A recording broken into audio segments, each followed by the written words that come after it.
it was some time ago, it was like Giuliano having that conversation, or potentially Zaz even. I mean, that's how far back it's going, but it's nice to see that kind of role then put on someone like Mimi's shoulders as well, who is one of those kind of more legendary players. Because, I mean, Visa Crew Blaze have been undisputably incredible so far. The aggression is perfectly placed. It's always so well done. So it's something that G2 needs to wake up to now. Yeah, and not to mention that Crew are already ahead, not just in this economy, but in the ult economy as well. Biazik just one off of Hunter's Fury. If Crew are able to get into the site, grab the orb, this post plant is going to be so difficult for G2 to retake on. Shock Dart taking care of one of the trips. Clearing to release, not deep back pillar, but that close left cubby.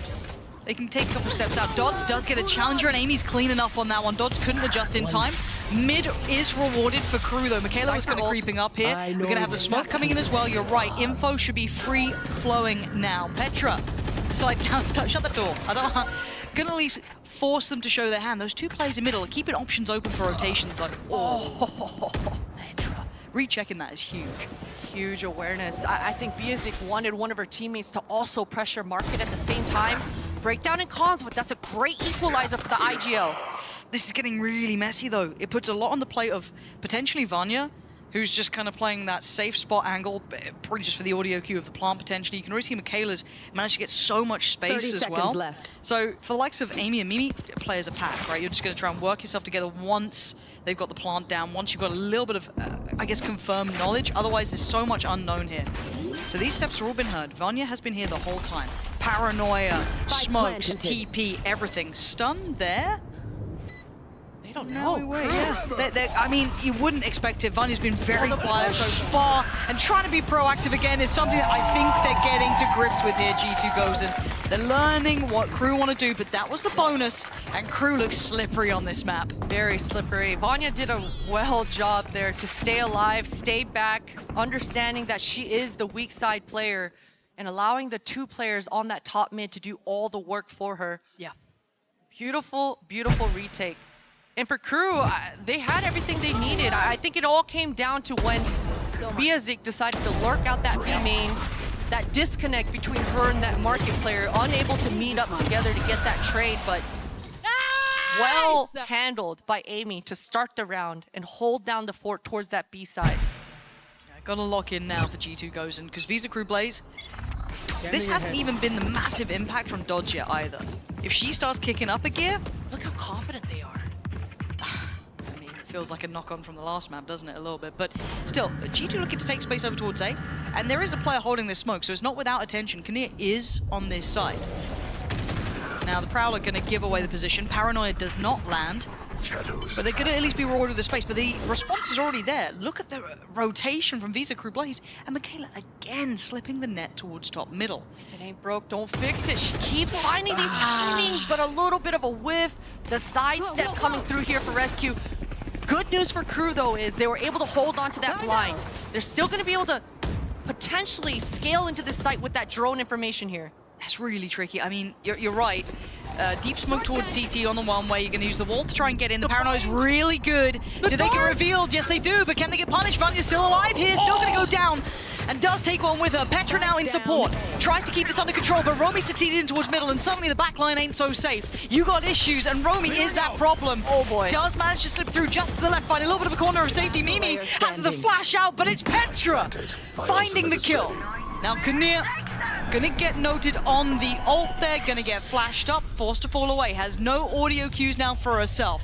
TP's up towards the top and drops down, trying to keep them guessing, trying to keep them honest, but she can't hear when that diffuser's been started, and she can't see the spike moving up either. She has no idea. Mimi is sitting that in front of her eyes. Petra and Mimi, the long-standing duo, get G2 up to their second. What a hectic round. What a hectic round. I'm impressed with how G2 actually handled this. They were getting pinched that whole round. It started with Michaela and it ended with Romy, but unfortunate for Kinnear there. You mentioned it, no sound. I wish she would have stuck her landing when she went on top of that top site. box. I kind of like have that high ground. Maybe would have been a different outcome, but good effort coming through here for Crew, and another retake for G2. Yeah. Looking like we do have a timeout here. Not sure what the... Uh-oh. Hold on, I'm worried how red is the stage. Ah, that was a Technica. A classic. It's a classic, gotta get one. It's like No, a he was- perfect. Do you guys have any particular plans of what you're gonna do for New Year's? Do you make it into like a big event the way some cultures do, or you take it more chill? I think my plans for New Year's have been, for the past couple of New Years, go to me and my partner go to our friends who live just like 5 minutes up the road, their nice sort of basement apartment, which is so much larger and so much more pleasant than Nice. ours. And we just play board games and sing Auld Lang Syne and have a bunch of eggnog. Perfect. And honestly, I'm over the big party. I want 6 people getting progressively drunk of an evening playing bloody charades like I'm a 40-year-old widower. Honest to God, that's what I want. That's Could the not- best way to do it, honestly. Like the last party I went to for New Year's was in the year of our Lord 2019, I think. All pre-COVID, the normal Pre-COVID, days. what a way to before go out! times. What a way to Before go out! times. We were packed to the gills in there. Nobody got sick, and but ever since it's been nice, The quiet. New Year party was so hard, somebody died. You know. Yeah. Hey, it made it memorable. We did have a Yep. cat fall off the roof. This was in Dallas. Oh no! It, Oh, it shit. lived. It lived. Don't worry. 8 more lives or 7 or something. Yeah. Yeah, its name is Ravioli, and it's one of those squashed face cats. I don't know what they're called. I'm From the definitely fall or allergic to from cats. before the fall? Before the fall, it had the squashed face. Cats land on their feet, it was- Ravioli lands on his face. It's like No, a he was- perfect cushion. Oh, poor thing. He's bless his heart, he's kind of clumsy. He landed on his feet. Unfortunately, that 5 stories, so broke a leg. And they found the poor guy like just kind of huddling under a car on the ground floor. It's like, oh, there's Ravioli. I was wondering where he got Right to. next to a guy who drank too much from a New Yeah. Year's party. Yeah.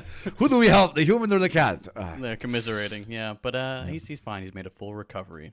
Bless his heart. We love to hear it, folks. I'm continuously trying to be like more in tune with the fact that I am now slowly aging, and almost every single, except last year's was a big party, but every single New Year I make a plan with my partner for even just the 2 of us, and we want to do the very like borderline old Soviet style of a New Year's where you just sit and you eat salad and whatever meat you prepared, and then you watch the president come out on the TV and say, "Hello, comrades," but now no longer comrades. Hello, friends. You know, another year behind us. Like, be proper, like old people.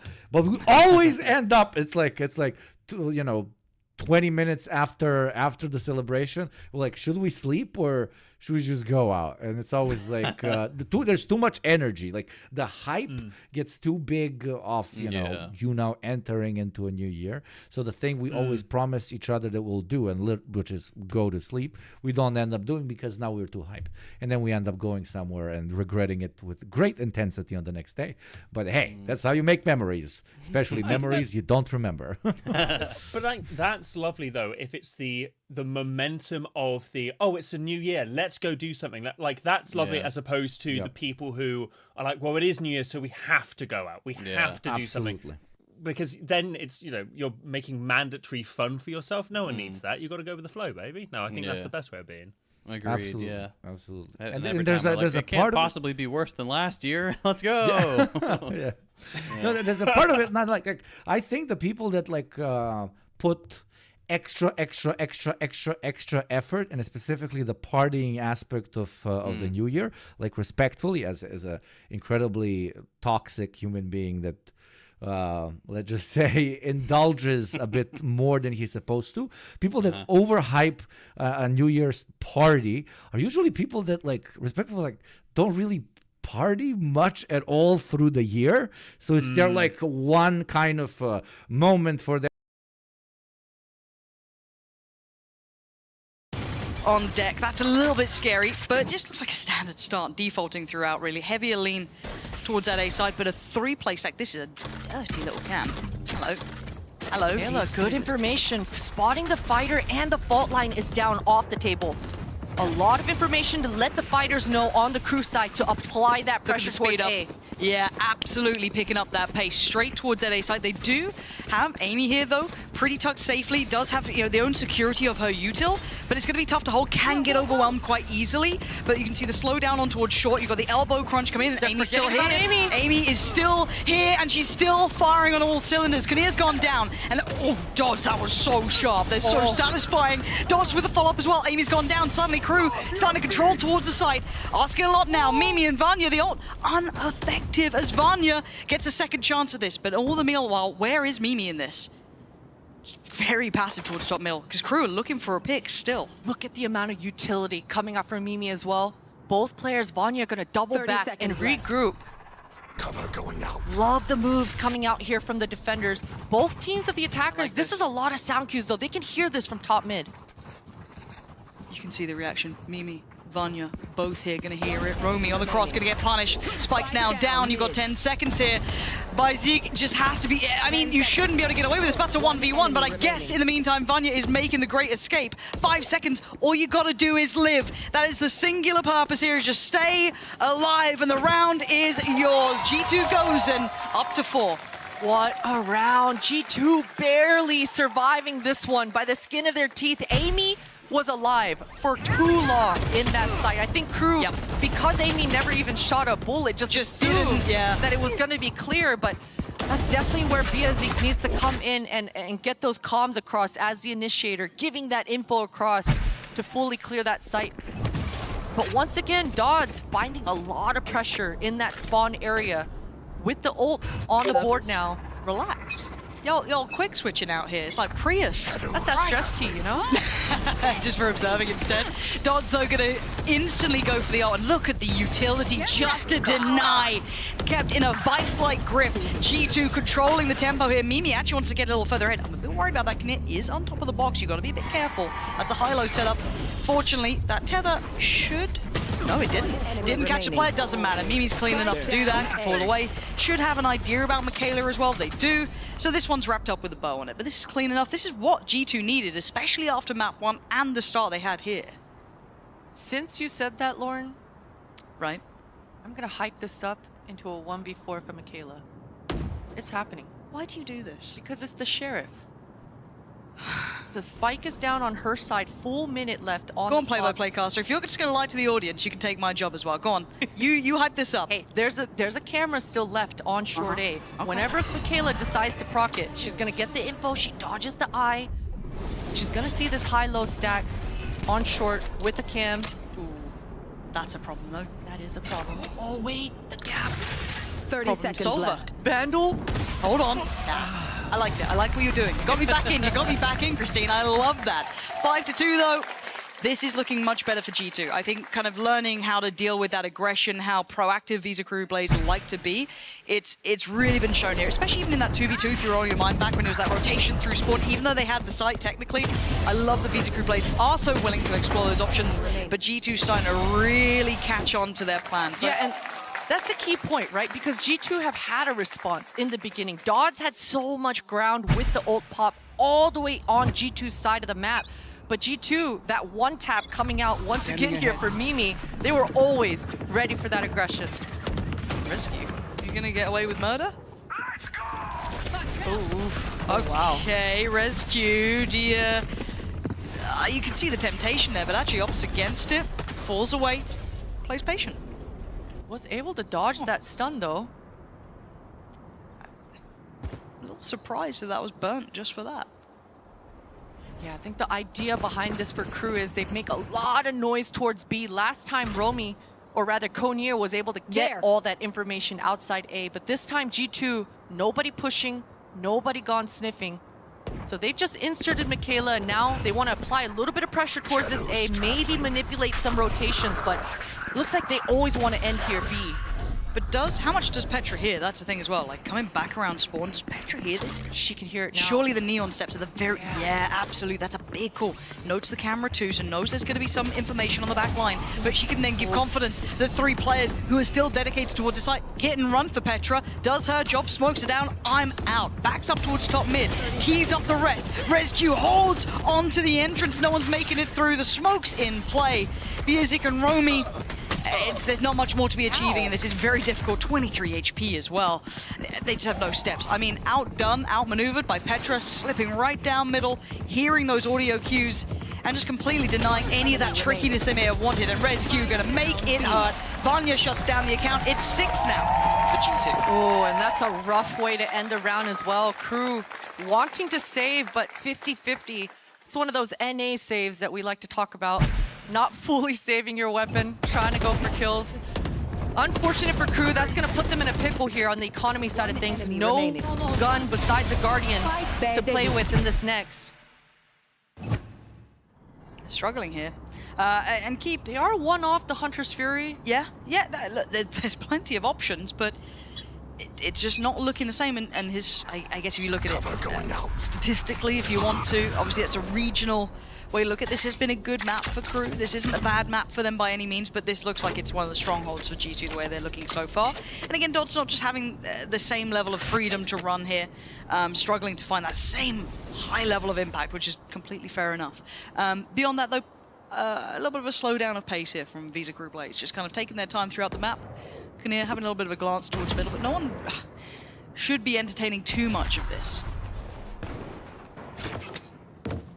Long lines. Crew want to buy a little bit of time for these market players to get a little closer so they can have a 3-2-1 explode together. And hey, there's only 2 defenders here. If they can overwhelm Petra in this instance, oh, what a shot. Seas goes in. No one was actually that close, so she's fine to fall away. Gonna hear the progress coming out from Dots, but it's Amy going down that's an issue and Dark revealed. King. Petra is noticed. She is known. She has to fight forward, and she does. Takes down Michaela, but now surrounded. But Petra's not in trouble. It's them. It's Crew who are in danger. Petra still has a prowler. Doesn't need it. Just divide and conquer. The crowd calls for it, and Romy is gonna fall. Petra gets the ace, and G2 take another step in the right direction. Love the mobility coming out here for Petra, just completely dominating on her side of the map. She started that round, that defense on market, ended it all the way towards that glass, deep in the B site. The moves coming out here for Petra, that got dangerous. I mean, Crew, they were able to place themselves in that post. It could have definitely changed the tides in this second, but G2 maintaining. That's my boomer. And this is it. I mean, Crew, they've got everything they need coming into this round. 3 huge ultimates on the board. All 4 members, Dodds. She wants this opening and she gets it. Yeah, that could open up so many chances now, but again, there's still 3 more players here on A. That's so much presence here. Does Mimi try and make some presence happen? No, just that high-low setup on towards elbow. Petra on the other side, and it's just a pause, right? Trying to see if anyone's going to make any oversteps. Anyone going to try and find more information, but no. Patience from G2. Yeah, they want to buy a little bit of time for Michaela to find something towards this B, breaking that camera. Oh, big ult. That's a lot of info found, and look who's getting in their faces. You can see the consideration. G2 fancied a bit, but didn't go for it, but they're taking a long old rotate, and Petra's going to spot it on the cross. That's at least 2 players noticed, but Michaela's made it out. Yeah, if you're Crew, you're absolutely happy with this. You just burned one of the biggest tools for G2 to get back into the site and retake. Plenty of positioning here to get an optimal post. Spike planted. This utility on the back of Mimi, though. Yeah, but she's far away and has to give away position, but then doubles back towards market. Yeah, breaking that trip was actually huge for G2, but that pick for Conir, that should be the checkmate. It feels like it, right? There's no other way that G2 can find any avenue forward. Romy's going to play ahead of the smoke now. Yeah, I think they're feeling this one's being called off even. Vanya, see if she can find anything.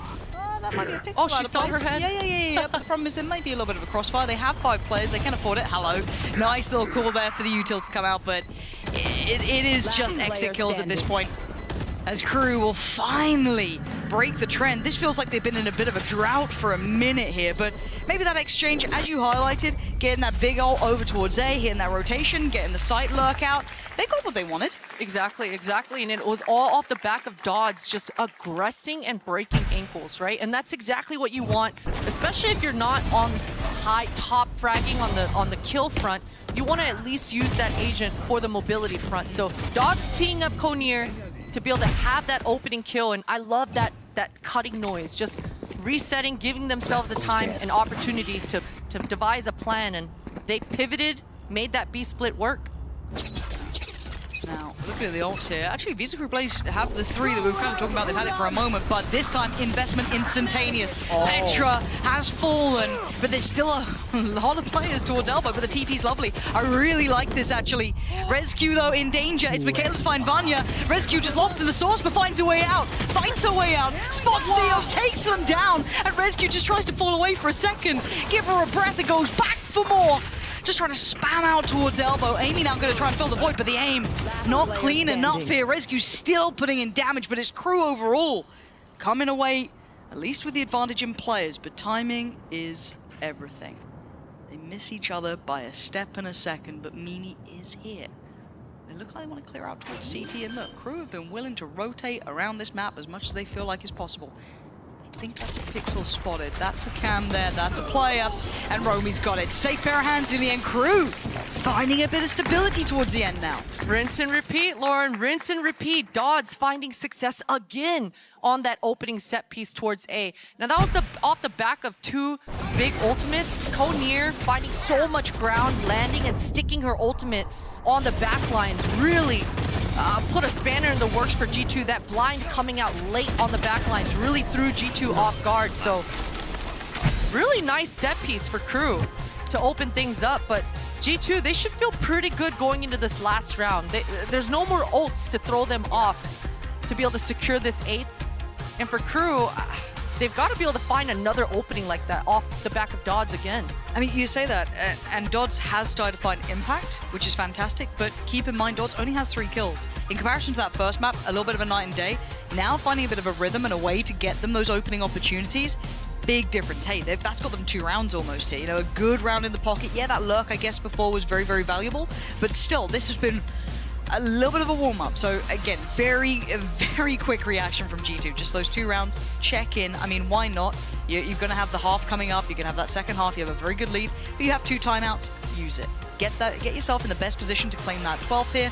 And maybe just because you're seeing those tendencies come out. And also, I think it's Romy who's only 1 away from her ult. Yeah, it is only 1 off. So something to maybe just keep in the back of their minds if that comes online, how they might really want to approach this, what they're going to be expecting. And it's 7-4.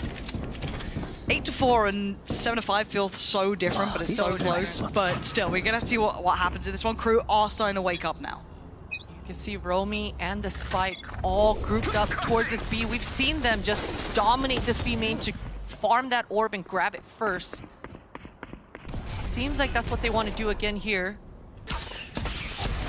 Yeah, it's just that repeat once again. Crew, they want to draw out the attention, allow their Omen on the back lines to catch some sort of a flank. This time, though, they're inserting Dodds instead of Michaela. Right there. This tells me they're always going to want to end B here on a split. Now they know it.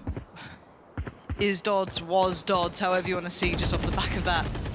Util invested, but Cage triggered.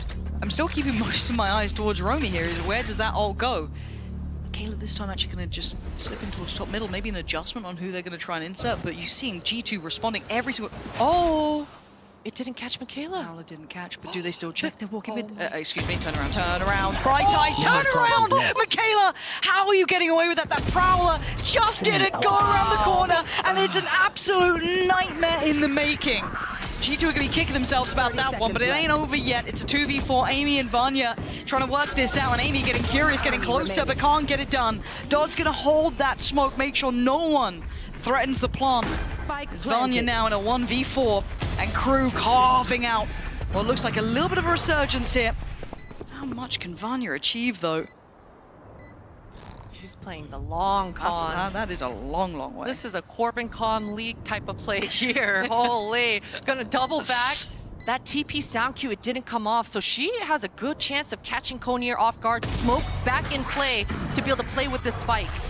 Why does this make me nervous? There shouldn't be any nerves because Romy's got ult. Fiazik has utility as well, but Vanya managed to slip through. Oh my good God, Vanya, if you do this, this would be absolutely out of this world. It's not to be. 7-5. G2 started to show far more signs of life here. A much better half for them in comparison to map 1. However, Crew in those last 3 rounds, Christine, Totally different team. Totally different, and they needed it. They needed it, especially with how the beginning of this first half happened. That sort of momentum is going to mean a lot going into the second half. And we have a treat for you if you're playing along at home. We do have an interview with one of the lovely fans who's turned up here in the venue. Hello, hello, Victoria here. I'm in the audience with a fan, Florian. Now, is this your first VCT experience? Yes, of course. It's actually the first time I've been here watching Valorant live with, of course, our G2 Gozen, which doing such a good job. And yeah, since I've traveled here, like I'm doing so much stuff for G2 Esports. Like, I mean, when they're in Berlin, you have to see them, right? Well, I heard you also watch a little bit of LEC and you had a bet. Tell me about that. Yeah, that's actually a funny idea. Yeah, we had we had a bet about if G2 wins undefeated summer finals. I got bowled, and of course I lost the bet. So, Are you still a betting man? Are you going to bet on today's G2 Gozen here in VCT Game Changers? I mean, I hope we win, of course. But this season I think I don't bet. But I think when we come back in the LEC with a split, I think there's coming something. Well, I'm liking that. Do you have a favorite player on G2 Gozen that you're, just really look up to? Yeah, it's Petra. Pedro. Yeah. Petra, why? She's such a good player, and it's how you describe it. It's so good to watch her playing, and I'm watching her when I play sometimes Valorant. And yeah, you can really learn stuff from watching pro players, and it's so awesome. How about the rest of your audience? How do you feel about Petra? Petra fans in here? Well, I think they agree with you. Okay, we're going to go back to the game. Thank you so much, Florian. Let's go back to Pansy and Potter. One of the side. I like Petra too. She's alright. She's okay. Yeah. How many times did she beat you? I was just wondering. About the I think 0. Zero. Yeah. I don't know. I have We to get go the back and historians look. on that Mimi's one. beat me a couple times. Yeah. I guess Petra was like the new one. Yeah. Like that's crazy that now It if you is look at like the changeover of players, but I guess focusing on this game, as is my job, 7-5. Those last 3 rounds made this game look like a totally different affair. Hold on, I'll come back to that point because we are right off the rip with this, and Dots was sick and tired of how that first half went. And look at this crunch. Look at this crunch. Petra tries to put up some numbers, finds 2, but still, that was so aggressive. G2 are barely making it towards A. It's like we've just left spawn. Yeah, how are they look at here? the camera. Look at the camera, Michaela. I hope she doesn't pop this until way later, so they can actually see where the post-plant positionings are. A double flank. This sort of timing can really catch off guard. Now they've spotted both players. It was a little early. A little early. Because now they can reposition here. There's still the Paranoia and Vanya too. Mimi's got utility. Mimi had to break that trip, or at least one of the players had to break the trip to go towards that side of the map, or at least into the post plant. So they actually might be very cognizant of someone sitting towards CT, stunned towards that default site. The Paranoia doesn't matter. Michaela able to see enough to take away Vanya, leaving Mimi in a 1v2. 2 flashes. But I've been told that anyone under the age of 30 can turn those flashes like it's nothing, but Romy just pushes forward. Diffuse coming in.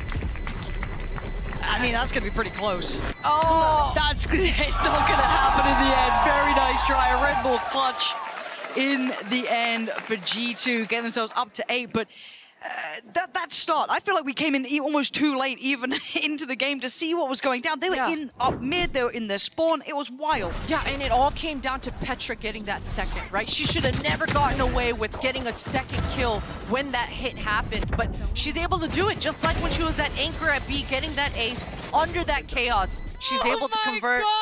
And for her, it's like, okay, I got 2. Come on, team, get yours. Able to convert. Oh man, sit down. You better sit down. I mean, I gotta go back down to that camera, Lauren. I think if it was procced a little bit later, we'd see a little bit of a different round. Okay, G2 handled that well.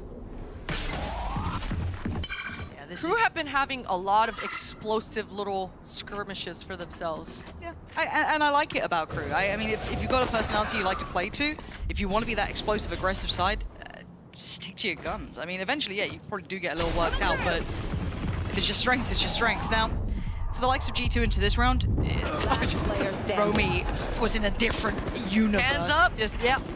Here we Hands go. up. Here we go. Music just getting on the Bucky, but not exactly the best place to be using it, so pretty tough. Beyond that though, it's what G2 will be happy with. Getting a very clean round here to start off in the second, especially after map 1. We talk about them being veterans and they... Oh, no, that's not good. I hate Bucky so much. I mean, if you're Biazik there, you're thinking Petra. Like, I mean, thank yeah, you. Thank come you on. so much for giving me Come on through. at least one. Yeah.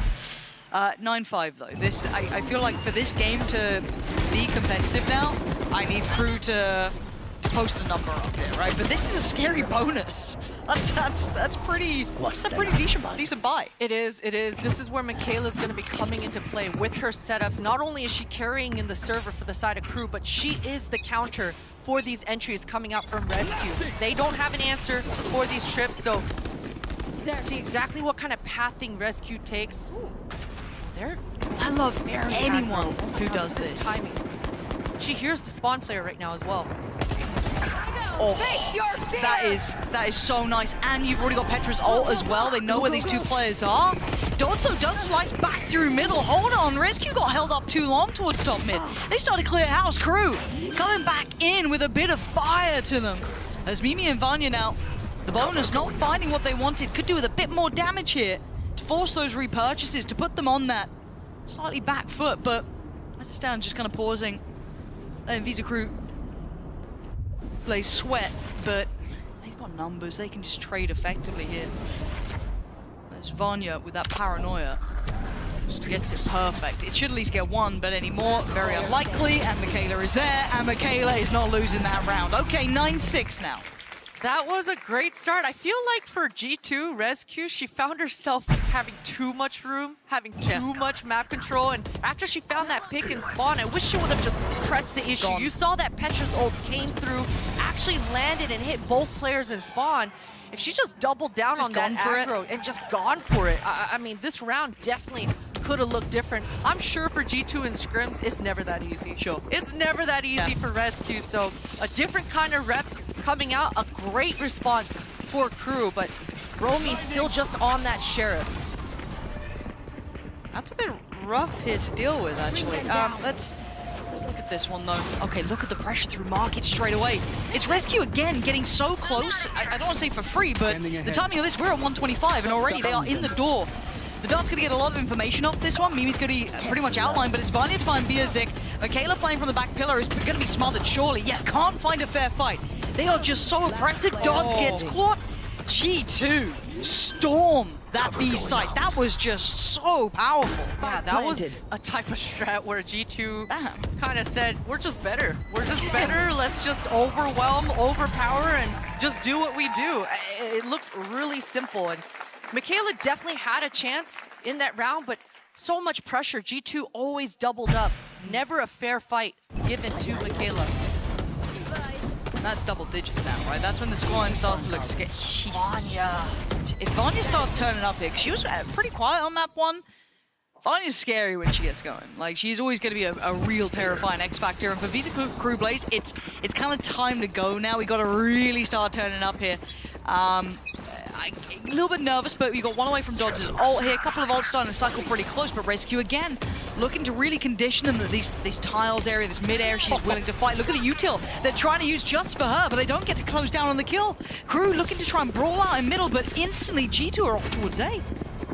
They were always okay with that. Burned a lot of util towards that tile, and Rescue's trip, not the gonna trip. slow down. The trip coming through huge. That's when, I guess the fade and the Sova conversation comes into play, but for now it's a reward for Crew. Rescue going down, now they lose a little bit of that springboard in towards the side, and look at the rotations, 4 players here. One of them lingering towards middle, that's Biazik, could actually catch Mimi at the right time, she does. Mimi's gone down, this is looking like wraps on this round. This could be 7 for Visa Crew Blaze. Hugely important, and then next round you're going to be looking at a couple more ults here as well. The off-angle adjustment coming out here for Biazik was incredible. All 3 players now from G2, they've been stopped. 2 players, they want to separate. It looks like the spike.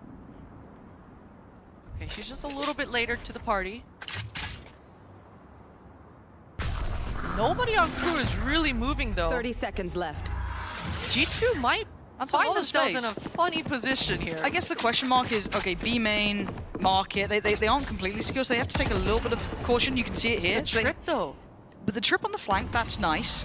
They can't, I don't know about market, I assume the door is probably Yeah, they just broken have at to this point, flip the but map here and just take Yeah. spawn. 10 They got the seconds smoke left. back up for Vanya.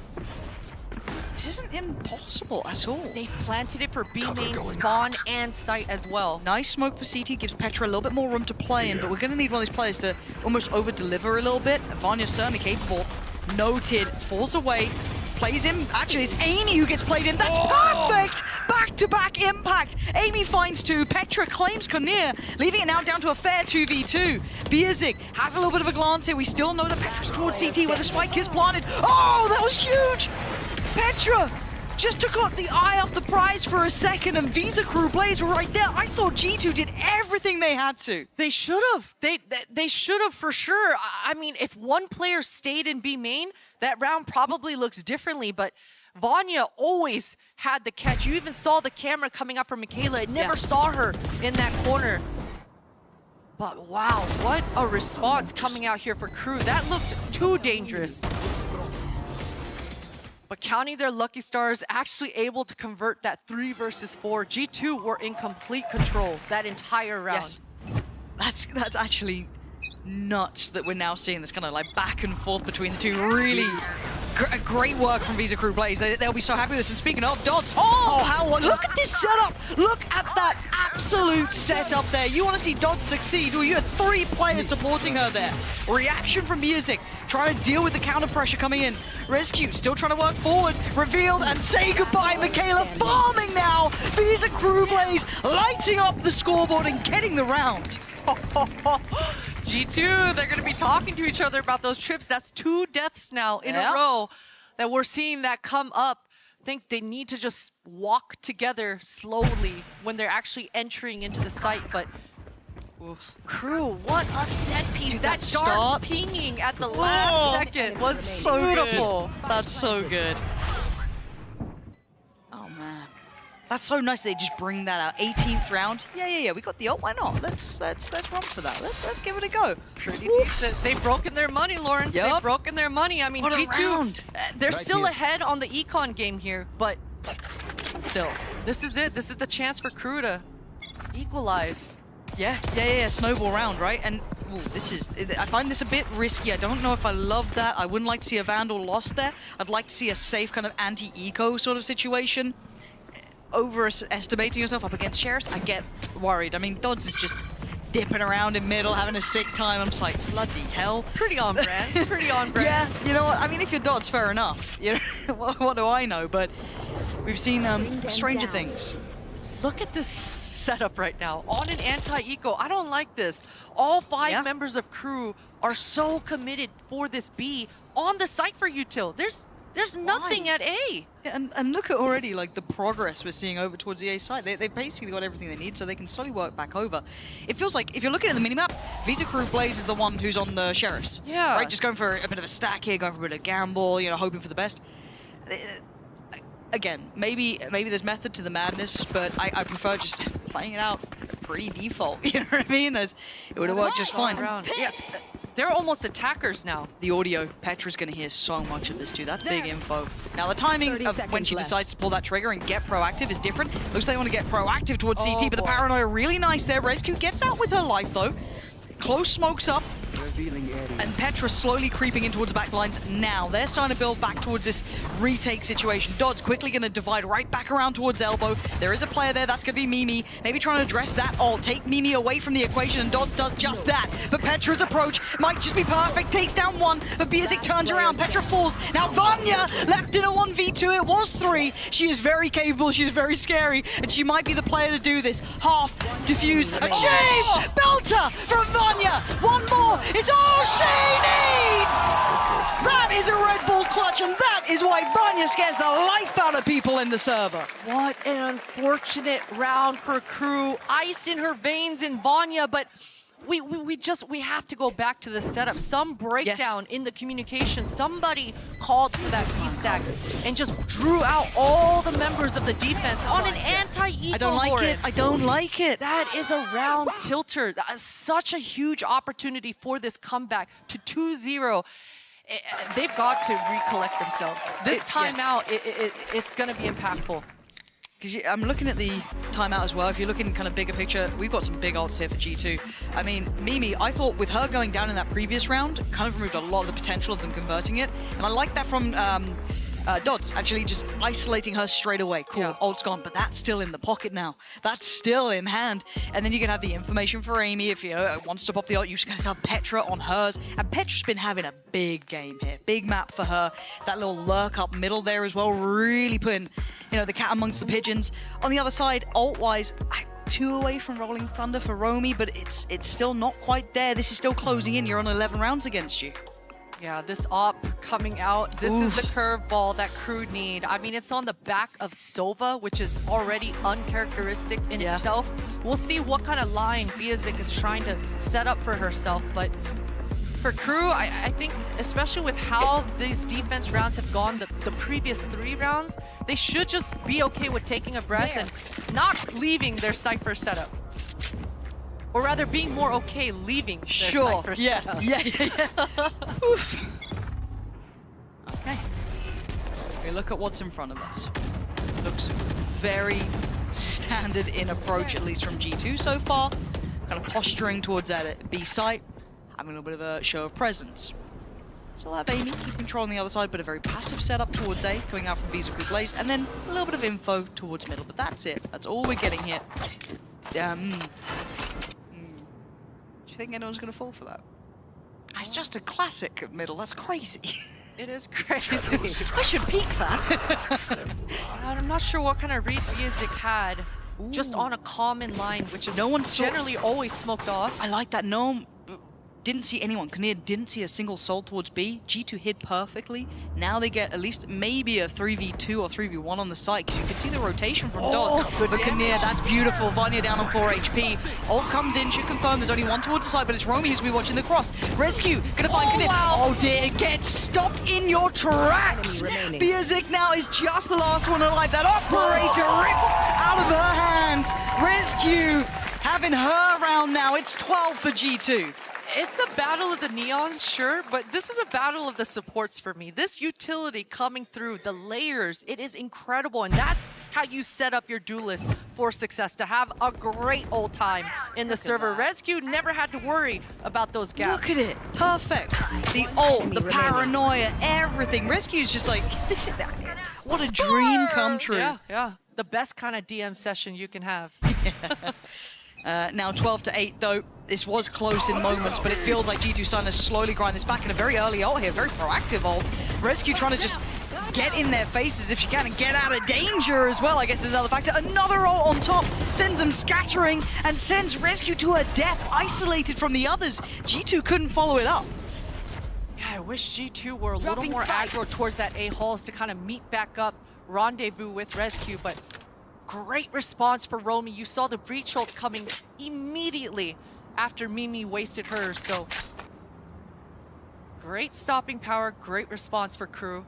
We've seen this before, but this time it is Michaela's setup at that B, so G2 are regrouping for that B main, but Sentinel, this is where they shine.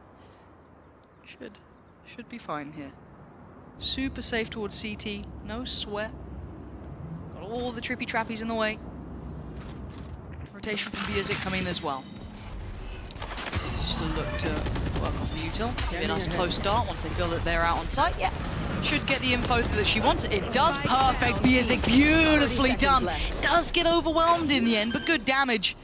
The final boss of Petra is still alive. Vanya, the clutcher from earlier, still here too. I wonder about the timing here. Does Petra, are you really gonna? Oh, wow. Are you gonna? You don't have the timing for this, that's what? No, okay. The sound cues, they hear all 3 members in spawn.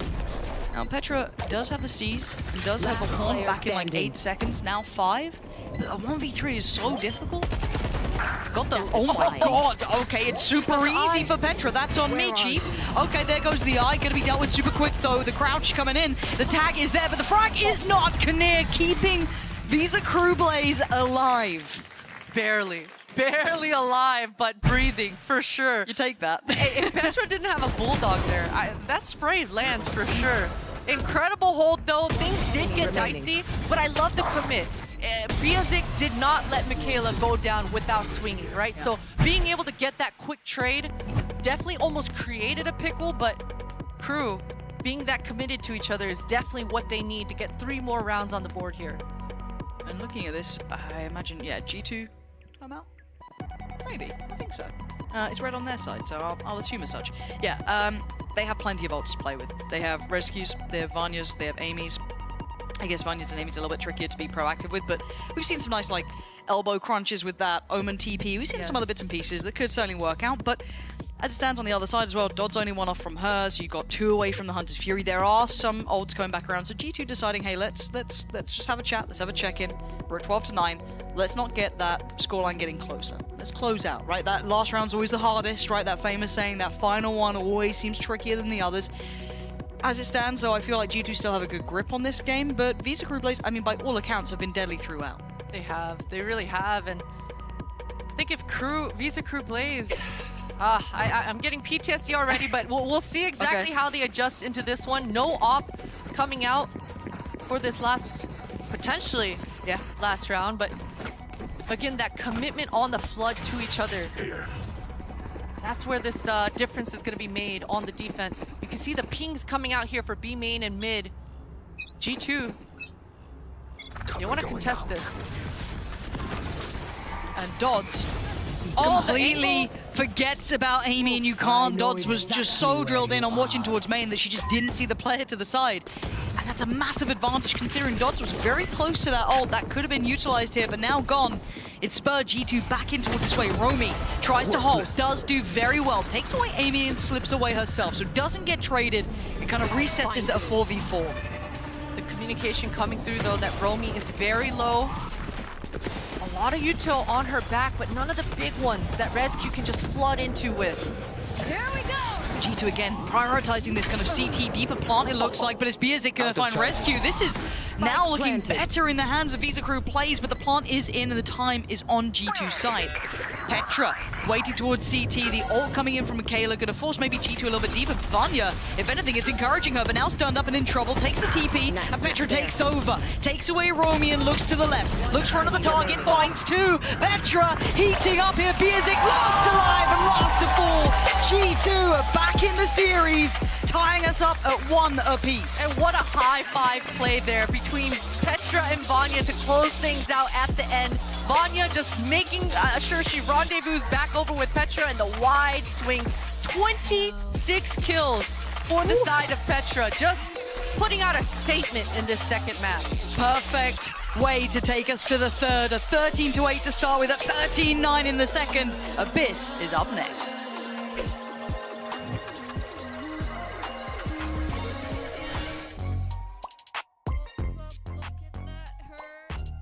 Set the flow. They're getting low. Low, low, low, low, low, low, low.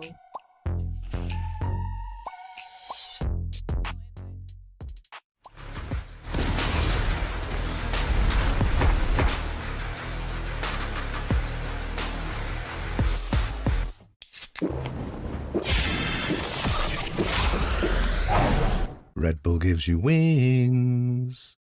And if you're wondering why I move the way I do, I just feel so good, good, good.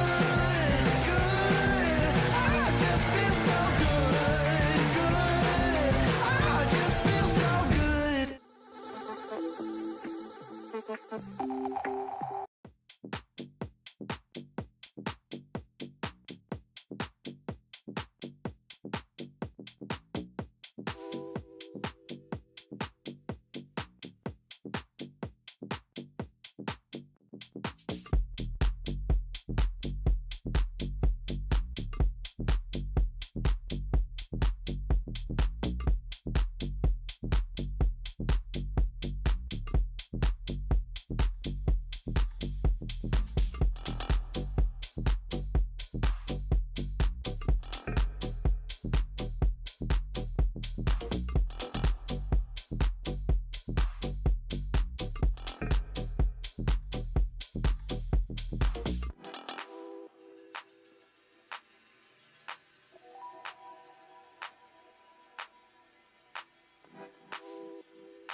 What a fantastic response from G2 Gozen. I'm your host, Yingsu. I'm back here once again with Kakuka and Tom. We will get a map 3. I think we deserve a map 3. Yeah, exactly. Especially after the performance that we saw from G2. We were talking about that conversation that we were seeing where, you know, Mimi was definitely giving a lecture onto something. And we saw it on stage, not only on the player reactions, but entirely, Tom, on the way that they faced that sunset. Yeah, I think you even look at the players that we mentioned as underperformers. The two sort of Turkish stars both came up big in this map, both having moments that turned the game. And I know at some point we'll look at Vanya's clutch, but I want to bring it up now anyway, just because it's insane. But also Rescue had a crazy 4K. That's what we want to see, because if they went missing even later in the tournament, it would be very scary for them. Here's the thing, you guys were talking about Dodds, you know, they have to neutralize Dodds. And if we take a look at round 7, Tom, that is exactly what they did. Yeah, I think this was a theme throughout, like, a lot of the game, but also in this round specifically. Like, you see the ultimate being put into play, and they basically just completely deny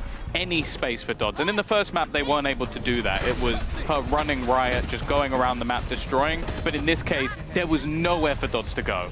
Yeah, I think that I want to think of Haven as a little bit of a warm-up, because as we were saying, they were extremely conditioned by what Visa Crew Blaze was doing. But as we were saying right now, on Sunset, we would see Mimi, Petra, we would see all of them using the utility at the beginning of the round to set the pace of the round and stopping these pushes from happening, and actually having very good mid-round calling. I don't remember a single round on that map where Petra wasn't probably the best player on that server. It was absolutely incredible. And if we take a look at the HyperX Reflex moment of the day, Kakuka is just rolling back the years. Petra's been doing this for such a long time. Yeah, exactly. And as Tom was saying, seeing her on the fade is always a treat, but the awareness that she has for this specific play, how she moves and plays with the information that she's had, every single sound cue that she uses to get this ace, this is a momentum gaining moment. I think as well for her, it's more so the Sova requires you're always doing lineups like shock darts and everything else, whereas in this case, okay, maybe Much with the more reveal, reactive. that's the case, but she can focus a little bit more on her own individual game, and well, the stats speak for themselves. Like over 200 damage around playing a fade, you're doing okay. Just Petra things, right? We're kind of used to seeing things like this. Lanimal. Yeah, Yes. quite literally. And this is the experience everybody talks about when it comes to G2 Gozen. Not only do they have some of the best players, they just have that experience. Yeah. Exactly, and I mean, during map 1, Petra was also having a good performance. It's just that with the fade, it's a different story, of course. We can also think about what we're going to see on Abyss next. Yeah, and also, Tom, you ask, we will deliver. Here is the Vanya clutch. Again, enjoy this. Yeah, I was about to say, you said there weren't any rounds where Petra wasn't the best player. This is one of those rounds. It's sort of the exception. Yeah, she was incredible. And this is exactly what we expect. That's the thing. That first map was not great. Got caught out in some awkward positions, some TPs. This was just classic Vanya. Also the ability to keep her cool. And I think that Vanya needed this kind of rounds. The same goes for Rescue. Some of those aggressive plays that we were seeing from the defense, some of the things that were probably not working on Haven, worked here on Abyss. And it is this couple of players that we were seeing on Haven maybe not showing up. And at the end, we were seeing the reactions, we were seeing the vibes. This is the G2 Gozen that we expected. Let's move on to this Abyss and flip this on the side of Visa Crew Blaze, because what are they gonna play? Well, that's a very What good are they I mean, we don't know, because again, this is going to be the first time ever that this team plays on this map. And all we know is that they're going to be starting on the attack. So things that can happen here, I mean, there is Okay. a lot of options. What do you want them to play? What would you like to see? I'm I always think happy that with the double dots, Neon. duelist with the same that they do on Bind with Yoru and Neon. Why not? Yeah, Okay. I think a Dodds Neon is just a go-to. Like, just play that by default. I'll be interested to see, yeah, the Yoru maybe, but I also think it's going head-to-head with Rescue, which is always going to be difficult. I think it's important for her as well that she had a good previous map, because I think going into a Yoru, if you're a little bit flat, it always goes very badly. So I think that's a good switch up. I'd say Astra is almost a must. Like, I think a lot of teams are going to be running that. And I'll be interested to see if they try something like the Harbor, because that's something that we kind of expect for Vanya. Vanya's been running it on this map, and it works wonderfully for her. Christine is going to be having the she best has all the time notes. ever. All the notes. Yeah, if they pull out a Harbor versus Harbor, you know, she's Wait right. until Vanya She's just picks over drawing. now. She's already drawing on the telestrator. Well, Dominic, encourage. Don't encourage. It's going to be a full picture of Harbour by the time we get back. I mean, is she right though? Like Harbour could be back. Harbour is back. I mean, especially if you're coming from Americas, it never left. Yeah, that is true. That is true. I think on this map in particular, with mid control, it can be really impactful. You can deny so much information, and it works across as well. I was going to say, I'm looking at the Fanny is not doing it. Oh God! Amazing. Guys, it's not a Amazing. cent. It's not a cent. I that's promise. funny. It's promise. It's not a cent. Really, this is what we're going to get. It's the best comp though, no? I mean, tried and We tested. zoom Yeah, in actually, on what I Potter's was- disappointment. I was going to say, maybe are we going to see that, Mimi on the Killjoy? Is that something that they're going to keep? Because Amy has been having such a good performance. Yeah. She's such a good Cypher. It's kind of working against yourself if you're not putting it there. It might even be kind of like best in slot, Tom, when it comes to the agent to the players as well. The only thing I'd say is I do really like Astra in post-plan on this map, so neither team running it is definitely intriguing. Well, crew, an 18-game win streak. G2 goes on a 15-game win streak coming into this. Potter and Pansy, one of those teams, their win streaks is about to come to an end. How very sad. Doesn't that sound terrible? Oh, you didn't see that. It's very positive. One of them gets to continue it. All right, let's, sunny side up. Anyway, something that actually both of us were a little bit aggrieved by, right? We're a little bit annoyed by. Where's the fun comps? What are these? What are these? Device. Did no one watch us at this weekend? That's what you're starting with? That's how you're trying to sell it? Listen, this is a very, I think both teams, how they approach this mid is what I'm looking at. The long lines and not being able to cut off those lines, neither of these teams have enough smokes to do that. So we'll see exactly how they do it, and Vanya wants to go aggro. Both kill knives are used towards A main. They don't care about the lines, Lauren. They're just taking a brawl. We've got sheriffs. We've got them just walking. Ooh, what is this? What am I witnessing? This is just like gone so topsy-turvy. Okay, fair enough. Finally, it simmered down a little bit, but at this point, that was a nuts start. We've got 4 still alive for Visa Crew. This positioning. Oh my God, Petra. Petra. Oh, Michaela turned around. I mean, to be fair, I don't understand what I'm seeing. You know what? Can we just pause? I don't understand it. Can we just slow it down a little bit? Yeah, I mean, G2 just got completely punished. They got completely punished, tried to make a quick push happen. Vanya did spot out the little barrel. If she's able to even get away with 1 kill, she'll be happy, but... okay, she's happy. Okay. Yeah, so roll damage. I don't mind the mid presence, but it just felt so weird seeing it after like super aggressive towards A, the mid walk as well. Definitely forced. Definitely forced. And this is the long line that I was talking about. With double controller, you're able to block off one of those, force break the Sova dart, and really catch your opponents off guard on that creep. But G2, they were spotted from the beginning right away that they wanted to push down. Great response, great punish coming out here for Crew. I don't think we're going to see G2 try a quick push like that again in this Did they learn their lesson? I hope so. I mean, they go for somewhere else though. They took the Wander over towards middle and A. They're like, didn't go well. How about B? How about that side? Luckily, they only have classics. So, at this point for Visa Crew Blaze, God, that is a mouthful. They do have complete access towards the A side. Now, the only real, I guess, threat would be if Romy gets a bit of an awkward timing on her. Yeah, that's a lot of targets now. Yeah, you're in a little bit of a pickle. There. Uh-oh. There we go. That is an issue. Petra was quite clean on that as well. So they're going to have the plant. Focus on kind of flooding towards CT, take safety on the other side. Spike planted. We still have 1 sheriff. I think that's it, really. I think that might be the one they collected off of Romy. So it should never go wrong. Oh my! Say that, Lauren, and that shot was close. I don't like it. I don't. So the dart doesn't catch 2 of the players either, so they've managed to gap close pretty well. Dodds is hopefully the safeguard here. Shouldn't get overwhelmed with. Oh my god! Oh my god! Oh my god! It's going weird. It's all gone Pete Tong. Dodds is fine. Amy's only going to get 1. We're fine. Everything's good. Don't look at the HP or who's alive. It's all fine. Second round for Visa Crew Blaze. That would have been poetic if Dodds dashed right back into that molly and just gets taken out, but Frying good response, pan, fire. Crew. Yeah, and you always like to see that, right? You like to see that the communication is coming through really strong. Romy got unlucky with the long-range classic there, but she was aware of that quick flank coming through. So, Crew, They have they have the perimeter secured. It got a little dicey.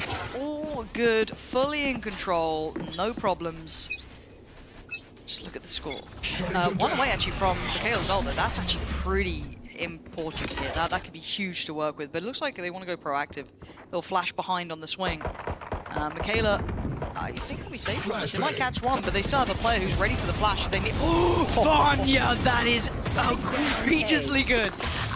Finding both there, that is a gut punch as well for Visa Crew Blaze, considering that they've been maybe getting used to some of this aggression that G2 have been bringing out. That is an issue, but Dodds' position could be pretty nice later on if she wants to try and punish a rotate or two, maybe just be a nuisance. But, I mean, G2 are aware of it, but how long can they keep paying attention to it? Would have been great if Dodds actually did find that timing, but Vanya's already repositioned.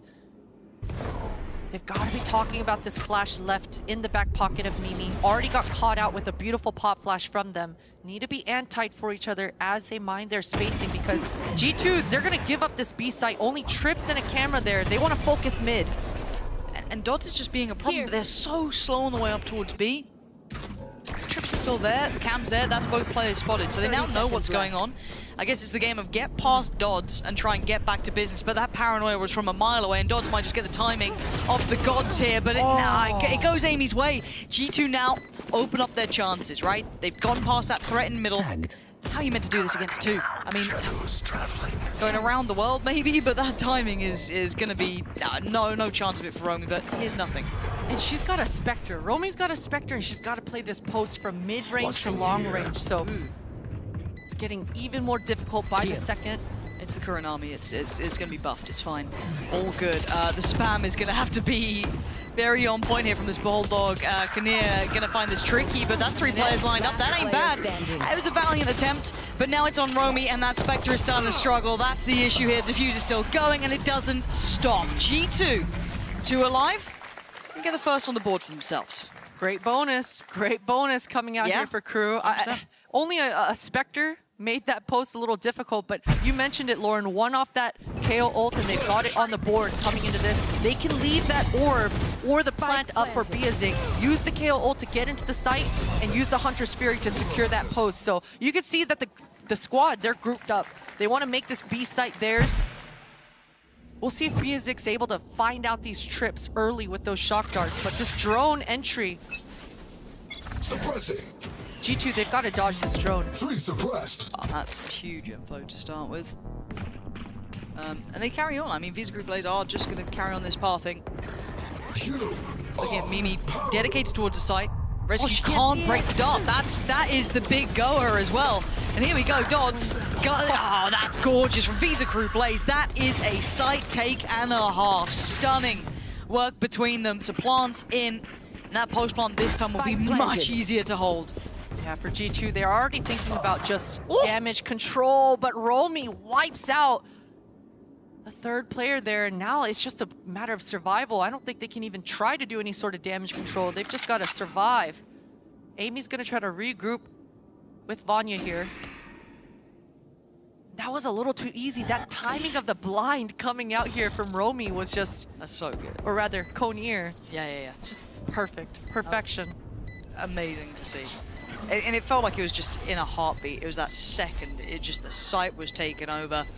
And it just completely crushed G2. So I want to see if Visa Crew Blaze have more looks like that. It was simple, but it worked so well. Just the timing of it more than anything. I mean, the concept is very, very simplistic. But as I said, the timing so well crafted on that perfect site take.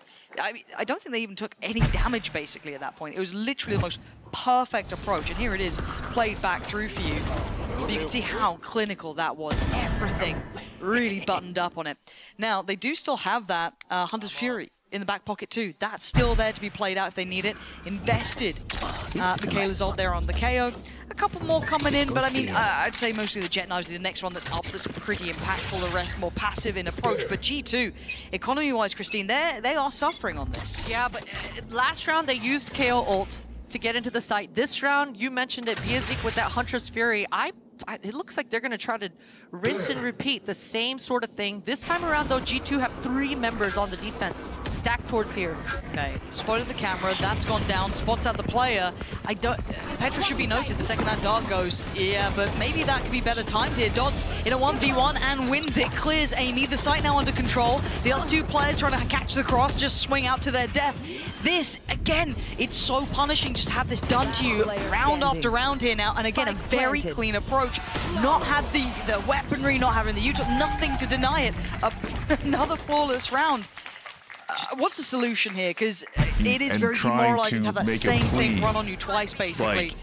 How do they adjust to this? Because they're going to have to try and come up with an idea. I mean, they can get a bit of buy, maybe, but still. Organizers or organizations getting bigger and bigger and bigger, or the trying to make demands fight, right? from We saw Biden. just last map. They try all and those send retake protocols campaign coming through staff. strong for They G2. say, fuck Right now, they're doing a off. bit of 50-50. The anchors are We going just down, and the want to- rotators aren't nearby. yeah, so like, for G2, what's the point they of either dealing have with to campaign fully staff? You need to fight meet with the or fucking fully actual give it up. people. Okay. Barely meet with them. I guess Kamala it's comes to in. make that call, but now Visa Crew players can kind of take their time across the map. They don't have to keep depending on this. I like the further exploration from Rescue here. Kind of, it's a bold move, but it's fine as it stands. Gets away. A very deep hold from Visa Crew Blades. They took their time across the map, showed a little bit more presence, played a little bit more in towards middle, but they had a slower fall back towards B. So I guess it's that operator against the world. Yeah, you can see that is G2's response. They want Rescue to be able to find a pick, find an opening, find a timing, and she does dodge that drone. Oh, no! Oh, it all good. No, it's not good. Okay, and again, we go again. Rinse and repeat. Amy in the middle of no man's land. There's nowhere to run and nowhere to hide. Visa Crew Blaze punishing G2 Gozen. Rescue just set adrift at that point. The tag was not enough. Yeah, things have just gone wrong. But you know what, Lauren? Those are the kinds of rounds that are easiest to shake off. I mean, Rescue needs to be communicating across to her team right there that that's a W round. That's a round that I should have converted that kill. Had she got that first kill on that jet, that pressure wouldn't have been on her. So even if that blind caught her, drops the smoke, survives, her teammates show up, right? So I think that was a good look for G2. Right now, though, Crew, they're just getting away with whatever they want. They're grouped together, power in numbers, and they're just overwhelming these sites. Again, that little bit of a tempo change, a little bit of a pace change on the B-take, but a B-take nonetheless. I just want to see what G2 come up with. Is there going to be a timeout soon? Because it feels like they're starting to run a little bit light on ideas. And again, as much as it's one of those rounds where Rescue should be able to shake it off, have to be able to check in on them, potentially just say, hey, doesn't matter. If you hit that shot, if you got that kill, totally different outcome. It could have been different, but I wait and see if there is a timeout. I imagine G2 should slow things down. Yeah. Looking at a 5-1 score isn't pretty. Yeah, it should be this round because you do want to regain that confidence, regain, or rather maintain your composure. But catching their breath here for G2 is going to mean a lot. I'm not really sure what their exact answer is going to be because we saw in pistol round, they tried to be the aggressors. They tried to get proactive and take the fight in mid. But again, those long lines, you can see it coming if you're the attacker. So with a little bit of communication, you're already ready for the hit before it even comes. So for G2, I think they go back to that setup where they just have their jet forward looking for a quick peek, but ride or die fight with that shot, right? And again, they lost out on that 3-stack towards B, but they woulda, coulda, shoulda won it. And that's what they have to come up with here, but they also have to face the fact that they're going to be on probably a sheriff round at best. No big ults to bank on, I'd say, in this round. I mean, the knives aren't here yet. They could potentially get them, but still, that's not in back pocket. And for Visa Crew Blaze, they near on have everything, excluding Michaela's, but that's because it was invested earlier on. And Visa Crew Blaze's money is spiraling out. They're balling. They are so comfortable here. They've had everything they've wanted. So this is where it gets a little bit more problematic. I think we've actually just had a back-to-back timeout. Visa Crew Blaze potentially going for their own here too. Maybe just to see how they want to approach with all the ults they have, how they want to be expecting G2 to hit those adjustments. Plenty to be discussed for both teams. Yeah, a lot of mind games being played right now. Very rare to have back-to-back, especially when you're so far ahead. Yeah. Maybe some miscoms coming through, or maybe too many tools on the board for Crew to play around with. But for Crew, they've got to remain disciplined. Don't waste too much here. Don't let your foot off that gas pedal. Double down on the discipline. Do not allow G2 any sort of inch to get back into this half. And I think that is the factor, is keeping that gap there. Because you open the door, G2 will walk through it. Yes. I mean, we've seen Crew nearly close out games. Both these teams are very, very good at that. They're never quite down and out 3 rounds in a row, and suddenly the game looks totally different, right? So I think we need to see if Visa Crew Blaze can keep that concept up of just kind of keeping as much distance to them, to G2 as possible. Easier said than done. Rescue with a bit of a quieter start, not what you'd want to be seeing here. 1-6 so far, Mimi 1-5, Petra 1-6. It's slow beginnings, right? So we need to see them start firing up here, starting to get into the zone a little bit. That aggressive start didn't look good, and Visa Crew Blaze have been dictating the pace. Now, I mean, we're on share assist, so I'm not going to be paying too much mind in regard to the adjustments overall, but let's have a look, see what they go for now as we jump back in after the back-to-back timeouts. In map 3. That knife should give a lot of information for Rescue to poke and go a little bit more aggressive. She wants this orb. She had both initiators in her back pocket. I think for G2, they're going to be okay not ride or dying for this B site. They know the knives can show up late. And that's going to be Amy at least spotted. But they know they've got good site control here, so already you can see Dodds just taking all that space. Plants in. Mid lurk here. Devastating. Whoa, speaking of hello, Amy. Back-to-back big shots with the Sheriff, and now suddenly it's a goer. Suddenly it's game on, but Rescue again. Not what you want to be seeing with that. Knives going completely astray. And Visa Crew Blaze still with 3 with the defuse, but there's Hunter's Fury. Gonna drag them away for it. Doesn't get the follow-up on the kill of it. No, Kinnear gonna find Mimi. It ain't over yet. It might be now, though, as the final player falls, but that got close. But at 6-1, close isn't enough. Oh my goodness, if Biazik didn't have that Hunter's Fury, G2 would have just gone away with defusing the whole damn spike. I can't believe how close that anti-eco got for Crew, but kudos to them for handling that flank. A Jet Knives flanking that fast pace, just dashing on your backlines that fast. It is hard to handle, so Crew are going to be counting their lucky stars on that one. And again, it's that full 5 hit. 4 members grouped all together, and they're changing the pace. Connier wants to take it towards A site this time. No, they don't. Spike is doubling back around. Yep, I think one of them maybe got revealed on the knife, and they're like, oh, we can take our time. They can play with tempo changes. They can kind of, wow, and it finds its target. Kinnier's gone. Okay.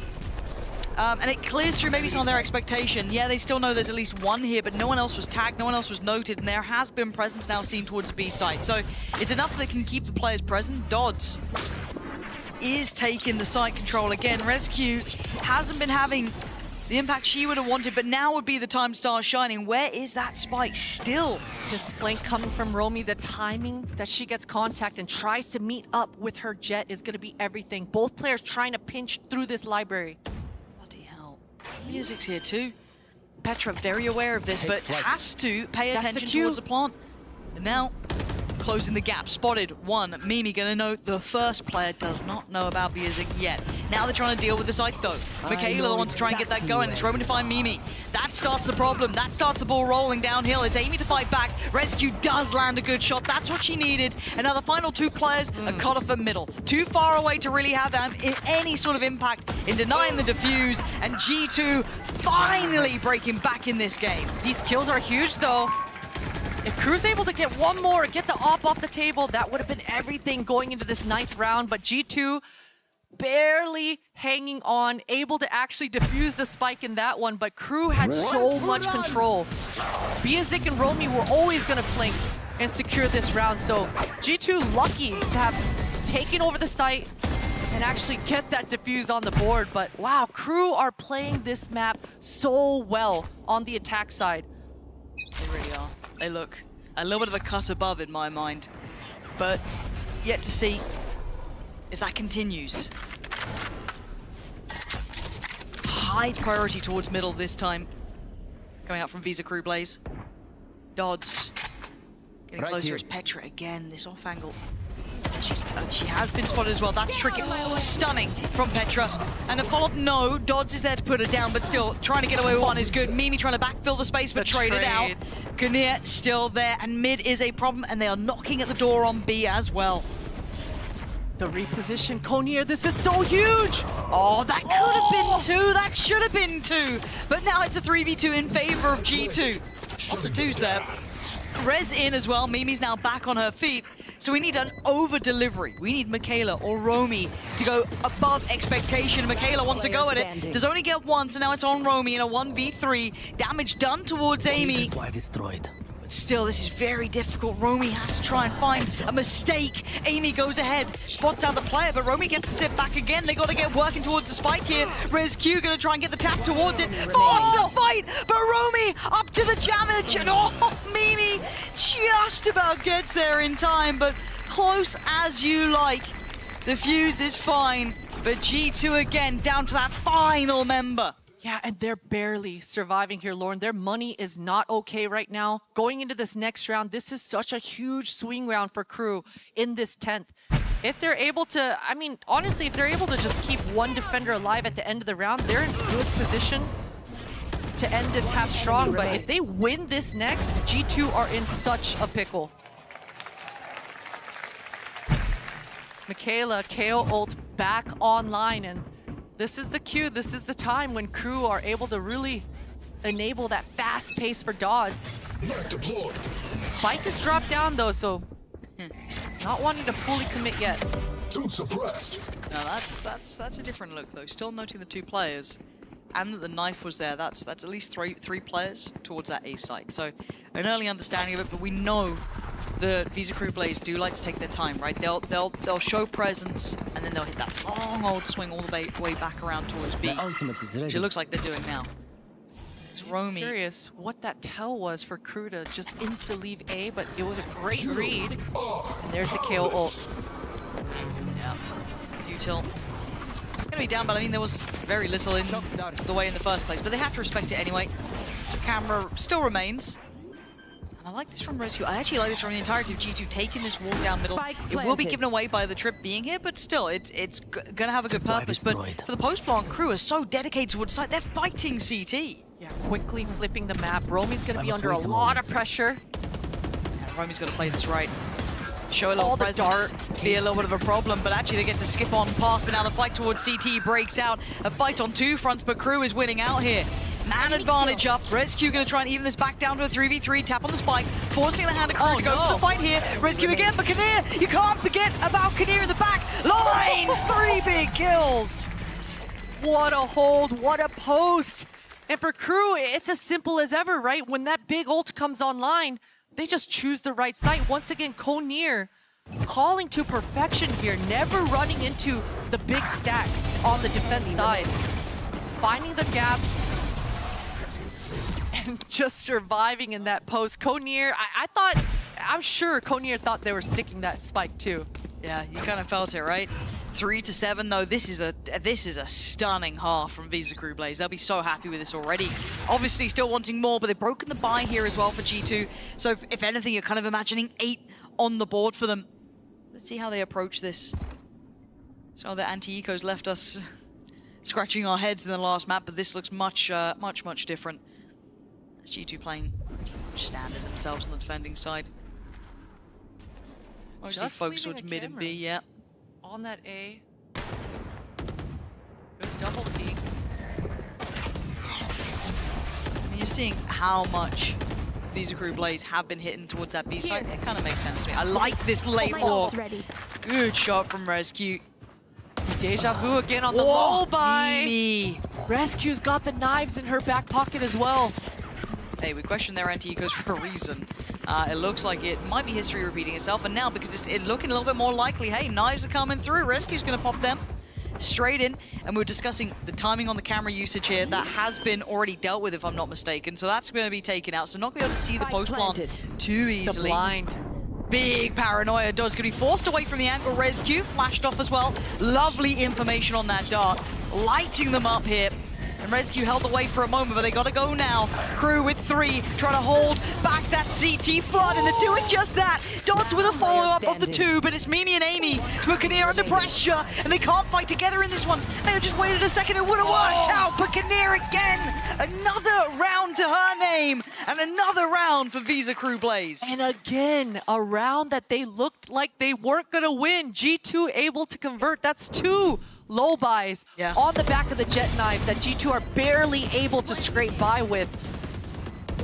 Barely able to not scrape by with, and Crew able to just save the day. But again, I keep saying it, but it's Crew. Their calling is spectacular right now. Anytime they're going into the sites, they're never in a position where they have to guess. They have the information. They know where that retake is coming from. Huge knife. Oh dear, Mimi again, just it feels like no man's land up there. Yeah, Vanya had a smoke out instead of her gun out. Unfortunate timing. And during these pauses, usually Romy has been putting a lot of disruption in their mid area. You can see that Amy is kind of nervous about it, bringing Petra back over towards that mid as well. For Crew, they're just waiting for that second KO knife to come back online here. 10 more seconds. Ooh, they're just gonna right click early. Okay, so the exchanges, they give up the site, but they clear middle. Okay, this time they've done it cleanly as well. So Romy goes down, so the back line is cleared up. They're not too worried about that. That's Michaela, I'm not sure what you were after there. That felt a little unnecessary. Very possible round considering how clutch they've been so far, but now down to 1. The dart's fantastic. You're gonna keep track of Kinnear. 1v3 is a lot to ask for. Does have ult.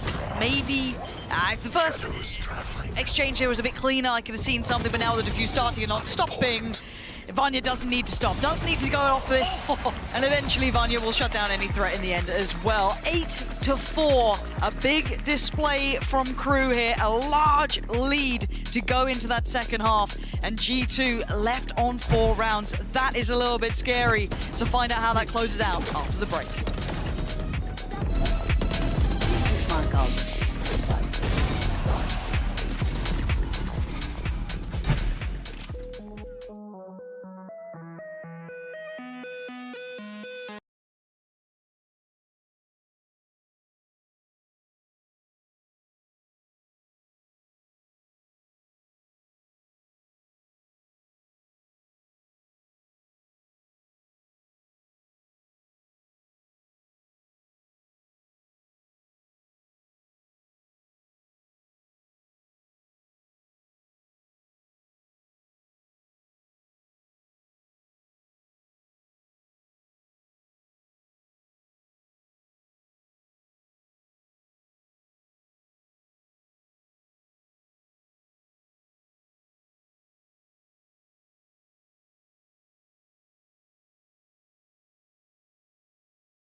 Them to be nonchalant and, you know, just enjoy life, etc., and then they overdo it, even though it ends up being most of the time a party with intensity that's quite close to just a random night out very often, but then it loses all the soul, as you beautifully put, because it's like hyper organized and it becomes mandatory fun. You need to enjoy this. Oh, it's New Year's, so that you can talk about it the next 2 months about how you had a really good New Year's party. It just becomes another form of flex, and it loses all the beauty of, holy shit, we survived as a species another 365 days, which is very cool. It's a great thing to celebrate. It's a good achievement at this point. It is. No, you're right. Look, if you're doing something with the aim or with the motive of telling people about it later, then immediately you're not in the moment, are you? Yeah. You're like, well, I'm doing this party so that I can explain what a cool party I had in a few weeks' time, and just enjoy it now. I've like fully stopped taking pictures and like videos during the countdown for New Year's, because like, no, actually, it doesn't matter for me to be uploading this and for like thousands of strangers to see it, or to, I don't know, send it to my mum. Obviously, I send a little message to my folks and stuff like that. But like, actually for the countdown, no, I'm here, I am present, I'm with my friends, I'm with my family, and that's what matters. And then I get all my energy out during Auld Lang Syne and collapse on the sofa and go to bed 20 seconds later. 3 turns into a game of Catan, I'll trade some sheep for some sleep. I'll tell you that.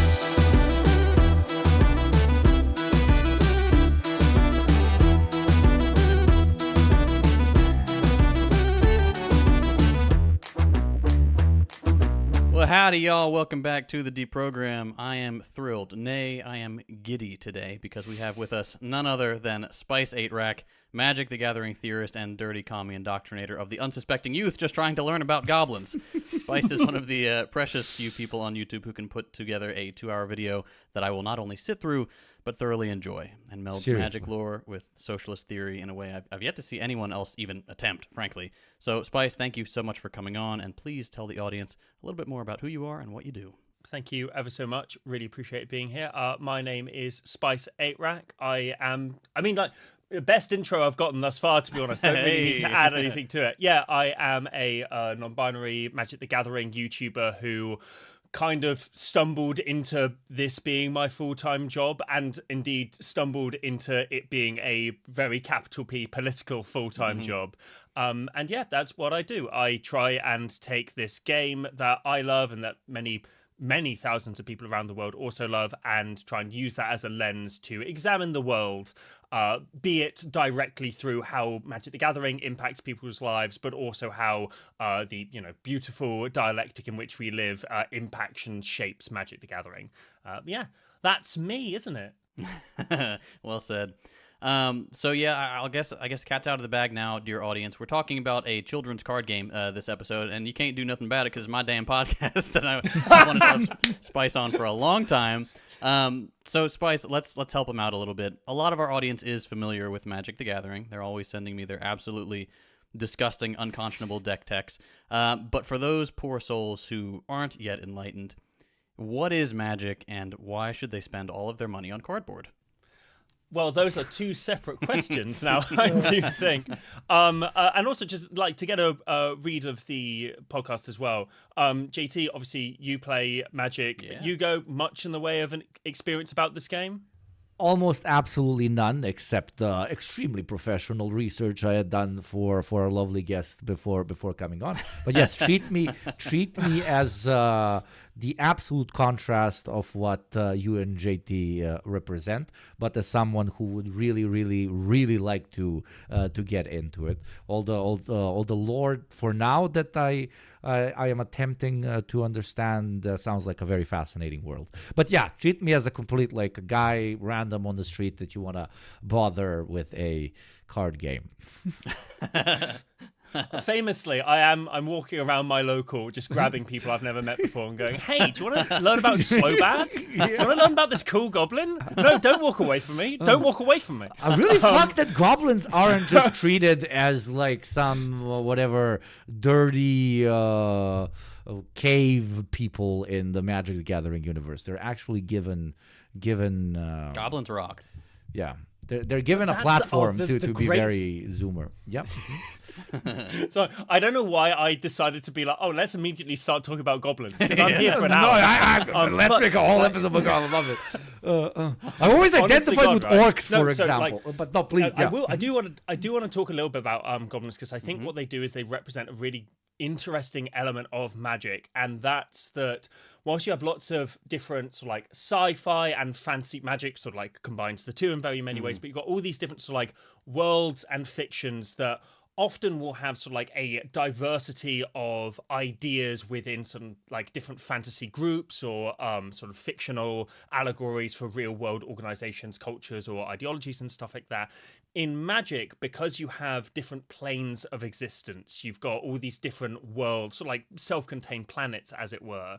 You have all of these different kinds of goblins, but also kinds of societies that develop, kinds of elves, and you can have these really interesting literary examinations of what does it look like when you have an elf in a cyberpunk setting, for example, and how does that compare to an elf in a high Venice Knives Out kind of setting? And how does it's great, and you can have all of that in one self-contained multiverse, one self-contained story that then interacts and crosses over with each other. I adore Magic for that. If you like an element of fantasy, if there's So she has to rotate over. Now, G2 aren't exploiting that or exploring that option. It is purely just your standard old default, really. So opting to go back towards that B sign. See how Dodds does it. Vanya being so far away has to regroup and catch up with those Omen smokes, but that entry from Mimi just gives them the sight. Yeah, the Paranoia are even reaching towards Romy, so they have security here. Camera gets cleared. ResQ outdone though. Good swing from Romy and going to invest the ult as well. Now the others are getting close by, but they now get to see the full idea. No flank in play, nothing to worry about coming through middle, so they can focus on what's in front of them. Romy, when are you going to lean through that cage? Wait for the rest of the team to get closer. Kinnear already on the site. Paranoia still there. Smoke still there. That's going to be Petra with the blind on her. She can't do much. Actually, it's both of them. I thought Vanya would have been fine, but no, the near side reached. But so does Petra. Punching back up with 2, but a 2v2. And Mimi trying to play this corner. Has to play it perfectly. Needs some help here as well. Takes away the diffuser. And now Michaela up against Amy in the 1v1. And Amy's just got to play to the time, play to the tune. Drawn in. Wants to take a glimpse. Timing is everything. Wait, how close is that? I think Michaela... She's got it. Yeah, she absolutely does have it. Oh! Amy's going to be kicking herself over that one. That is crazy because even Petra being blinded by the Omen blind, that KO flash never caught her. Yeah. Her eyes were still dark from that Omen blind being on her, so she was able to punish and get one right before she died, and that was everything. Crew had everything they needed. Romy was putting in so much work finding those equalizers. But G2, I can't believe this. Doesn't look like who won the round if you look at the buy now coming out, but It's you know. wild, it's wild. Visa Crew Blaze are up to 10 now, and they're going to be coming in with Sheriffs and it looks like Hero Rifle on Dodge, so that's about it for G2. Still a decent enough purchase, still got Vanya with the ult, you're going to have Petra with her ult, ResQ 1 off. And a couple of ults on the horizon as well for Visa Crew Blaze, but you're looking for that economy to match it in the very least. Early drone here from Biazik, feeling the nerves, feeling the pressure, lacking info from this A, and actually Vanya breaking that drone so early is still gonna keep the defenders blind. They're not exactly sure how many members are outside the same main, so you can see they're holding the perimeter. It's just Dodds all alone here on this B site. One Hero Rifle for the entirety of the G2 squad. Now, gotta wait for the dart. I'd imagine. As Dodds is still back here, gonna be revealed and noticed, I think, at this point. No, managed to mostly evade it. Did get suppressed, so they know that someone was on the site, but 17 HP, and the timing on the smoke is perfect. A quick hit and run, but it's G2 smothering the site, who get the security. So the plant can come in, and the final 2 players, I mean, it's a Marshall and it's gonna be a Sheriff, so not too much to worry about, I say, with bated breath. There's an Outlaw? I'll hold my breath with you. Yeah. Might be able to get away with some damage here, Konir. Able to pick up that Vandal. G2 are playing this round so well. Yep. You got to take no chances here. If you're at 6 to 10, you just had a bit of a I don't want to say blunder, but an awkward previous round. You don't want to be making mistakes, and there it is. So, 3 stay alive for G2. Still keep a lot of their big ults here, which is what they'll be looking for as well. And the Visa Crew plays, they make it through okay. They make it fine. It was just a Hero Rifle investment. Just got to make sure they can round out the purchase now. And still no operator on the board here for the defenders. Not enough money. This KO ult should allow Michaela and Crew to formulate some sort of a retake plan. And you can see that on the map here. They're just leaving Romy all alone to her devices. 4 members stacked towards this B. No armor on Romy either, I'm pretty sure. Yeah, couldn't afford it. That's pretty rough. Oh, wow. 1 off from the knives too, and not going to go for the dropout on that? Yeah, well. See if it comes back to haunt them. It may have no issue because Dodds is apparently in their spawn. And Crew, they're corralling G2 into the Cypher setup right now. Dodds is on the back line, applying pressure and making sure G2 commit to this hit. Yeah, they are going for this as well. You're absolutely right, but Romy's got to be careful.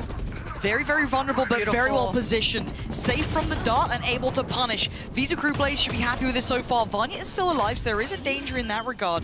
But they need the plant, they need the time on their side. A 2v4, you got to feel there has to be almost mistakes from Visa Crew Blaze to open up a chance back into it. Vanya has aced in the past, she has the paranoia, she's got the smoke, still got an owl drone as well. She's looking for an isolated fight. The barrel shows and the kill comes in. But in the meantime, Petra fell. So now Vanya is up against it. A 1v3. 3 for Visa Crew Blades. And it's going to be Michaela to do what is necessary. 11 for them, closing in on that 12th round. Love this set play coming out here for Crew. The aggression on the defense, but the layers that was always there. They knew that G2 would respond and react in the way that they did. And always had that secondary trap. Love the spam kills coming through here for Romy. And what a round for Crew, right when it matters most. I mean, they've been working on that strategy for quite Kinda some see it, time. right? You can see the idea. For sure, for sure. They've got a name for it. Busting it out Can I ask right one in of the your perfect moves. We names? call that, well, our name okay. is kind of weird, but it's okay. Pouge. Pouge. P-U-U-J. Pouge. Yeah, Pouge. Let's go Pouge, guys. I'm so scared of asking you anything ever again. Like, that We've got seems some fine. weird but call-outs. Yeah, no, it sounds like it. That sounds But it makes you remember them. true. Yeah. True. That's, do you know what? It sticks in the head. Okay. Our best strategies are named after female artists. Miley Cyrus, Adele. What is the Miley Beyonce. Cyrus? Should I Miley ask? Cyrus is on Sunset. It's Okay. a mid-push. Okay, the little all you Miley. need. All right, that's all I need. Okay, that's fair enough. No, that's incredible. Thank you for that insight. I just hope everyone now just doing something in mid on Sunset just calls it a Miley Cyrus. Yeah, it doesn't matter what it is. They should. Just Miley Cyrus it. You know what I mean? As it stands, though, we do have the timeout for what is G2? I think it's G2. That makes sense if it's G2.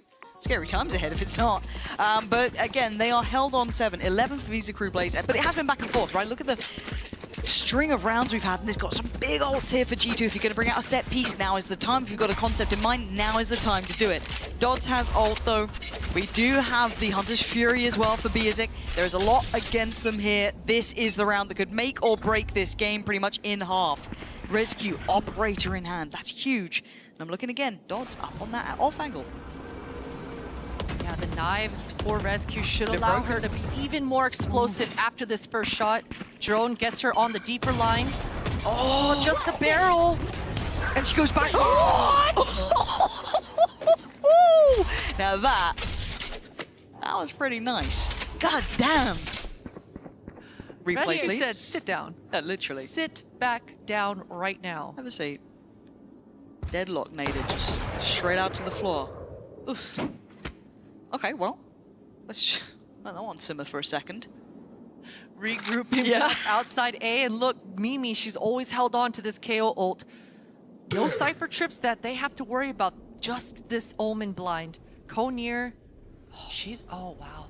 Yeah, this is dreamy. They don't even know it. Yeah. They don't even know how good they got it right now. They're still going to go through the protocol list. I don't blame them. You can see it. The paranoia, the high flash, the dart towards the back of the site. That means everything's clear, right? This is all good to go. Maybe there's the one danger of the smoke, right? Someone sat in the own smoke.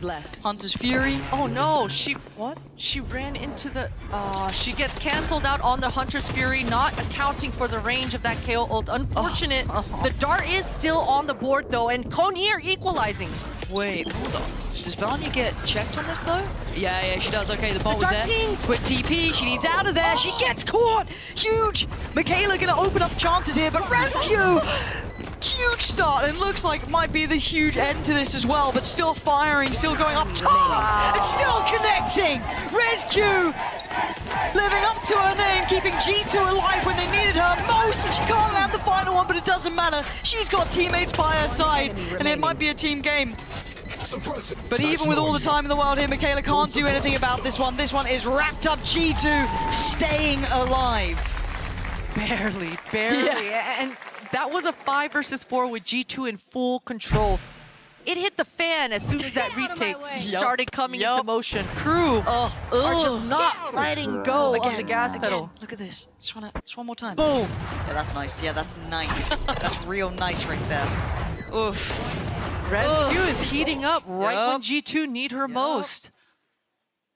I'd like to see Crew talk about being okay with giving up the next couple of rounds, getting their money in order, in check, so that they can have the best weaponry that they can for the last 2 or 3 rounds of this half. We haven't seen an operator in Dodds' hands. We've seen some scrappy buys, but they need to take a deep breath, stabilize, and think about these last, what do we have? What's the math here? 4 rounds in the half. You took a second on that one. I did. I don't even go for it. Like, I mock, like, Sliggy people when they do, like, the 4 chances thing. That's that experience. Right. But I just steal it, because I'm like, oh, 4 chances, sick. I don't have to count that high. Brilliant. But no, I think you're right, because even when it comes to mine, like, some of the ones that Visa Crew Blaze did actually convert, still had some faults in it. Again, we saw that, who was it who didn't even have armor in that? It was Romy. Yeah, Romy who got some really valuable kills over towards the A site, holding it down. Still didn't even have armor. If it got out of hand, that could have been a big problem. So you're right. I would like to see them kind of, save up the pennies, not overinvest. They have that nice big purchase. Let's wait and see. It looks pretty frugal so far. I say that. Sheriff's coming out, but still, hopefully they get a nice purchase eventually. Look at Michaela's assists. 16 on the board. Oof. So many pop flashes. Flash start combo to get that quick mid info. Here, mid's a little dangerous up against probably Sheriffs though. There's a lot of angles to try and clear through, but see how deep G2 want to go on this. I don't know if the knife even caught anyone. They all look. It did catch Romy. It did catch Caught Romy. Okay, but did not see Biazik here. And you can see that Rescue isn't really that comfortable going any deeper than she is. And this goes back to that double controller comp I was talking about, but they do need to take care of this cam. Hello? Uh-oh. Don't make me into this one. Dodge is so confident. They're sticking around fighting that still. I love it. I mean, you get that little air of freedom to kind of go for it. Having a little bait, trying to see if she can draw anyone into having a peek on this, but Biazik could try and set up maybe Dodds again here, but Crew are reading this round so well. They know it's a distraction. They know it's a fake. Standing ahead. Get out of here. Luckily, the knife doesn't actually catch as many as it could. The paranoia certainly does, though, but lit up like a Christmas tree. Romy, how are you alive? Petra's been so bang on the money with those, but still, I'm looking at Kinnear's positioning. Suppressed, yes, but they don't expect the angle, and suddenly it all goes topsy-turvy. Luckily, Rescue and Mimi are trying to put this one together, but it's getting dangerous. Romy's still in a good spot, gets taken away. 12 seconds, it was down to the wire, but I think they found stability now. Plants there for Biazik. And the knife to the throats. G2, 4 alive, taking another step, but we were waiting for that money to hit for Visa Crew Blaze. And it should be hitting right now. Still not quite where you would want it to be, but you can't complain. Last round was so close because of the little that they did invest. But an operator finally on the board for Dodds, getting it passed down the line. And it looks like she wants to start the round towards A. I love the fact that she's got a pocket KO in her back with the Sova. This is going to be a brawl. 4 members against the 4 members of G2 here at A main. It feels like a do or die by Dodds in this round a little bit, but let's see. Oh, Did Petra see? Did Petra see? I don't think she did, because she'd be deeper on the angle, and you're right, the discipline there, but Dodds goes forward. Off the back of the flash, not quite good enough. Again, these plays, they're so outrageously confident, and now they get punished, but right back in it. Michaela, unwilling to let go of the round, but it's Mimi again to tip the scales. Back into the hands of G2 in a 3v2. Kinnear and Romy, the last 2 alive, both deep towards CT. And a quick TP taken, Kinnear. Well, I don't know what you meant to really get out of this one. Romy, gonna find it hard because the timing. You look at the position from Rescue, you're just, it's so tough. They did spot the Omen right before canceling out that ult. Is that both players, maybe? Oh my, wait. Rescue, live up to your name again, like the life raft that G2 need. Forced off the spike, but still half achieved. Romy can't do it. Rescue again, impact in these rounds. What an incredible start. You gotta feel for Crew there, though. I mean, Dodds, she had the play. The flash was en route on the way, but just that crosshair displacement a little bit off the mark. But what a response. And you saw how aggressive Rescue was right after that little skirmish, pressing the issue, going deeper and further down into that heaven, and just really checkmating that post plant for the side of G2. Coming back, come on. Coming back. 3 in a row, broken the money. This should be the quote-unquote tie-up round if you're looking at just the purchases alone. But it can change in a dime, in a moment, in one shot. Vanya down to 5 HP. Suddenly, got to be a little bit more careful, a little bit more cautious. They're building up mostly towards that B site for now. Couple trips here to be cleared out by that shock dart. Yeah, no KO knife on the board, but the ultimate is up. If Crew are able to burn out this ult this round, there it is. Wait, that was Michaela's? Wants to buy time for Dodd's flank, I guess. But Dodds showed. Hard to tell if that was worth it or not. I guess we have to wait to see the outcome, Ambitious. right? Yeah. I don't know if they thought they caught maybe the timing on it, that maybe, you know, Dodds could have just played back in there, but... Look at this mini-map right now, Lauren. Yep. Dodds is repositioning I and like this. they've got them contained. I do like this from Dodds, at least still trying to be proactive. But if she dies here, it feels all for nothing. Oh my god, the time. Oh.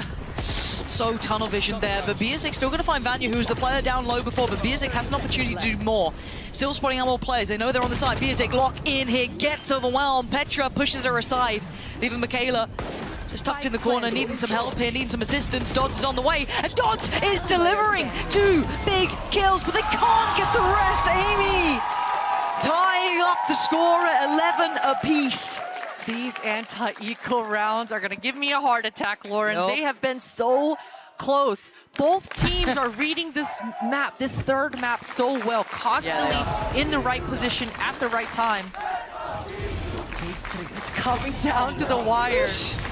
Round 23, healthy buys for both teams. Operators on both the jets. This is the one, it feels like.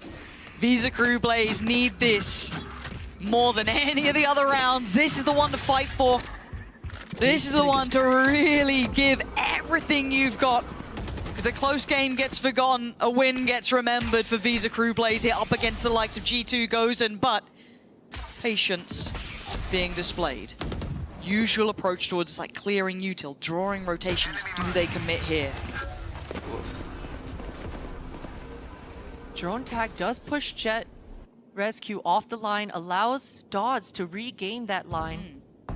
It's gonna mean a lot. I got the spike. Getting that space. This should allow the defenders and Crew to over-rotate as soon as they lose this mid-pressure. Pop Flash gives a lot of sound cue. The operator up through here?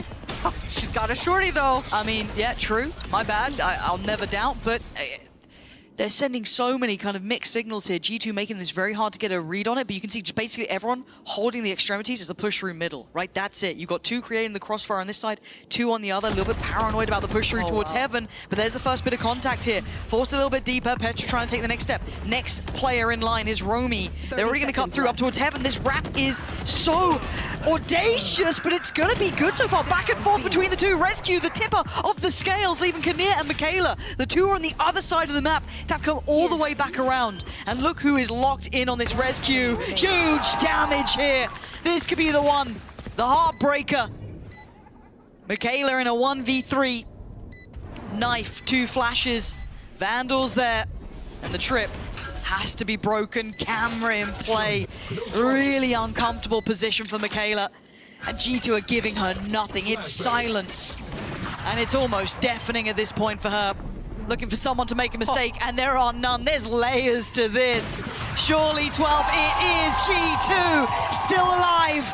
And Visa Crew Blaze are feeling the pinch here. That is the round that's gonna break their hearts. What a beautiful entry. What a beautiful strat coming out here for G2. They were always in control of this round, and I love the fact that they cut noise. And I mean, Crew, they're running out of gas here. They're running out of energy. They had the space in that middle, but G2 responds so well. The timing that Mimi got on that Heaven pinch, that B player had no idea. And this is the one. This is it. Crew, can you take us to OT, or is it done for? That's the start. Rescue, after a nightmare of a beginning, making up for it. Starting to really hit here for G2 as at least Crew trying to take space on the other side of the map. A deep Aldron going to spot out too. Biazik, that is very bold. And she gets the reward. That is the Hunter's Fury there for her. The Rescue wants to clear that space as well. They're heading this way. Regaining the information. Biazik is going to want to get out, and you can see that she has slipped out. Oh, she's coming back in.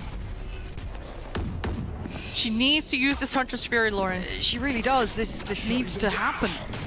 Clear on the site, maybe waiting for the dart here, maybe hoping this would be the time. It might just be. Can she get any value for this? Can she be rewarded by any means? I think Mimi might have been tagged. Maybe a little bit of chip damage, but that's it at most. I don't even know if that was it, but the plant set, I don't think that's enough impact. A late lurk coming out from Romy, but we'll have to get rid of the actually no, the knife landing. That does open up a little bit of a way forward. That's good. So maybe an unexpected flank here. Rescue does not know about this, but time is ticking. They gotta get a move on Romy. This is the time. You have to strike now. Opportunity beckoning, and now Crew start to flood back in, but Amy, Petra, they deny it all.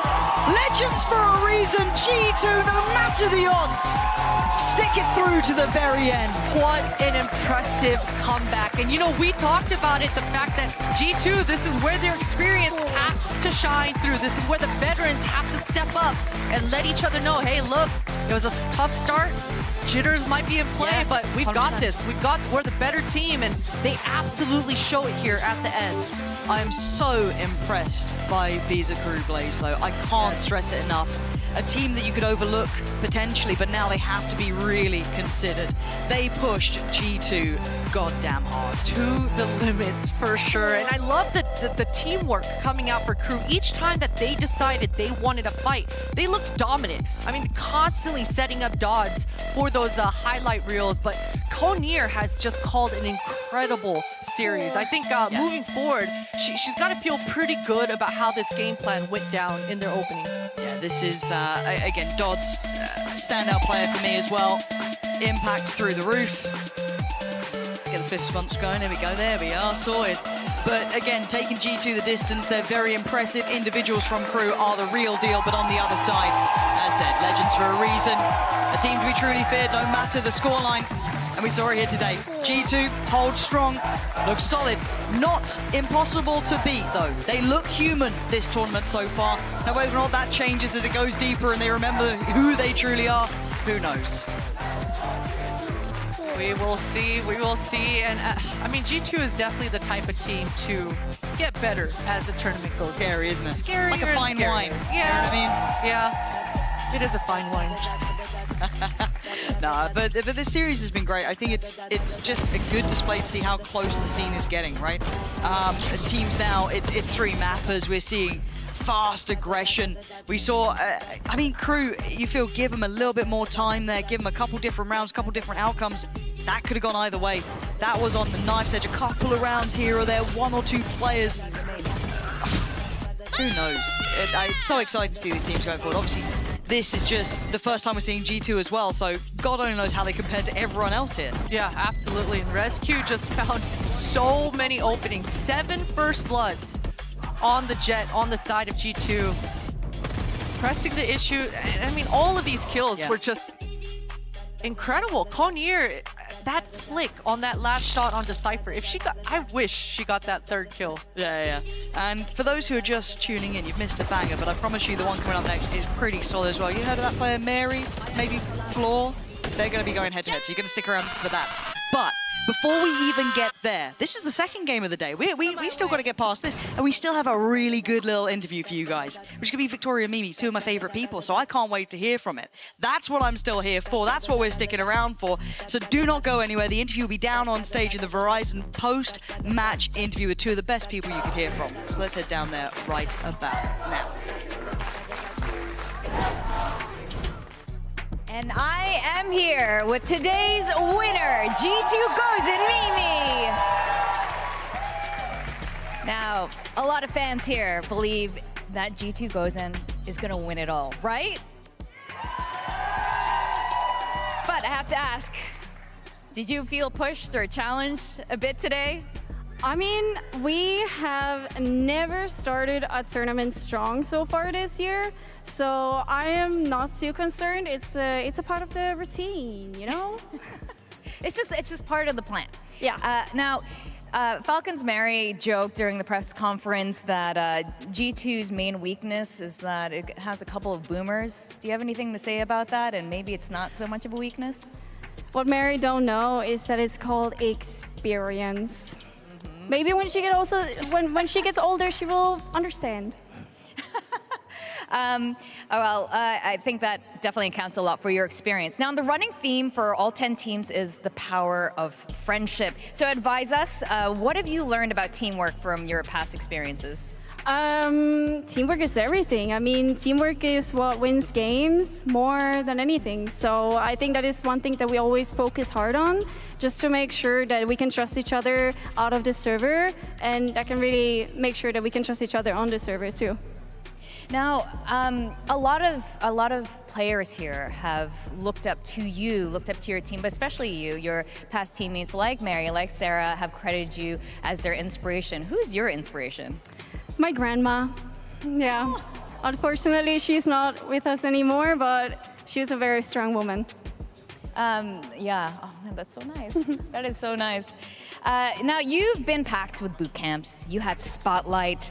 You have this. How are you going to be spending the next couple of days? Probably bragging. Obviously, there's still a lot of work to do, and we're far from perfect, and that is what we're going to prepare for the next match. Perfection as close as possible. Now that you've seen a bit more of the teams, you yourself have competed today, what team now are you really looking forward to facing off against? We are the kind of team that will take it step by step. So next is MIBR, and we're not going to focus anywhere else before we beat them. And I'm so excited. Brazil is always such a strong region, and now they come in with a new team. I'm so excited for that match. All right, and before we send you off, any message for the fans here, the Gozen fans and the Mimi fans? Thank you so much, everyone. Remember to come for our next game too. We love you very much, and keep supporting us. All right, well, congratulations on the win, everyone. G2 Gozen Mimi. Thank you. All right, guys, don't go away. Up next, we've got Shopify Rebellion against Falcons Vega. Up next.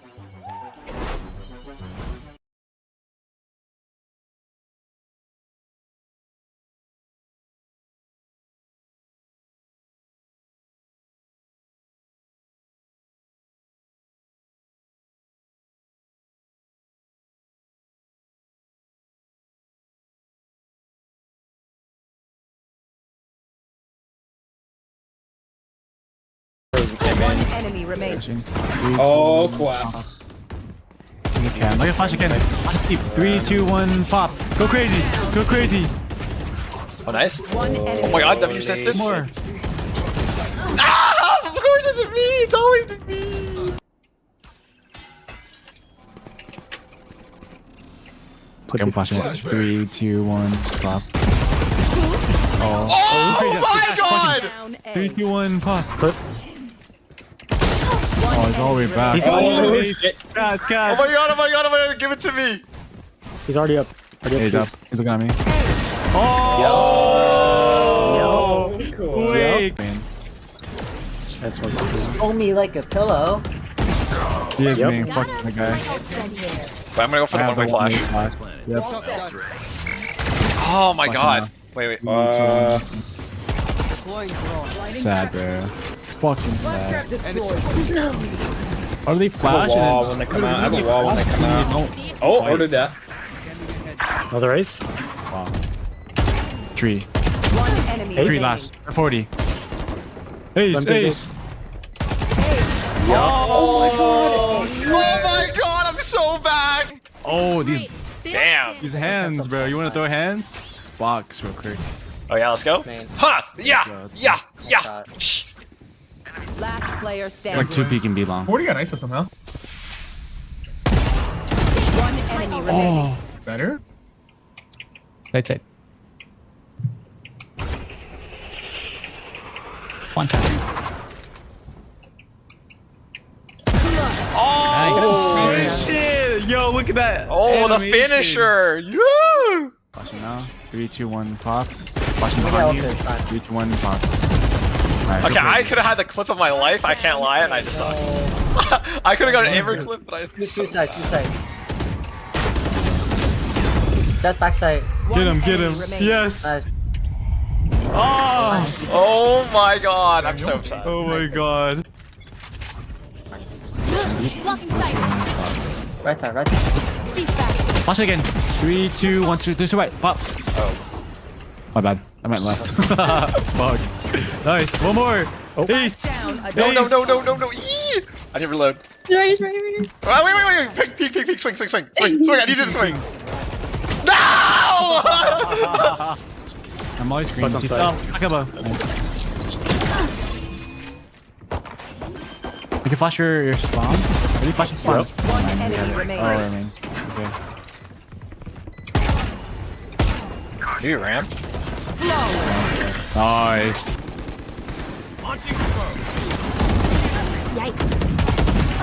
Oh my.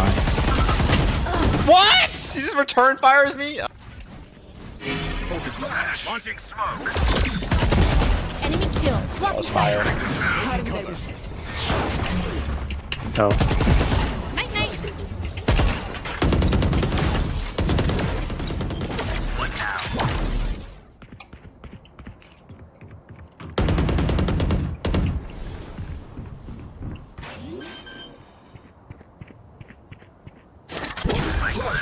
Yeah. One enemy remaining. 2, 1, pop. One elbow. I don't know if he's. One elbow. Elbow. Nice. I can flash in a sec. Party's Ready? over. One enemy Oh, I'm remaining. the best. Pop. He doesn't need no flashes. Yeah. Bro, I was dodging. Sorry, it's ramp. I swear, sorry. Could have went up heaven. Okay, follow me. Yo! Yeah! Too mid. Wait, does he have the Vandal? Flash 70 on 2 of them. Spike down. Nice. W. One enemy remaining. Nice. Oh my god. Flashing. 3, 2, 1, pop. Flashing again, P. 3, 2, 1, pop again. No, he just... he unintentionally just got the perfect dodge timing on that. Oh. Wait, behind you. Left, close left. Oh my Oh, let's God. try. It's okay. Got it. It comes. Nice. Oh boy.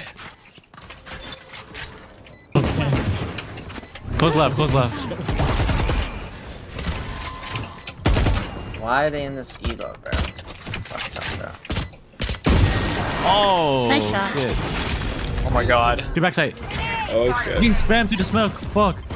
What's heaven? I'm gonna flash you the smoke. Flashing dark sight. 3, 2, 1, pop. Flashing again for you. 3, 2, 1, pop. One you Nice. Wait, I have the dash.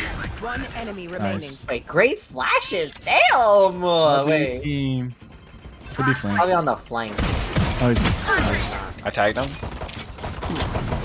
I can kill. One you. Okay, smokes out. Okay. I'm gonna smoke the top one too. Dash on it. You'll throw a flash. 3, 2, 1, pop. I failed the jump. Oh no, I needed you. There's no one here. It could be One you of still. you. Could be you. One of you. No, there's 100%. Yeah. What? Did he just one fucking tap? They're gonna flank. Okay, it's not good again. People go heaven. One heaven and then one here. Oh, this guy's on. Ah! My gun was Heaven, blocking hell. her. That's indeed. 3, 2, 1. Close right. Nice. Got it. Trade. Short down A short. The Nice. dodge, bro. Oh, you can glide to heaven too? One enemy Wait, that's remaining. sick. Wait. That place might be sick. That play might be the play, bro.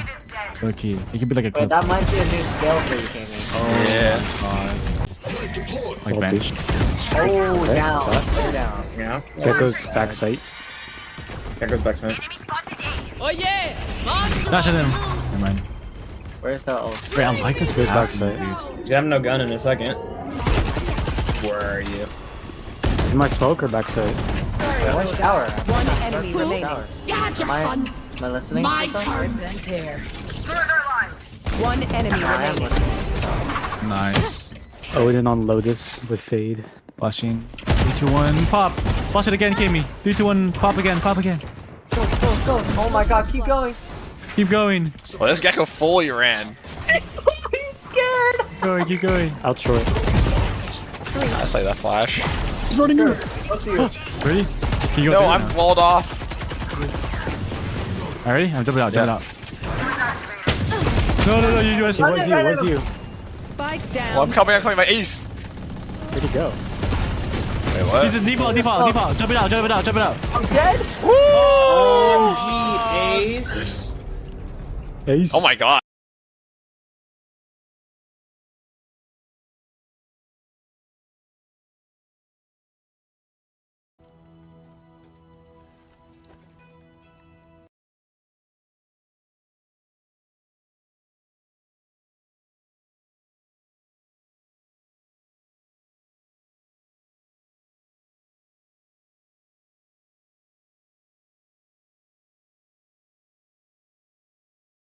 Who on shop?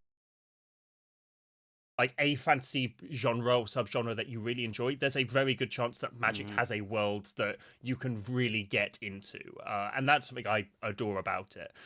As well, like the game is this really interesting mix of, it's kind of this halfway house between something like Pokemon and something like D&D, where it's got definite game objects and definite game articles that you play, definite rules. However, there's such a variety of ways to actually play the game, where, for example, you've got this sort of like actually to the letter of the law legacy and vintage tournament where you will play a card and there will be a certain like a series of rules that you will absolutely be following, and if you don't follow them you'll get like a judge warning, all the way to like absolutely nuts like fan-made formats like Dan, which is a format where two people play from the same deck, which is immediately not how the game works. But the entire point of the game is you're trying to hit your opponent in the face with a fish 5 times, and whoever hits your opponent in the face with a fish 5 times first wins Dan.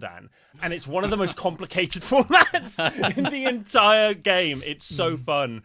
And you've got formats which range from like, and Commander in the middle, which is very casual, lots of sort of like takesy-backsies kind of stuff, but there are official rules that Wizards as a company sort of condones and passes down. So that pretty much, no matter what kind of fantasy world or sci-fi world you enjoy, and no matter what kind of like board game or card game you enjoy playing, there's almost certainly a way to make Magic play it like that, which is, it makes it so unique as a game from my perspective. Yeah, I totally agree with that.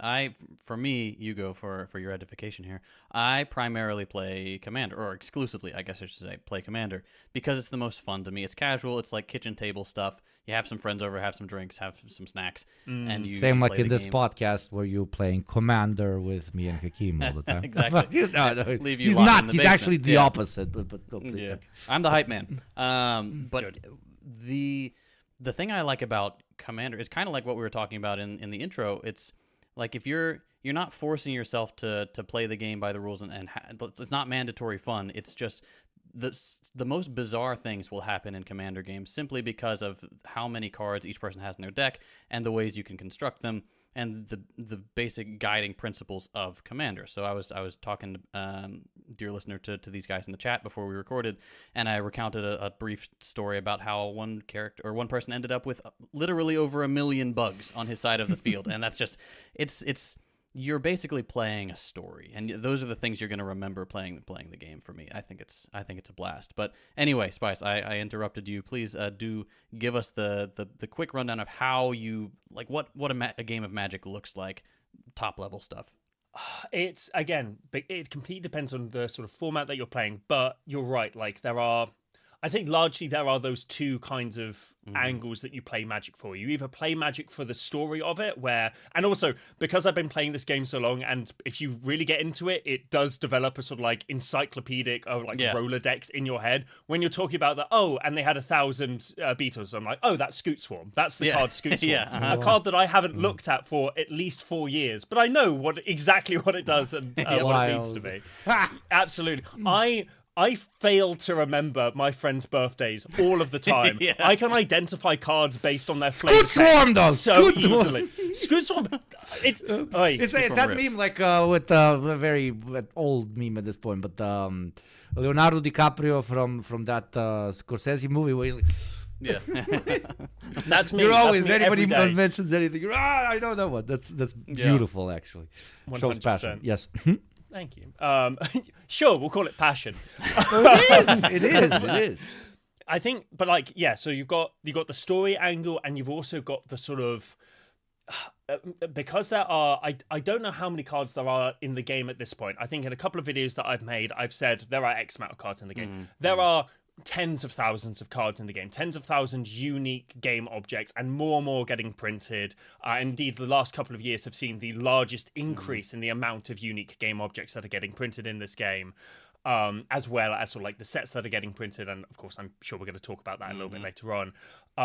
But as a result, there are so many niche interactions between, okay, so this like rare card from, I don't know, 1999 actually combos incredibly well with this common card from 2016, but no one's put the two together yet. And now that I have, suddenly I've developed an entirely new way of like winning a game effectively.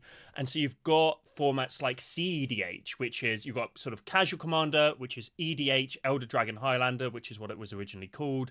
And then you've got CEDH, which I actually have sort of like my burgeoning CEDH deck on the desk in front of me here.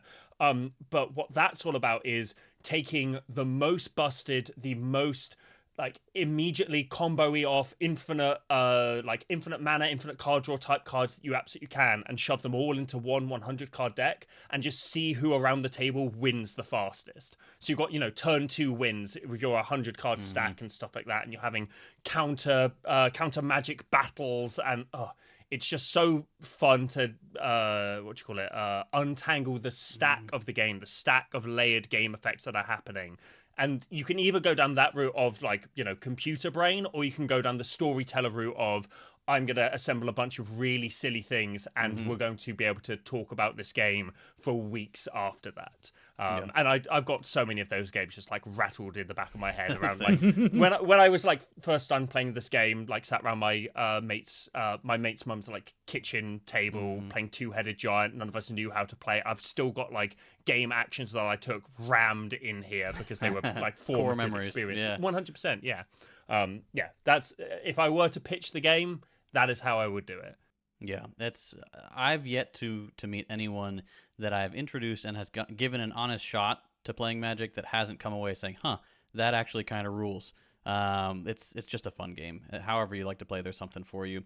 But for anyone who wants just like okay, what is Magic though? Like, how do you play? You have 5 colors, right? White, WUBRG. Yep. Five colors, and for Commander, for example, you have one card who is your Commander. That's the dude who determines how your deck works, basically. The engine of your deck most of the time. And there are exceptions to that, of course. But for the most part, if you've got a Commander who is green, of the white, blue, black, red, green color identity, if they're green, you can only include green cards in your deck. That's pretty much how it works. If your Commander is multiple color, if it's red and green, you can include cards that are red, cards that are green, cards that are red and green, and it just gets more and more complex as you get more and more colors in your Commander's identity. But and then you, like any other game, you need some kind of fuel to cast your spells. So you have lands, basic lands. Oh, look at that! There's an island. The blue ones are islands, the green ones are forests, etc. And so you put those down, and each turn you can spend them to play cards from your hand. And that's pretty much it. You just put out big, cool things to bonk your opponents. You put out sneaky things to slurp your opponent's life totals or steal their creatures, stuff like that. Slurp it. Yeah, baby. That's the only way to describe it. That's the classic Magic term. It is, honestly. But yeah, that's pretty much it. You just fancy yourself a wizard. You've got some colors to play with, and you spend the colors to do cool things. It seems really complex when you watch people play.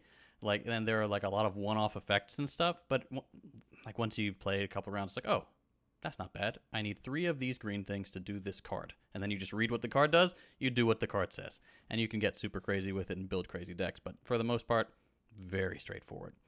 Now, for our less cultured listeners. Again, we're talking about a card game here. I thought you were talking about you and me there. But... We've got our me, the genius, and these 2 slovenly lowlifes who have crept onto my podcast. Seems about right. Yeah.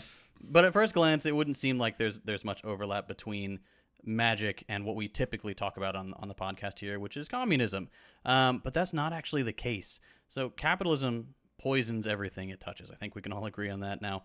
Commodifying and perverting even the most wholesome pastimes like card games. Magic is no different.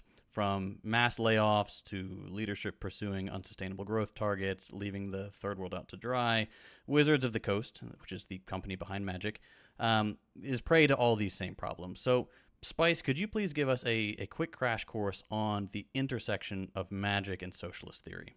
Absolutely, 100%. So I think you've got multiple angles of this, and again, this is something that I try and use my channel to very much talk about. But like any cultural product that's made under capitalism, there are a whole bunch of different ways that you can understand the systems in which we live through it. You've got the sort of immediate aesthetics of it. So, for example, Magic is a game that wants to talk about, big themes like war and freedom and stuff like that. But also because it's a game that's it's been going for over 30 years now, sometimes some of the sets talk about themes that don't normally get airing in sort of mainstream entertainment products. So, for example, the original villain of Magic the Gathering was a guy called Yawgmoth, who was a eugenicist. And so, as a result, when you have a character who is a eugenicist, you are writing a story where you're attempting to explain his perspective and explain the perspectives of the people fighting against him. You have to delve into, well, what is eugenics? Why is this being presented as a bad thing? And using that, you can very easily have a conversation with people about, the myth of race, nature versus nurture, the incredible books written by Robert E. Sussman that I cited during my video on Yawgmoth. You've also got sets that talk about the revolution, and it's very interesting to see how a corporately produced product talks about revolution and how it visualizes it, happening, why it should happen, and the violence inherent therein. That's always very fascinating. But of course, you're right. In being a commodity, Magic has, and it is very much saddled with the fetters of the system in which it is produced. There are so many brilliant elements of Magic, and indeed the video that I'm going to be releasing as we're recording this, releasing it tomorrow, talks about this a lot. About there are so many fascinating artistic decisions, fascinating mechanical decisions, fascinating marketing decisions as well, and art treatment, different treatments of different cards. And you can really tell where something has been done because a creative has been given the space to do it, and something has been done because someone in a boardroom who hasn't touched a Magic card in 25 years thought that it would sell well. And the market crept in, 100%. And I think as well, sort of talking about the issues inherent within Wizards of the Coast themselves. There's been lots of conversations about the particularly reactionary stuff that used to be released within the game. They used to, for example, hire a full-blown Nazi to make artwork for them. And not even subtle artwork, just full painting Klansmen on Magic cards, and being like, yeah, that's that's a whole conversation in of itself. But also conversations about sort of cultural, commodifying a culture that the creatives themselves aren't necessarily a part of. The people making Magic the Gathering, there was a lot of for example, when Kaladesh, which is this set that is based partially, based partially on sort of Indian culture, the whole subcontinent. It's just, pop that all in one set. We'll cover all the bases. But also when that was being released, there were, for example, official articles that were being released being and we had to have a 7-Eleven joke in the set somewhere. Stuff like that. Oh my God. So cringe. Oh god. Very fucking cringe. But you can I think examining chauvinism through the lens of Magic the Gathering, or Magic the Gathering through the lens of chauvinism, is a really interesting thing, because you can kind of tell at what point, because Magic gets developed a couple of years in advance, effectively, you have this sort of delay in what people say should happen with the game and it actually happening. And you can really tell the moment that it finally got through to the people who manage the production of the game that, oh, we can't just do an East Asian set and kind of slapdash and say, oh, these people are like the Mongol Empire and also Japan. Yeah. There we go. That works. And eventually people sort of turn around and go, no, those are two very, very different peoples, actually. Yeah. So I think that it's really difficult to pinpoint one specific thing that I think is useful or that is the most apt when it comes to how Magic can be a tool to examine or to engage in anti-imperialist thought, socialist thought, etc., etc. There are so many different elements of it. But I think for me, it is that storytelling that I think is the thing that I find the most intriguing to talk about, because when we get right down to it, if you are a creative wanting to tell an interesting story, usually those stories do push up against the cultural hegemony in which we live. And it's seeing just how far a creative can actually push it before the corporation that they are producing work for kind of goes, that's enough, thank you very much. That line is what I find fascinating to explore and to talk about with this game. Yeah, and I've been out of the loop for a few months now, so we've been moving, and I haven't had time to play or keep up with stuff. But then, I saw recently there's something about there being a 50-50 split now in upcoming releases of Magic that are going to be Magic, quote unquote IP, like the original Magic multiverse, and non-Magic stuff. So for those who aren't aware, Magic or the Wizards have done this thing where they've started incorporating other IPs, Captain America, My Little Pony, stuff like that, into Magic and releasing it as they call it Secret Lair Drop or Universes Beyond, where they'll incorporate something from beyond Magic into Magic. The idea kind of being to, hey, bring people who like these things to Magic and experience the world of Magic. But now it's becoming a little bit different. Can you tell us a little bit more about that? More than happy to. I have thoughts and perspectives. Again, this is one of these things that when you take this element of someone's hobby, you can use it and unfold it almost sort of what you call it, like a parcel, like a present, and go, hey, this thing that sucks, this is part of a wider philosophical trend. Let me show you. The Fortnitification, as I've said and other people have said in various different pieces of media of Magic the Gathering, is a really good example of that, as you said, Hugo, so the market creeping in. At the moment, the thing that is driving what Magic is going to look like and what Magic indeed is very much what people are spending money on. And there is no thought given to the actual coherency of world, the actual focusing on original ideas, new ideas, this very Mark Fisher would spin in his grave, this very hauntological approach to culture, where what began as, here, we did this fun tie-in with The Walking Dead. We've got 5 cards that represent characters from The Walking Dead. And everyone kind of went, this is weird and bad, but they're 5 cards, what have you. Yeah. And then a little bit later, there was a set which was, oh, by the way, this is Dungeons and Dragons. We're doing a D&D set. And everyone looked at that and went, well, it is still fantasy. Same company. There's a lot of crossover there. Sure, that's not too bad. And then we got to Lord of the Rings, and okay, completely different thing. And also the frames and stuff looks a bit strange, and Gandalf can now be played in modern. That seems odd, but whatever. It's still reasonably coherent. And now we're at the point, as you alluded to, where it was recently announced that going forward, half of all Magic sets released from here on out will have nothing to do with Magic. Yeah. So next year, we've got 3 Magic sets and 3 non-Magic sets. The Magic set, and also, I want to say this is bleeding into how Magic is, the canon of the game. We very much, when I was getting into the game, there were lots of these very interesting and very sort of like niche corner case worlds that were being explored.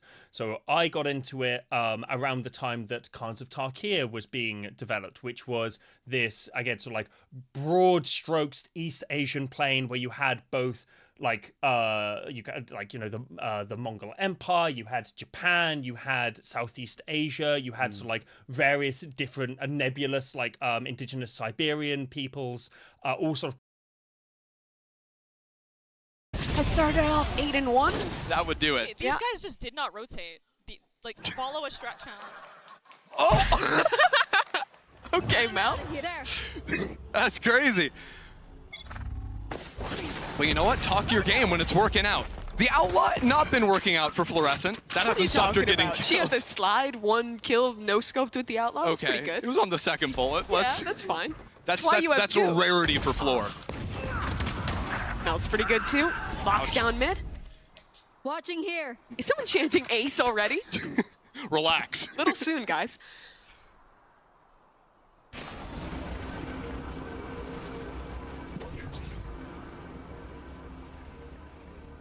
You know, Madvi already shut down here in the first couple of rounds. She was insane yesterday. Yeah. She was something like plus 24. Yeah, I mean, she was in the casting like series. 4 ults a game, you know, like getting those 1v1s. Not the same story this time around, though. Okay, Mary's gonna send it on the ult. Hello. Runs on in. Hello. That's Super Mary. How much more can she get? Eva still doesn't have a gun, but she'll recover one now, and this is suddenly a doable 2v3. Can they find this reflank? Noi is working on it, but Floor deals with Mary. And 2 bullets for 2 kills. Yeah, there's those Outlaw shots. We knew they were coming. Shopify starting things off 4-0 here. Fluorescent, cold, calm as always. Casually up 10-1 in the first 4 rounds. I think Wyatt might have aimed low on the Yeah. ACS prediction. Shameful, honestly. White should know better, Yeah, honestly. not even putting 500. He's been watching her all year. Like, ooh, early First time I timeout. call, yeah. After only playing 1 rifle round, too. Kind of shocking. Do you think it could be something with the nerves? I mean, I feel like it could be a little hard not to be shaken after the way they lost some of those rounds. Yeah, for sure. For sure you could see that happening. Especially after, you get styled on in a few in a row. Also, it could just be a good time to call that timeout and call for a strat change, right? Falcons have been playing so heavy over the B side, but quietly. They haven't been doing anything actively. And what was working for them yesterday, Mimi? The A lobby control Yeah. every round, and thus far, SR has grabbed it uncontested. And getting super active, right? Falcons have been trying to play this low info, offered up style of gameplay to keep Shopify guessing. Shopify just simply don't care. They don't need to guess. They'll figure you out anyways. And then they've become very reliant on these side anchors getting a lot done. Those rotates aren't coming quickly because of that lack of info in the mid round. I will say, things to look at for Falcons heading into this round. Mary has gone ahead and purchased up an operator. That could be the change-up Falcons need. At the same time, Lexa yesterday was so strong on those side anchor positions, especially when she was playing over towards C. The super sub. That she is. Shooting people out of the air. No one going out of the air this time, but coming at you real fast regardless. Falcons adjust to have a little bit more commitment to A lobby, and SR is not heading that direction. This looks to be fast towards C. Floor has a Bucky with 5K in the bank. What is she up to? Let's see what Lexa can do from backside. Floor coming in. Neon ult popped, Nothing. and Lex is just eviscerated.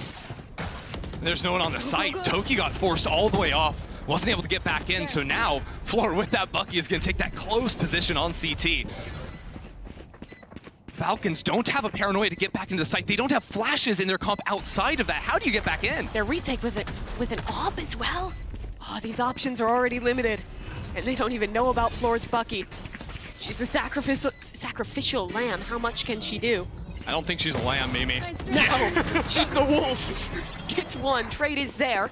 They're going for this one, but time is so low. Someone has to get on that spike ASAP, and SR still has spam on their side. Magby sticking. Already has it halfway, but the smoke falls, and Noi's there to deal with all of Shopify's problems. Mary's not going to get the op out either. Shopify just continue to stack up these rounds, and that was a Mary on op with full armor. Like, Falcons keep putting everything into these rounds, and it is just not happening for them. Floor has the same amount of kills as Falcons Vega have combined. Yeah. And doing it with every type of weapon in the bank, too. Has she gotten a Vandal kill yet? I'm not sure, I think it's honestly. just been Silly Guns. Yeah, that's Floor. Silly Guns and the Zappy Hands. What's better than that? I don't know. Floor with an off, actually. So here's the A lobby fight we were looking for, and Falcons will claim that space, but they've had to invest 4 members to do so. Pretty impressive that Shopify have just avoided all of these setups, though, thus far. Expecting Falcons to fall into that play. Bell one step ahead. Check this out, Fluorescent. They've actually sent over to throw a stun into Garage, it looked like? No, maybe just to make some noise there. Yeah. Regroup with the Taemin A. There's a crossfire here, but the drone isn't broken. Mad V will be spotted, and oh no, Floor's just gonna style on her. The IGL's dead. Mary only gets 1, and the A site is not quite open yet. There's still a Sova here. And all of Falcons is now rotated over, but Shopify's not committing. Shopify simply are never going to fight Falcons on the terms that they want, right? Using the drone to break off that early posting in A lobby. You're also always going to see them jump peeking into corners, never giving a chance to hit easy shots. And no trickle-down economics. Mel throws that gun off the map. They're stuck with the Sheriffs for this retake. Yeah, no hope. There might be an angle where Toki actually wrapping around on that late flank is looking for some guns on the opposite side, but at this point you're playing to get Ava and Ultimate online. Noya's gonna walk right into her. Timing looking just the wrong not there way. for the Omen. Yeah, Noya is never going to miss an easy kill like that. She won't. So Falcons, at this point, probably just trying to die to the spike. I don't think they're going to get an opportunity Ava to should do die damage. to a player. Like, Shopify are rich beyond belief. Yeah, they don't she's need one off money. Soval. Yeah, get an ult orb for yourself. But she chooses the spike instead. I feel like maybe missing the economy of Shopify in these moments here. 6-0 to the reigning champs. Yeah. Great A lobby re-clear. Again, I think Shopify just know that it's going to be a lot of these A forward fights. So if they use utility to re-clear those early angles, it's going to bust open Falcons' position. Falcons are switching it up again, right? Mary now playing into front B, but it's really hard to do things super aggressively because you don't have a breach along your side. Those forward stuns make it really hard to just run out.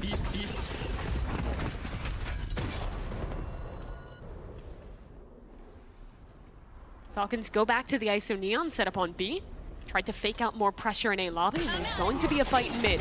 Floor on the slide, spots out the opposing Neon, and Alexis helps to take Mary out of this round. Oh, the ult doesn't quite reach it. The range only went up to window. It's so heartbreaking because Madview was flawless with the kill contract yesterday. Didn't lose a single time. Now Toki has a smoke out in hand. Gun not ready.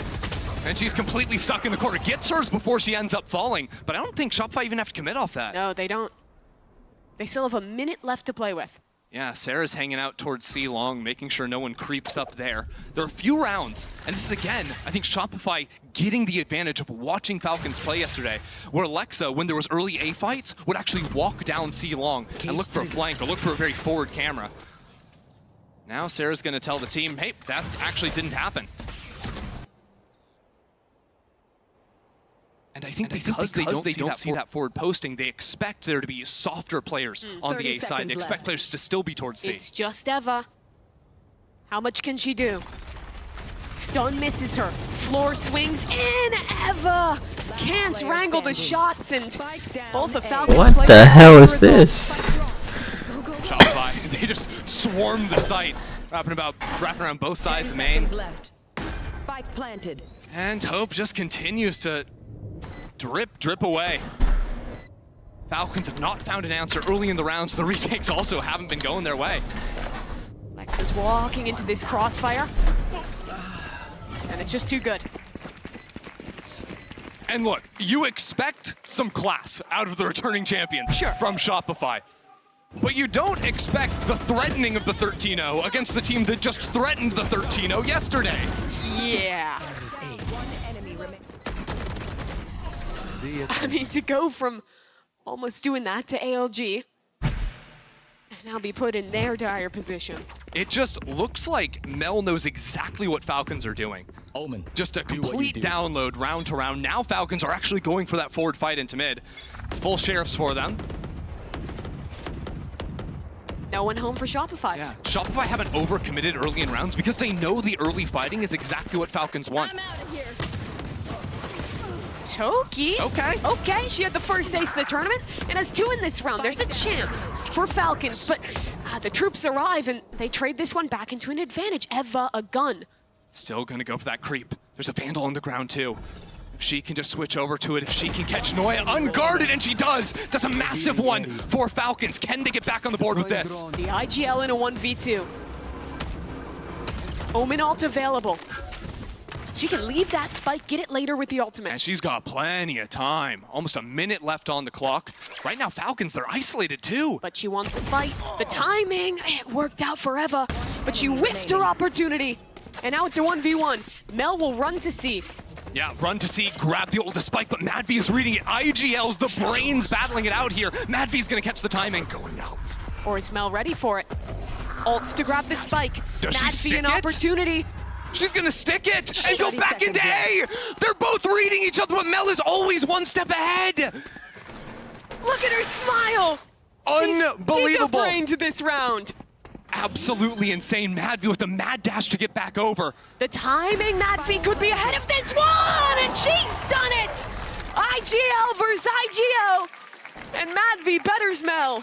Mel wins the battle of the brains, but Madvi hits the shot. Getting there at the end, putting Falcons on the board. That is a must-win round for them, and a huge momentum swing. Their first round of this game on a MasterCard Thrifty. And credit to Toki. She put in the work early on. Oh yeah, those first 2 kills were everything. But Shopify are rich. And Shopify are Shopify.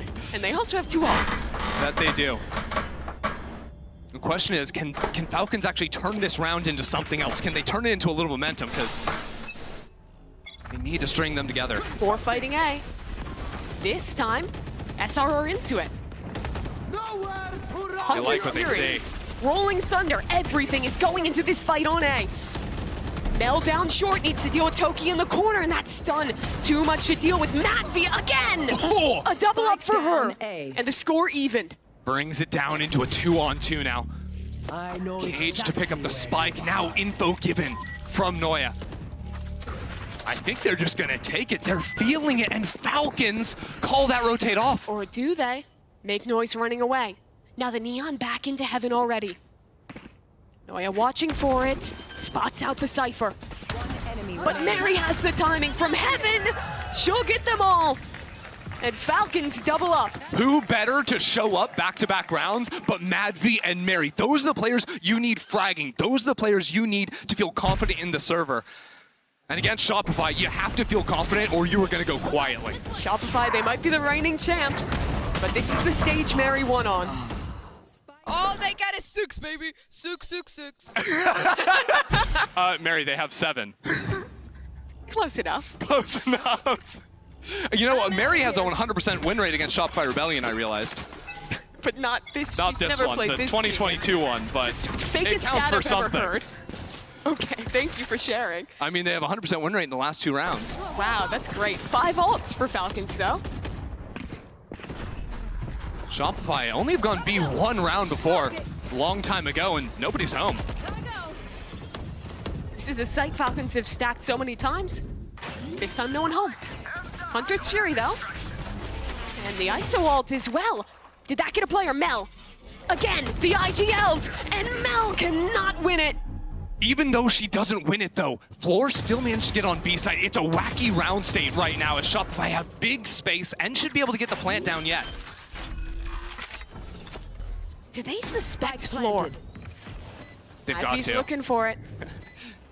Madvi's doing it all right now. Drone for Sarah. She sees the Cypher A-Link, or C-Link that is. Now this retake comes in. It's all about Floor in this round, and she gets nothing. That's good work from Lexa. They have the site now, but getting the defuse, a different story. Shopify really relying on the spam, the utility to try and win this one, but Lex has already gotten it halfway. Alexis for one, adjusts for a second, but Lex is sticking and has it just in the nick of time. Falcons keep putting these back to back to back here. Even though Noya hit some gnarly shots, Falcons that B post plant have the angle to stick it through. Do you think Effie's hammers that timeout now?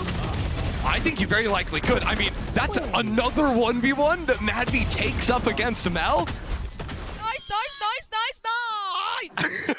She's feeling it. I no love matter it. the score. I mean, it is tough to bounce back after losing 7 in a row, but Mary's completely unfazed by it. And Effie's puts her trust in Mel. They'll go into another rifle round.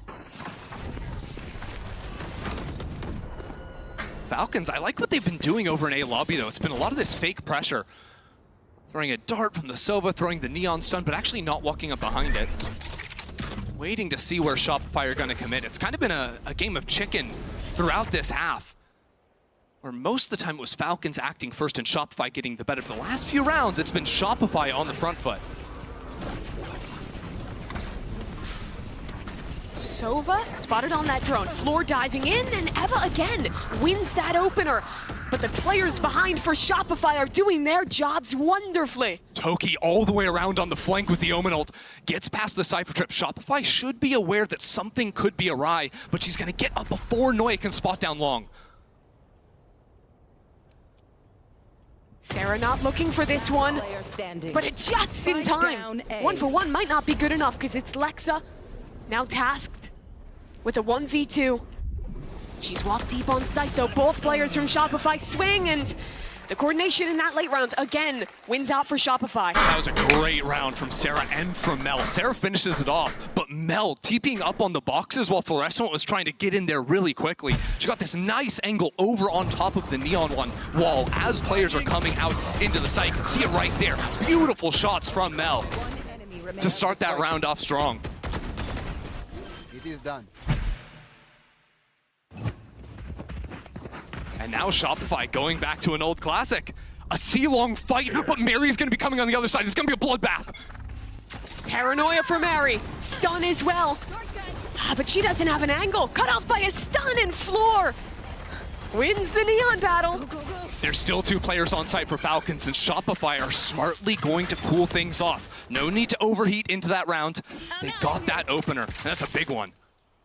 A minute 20 still to play with. You see they're worried, though, about that A lobby creep up, and for good reason. Ava actually did end up stepping down into sewers, holding on that little off angle. But if I had to guess, I think Shopify are a C re-hit team here. Could split back through Garage. Yeah, I think they want to peek into Garage at the very least. Yeah, they're showing that drone presence over into A before moving back into the center of the map. Look at the timing. Toki has worked her way down, but now Spotted has to escape this position, and that probably asks Shopify to inch into Garage. Here they go. Floor with the overdrive. But they're waiting on the stun. Waiting for the dart! Oh my god! Sarah with the perfect piece of utility, and Floor with the perfect follow-up. That doesn't get any prettier. From the macro level, Mel's calling to Sarah's dart into the ult. I'm telling you, Sarah is the best Sova player in Game Changers. Her utility is disgusting. And Floor's just the cherry on top of the shots. 4 kills in the round for Floor.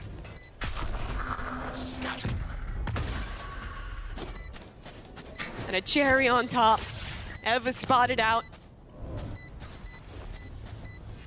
A 9-3 half, all but secured here for Shopify. Look, Falcons might have had a little bit hope coming back. Mary was feeling active, feeling confident, feeling good, but Shopify came here to do business, and they took care of it at the end of this half. They're the reigning champ for a reason. I mean, just a masterclass across the board from Mel. Floor stepping up big time as well. Yeah, I mean, look, Fluorescent 16 kills at that. Noya 15 and 5.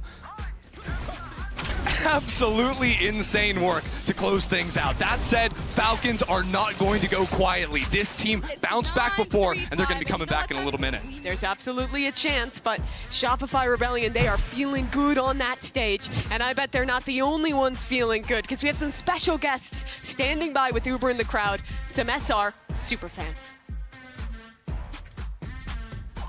Thank you very much, Mimi and Ender. Yeah, it's a good time to be a Shopify Rebellion fan out here on this stage. I'm joined by Sorikon and Layla. Big fans are getting very excited here in the stands. Layla, let's start with you. How are you feeling about the team so far? Feels like a great start to their campaign. I'm so happy to be here and grateful as well. It's been an amazing event. And, you know, I've been idolizing Mel. She's been my idol for 3 years, and seeing her live is like a dream come true for me. The turnout has been amazing here for Shopify Rebellion in the crowd. Now, I might be sat here with Sorikon, probably, in fact, definitely the biggest Shopify Rebellion fan. How are you feeling, Sorikon? You follow the team to a few events. How are you feeling to be here in Berlin? It's interesting. Like, it's very cold, and I'm from Florida, so it's like I'm dying here. But I love seeing them win. It's like I love the momentum they're starting to pick up here on map 1, and I'm really confident that we can win it again. Now, you have seen so many moments here from Shopify Rebellion. What's your favorite moment as a fan of this team? Someone who's gone around the world to see so much of their games. I'm going to say the Floor collat on the second to last round of the championship last year, because Floor got a collat on Ascent, and that made me know that it was over. I knew we won right there after Team Liquid Brazil saved, and then we won that round, and they were dead on, they had no money. So it was just, I knew we won at that moment. I was like, I almost cried for Mel, for Lexi, for Noya, for Sarah, for Floor, for all of those girls who've worked so hard for this moment. And obviously, shout out to Effie's, you know, doing his job well as well. One more time, SR going all the way this weekend? Absolutely. It's going to be another win for Mel, and Mel's going to finally be able to lift the trophy in front of a crowd again. You heard it here, folks. Shopify Rebellion looking to go all the way. Let's head back over to our casters to jump into the second half of Haven. He's probably the only fan that was there in Brazil that's now here in Berlin as well. Literally has been everywhere for this literally SR at every event following Shopify Rebellion. You know what? Pretty good team to follow. Yeah. They tend to win a lot. To my. I'd be happy if I were an SR fan. Yeah, I check VLR and it's just green. That's all you need to know. Falcons, though, second half here. It was 9-3. Not out of this one yet. They had a pretty good attack side in their last Haven showing. That said, they're going up against a Floor that got a ghost bot for light armor as well. Shopify playing fairly passive right now. 3 players hanging out over in Garage, ready to rotate to a B or C hit very quickly. What? Mel has gotten a kill. Garage. Madview was going for that one, and Sure, what's they up? want a little bit more. The Cypher in the open, and Mel just runs her over. He's just running at him. Yeah. Now it's only 3 players for the actual site hit, and look at SR. 4 ready to go in this retake. Falcons are just fish in a barrel. I mean, Floor's pushing out of A-Long too. But you know they've got to bundle up and look for something. They're going to want to go all the way back into spawn, where it's just Alexis waiting for them. Tap on the spike. But SR was ready for this. There's more now. Okay, shock for Sarah. Didn't have the gun up in time. Alexis gets a trade, and now Floor on her way through this flank, has these players pinched. And Mary, I think just too much to contend with here. That's another pistol for Shopify Rebellion.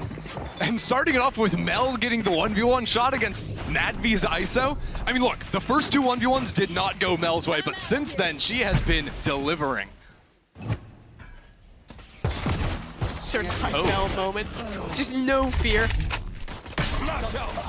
Usually when you get 1 kill, you relax. Yeah. You know, you wait for them to come to you. She's like, nah, I want more. But I think that's the right call. They heard 3 players running up long, realize that it's a 3-2 split, and instantly have a reaction. Yeah. Falcons didn't really get enough to go for a force. I feel like that might have been something to look for themselves. Let's risk Shopify getting up to 11. But no spike plan, it's hard to risk it. Yep. Flora with the Outlaw. She's boosted up here too. That's wild. Only because you're ISO is Madvi able to survive. Good flash, but Flora doesn't connect her shot. I'm working it. I can tell you're on a mission. Falcons say, no. You want to go into Floor? That's okay. Look at Noya though, she has a cam set up at the very end of C long here. trips for BNC. They have really good info on Shopify, and they've just gotten a dart to re-clear A long. Yeah, Shopify now 2 rounds in a row played in that outside garage window position, ready to get back onto that C site after all the opening volley of utility comes through. Melanoia, backside together. Noia's going to be blinded, but these cages are good. Provide them a little bit of time on the anchor. Eva taps, but Mel goes to work. The IGL picks up 4, but Sarah denies the chance for an ace. Yeah, that one you blame on the Bulldog, only having 24 bullets there. Otherwise, that's Mel's ace for sure. They don't need any more help. It's just overkill at that point. One enemy remaining. Let them have fun. Look, now, the actual important thing here is we're looking to last half. Falcons could not convert in the anti-bonus. They have to get that to have a chance in this game. Shout out. Coaches can't believe it. Oh, no. And I can't believe that. Poor Eva. This was their gun round. And I promise you, Eva will never stand there again for the rest of her career. Yes. That is a lesson you learn the hard way. And Floor's a very good teacher. And Floor has already rotated into A. Shopify have 3 players in the right spot. So glad we're in a Neon meta. Floor's been on jet duty for so long. 3 players on half armor. Floor has the outlaw. Oh, but it's a shield. The first shot taken by it, stunned up in the corner, and Madvi just barely stays alive. I don't think Falcons can do this. Yeah, they're maybe going to leave Mary outside of A. This was something they looked for yesterday as well, and then would threaten some pressure, rotating back over into Garage or down into C long. And by leaving the spike over into A, it's going to be this 2-2 fake. But again, Shopify are playing with the advantage of seeing all of this yesterday and knowing this is a strong possibility. And they also still have Noia set up on C with good info down long. Yeah, I mean, they're never going to move 3 players off of A. Paranoia, no one's biting on this fake. 20 seconds. Shopify still have 3 on A. And one of these players with the spike is 11 HP, no shield. At 15 seconds. They need a miracle. Mary would have to go insane But here. Alexis has a stun ready to go. 10 seconds, Sarah on the angle. Round's over. SR, don't fall for the funny business. Player standing. And they're up to 12. Yeah, the homework.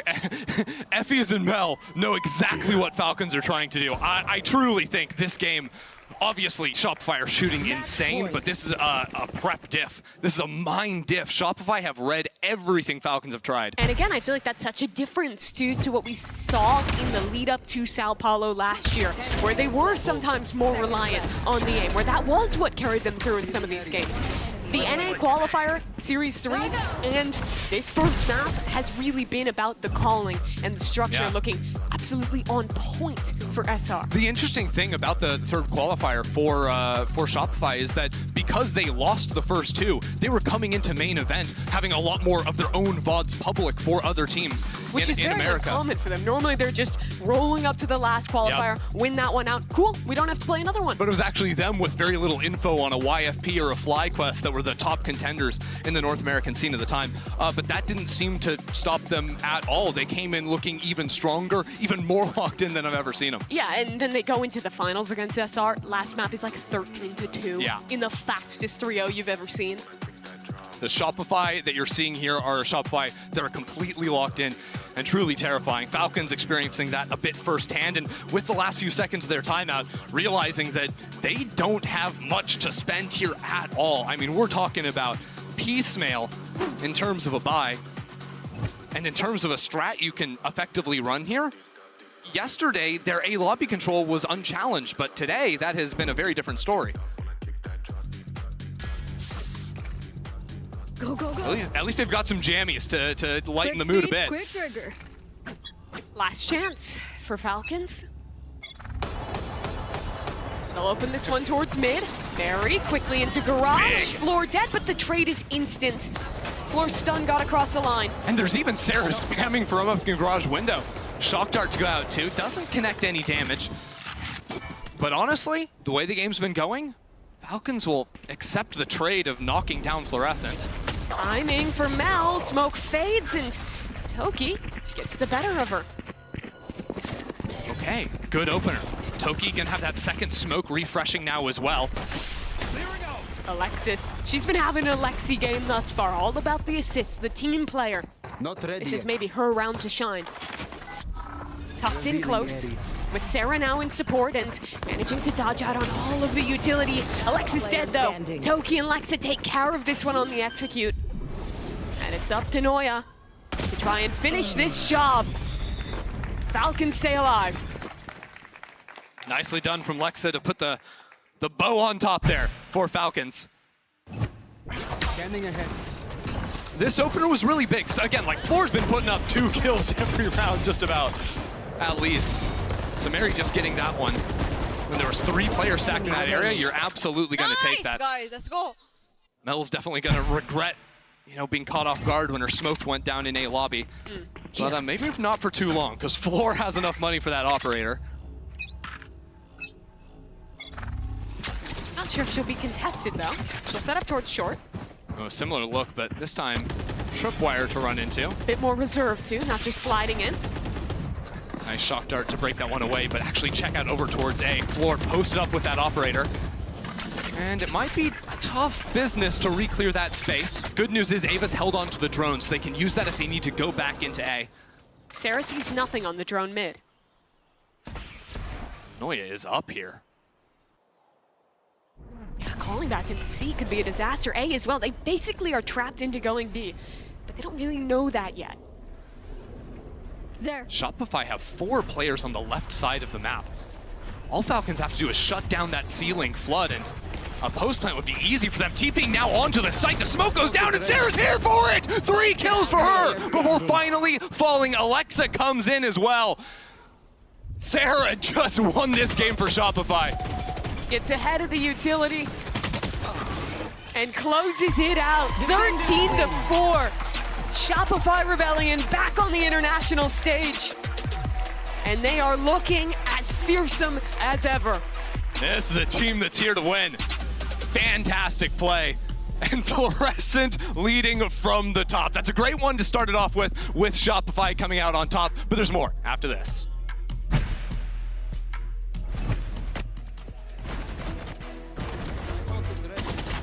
Spike down mid. 1 enemy remaining.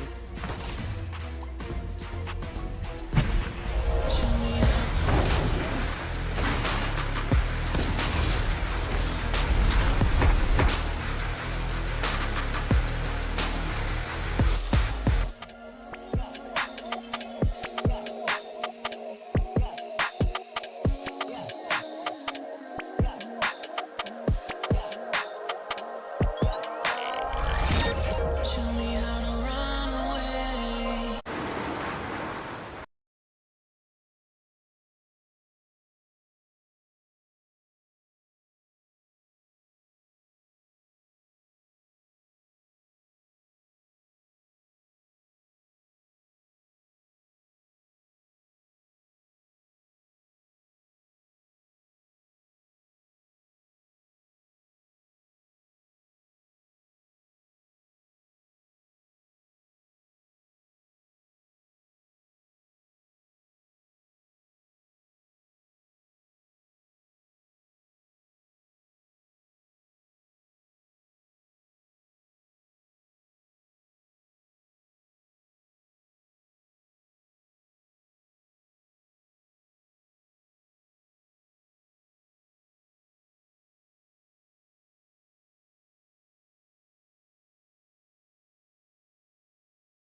On May 12th of 2019, an anonymous user on 4chan's paranormal-themed X board posted a picture with the following caption attached.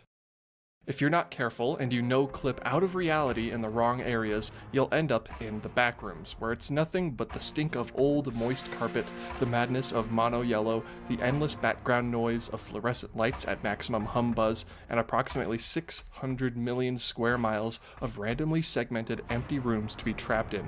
God save you if you hear something wandering around nearby, because it sure as hell has heard you.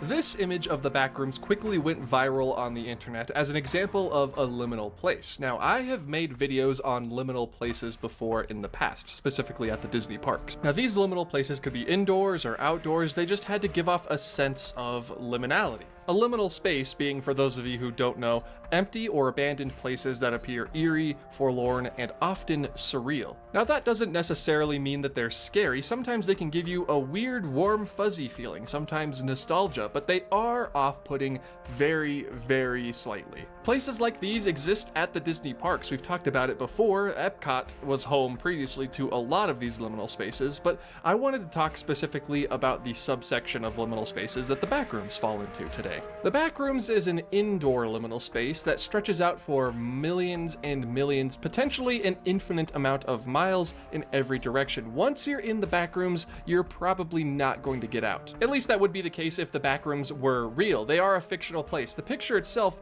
is real, but it's since gained a sort of mythos, a bit of mythology behind it, with stories being told within the backrooms, more and more lore being added, rules and floors. I'm not a huge fan of the floors and creatures and rules. I think it kind of ruins the aesthetic of the original post. You don't have to add more to make it more scary. The original backrooms was scary the way that it was. It was just an infinite liminal office space. You'd probably wander until you starve to death. That's what made it scary. And now I'm getting sidetracked like one would. I want to talk about spaces at the Disney parks where you could potentially be trapped forever that would expand infinitely into the vastness of empty space. Sometimes, if you no-clip or fall through reality, you will end up in the backrooms. Other times, you may end up in one of the following locations. Location number 1.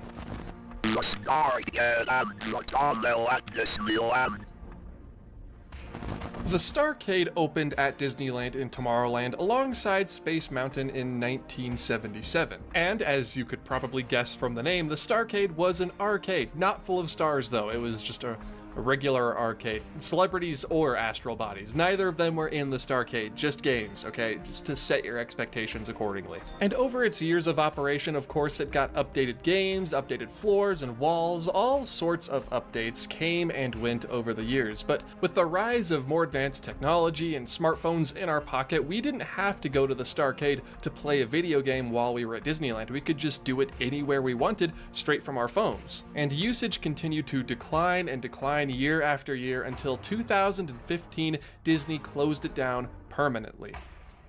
Kind of. You see, from time to time, every now and then, Disney will decide to reopen the Starcade for very limited time. Sometimes for after-hours events, other times as a place where you could pick up exclusive merchandise. Like, I believe when Tiana's Bayou Adventure opens in a couple weeks, as of me making this video, the gift shop will not be at the Lewis's Critter Club over in Critter Country, but instead over at the Starcade in Tomorrowland. They just use it as a sort of flex space, which, I mean, come on, this is Disneyland. We gotta utilize every square inch here, people. But sometimes when the area is not being used for any extra themed nights or merchandise, if you find yourself in the extended queue, which is now just slowly becoming the regular queue for Space Mountain, look at the Astraeus telescope hanging from the ceiling and then look further down into the old Starcade, an empty remnant of what used to be. In between these events though, you can see that the Starcade takes on a very different personality. Even during these events, it takes on a very different personality. Sure, there are people everywhere and it's bustling, but there's just nothing going on down here. It's curtains and blockades and blank walls. But as I mentioned, when the space is empty, it feels slightly wrong. Yeah, you're at Disneyland. I'm sure you'd be is of a winning team. Well, you know what? Let's hear what Coach Baba Beast had to say ahead of map 2. I'm down here on the stage with Coast Baba Beast after a bit of a rougher first map. Yesterday, looking incredible. Now, definitely feels like a bit of a different story, a different experience for the team. What's the message going into map 2 after obviously your map pick doesn't quite go your way? I think we have a surprise on Ascent. I think it's going to be fun, honestly. I mean, we're just going to have fun as long as the girls are having fun. We still have a chance anyway. So, yeah, like I think when they're back in their game, and yeah, this could be a really good map for us. Coach, I think I speak for all of us when I say we love surprises, so good luck, and we can't wait to see what you've got in store for us for that map 2. Oh, you guys heard that, Baba Beast, and it's Ascent. So when you're cooking up something kind of crazy, it's extra crazy when you go to Ascent. I mean, I'm very excited to see because this is a map that Falcons tried to dodge for as long as they could on stage 3. They didn't even get a single win on it. If it was not the Lotus, they would ban this map. So I can understand also for Shopify Rebellion, nobody has even managed to get double digits against that Eurocomp with the deadlock. Of course, you're going to be feeling extremely, extremely comfortable. And again, if you are Falcons, you know that this is the map they're going to pick against you. I feel like we're about to get deadlock on deadlock violence. If I had to Yes. guess, I think we're going there. I mean, we have MadV in the server. Shopify, for what like the challengers and GC scene in NA are just obsessed with deadlock in NA, obsessed with it. And specifically with the Yoru, it is a really potent duo that they've been running and just dominating with. I double down on that feeling. I think that yesterday the composition that we saw on Split against ALG was literally a menace to the other team. They were not able to adapt. So on the side of Falcons, I agree. There could be that deadlock, there could be that Euro, and maybe, you know, they don't go back to that. Here's the composition where we, you know, you feel uncomfortable just in the agent that you're playing, but that's not that extra edge that you need to be winning at an international event. Are you guys thinking this could be a 3-mapper? Well, I hope so. Otherwise, I have to buy Potter dinner. Oh, Mary is. Mary is. So She's yeah, dancing. I hope it's a 3-mapper, so I don't have to spend my money. Well, that's really good motivation, I suppose. And MadV, as I was mentioning earlier, she said she might be playing something a little bit different to add on to her little Rolodex of agents there, to add on to the ISO, to the Clove. Maybe something a little The different. Clove would be a little crazy, and if that monitor does not deceive us, we might be running it back on the ISO. That is crazy. Listen, I like the ISO a lot. I don't think I've ever watched it on Ascent before. I am open to this. I am willing to be convinced of its potential right now. And right now, of course, they need to think of that mental reset, okay? That they just lost their map pick. So please give me some nice surprises. Whoa! Oh, we are surprised. Christ. Interest. I was not expecting the Yoru with that as well. Double Yoru. Shopify coming in. SR have the same comp, what we expected for sure. That is nutty from Falcons, though. I'm excited. I love the fact that we're going to still have some direct Mary versus Fluorescent playing on the same agent. I want to see the edge. And MadV is no stranger to playing against the deadlock, even on this map. I can understand how they think they can have a read, but again, Shopify Rebellion is more than comfortable with this. Well, I'm really liking this agent comp right now, and to take us through Ascent, it is our favorite locomotive enthusiasts. It's Mimi and Ender. Chrissy, I didn't know you rolled with that too. Yeah, I roll. I train it up. Famously. Famously. We got an interesting one though. 2 compositions that are a little out of the ordinary for Ascent, one more than the other. First time I've ever gotten to watch ISO on this map. Yeah, I mean, the ISO is going to be super cool to see, and we know MadV can absolutely pop off on that agent. I think for Falcons, it's so important to get out of the gate swinging here for this team. I mean, it was a string of 7 rounds at the start of Haven, but they can wash that off, although they are coming into Shopify's pick here. And Shopify start off towards mid. Absolutely nothing in mid. Falcons, they've got 3 players over on the B side of the map. Very similar to Haven. I think SR just trying to eke out if Falcons is going to show them anything aggressive early. There's a camera hanging out outside of B main right now, so Noya can click into that. Know exactly what's going down. But not too much resistance on this A side otherwise, especially with Toki getting blinded off the area. The net too, and Fluorescent jumping forward to capitalize off of that. I don't think the net hit does not matter for Floor. She'll get that one regardless. Dink onto Alexa. Can Alexis get the trade back? Yes, she can. So Shopify have the site and Falcons have to retake. Now, luckily for Falcons, this wall doesn't catch them jumping back through window. The one weakness in the plan from Shopify. But there's a stun if they drop down. Deadlock Cypher thrives in the post plant. Disgusting post plant agents, that's for sure. Especially on that pistol round. What can Falcons do? They've broken the dart, but SR have 4 players just swinging at them. Madvy's done well for a double, but that's not going to be enough. Shopify Rebellion win their 3rd pistol round of the series. It just seems so easy for Shopify in the post plant. Not only do they have that deadlock stun to give them that assist from heaven, but the door was also closed. So Shopify only had to look one direction with 4 sets of eyes. That's not something you're going to be able to take them down in. Real tough situation for Falcons to play, but it starts off after Floor goes that crazy dive forward into tree. I really like that. Chrissy, I want you to sell me on the ISO. I'll sell you on the ISO. I think the ISO is really effective at shutting down a, well, not in a pistol round. No, not really. It's really good at shutting down ops, and Fluorescent dominates on the op on this map. Both because, of course, with the shield, you can just eat up that first shot. I mean, we even saw it with the Outlaw in the last map. And also, you're going to have that push wall to be able to block off certain angles, too. Cover going out. Oh, brother. Deploying drone. Do you think it's an issue, though, giving up the KO, or in Shopify's comp, the Yoru that is kind of filling into a similar role there? I would say so, but not necessarily against this double Sentinel comp, because KO, whether it's the knife that can be shot or whether it's the ultimate, you know, both Deadlock and Cypher can play on the complete opposite side of the map.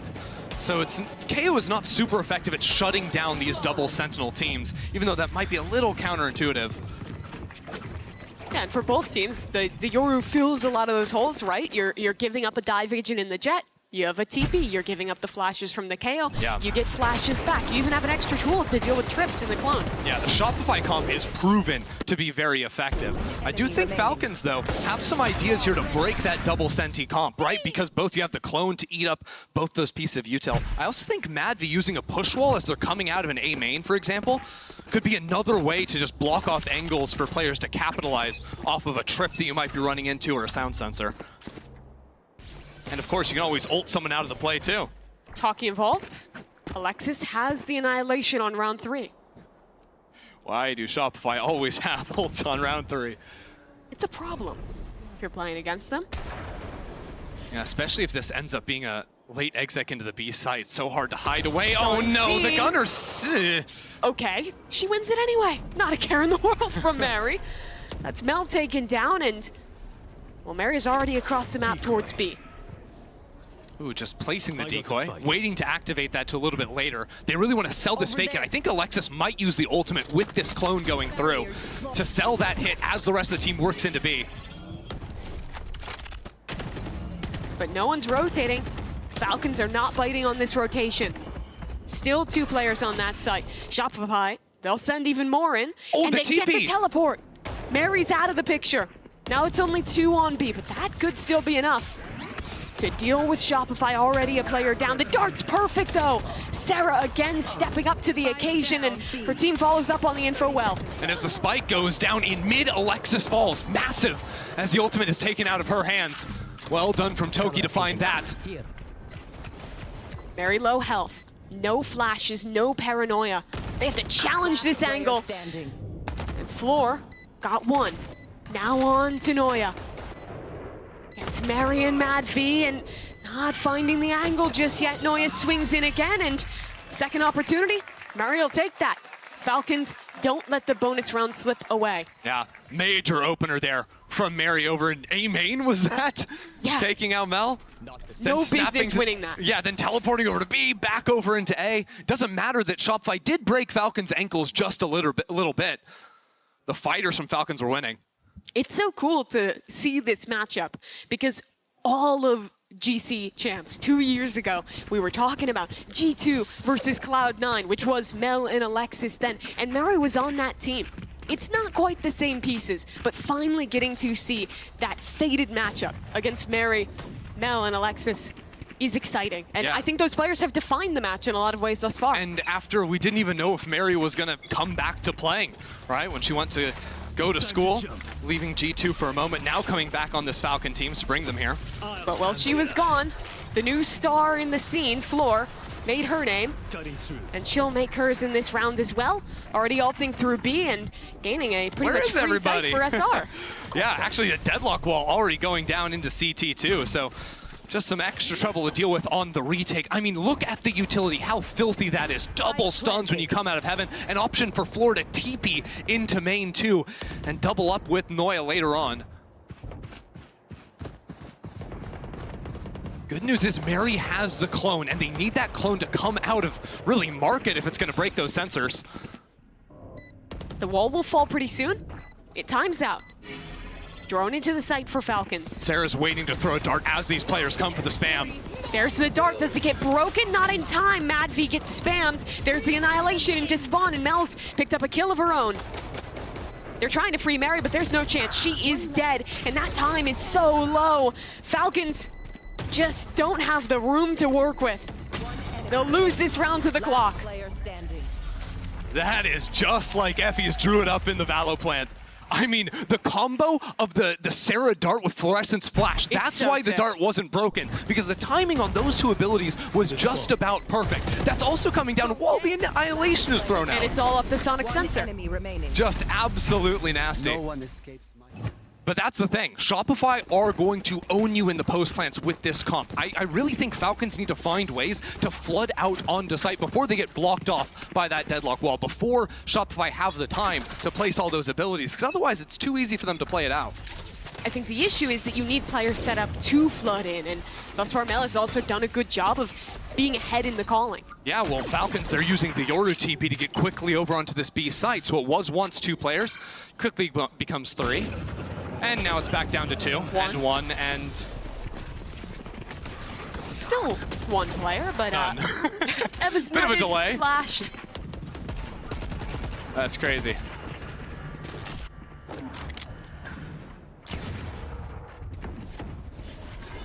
Last player standing. MadV. She was trying to focus, Noya. Give her a moment to prime herself. That's all right. I mean, honestly, for Falcons, it's throwaway round. They had the sheriffs. You do see how Shopify have a couple different looks for the post plant too. Notice how the sonic sensor is on stairs this time instead of playing that deep fight off the dart. There's still a Cypher trip outside of market that you have to deal with. You can't expect the same util every time. It's just super annoying. They can also switch up where the Omen smokes are going, whether that's on CT or putting one-ways on stairs. There's a lot of different ideas that Shopify will dip into to constantly keep you on your toes. A big piece of this Falcons comp, though, is the power ults. They have a lot of them, and they're starting to get some of those tools online. MadV has the kill contract, which she was excellent at in the series the other day. Won every single fight she took. I think 4 for 4 on that one. And importantly, versus this comp, if you grab Alexis or Noya, you kill it, you're turning their utility off. It gives your team a way to get back into the site. Maybe gonna try an ult off the drone. Nab a high value target. She'll shield up. And there goes the kill contract. Who did she nab? Alexis. That's a big player to take out of this round, and MadV's done it. Back on top. Well fought. MadV continues to look so good in that zone, but all the while, Shopify left that B side, have moved over into A. Now it's Toki playing in tree, and she takes down the other Omen. Floor dinked, but that's not enough to take her down. Very similar setup to Pistol, actually. Hunter's Fury towards tree. Won't find a connection. And Floor, like on Pistol, has moved up into tree. Not looking at window right now, but Mary didn't see the gun either. Floor looking for the timing, the glass is broken, Floor keeps going. And she's out of there. Smooth criminal. Still a player in hell. Wait for Lexa if she can find something. But Sarah knows, forcing Lexa out of her hiding place. It doesn't matter as Falcons swarm into the site. 2 on 2, and Floor's looking back into window? She's everywhere! Lexa alone. 1v2. They know exactly where she is, and the double swing comes just in time from Shopify. Floor is in the walls. Floor's in the walls, Mimi. Get her out. Get her out. It's insane. In and out, back and forth. I mean, again, she fully teleported back onto Catwalk and then said, wait, I see everyone on site. I can do the exact same thing.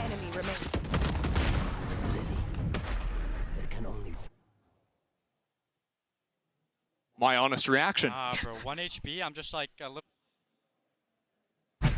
I wonder what she's like. Many have been asking this. She's like Floor. Yeah, 9 and 3 right now. Not too shabby. So the first time out of this second map for Falcons. Yeah, and the main thing I'm thinking about is Mary has the Yoru ulti. Big info gathering tool, huge retake tool as well.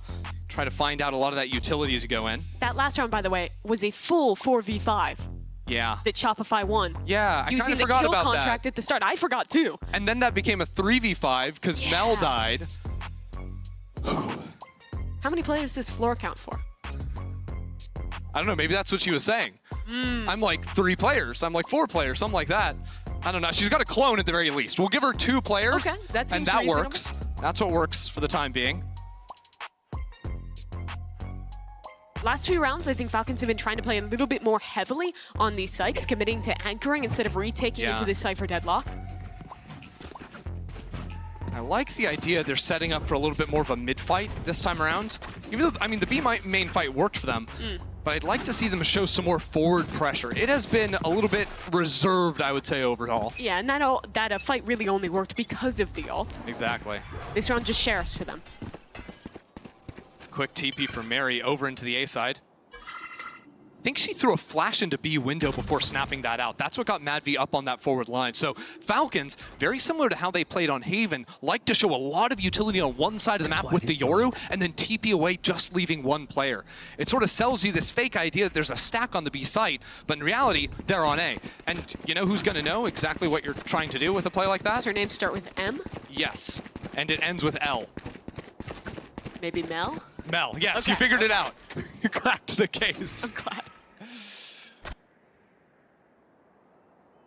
MadV is stepping up here, though. But, I mean, yeah, Shopify just going to use the drone. We call that boring Valorant. We call it good Valorant, but it is boring when you know every single line you're going to be taking, know exactly where the enemy team is. MadV still doesn't have any help. More utility. Oh, they're just bullying her with the More flashes. utility. Okay. Net. Blinded. Paranoid. She didn't have a chance. Yep. 30 seconds left. And guess what? Shopify, they get to make a home of the B site now. Yeah. Deadlock wall. Double sonar. Boxing themselves into it. I feel like if I'm Falcons here, I'm sitting in CT and I'm trying to kill people running out of the site. I think it's all you can do at this point. They're He's trying gonna to make go a go for of it. something. Yeah, but it's, Oh I mean, my why? God. Clarissa, nice transfer. Yeah, that's pretty. Didn't need to be that stylish, but it's Floor. Yeah, you take that. That's the ultimate online for her as well. Alexis is just 2 off. She used that a few rounds ago. Just look at this again. One enemy I remains. want to see that transfer. For a second, I thought we were getting kills while She fully transferred blinded. between 3 different players there. The one that died, the player market. Unreal.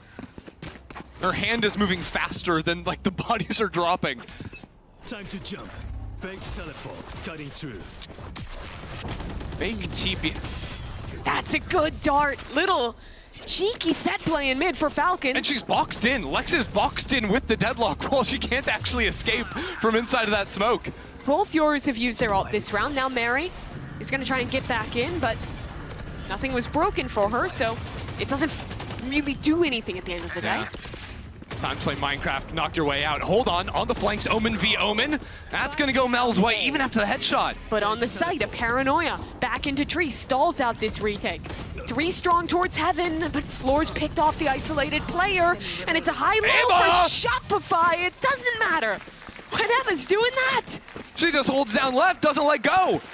No business winning that, but the 3 players line up, and that's the hero that Falcons needed. It's a bit shocking too, because Falcons haven't really been able to get that presence coming in from Tree on these A retakes. But again, when you've got this Odin, and look, she feels good with it. It doesn't matter. Yeah. Everything's through a wall. Ascent.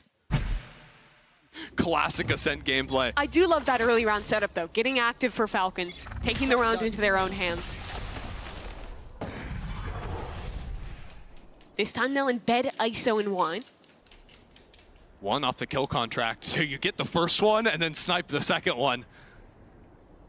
Just take them one at a time. And there are two coming MadV's way. Yeah. Decoy primed and ready to break this Cypher trip. Really the only resistance inside of Tree, but there's still flashes to come on in. Sarah droning, no one is here to break this. Oh, Paranoia actually caught the drone, so ISO's not going to get cleared. Floor is going back up towards Heaven, but MadV, her fight is really everything in this round and doesn't get it done. Look at Floor, all the way up in Heaven, creeping around. Lexa is not ready for it at all. And Floor pounces, springs the trap. And suddenly the round is normal again. A 3v3, another retake on A for Falcons. Door is closed. Falcons need to break that down. Barry! What? Sarah? Okay.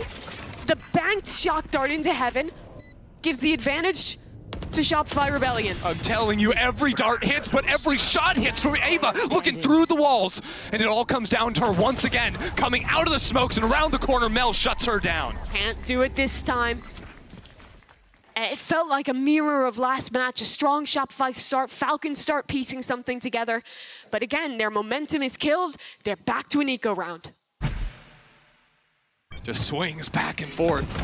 Again, it was this. Mel taking down MadV, even with the shield. Enemy remaining.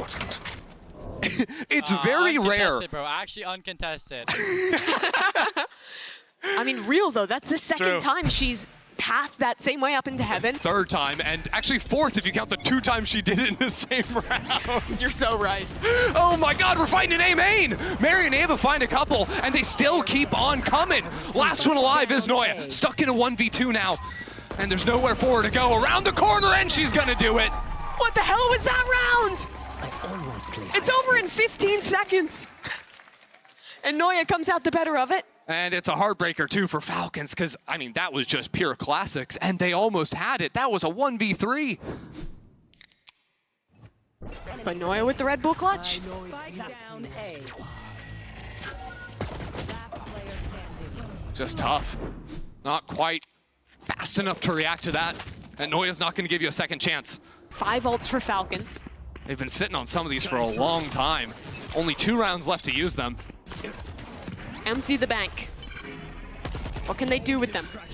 There's another kill contract. MadV against Floor. Can she take down the raid boss? Yes, she can. That's massive. Shopify were waiting to see what the result was going to be, and now they're slowed down in A main.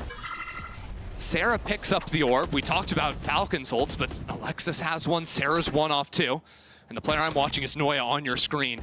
How much she can get in mid. Right now she's blocked off by that trip. Last time Falcons had an opener with the kill contract, they lost a 3v5. They have to convert this advantage. Shopify thinking about using a late drone from Sarah perhaps in A main. Maybe even with tree presence to really sell an A hit. High-low setup. Bell jiggles. And the Annihilation catches onto MadV. Mary's in an ult. The Hunter's Fury is coming in off of it. It's pandemonium! And Alexis navigates through it. Gets the kill off the Annihilation. Now Mary's ult into the site. Knows there's a player towards main, and Eva's there to help out. Deals with Sarah. Alexis on an off angle. Gets both of them on the site. Can she go for more?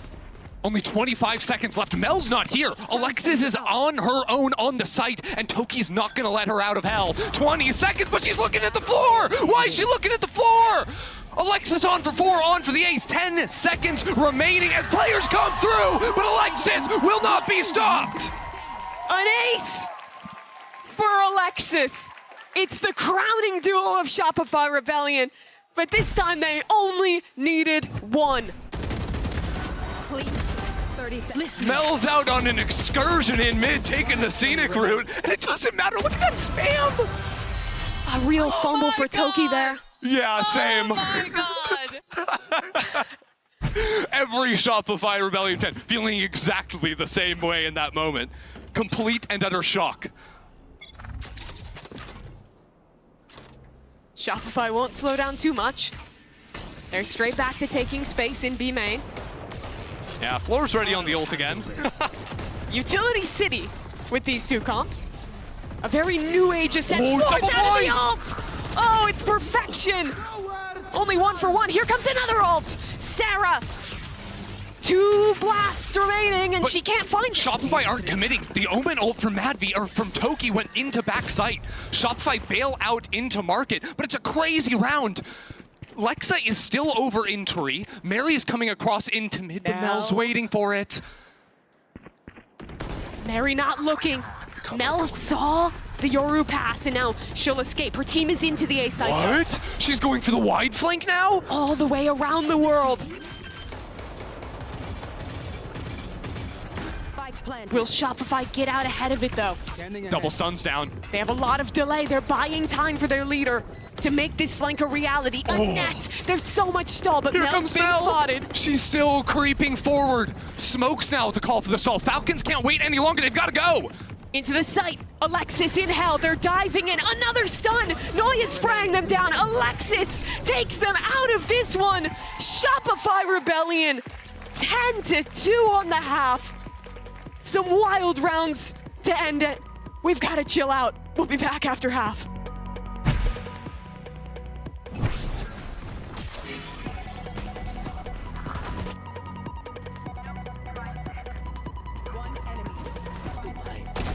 One enemy remaining.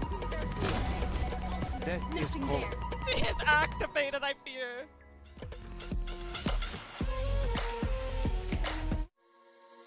30 days left on a sentence. What happened to innocence? Till proven guilty. Waiting for payday is the absolute worst. Who is deciding that we waiting? Like, why am I waiting? I don't like to wait. Everybody knows it's a problem, but why are we not solving it? You know that, Chom knows that, and that's why they changed it with my pay. Get paid when you save with my pay. Tostitos scoops and chunky salsa can't really go anywhere without each other. They're basically BFFs.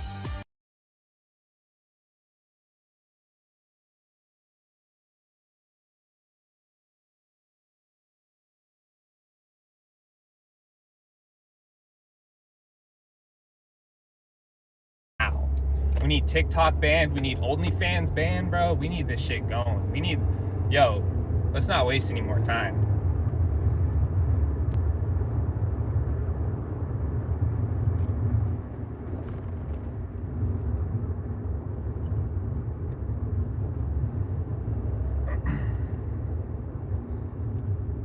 Let's get that tariff back and let's just, well, let's get it actually going for once. Like, let's get that tariff for real. Dude, tax the piss out of China. Tax the piss out of China. Tax them till their dicks fall off, bro. Tax those shitheads to the fucking moon, right?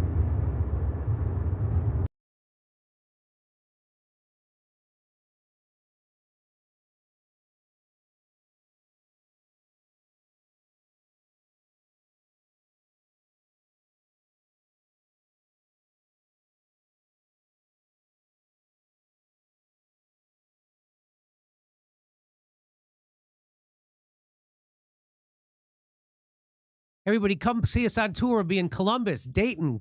How did you go from not being a really political guy to being a successful Hollywood actor and comedian to January 6th to being involved in a protest? Well, I would have to say to begin with that my lack of showing remorse kind of makes me feel like a shitty actor. Because I did my best. You did your best to yeah. show remorse. Yeah, kind of. You know, it's that's a bummer. I mean, it was you know, kind of on the world stage, as it were. So, but the basically the way it all went down was not being very political. I found myself a little bit. You know, when you have a kid, it turns out that you become a little political because you're wondering where the world's going. You know, it's the concern for the future instead of being completely self-obsessed all the time. So that lent itself to that, and I started learning a little bit about things and thinking, boy, this Hillary broad seems like a bit of a bummer.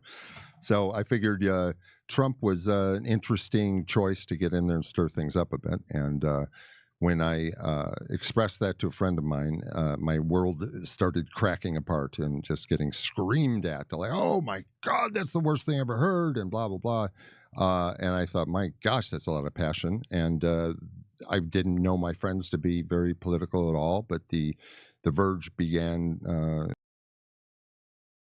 Even like floor teleport shenanigans or anything like that. Knife out sprint across the map. One enemy remaining. Clean up for your teammate. Kind of crispy there from Noya. Yeah. Headshots the jumping player. I like that. Are Falcons really not forcing? No. Look, I know they didn't get the spike down. It's a lot of money lost, but... Playing for OT, they'd need 10 perfect rounds. You can count. Thank you. I'm glad. I'm trying to make up for you calling me not learned the other day. You know, honestly, I take it back. Thank you. Bell's got a judge. I mean, come on. You're not going there anymore. Run away. Reminder, Falcons have a lot of good tools for breaching into those close chokes between the ISO and the Yoru, but the shield's already been broken, and that's one of the major ones. Noya's been in NA for a while now. Got imported over, then joined Shopify. But it is cool to see her back competing in Europe. The Dane probably playing a LAN of this caliber on her home continent for the first time. Going out. Showing up in a big way, too. Has been lights out so far. What's Mary got for us here? The Falcons are going to have a chance if they're going to do anything. My eyes are on Mary. Smoke comes down, and Mary tried to seize the timing, but again, Mel getting super active with the judge. You just can't go into the judge. Yeah, Falcon's going to start running over towards B, but you know what that means, Mimi. Well, Sarah's here. And Alexis. She has a net as well.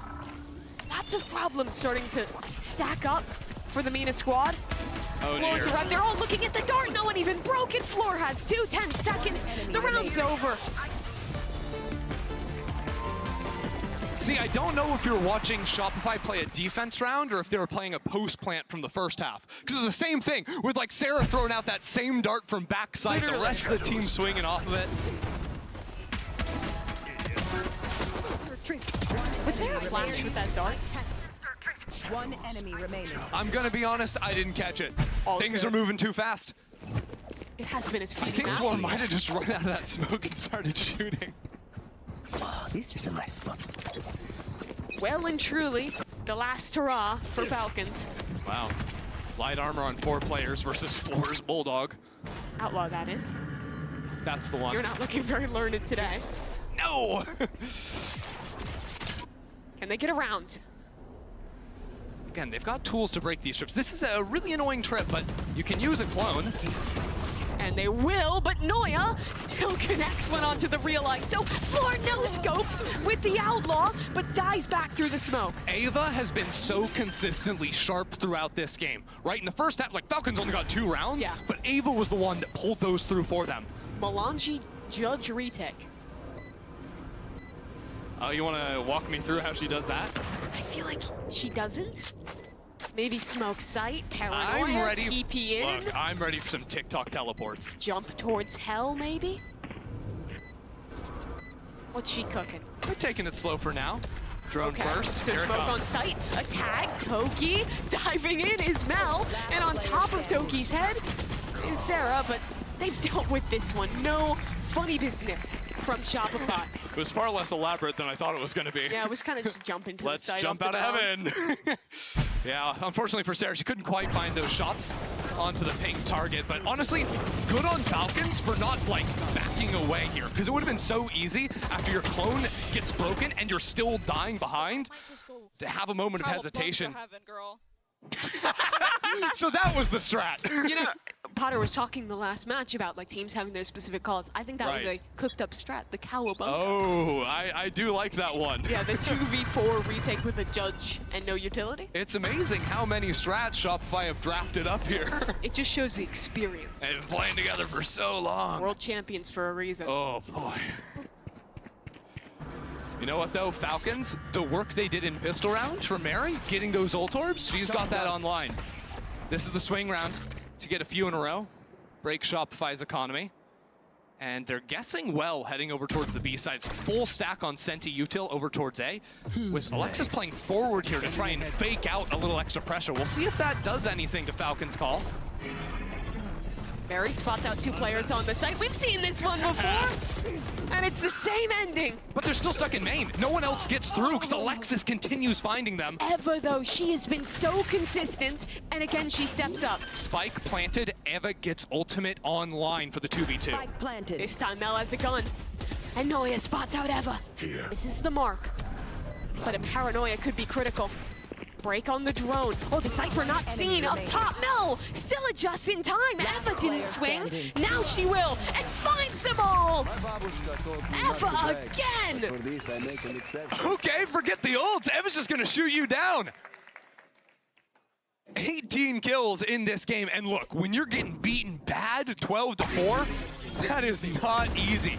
Not an easy feat whatsoever. Good start there, I think, from Mary, getting that shorty kill. But really there, not over swinging at all. Really precise on those jiggles. And that's gonna do what Falcons needed it to do, breaking Shopify's buy. Big Red Bull clutch. Bring the energy back just a little bit. It's even better because Ava gets to hold on to that ult for this next round. Mad V2 off as well. And I like this look for seizing some mid-control. Clone to break a trip if it's going to be here. The push wall to make sure there's not anyone swinging from back CT. I think that's especially important once an operator gets online for floor. But also, thinking about it, it could be Shopify's call just not to go for an op in this game, knowing that there's an ISO on the other side. Floor's good with the Bucky too. It is cheaper. Never have an eco round again if you're always buying the Bucky. Don't try this at home. Surely we don't walk into the 4 stack on B. Unfortunately, I think we might. This could get a bit scary. Okay, Mel has a paranoid. There's a Bucky on that site. Only one player shooting with the Sheriff. They're still going for it though, and Mary trying to deal with the Bucky can't. Floor's hopping up and down. The Bunny Rabbit not put down just yet. 30 seconds Falcons left. though, they'll trade out. All is good. They've dealt with their problems and won another round. But you always suck in your breath for a moment there. Mad V now has that ultimate. Falcons, I mean, look, back on Haven, it was also looking dire, and they managed to string a few rounds together back in that first half. Mary was getting super vocal, getting super into it. That's kind of what they need to tap into here again. When they were more energized, when they were feeling better, that's when they were shooting better for sure. Here. Big ults for Shopify. And Floor with an operator. Yeah, I don't know. It's hard to deal with the ISO, so Mel's trying to bait that one They out. don't know about Floor. Oh, She'll dear. get one. She's flashing back in. And now finally teleporting out. And she's on B, folks. And you can't even accelerate into A because there's still Cypher on this side. Madvi has ult though, could deal with that Cypher utility. If the drone spots Cypher, Oh no. it won't. The drone saw it, but I think that it was just pings on map and it wasn't good enough. And we just juke. That got Noya though. And Noya is gone, so the utility off the board and Floor teleported away to dodge that. Madvi doesn't lose those 1v1s. It's crazy how good she is in that stage. I think she's lost maybe one all tournament. Planted. Floor's up, spotted out towards Heaven. And that wall lets Eva get back to main with the Hunter's Fury. There's gonna be a late wrap from Cat 2 by Alexa. Shopify might just save here. You can't really play it. What they're saying is we still haven't seen the Cypher. Be very careful about any kind of a lurk, and yeah, give this one up. Falcons, they have to ignore the scoreboard. Play every round as it is, but Shopify know they only need one. Don't take big risks. Save your ultimate, save your operator. Keep those big tools for the rounds you know you can win. Yeah, that's the thing I like to tell my players is when you're up big like this and Falcons need to string so many rounds together in a row, is you just don't waste that ult. Don't use that ult unless you know it's gonna win the round. You can stack up Floral, Alexis ult, maybe wait for Sarah, and then you just can't lose a retake if you're throwing those 3 things at the enemy. And talk of the tools, 4 of them for Shopify. Yeah, I'd be surprised to see Shopify overcommit into this round, right? It's a Stinger, it's a Sheriff as the extra guns here. But a chance for Fluorescent to get active if she wants, I think. You know, sort of let her look for that opener, and then from there you can choose to play out the round once you have numbers. It's exactly what they're doing in B main. I must wait a moment. Cam broken instantly. There's always a teammate with Floor to break utility, to bait out, and maybe even break an ISO shield to make sure the off is going to get a shot. And the start of these rounds has to be Operation Find Floor, find the Cypher, get that mental picture of the round. Turns out right now Floor is using the Bucky over in B main. Now she takes that forward line. Portal closed. Using it like a shotgun. Cutting through. Sets up another gate crash to escape. It's so common for Falcons to just leave the spike in their spawn, regardless of what map they play. They never want to leave a solo player to die. When they're doing these slower rounds, spread out rounds, playing the whole map, they make sure there's some element of safety there. If they really need to, I guess they could use the Omen ult to pick that up deeper into a round. Yeah. Camera taken out. Madvi likes having as much info as she can. Floor is up B main. Got tagged out by a camera, I believe, and oh yeah, there's a camera right above her head, so she TPs away. Falcons might think that's a TP to A, which is exactly what Floor wants them to believe. Decoy. Floor's right here. It's only an off. She and dodged they do the dart. have the ISO shield. Madvi, oh, the shield's gone. But Floor can't get into the ult in time. That's a huge trade from Madvi. Ava now planting the spike, has that Hunter's Fury in the post plant. Right now, Shopify, they've got 4 players coming through spawn, and that ult is gonna hurt. Every single shot dodged away from now doesn't mean anything. Does Shopify want to use their ult here? No They're way. down a player. Sarah dead. What? She's committing it. And finds absolutely nothing. A Paranoia as well. Shopify is going for this one. And Toki was blind. But better's Alexis. Maybe an overinvestment from Shopify. Yeah, I don't think Effie's is gonna be thrilled with that decision. No. Especially, Falcons is really starting to make something of this. yeah, I mean, look, Mel's gonna be farming them on the way out, but a round's a round. Falcons are never gonna be wanting for more money at the end of the day. Cover going out. The retake just felt a little bit odd. You know, Madvi was able to upgrade into the operator.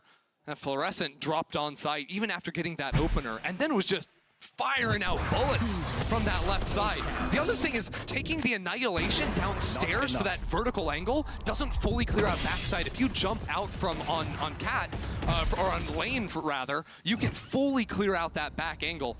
There's nowhere really to hide away from that one. For me, though, if there was to be a standout player making their GCC debut out of these first 2 days, it has to be Madvi. I mean, a ridiculous first series, stepping up again here, going pound for pound with Mel in the calling. Yeah, you forget that because Madvi is usually just fragging out of her mind. Yeah, but pretty rare to see an ISO IGL. Exactly. Battle of wits here, needing 5 more, I believe. Got a bit of a break here. Yeah, I imagine a tactical pause here. Effie's gonna get some opportunity. Yeah, because that's the thing. Shopify have the option to go for a force, or like, yeah, really a force into this round, or to carry that one over. What I'm seeing right now is Shopify went for that force with only 13 seconds left on the clock. I imagine that's a late timeout call from Effie's. Maybe didn't even want to call that one, but decides, hey, no, we're actually making a mistake, over-investing into this. I love that we can actually see the scoreboard down here at the bottom. Because what it also tells you is that now if Shopify were to go for a save, for example, it means that Falcons then get this next round for free. It's not for free, but for free, we'll say that. That means Mary and Madvi are just 1-2 off their ults for the next round, for the next big buy round. They can start to cycle these things, getting that momentum on their side, and really have a chance. It's not there just yet, but in 2 rounds, we can start to believe. Shopify had 10 chances to close. They're already down to 5.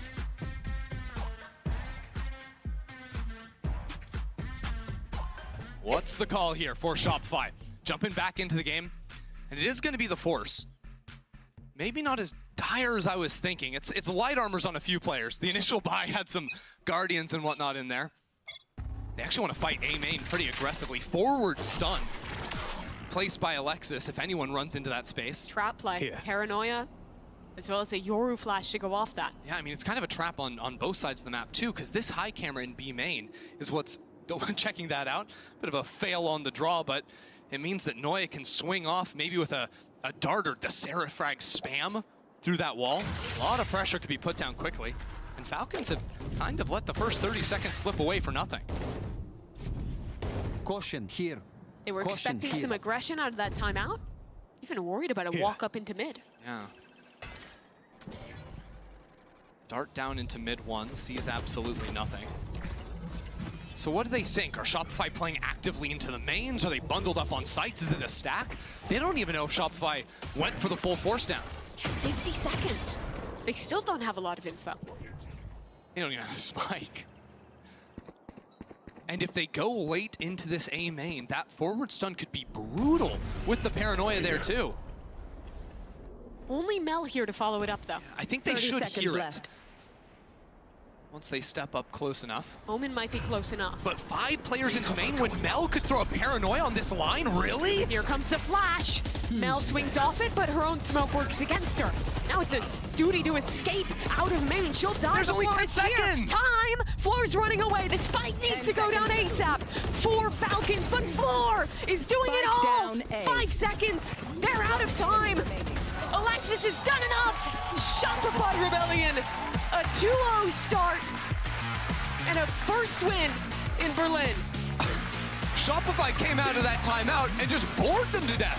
They didn't do anything for the entire round. Falcons were waiting for a play to come their way, and it never ended up happening. A clean 2-0 for Shopify Rebellion. They're back in Berlin and here to play.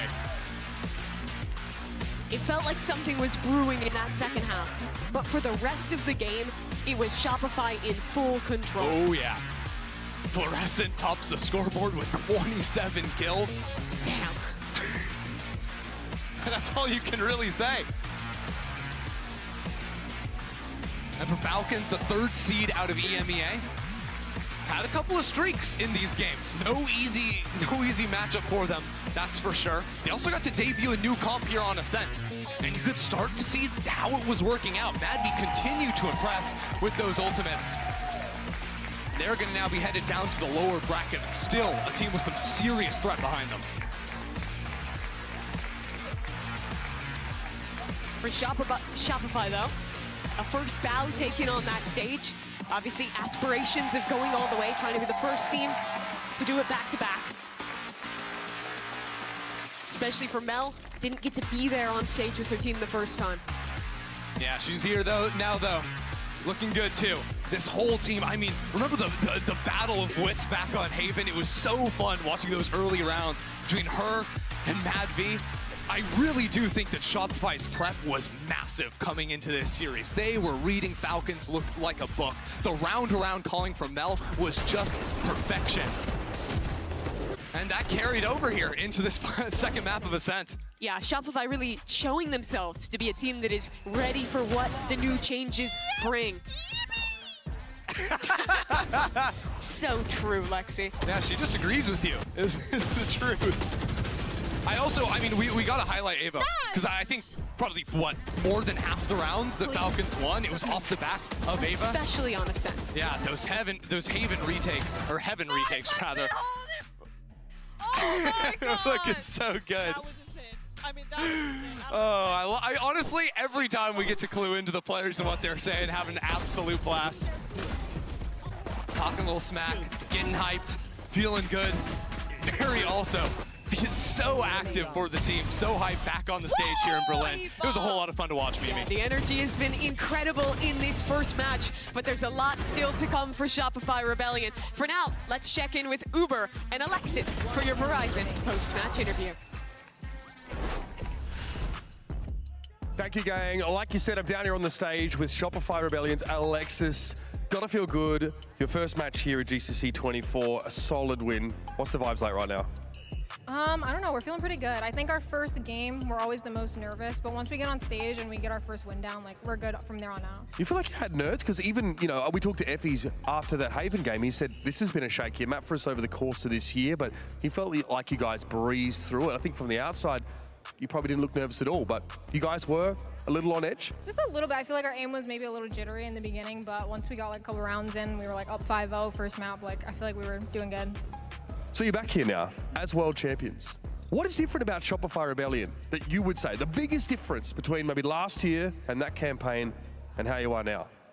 I don't know. We've been working really, really hard throughout the entire year just to perfect everything that we've been working on since we've been a team. So all those like nitty-gritty things that we've been working on have been kind of fleshed out now, I feel like. And you obviously, as a team, have competed at international events before. When you look around Game Changers, do you feel like the level in general has come up? Do you feel like it's harder to squeak out these rounds and wins? Or do you feel like you guys have kept yourselves ahead of the curve? I think that the talent has definitely improved, but I think we've also improved as well, and maybe honestly even a little bit faster than other teams. We have a good coaching staff, and you know, Effie's is the GOAT, so I think we're able to improve faster than other teams for sure. And you come into a game against Falcons, who look pretty good, even in their region. Do they give you the challenge that you expect, or do you kind of feel like you breeze through? I saw you after that ace there on Ascent, looking pretty comfortable. There's plenty of banter over there. Did it match up to your expectations? I think they're a good team for sure, but I think we're just better, to be honest. Yeah. You actually get like a bit of time off now because you play your one game and now we've got some lower bracket matches to go. What's the plan? You're gonna chill for a bit, soak up the cool air out here in Berlin. What's the plan? That is the advantage of winning. You get a couple days off. We're probably just gonna prep for the other team, chill, do our thing, practice. Get your revenge against Mary here. Is there any sort of bad blood, any sort of feeling of vindication coming out of a game? And obviously it's not a title match, it's not a final, but it's got to feel nice to kind of go back to that chapter and write a new ending to it. No, Mary is a great player. I'm happy that she's back. She's a great competitor, but yeah, it feels good to win against her for sure. Every region's looking kind of sick right now. Obviously we know MEA is strong. You've taken down one of their teams. Also Brazil, always scary. What team are you guys looking out for specifically? Or has anyone surprised you from what you've seen so far? To be honest, I was really impressed by MIBR beating Liquid in their regional final, so honestly, I would like to play MIBR the most. I think we'd be excited to see that. Everyone here pretty stoked for it. That's about all the time we've got here for our interview. Of course, Alexis, thank you for your time. Congratulations to Shopify Rebellion. Advancing, of course, to the next round. But great to have you here in Berlin, folks. That's about all we have time for today, but be back here tomorrow as we kick off with the first of our elimination rounds. The stakes couldn't be higher. So we'll see you then.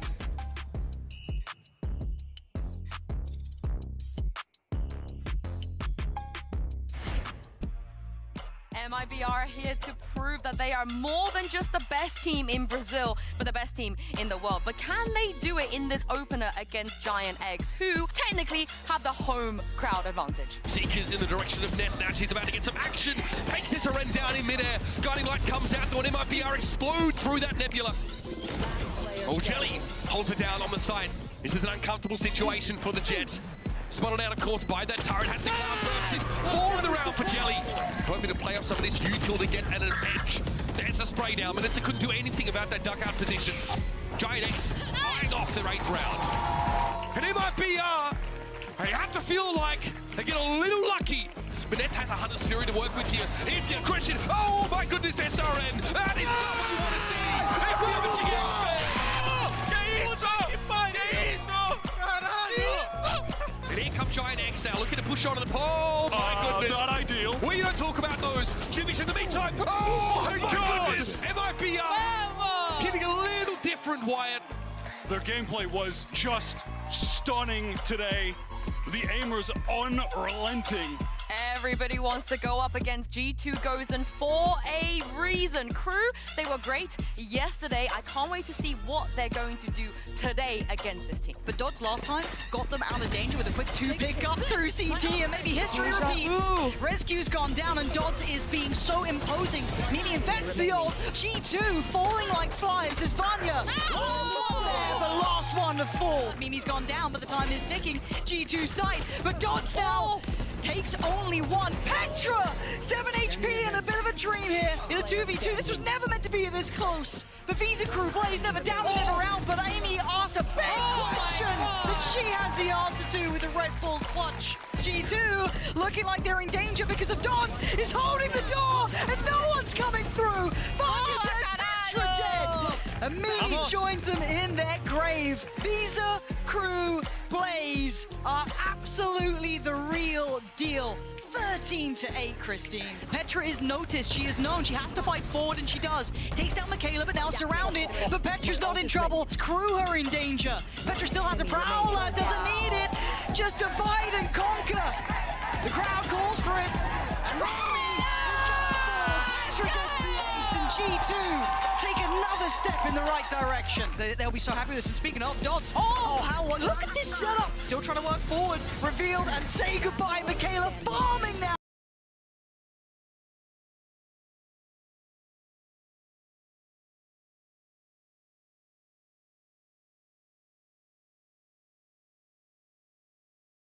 So yeah, like I am very worried that we've been caught up with this, the enemy of my enemy is my friend kind of thing. Like, the Cheneys, okay? Like, when I saw Whoopi Goldberg, I don't know if you saw Liz Cheney was on The View, and Whoopi was like, I would love it if she named you Attorney General. I wanted to vomit. If I would have saw that, I would have vomited. Hey, it's Jordan. I am in Flint, Michigan, East Palestine, Ohio, Tumwa, Iowa. Please support the only independent. Mike? Born and bred in Philadelphia. Why do you think it's so close with someone who, tried to overturn the election results, has said despicable things, been accused of assault by 20 women. I could go down the list with Trump. Why do you think it's even this close to begin with? Well, that kind of like goes to my point. I don't think it is close. I think that it's going to be more than what we think. Either he wins by a lot or she wins by a lot. I just think that the whole it's close is part of this theater. So you said you were born and bred here in Philly. All the experts say Pennsylvania is ground zero. Whoever wins Pennsylvania, they say, will win the election. I have heard from people between Philly and Pittsburgh, it's like Alabama. We call it Pennsylvania here. Pennsylvania. So why does Pennsylvania seem to be such a bellwether, and why Hillary lost 2016, Biden lost 2020? I don't know who's going to win tonight, but why such a swing state here? Well, one, the number of electoral votes that we have to offer to whoever gets them, that's huge. I will admit that I don't know that exact number right now. 19. Thank you very much. But 19 votes is a lot. Two, I think the Electoral College is horrible, by the way. We should have a popular vote. Everyone's saying democracy is on the line. How do you have a democracy if the person who wins the most votes doesn't always win? Funny segue. Popular vote would be great, but there are issues with that because there are states that have more populations than other states. So, it's important to really be fair. Well, no. It's not called the proportional states of America. It's called the United States. True, but when it comes to the popular vote, it is proportional to the population within each state. So we need to analyze that. I support that, but I don't want to just throw out something that at least gives some semblance of some level of fairness. I think there's three major problems. Number one, I think this election will have, when it's all said and done, approximately $10 billion spent. That's disgusting on both sides, and both parties are getting flooded with money. Number two, I don't think it's good if basically an election for president is concentrated in 7 states. True. I think candidates should I think it gives voters more leverage if they have to go everywhere. Well, when you say it's concentrated in 7 states, because those 7 states are the most populous states in the United States, the most electoral votes. But I think in 2024, or even just in the 21st century, I'm talking about the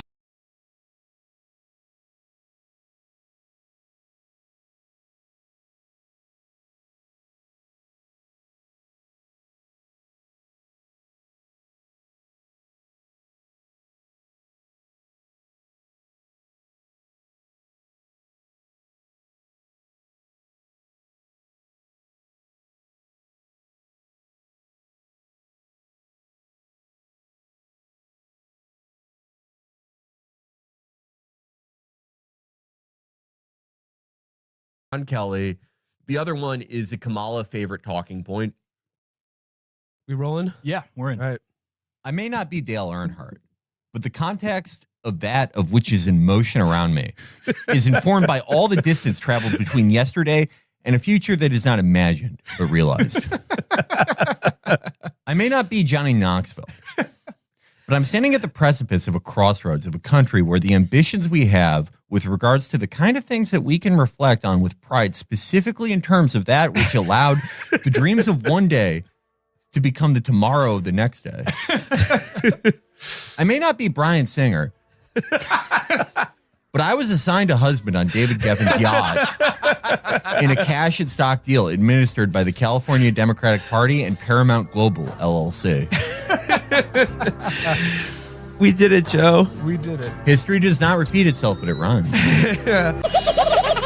So obviously, we're going to be talking about the election results, and I just want to start off the episode by saying, like, I take no credit for like any special insight or predictive powers in saying in the show I thought Trump was going to win, because it wasn't like a hard stake I was putting my claim down on, and like I went back and forth in my head myself over the last week of the election.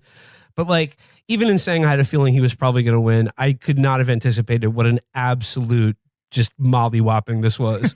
They got mobbed. This was a historic defeat, and there's no way. And I think like any discussion of what happened on Tuesday needs to begin, and we're going to get into the granular details of it, but I think it needs to begin with the acknowledgement of the essential success of Donald Trump and his political movement as the dominant political figure of our time, and that 2020 was really a fluke. It was a Mickey Mouse bubble election. Yes. And then like attendant to that observation is the essential failure of Joe Biden, who will go down in history as probably one of the worst presidents, like the F tier president, like on the entire list of U.S. presidents. It's so incredible, because like imagine a world where Biden, he sticks to what he implied he was going to do the entire time, right? Yeah. Yes. And like I don't know if that would have been enough, but maybe if they didn't have like 2 years of Biden wandering into doors and clipping through the skybox, I don't know. Maybe they wouldn't have shed 20 million votes. I don't know. And, it's hard to say. And you know, like, and like the nature of what just happened is like, I cannot come on the show and point to any one cause, and nor can I come on here and say that like, oh, if the Democrats had run a presidential campaign with me as their advisor and me listening to the like of you know, catering to all of my policy preferences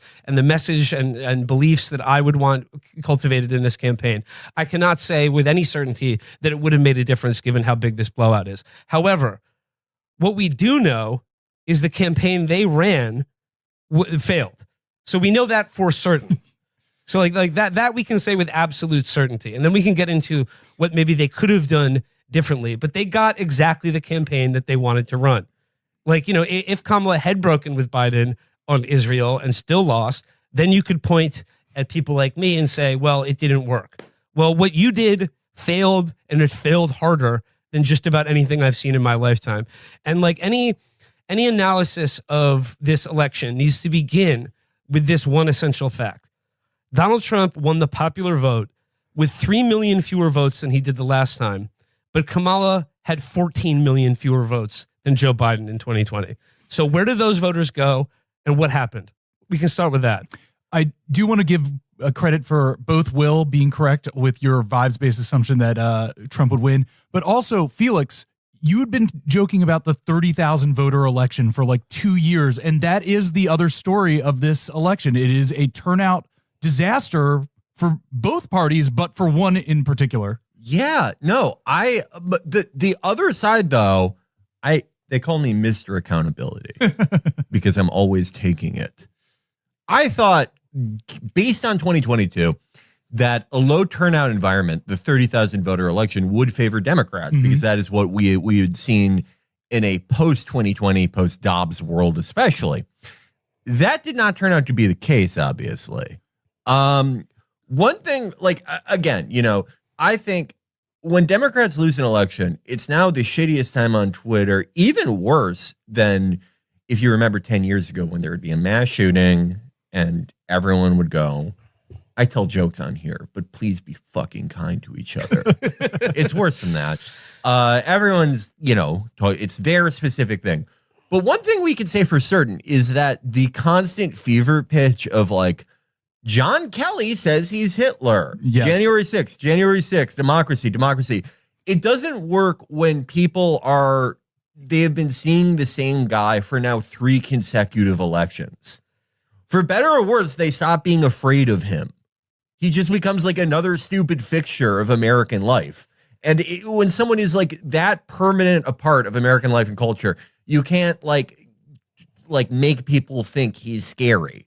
Unfortunately, like who knows what goes on inside the mind of the average American voter? I think it's a futile attempt to try to get inside anyone's mind. But, I'm reminded of when Bush was reelected. This is a very 2004-esque election. And I remember my sister at the time saying that like most independents, their calculation in the booth was like, Bush is stupid like my boss. 1 vote for Bush, please. I mean, to your point about John Kelly and January 6th and his threat to democracy, and one of the results I saw was that among voters who said that democracy in the United States was under threat, split 50-50 between in terms of like, well, I do think that there is something to that because it's like, I think that breaks both ways is that, the Republicans just as much think that the institutional position, the institutional capture of Democrats is a threat to what they conceive of as democracy, as Democrats think that the abnormality or whatever, the fascism of Trumpism is a threat to democracy. Or they're like operating under the same logic as people who say when you get robbed, you should just give up your stuff. Just let it go. It's not worth it. Yes, please take my democracy. Just make eggs $1.50 cheaper. We can't lose 3 cops to suicide ever again.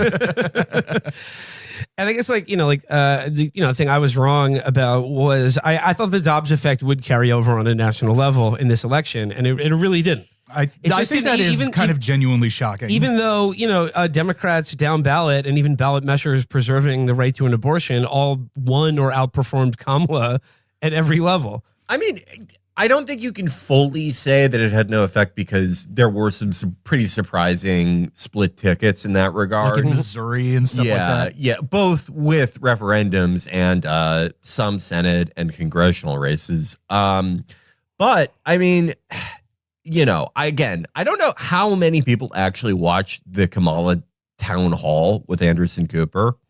But I always bring this up. Me and Hassan are of the 12 Americans that watch that.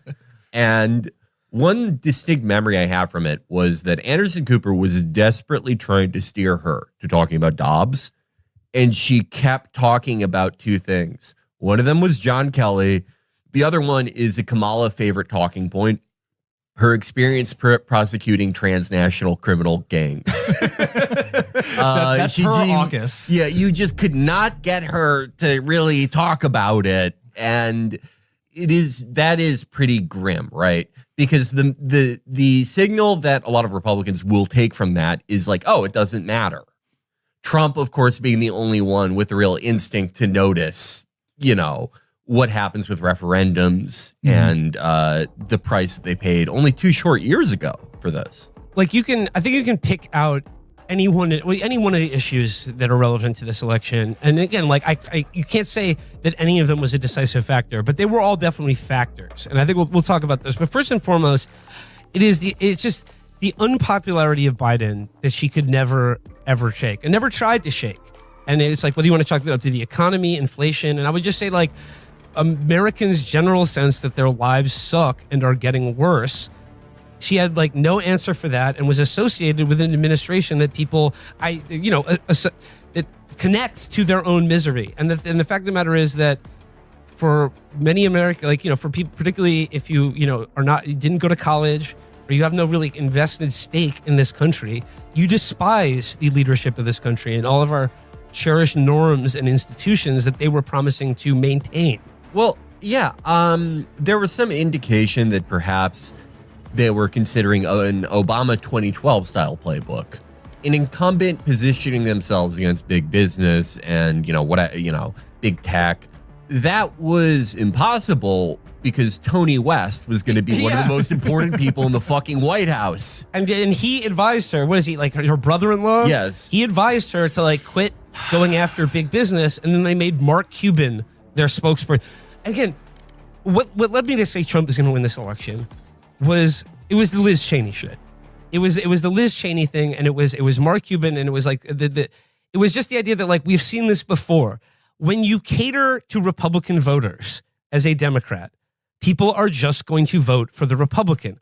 Why would you elect the skim milk version when full fat is on offer? Well, it's also the same as that vice presidential debate where, at least in the first 30 minutes, was essentially a nonstop spiel of Tim Walz agreeing with the premise of every single conservative position and saying, you know what? I think JD and I are on the same page. I would handle the execution of immigration reform differently. Yeah. Donald Trump stopped us from getting the immigration bill done. You know, it's like... Yeah, well, it's so incoherent because you're saying this guy's an authoritarian. He's the end of democracy. He's like Hitler.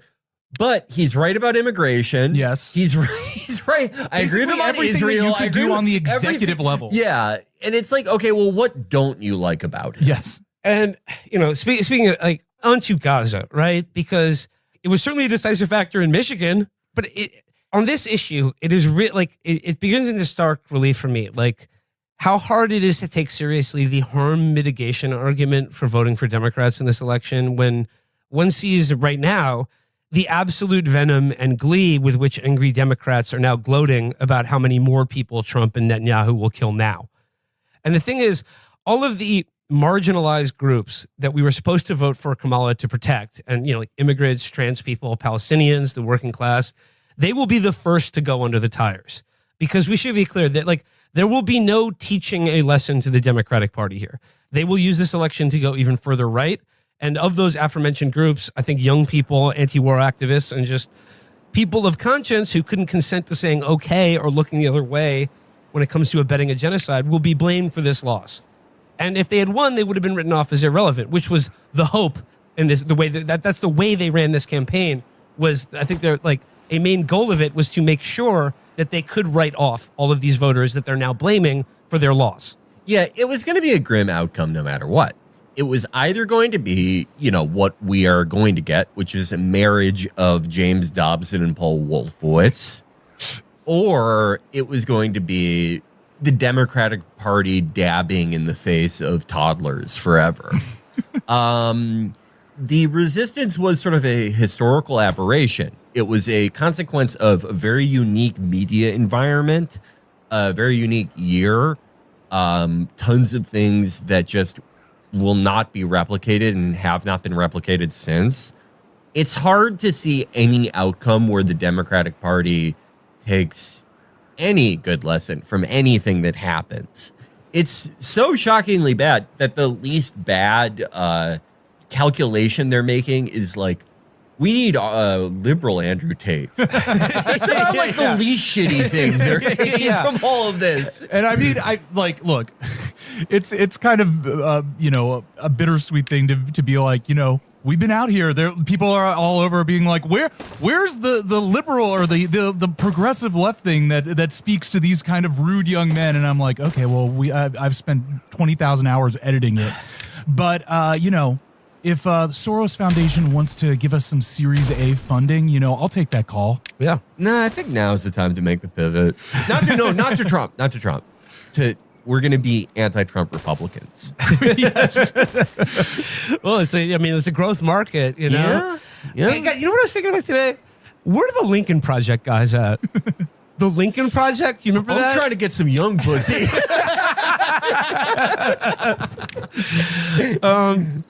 I guess to go back further here, I don't know, not to relitigate battles of the past, but I think this outcome was basically assured when Obama made that phone call. And when I'm not saying Bernie would have won or this isn't Bernie Cope. What I mean is the decision to give it to Joe Biden in 2020 set the stage for all of this. And it didn't necessarily have to be Bernie. Sure, throw Amy Klobuchar or Pete Buttigieg in there, whatever. But it had to be him. And you know what? Going even further back, I laid this at Obama's fucking doorstep. He was the one who appointed him vice president. He appointed Joe Biden vice president and Hillary Clinton his secretary of state, setting up 2 absolutely brutal presidential election defeats. Yes. Yeah. And if that weren't enough, he had this incredible infrastructure of liberal, you know, everyone's talking about how there needs to be a liberal Tony Hinchcliffe or whatever. No, if you guys were serious about winning, there would be a liberal James Dobson or anyone, you know, a Richard Vigueri, someone like that, someone we're talking about in the upcoming series. But Obama did almost build something like that. They briefly had Organizing for America, and then they bungled it away. Because why would you ever want, you know, guaranteed majorities, or at least to be competitive at a state level or congressionally? Then you actually have to do things. Yeah. I've seen a lot of like commentary today is like, you know, like Democrats would be like, what went wrong? And like, you know, there's a certain voice that like, we need to purge our base. And again, like they were attempting to do that, but they were expecting to win the election and purge the base. Now they lost the election. And they're like, we need less of a big tent in this party. And what that means is like, you know, get trans people out of there, and certainly get anyone who cares about Palestine out of there. But I guess like this is like purge of the base. It's like that's already you've already accomplished that. Yeah, already like they've either purged themselves or like, you know, that's been accomplished. Obama's pitch to young black men was, you're probably too sexist and stupid to vote for a woman, but I don't know, surprised me. But the thing is, they did vote for Kamala. Yeah, no, that's the thing. This is a quirk of the Democratic media machine, but every year since 2016, it's been the constant haranguing of black male voters for voting like 7% less blue than black women, but still like the most reliable group of male voters in the fucking country for Democrats. It's insane. You get treated way better if you go for Democrats by 5 points. Yeah. Anti-Trump Republicans. Oh God. Yeah. I mean, like that's the other thing. Fewer Republicans voted for Kamala than Biden in 2020. Once again, this is what you wanted. This is the campaign you run. Happy with it now? Would you change anything going back? Are you going to change anything next time? Of course not. Because this is the electorate they want. And like I said, it is virtually assured now that going forward, the Democratic Party will essentially be a neoconservative George W. Bush style party that's nominally in favor of the right to have an abortion. Yeah. Exceptions apply if you are under federal investigation for accepting bribes from Azerbaijan and you're a congressman from Texas. Then you can be, you know, anti-choice. Felix, you mentioned it. I have been enjoying a lot of the commentary that we need Hassan Piker, but with Pod Save America's politics. That we need our own Joe Rogan. We need our own Hassan Piker. And the idea is like, well, the extent that Hassan and Joe Rogan have an audience, like a platform or a large audience that trusts them, is because they don't have the politics of Pod Save America. And by the way, Joe Rogan endorsed Bernie Sanders. Mm-hmm. And as long as we're talking about like the demographic group that did swing big to Trump was Latino men. I seem to remember Bernie winning the Nevada caucus overwhelmingly with Latino support. And what was the Democratic Party's message then? Fuck you, only South Carolina matters. Well, like, I know, like, things look grim and there's a lot of recriminations, but the long game that AOC is playing, oh my God, it's looking even smarter. Yeah. No, it's like now they're like, oh, Kamala should have gone on Joe Rogan. She should have gone on Joe Rogan. Well, I remember when going on Joe Rogan was like platforming an evil, dangerous misogynist. Yeah. Oh, yeah. She friend zoned Bernie after that. It was very cruel.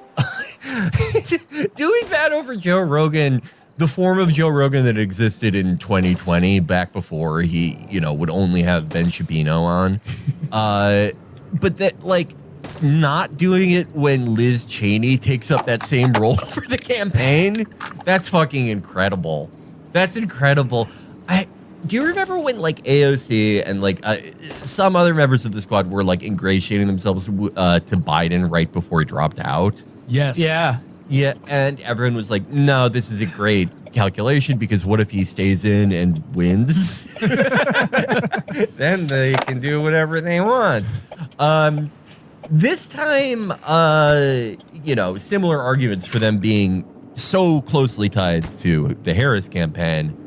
And I just have to say, I mean, you can't keep associating yourself with fucking losers and not have it rub off on you.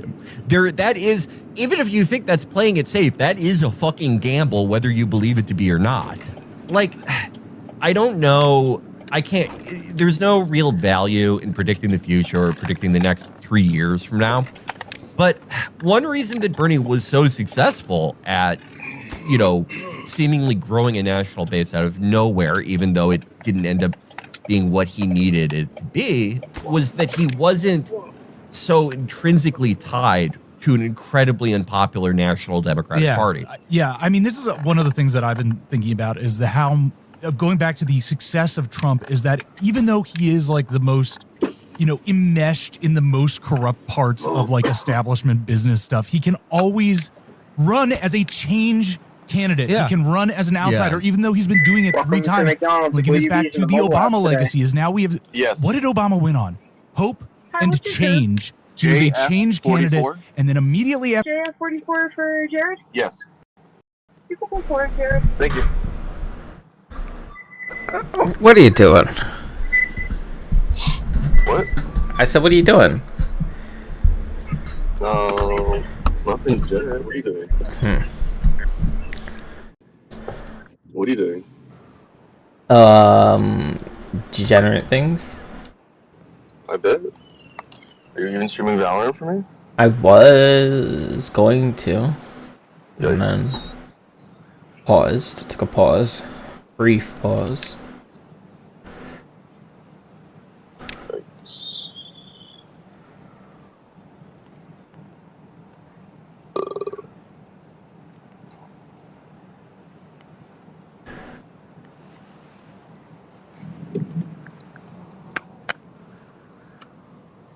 Well, after you guys lost all last night.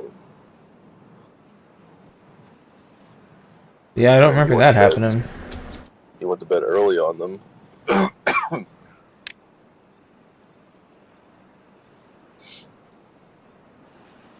That's fine. Me and John carried them. We won like 5-hour games in a row. See, we know you're lying now. Dude, I am the carry. What do you mean? I don't lose. You don't even play with us anymore. As long as my bomb carrier follows me on the site and plants the bomb on the site that I'm on, GG came over. I'm normally the bomb carrier though. Well, that is normally the problem. I wonder how many games we've lost because of your bomb carrier. It's not that many. It's a couple. It's a couple. I didn't say it never happened.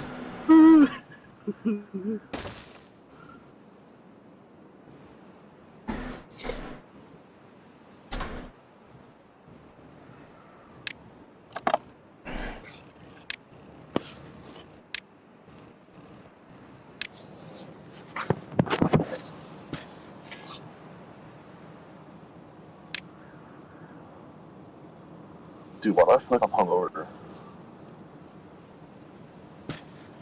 Thought you said you had to quit drinking. I didn't drink last night. I just I woke up and I feel so I'm so tired. Oh. I'm so tired. I'm so hungry.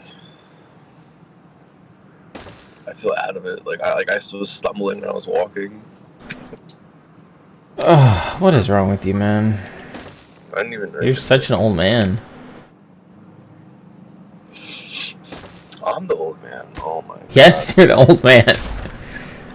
Call the police. Can't even walk anymore. Fake news. Fake news is illegal now. Donald Trump's president. Okay, that's a good thing. We like our fake news.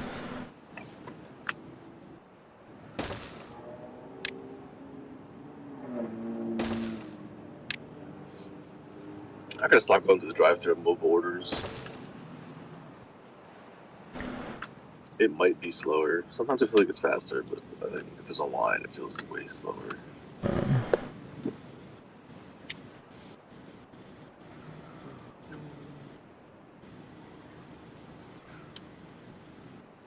Remember when we actually had friends who lived near us, so we could actually hang out in person on Saturdays once in a while? And we have friends. That's fake news. What do you mean it's big news? What do you mean? I said remember we have friends that live near us. I mean, wait, we have Kyle, me, Seth, Sam, and you. I don't consider family Oh. friends, I guess, but that's just me.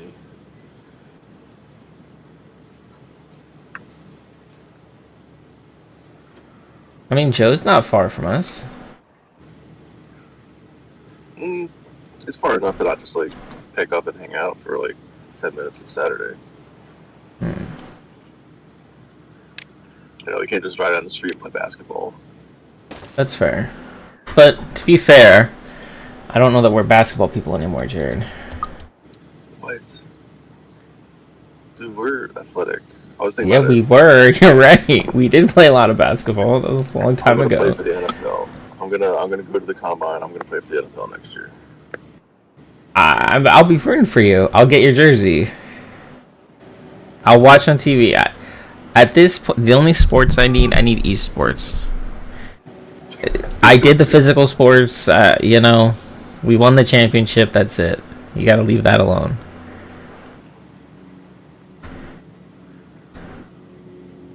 Man, we were supposed to win the Ice Bowl. How did we not win the Ice Bowl? I don't know. Hello. Yes. Thank you very much. Have a good day. She probably said, like, why is this dude talking to himself in his car? Like, she looked at my car like, why is there nobody in there? I heard him talking. Like, There's a schizo man at the drive-thru. okay, appreciate it. Dude, why do they always put me at the window, man? They're like, we need you to move up to the next window. I'm like, dude, all I did was order 5 sandwiches. You're scaring them. You're talking to yourself. You're scaring them. Like, all I did was order 5 sandwiches. It wasn't even 5. It's just 4 McDoubles and a chicken sandwich, dude. They should have that, like, pre-made. Dude, I'm gonna eat 4 McDoubles, a chicken sandwich, 20 McNuggets, and then I'm gonna go to fucking sleep.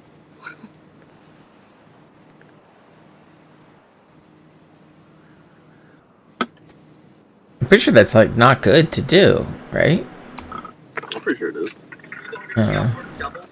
4 McDoubles, chicken sandwich, and 20 McNugget. Okay, thanks, you too. Yeah, that's a big order.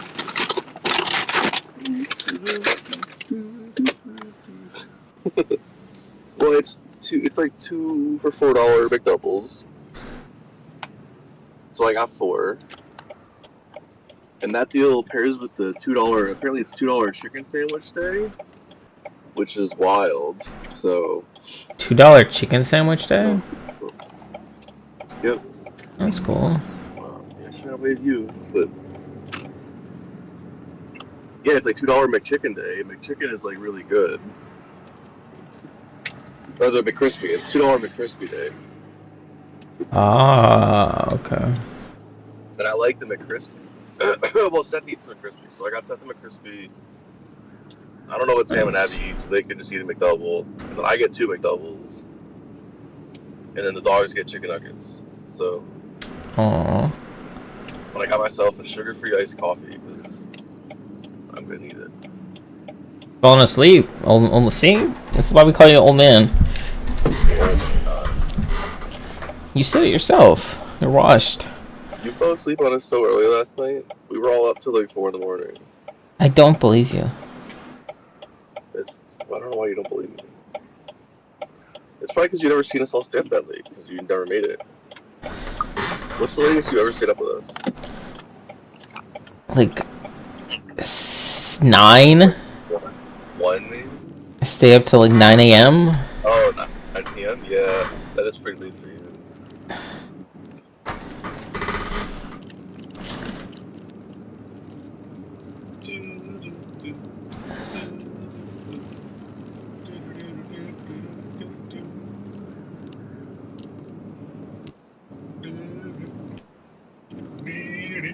Did you see the whole your body, my choice movement?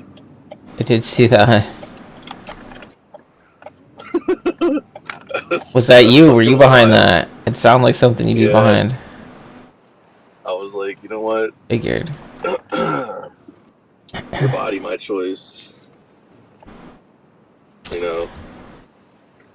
Originally, it was just about me teabagging people in video games. You know, like your dead body, my choice. You should get a shirt that says that, Jared. Why don't we go out next Saturday? Get a shirt that says that. I'll go out with you next Saturday. Your company, my choice, dude. That'd be wild. I bet you I'm assaulted the first day I wear it. Like, easy. It would be bad. I bet you somebody. It would be so, yeah. That's fucking crazy. That's the thing. People need to they need to ban the internet or some shit. These people are on the internet too much. These people are a little wild, dude. A little wild. Okay. I'll eat my 5 sandwiches and then I'll be on. Okay.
After running it, we've seen his Secretary of State, his Vice President, his Vice President's Vice President. There is no capacity to message. The electorate is across the board wanting, desirous of a radical change. I think that it is fairly obvious to see, and that there is just simply no capacity to market that from any figure in the Democratic Party. It is all establishment all the way down. Yeah, like AOC she may have been able to seize this moment if she wasn't so just completely associated with this shitty party in the eyes of every voter in the fucking country now. And to that point, I want to talk about Gaza again, because to me, and I've heard the argument many times before, is it doesn't rate very high among the concerns of most voters. And I take that to be largely true, but it ranks it very high among the concerns of a certain number of voters.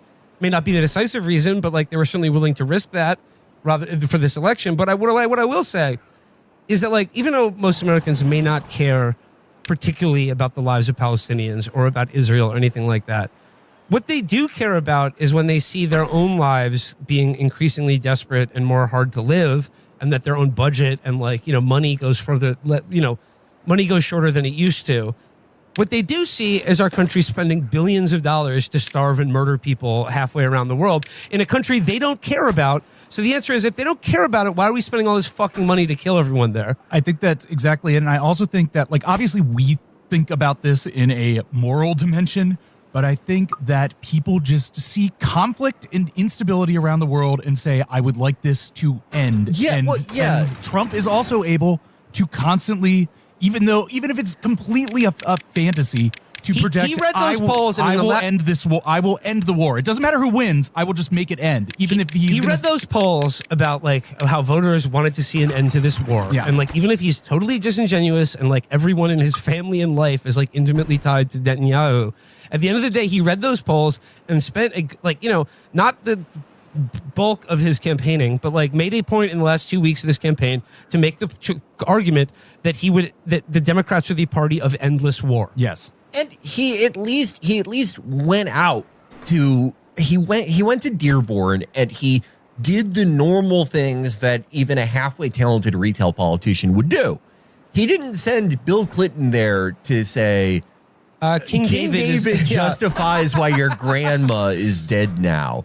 I mean, I think this goes to like a larger point about the Biden foreign policy regime, which is these guys have like an endless capacity to flatter themselves. I saw Zach Beaucamp of the Bridge Between Gaza and West Bank fame I'm so glad I can see his tweets again. Oh, Thank my you, Elon. God. I've been starved of that for years. He said, you'll miss the liberal world order when it's gone. Yeah. And, none of these guys consider themselves the heirs to Dean Acheson. No, you are not even Brent Scowcroft. There is something to be said about constantly billing yourselves as the adults in the room and the sober decision makers, the biggest pitch of 2020. And then everything that happens in the world is just catastrophe after fucking catastrophe. And all you do is smile and nod at it. God. Well, I mean, not just smile and nod at it, but like actively foment and exacerbate every single one of these like horrific atrocities that are going on, whether it's in Ukraine or Palestine. And like, you got like National Security Advisor Jake Sullivan was like very clear from the beginning of the Biden administration that like this was going to be a administration of interventionism, but it would work this time because they would show to middle class voters that like the economic growth and prosperity that came with like military Keynesianism. Fucking running on the idea that we need to do mini Libyas forever because it creates jobs. That is like, you might as well just like write in the concept of capital as your candidate. That's fucking insane. No, and like when people see billions of dollars being spent on this, they might get the impression that the people spending it don't care about their lives. Just a thought here. And then like also, are you going to tell me that like, I'm sorry, like there were probably millions of, maybe not a decisive factor, but there were millions of voters, particularly young people or anti-war voters, who just simply couldn't bring themselves to vote for Kamala Harris because she has crossed the red line of genocide. She made that decision. There were plenty of polls showing how deeply unpopular supporting this war was among just Democratic voters alone.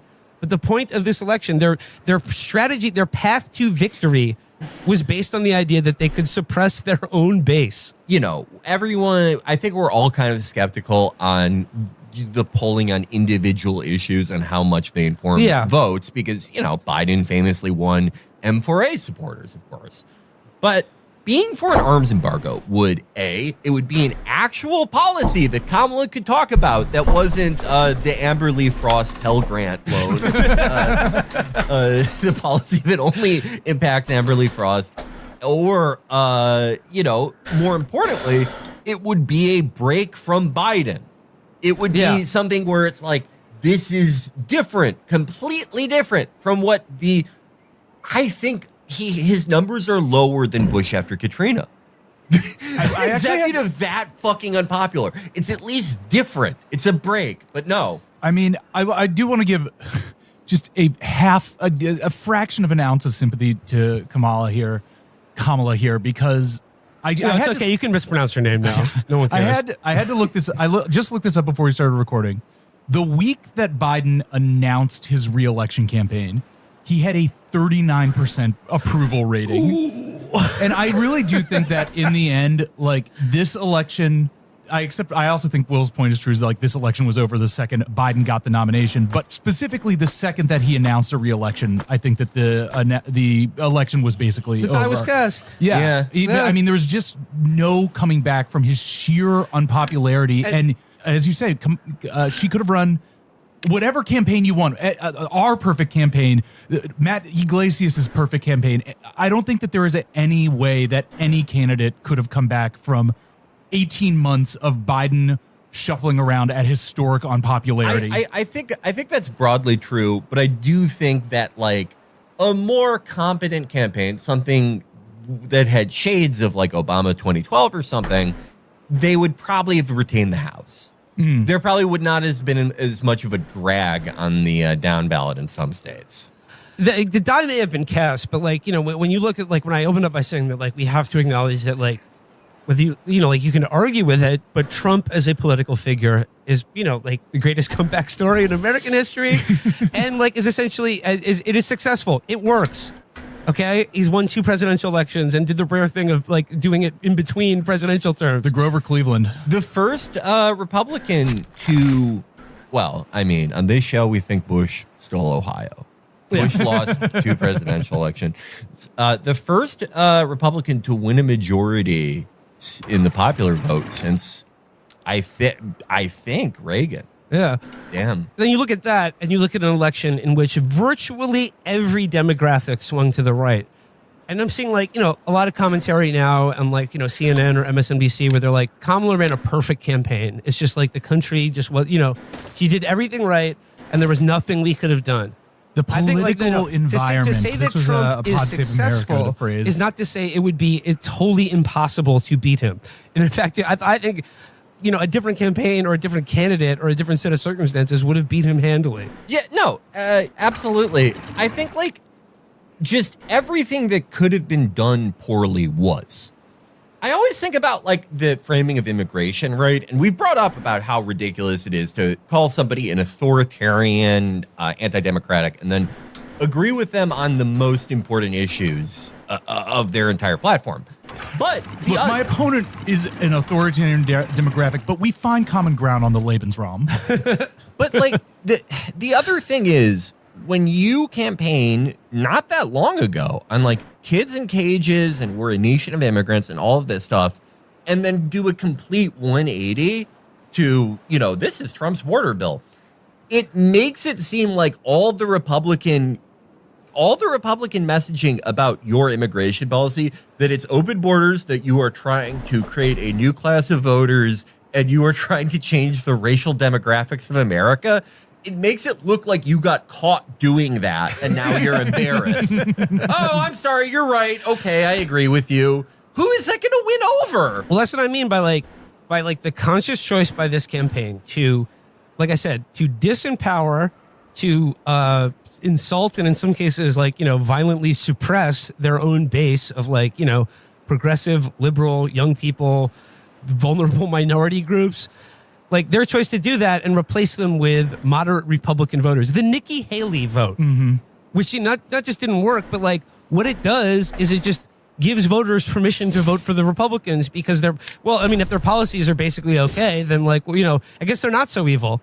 The thing that always sends the Republicans into a panic are, like, the traditional attacks on Republican candidates. They're going to cut Social Security. They're going to, you know, they'll privatize this. The Obama 2008 and 2012 playbook. It's not going to win you every fucking election, but it's pretty fucking reliable just based on the fact that, like, the only answer Republicans seem to have for it is to, like, shove Rick Scott into a basement for 6 months every time it happens. To go back to, like, you know, to Israel and Gaza, and, like, in any of the roundups from, like, bereaved Democratic pundits today about what went wrong, I've done, like, a word search on all of them and couldn't find the word Gaza, Israel, Palestine, or war, or Ukraine in any of these sort of obituaries for their fucking failed presidential campaign. And you know what? Like, once again, you can say that, like, it wasn't a decisive factor, but what I think has been proven beyond a shadow of a doubt is that this Democratic Party, if given the choice between winning a presidential election and not supporting Israel will choose losing every fucking time. I think it was Michael Judge of Death Around the Corner who said, it's not that they want to win. They want to win on their own terms, and they will sacrifice any election any year for that. Because in the long run, that's more important to them than winning one presidential race or flipping the House or whatever. Because like the point is to remake remake the Democratic voter in this country into 1 billion Matt Yglesiases. And he's been really funny to watch. Yeah. Well, did you see his list of like here's like some common sense things for the Democratic Party going forward, and it's just like Matt, what did her campaign do wrong in your opinion? I mean, that's the same thing of all like the knee jerk pundit on TV thing of being like, these Democrats, they need to throw out this woke stuff. And look at that Kamala campaign. What wokeness was in the Kamala campaign? You could make that argument with Kamala 2019. I won't call it 20. It did not make it to 2020. But, yeah, you can make that argument with that campaign, but you certainly could not here. I mean, she tried that playbook. She tried the David Shore playbook, who he was in charge of all their David Shore was in charge of $700 million of campaign funds. And, you know, when people talk about like, oh, like how could Trump turn his whole operation over to like, you know, an autistic ketamine addict in Elon Musk? Well, what's good for the goose is good for the gander, apparently. Oh, my God. It's really sad thinking what would have happened if Kamala ran. I heard that the greatest lipstick party in the history of Manhattan was going to be thrown to David Shore's loft, and now we'll never know. Yeah, and like again, like to take like the broader view, like once again, we're faced with a situation in which like Democrats ask themselves, how could this have happened? And like just forget any issue. You have to give people something. You have to make a positive case for why people should vote for you. And once again, it cannot just be that the other guys are worse. Because the thing is, they're always going to be worse. Do you remember, okay, we all remember the 2-week period where it seemed like there was some baseline competence in the Harris campaign, that they were aware of how excited people were to not have Biden. Mm-hmm. The excitement, you know, tons of people, I think all of us have a lot of like regular Democrats in the family. Everyone was so excited to not have to drag this fucking corpse over the finish line. During that time, there were a few like, you know, mini catchphrases that you could say were like the, you know, the motto of the campaign. We're not going back. They're weird. Fucking whatever. In the after that 2-week period, where they just made every shitty choice possible, the only thing I could identify as the campaign's slogan is "I'm speaking." I'm speaking. Which, like, I'm speaking. And then she was like, but you're saying that to someone whose like relatives are probably just set on fire in a hospital bed. The exact context for it is it was a day after footage of an Israeli prison guard raping a detainee came out. And someone maybe foolishly thought this should maybe be an issue during a presidential campaign. So, like, context does not do it any favors. But removed from context, what does that convey to people? Shut the fuck up. Yeah. I'm just thinking of my favorite Andrew Bidenism from the live show on Monday, which is him. Hello. Shut up. Yeah. Listen, kill yourself. Kill yourself. No, Andy. Can be. Oh my God. His brain is cooked, everyone. I'm bragging at Andy. Can be. Fucking Antichrist is back. Satan in black. Satin pins. Calamity pill. Goddamn insanity pill. Fatty pack filled with Xannies. You might have a good class action lawsuit against Eminem. Cranny. Looking through silk negligee. Look. Razor blades with you to make you bleed. Cases of Maybelline make a bling on a table of weed. Slim Shady. Shit sounds like a fable to me. What clash lawsuit against what? I'm not gonna like what you're about to say. Against Eminem. Why? For ruining your taste in music. Ruining my taste in music. Oh my God.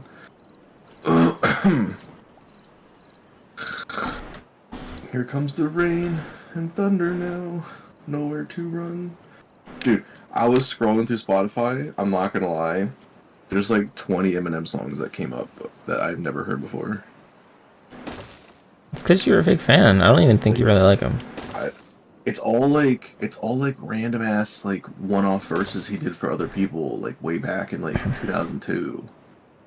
That like he like weren't like ever officially released, but are like all leaking now, and then like it's hard to tell. So like some people make like AI covers, some people just pull old verses and like remix songs. But he's done like thousands of verses for like other people, like just songs like you'll never find just by googling Eminem songs. Like they don't show up.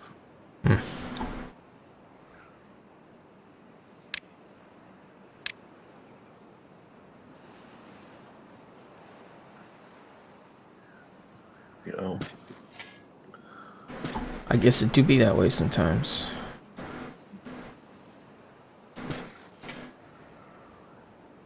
Oh my god. How come there's not more midget porn? What's wrong with you, man? No, I don't know. What do you mean you don't know? What is wrong with you, man? If you don't know, now you know.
Shout out to everyone at the Aratoni Theater on Monday night. That was a joy. That was amazing. It was really nice to have some fun with people before Hell Part 2. Yeah, I have to admit this is pretty embarrassing.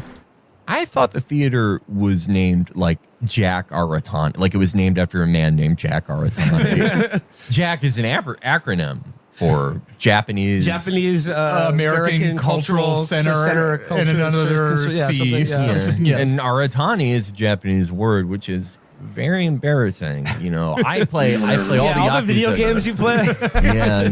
What are you doing? When are you joining our RuneScape escapade? Nope. I'm good. I think so. That's degenerate. I'm legally prohibited from playing the game. Fake news, dude. You just use another credit card. Okay, give me yours. You don't have more than one credit card? No comment. Yikes. See, you could play. You just don't like us. I don't think that's true. You're not like us. You're not like us.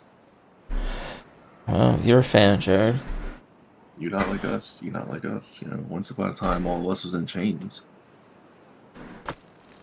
I don't We think still double down. I don't think people like you are allowed to say things like that, man. Atlanta was the mecca. The railroads and trains. Bear with me for a second. Let me put y'all on game.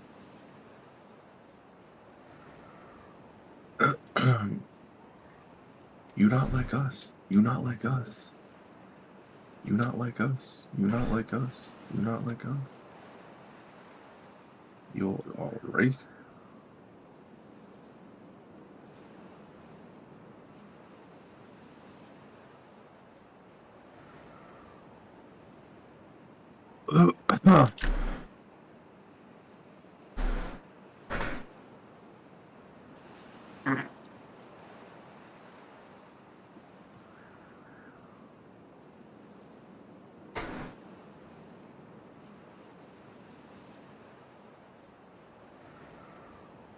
This is I even when I was on Hassan, I saw how it was written.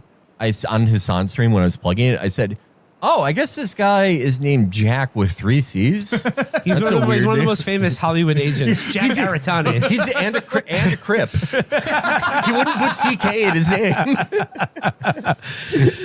Just like another like staggering and notable fact from this election, just like a statistic, is just how much more money the Kamala campaign had and spent than Donald Trump. We're talking $997.2 million to Trump's $388 million. And half of that went to his legal. Yeah, exactly. And like, and this is the thing about like the difficulties with analyzing things. Did they make a new map?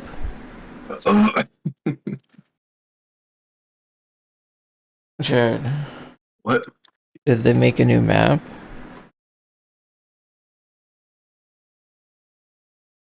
Nah, the other map's the new map. Oh, it's still the same one? What do you mean still the same one? Well, Nate said he doesn't know the houses. He doesn't know the map. What do you say that? He said it's tough bum rushing in the new map. I still don't know the houses. Oh yeah, well it's a massive map, dude. Like the compounds Oh. are insane. Like every compound is like a fortress with like there's like secret like entrances and like you get like run like along pipes around some of the buildings to like get to a window. Like it's wild how like much you can do in that map. There's like a secret hidden drop down here or there. Like it's pretty crazy. They did a big job on that map. So yeah, we don't know the buildings yet. Still, like there's still like it's like oh we didn't know that you could just crouch through this little sheet and there's like actually like a hole in the wall. Like you know it gets pretty nuts. Why is graphics currently unavailable? Is it because I'm in combat? Things like presidential elections based on previous presidential elections, because I think what we're learning now is things like everything that used to like fundamentally decide a presidential campaign, like unemployment numbers, like economic growth, but specifically like the boots on the ground thing, like a get out the vote operation, knocking on doors, and then the amount of money raised simply does not mean shit, at least in terms of its predictive ability of who will win an election. People just watch TV and do what the TV says. Yeah, I mean, like this should have been kind of evident ever since 2016. And we were fighting like, and I sniped this guy at like 200 meters, right? Mhm. It's one hit headshot, so I know they were mad about it. And I covered the body for a bit. Then a team rode up behind us and was like trying to block us. We fought for a bit. Me and Joey died. Everyone else died except for one team. They like got 2 reses, and then they were like hunting Nate down. Nate had a bounty, and they're trying to find him. He's hiding in a bush, and he's like, I'll come out, but like you don't kill me. And they're like, okay, come out with your hands up. And he's like, I'll come out with my kid out, but like don't shoot me. And then they didn't shoot him, and he was talking to him for a bit. And he's like, okay, you can kill me now. And they're like, no, like you can just fine, just you can leave. And he's like, you sure? And they're like, yeah, like whatever. We have 3 bounties, you have 1. Like you could, you leave. And they must have thought he was a solo, right? Because that's weird behavior. Like they must have thought he just serpented the bounty and was a solo. Because that's weird behavior to be like hiding in a bush, like trying to get out when your teammates are burning. And so they must have thought we were like everybody else was just like other teams, and that Nate was a solo because he was acting like a solo. And because we died nowhere near him, right? So like, and then And then they let him go, and he started running out. But then he wanted to come back and get us. We were burned out, so he waited at the next town, just killing zombies. But then like one of the dudes started like chasing him from the other team, so he kept running around the map. And the other two, so this guy chasing. So then he came back and res both of us. Right, he got to us and res both of us. The other team was like on the extraction. He res both of us, and then and I went to go get our health force back. And somebody ran up on him and killed him. And we're like, oh, there must be like a solo out here. So me and Joey pulled up and killed the solo and burned him. And then the other team, the team with the bounty, is extracted. So we're like, that must be what happened. But it wasn't. The team with the bounties was a trio. 2 of them extracted while the third came back. He must have been like, no, it's not a solo. This guy is a team. So he came back to check if if the bodies were still there, and saw me and Joey were picked up. And then he got mad and went and killed Nate because Nate had like the token on his head so we could see where he was. So he went and killed Nate, knowing Nate picked us both up. And his teammates are probably like, dude, just let it go. And they just extracted without him. They must have been yelling at each other in the voice chat. He's like, we can't just let him go like this. It's a trio. And they're like, dude, you're being paranoid. Just come back and extract. Like, let's just leave and go next. That was a wild game, man. Nice.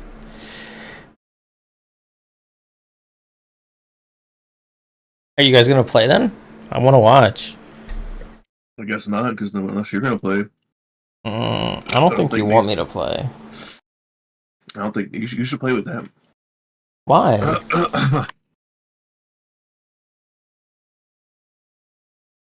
I'm not even like the benefit of playing with me is I have such low MMR.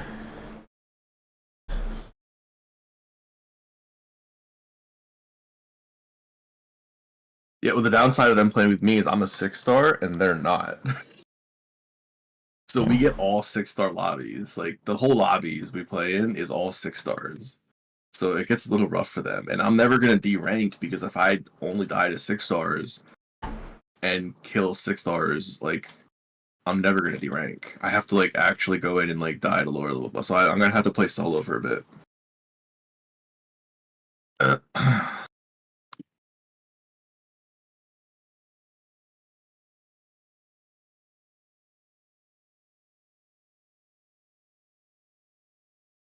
Have you ever tried dueling Dolces?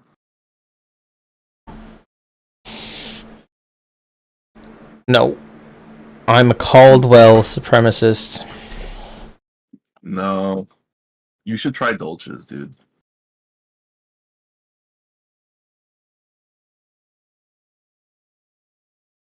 I've got a clip. I hope it's on my YouTube because that would make it easier.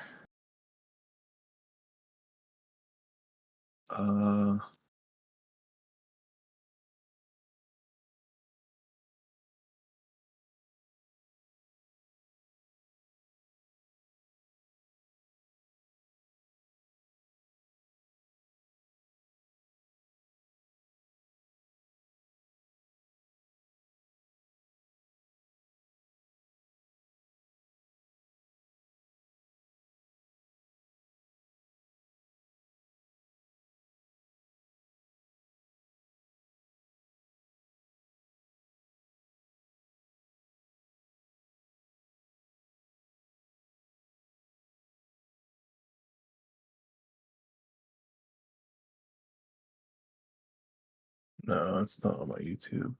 Vultures are insane. Like, they're the strongest pistol by far. It's like 2 tap to the chest. They're also like the most accurate. They do the most wallbang damage. Dueling Dolces is like actually like a pay to win because they're expensive. Well, that's why Caldwell's better. You're just making more reasons to use the Caldwell. What do you say? You said Caldwell's better? Yeah. I mean, how do you think... They never nerfed the Dolce. They've nerfed the Caldwell because of me. They've nerfed Dolces. Dude, Dolces have more damage, range, penetration, They have more everything except for ammo.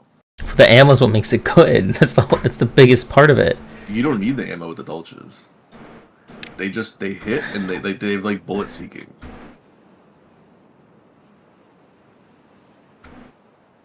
Let me pull up the clip. Do I have the clip in my? A skilled Caldwell player will always beat an unskilled Dolce player.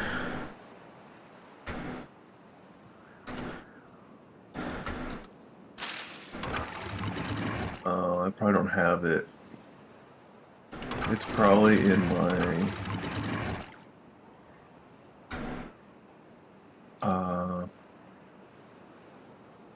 No, what do you say?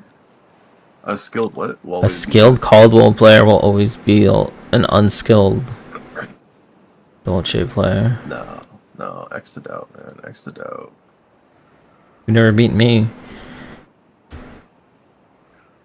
That's fake news. 1v1 me right now. In Hunt Showdown? Dolce versus thing. Dude, you would get destroyed. No, you only can use that gun. You have no chance.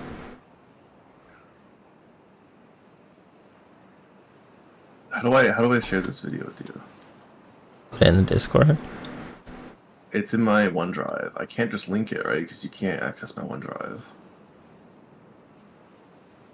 Can't you? Don't you have the Nitro anymore? Oh, I have a share button. Anyone with the link can edit? No. What the fuck? Yeah, let me edit it. Give it to me. Click yes if it says about letting them edit. Hit yes. Can view. Yeah, get the fuck out of here.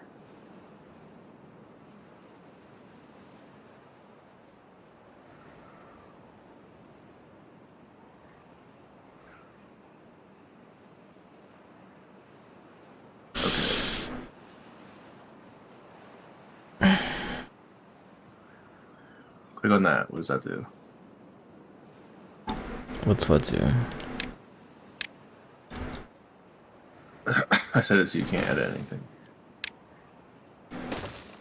Do you send it? What the fuck? I'm not clicking that. What the fuck is that? OneDrive link. 1drv.ms? What the fuck is that? OneDrive.microsoft. Yeah, bullshit. This is a virus. You make me download malware. Click on the fucking link. No, you're gonna put something in my computer. Good. You would deserve it. It'd be the cleanest. If I used your computer, it'd be the cleanest thing your computer's ever seen. Release date November 11th, 2020. Live. One's dead. He's right on top of him. He's bleeding. Yep. Both dead. Does it work? Can you click on it? I saw it. Release date November 11th. Release date is November 11th. Live. One's dead. He's right on top of him. It says release day? He says release date is November 7th or something. Oh my god. How do I... Did I fuck that up? No, I saw it with the guns shooting. Oh, they showed you the clip? Yeah, it was like 2 seconds. It was very short. Yeah, I killed 2 people. Okay. Did you see how far away they died? Yeah, I mean the Caldwell does the same thing. No. Because that has the heavy bleed. These bullets have heavy bleed. So even if I shoot you once, if you don't stop the bleed within like 4 seconds, you die.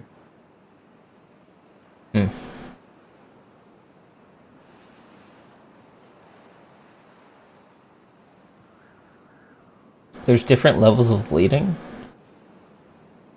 Yes. Caldwell does light bleed. 2 shots with Caldwell puts on medium bleed. 3 shots would put on heavy bleed. But 1 shot with Dolch puts on heavy bleed. Heavy bleed like takes like 4 times longer to put it. You ever like Is that with the blood? You need the bleeding ammo for that? Or is that just generally? Yeah. Yeah, you need dum-dum ammo to do that. But the Dolches have a special ammo. It's not called dum-dum. It's like its own special ammo that puts on heavy bleed. Oh, that sounds balanced. Oh, it's not. People bitch about the Dolches all the time, but they cost like 1,200 a Dolch. Like it's expensive. It's a very expensive gun. Yeah. It is like 10 times more than the Caldwell, at least. And it can penetrate like the most walls in the game with its like special penetrating ammo. Yeah, people bitch about Dolches more than Afto now. Ever since they nerfed Afto, people complain Dolch is the biggest complaint point people have in the game. When I had like 70k on dollars, I would run quad Dolches just to try and lose money. It's like 4k build, but I would run dual Dolches with like wall pen ammo and then dual Dolches with the bleed ammo. Yeah, I do. It's Caldwell. The actual good strat is Caldwell with piercing ammo. I used to run double Caldwell with piercing and double Caldwell with bleed. So if they're outside, you just use bleed. But if they're like, if you want to penetrate, you just use piercing. But the Dolch piercing ammo is better, especially now they nerfed piercing. So the Dolch piercing is much better than the Caldwell piercing. You can shoot. You used to be able to shoot through like 6 walls with the Dolch piercing. You are actually like a meta slut. That's what you are. You always just a meta abuser. What do you mean? I run double frag arrows, which is the biggest meme in the game. Yeah, but you got that from me and Joey. Fake news. You didn't ever use double frag arrows. You don't even use frag arrows. You use concertina arrows. Get out of here. I run crossbow a lot. I run every gun in the game. I lost my 6-star, thankfully, but then I got it back like 2 games later. I just want it to be 6-star once, man. I don't want to be 6-star ever again. You should take a picture of it. I took a picture the first time I got it.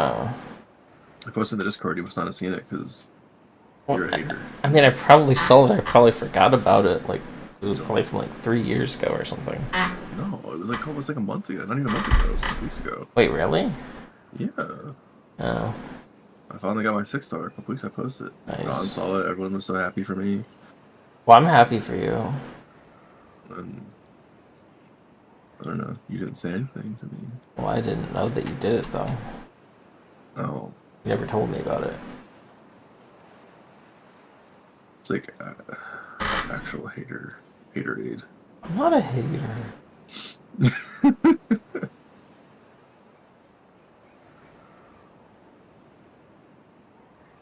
You do the other thing I pinged. What did I ping you in? I pinged you in something. I saw it. I watch it if you ping me in it. Dude, no, you don't. Yes, I do. You say that, but like I pinged you in a boatload of things, and you don't respond to any of them.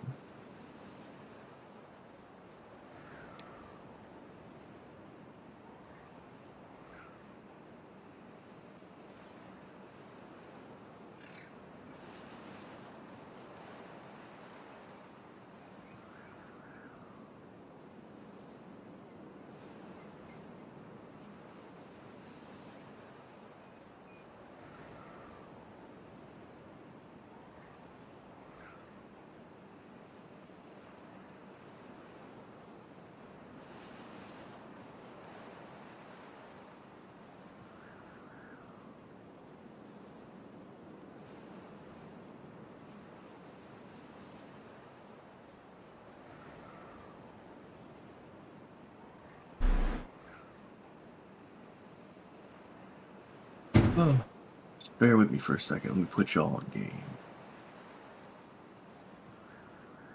Fast forward 2024, you got the same agenda. You run into Atlanta when you need a check bounce. You're not a colleague, you're a fucking colonizer. The truth of the matter, it was God's plan to show you a liar. You know what I'm saying? They not like us. They not like us. They not like us. They not like us. They not like us. Once upon a time, all of us was in chain. Justin still doubled down.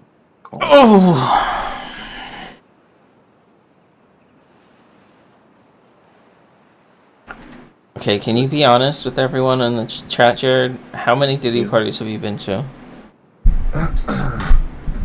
Just be you can it's a safe space for you. Every single one that Kanye went to. He invited me to every. He was my like. Oh God. Oh God. Yeah. I'm sorry. I hope you've been healing. The best part about the Diddy parties was all the women that were tied up.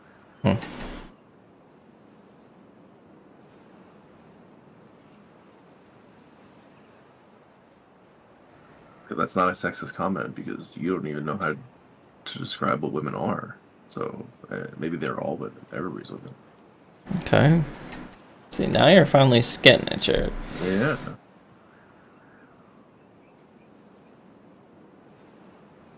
The fuck does it mean? A master carver has arrived in the workshop. A pianist has arrived in the backstand.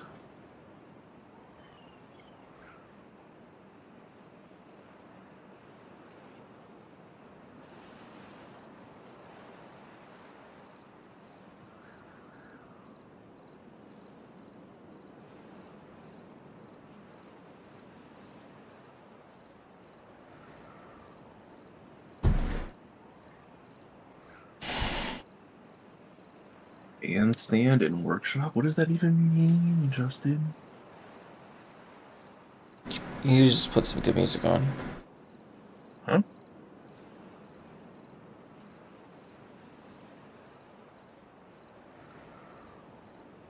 How many quests are here now?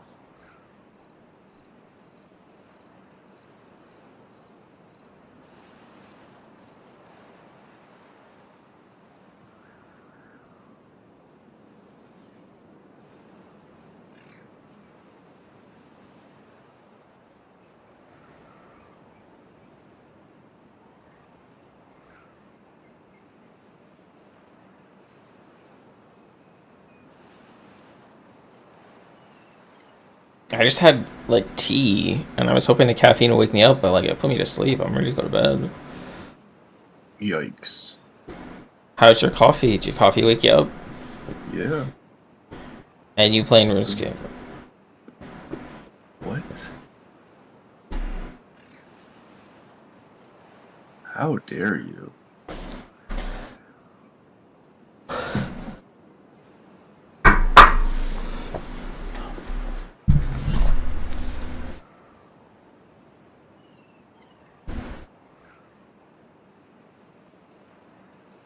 What are these people that are showing up? I don't understand.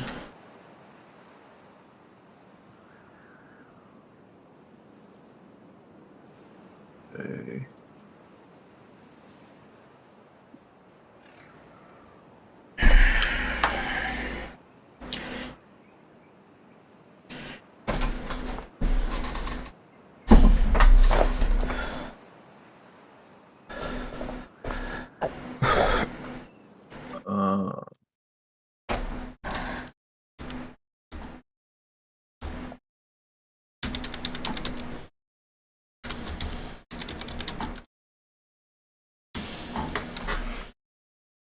Okay, I think these are just people that when I level up, they show up.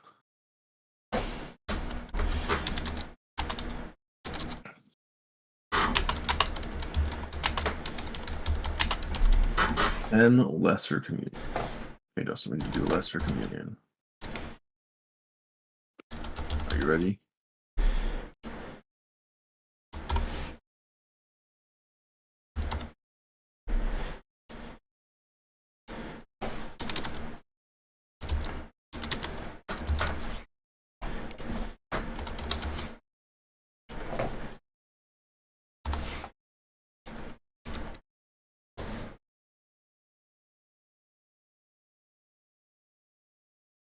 Two commune mon, one elemental one.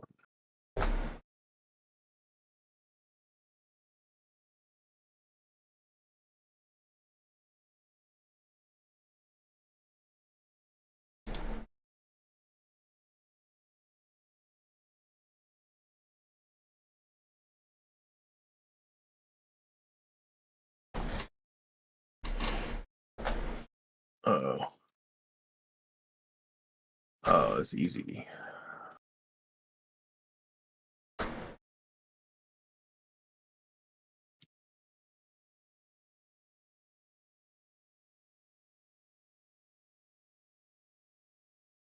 I don't think you're gonna like the results.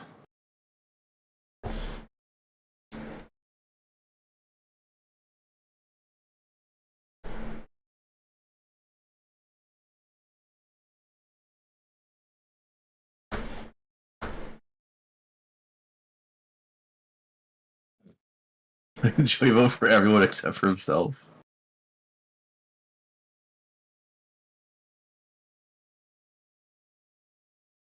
That's a little degenerate of him. It's like, yes, everyone. John is 2 votes.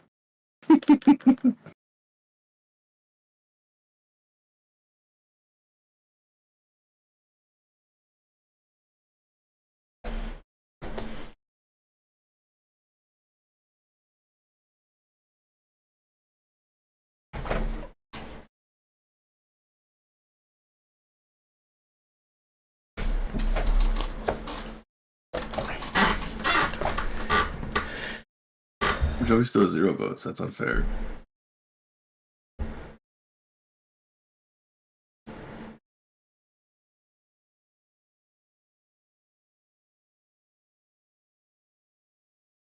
Here, this is a good song. I'm gonna share it with you guys.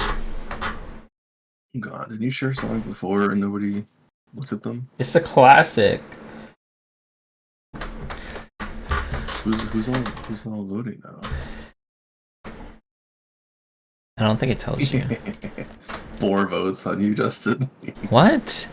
Are you voting? Do you make multiple accounts? You forgot all the accounts I have linked to this Discord. I have like 5. God. Remember I made all those accounts back in the day? John has 3 votes. No, I'm just kidding. I only have 1 vote, dude. Oh, you have 5 votes now. Dude, you're good.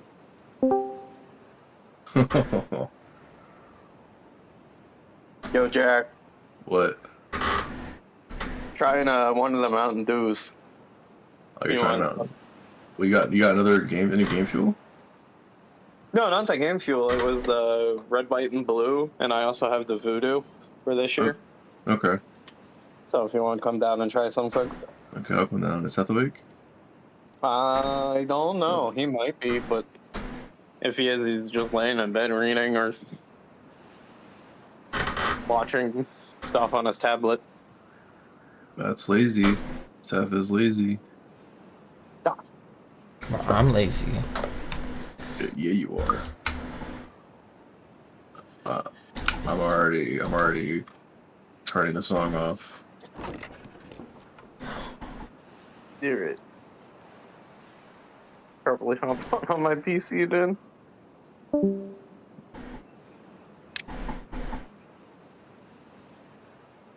You never heard the song before? Oh, it's a good song. That's what I said. Oh, everyone knows that song, dude. That's what I said. I said it was a good song. I'll show you when I get back. I'm gonna show you a good song. Okay? You're gonna listen to my songs all day. No, why do you make me do that? It's supposed to be my friend.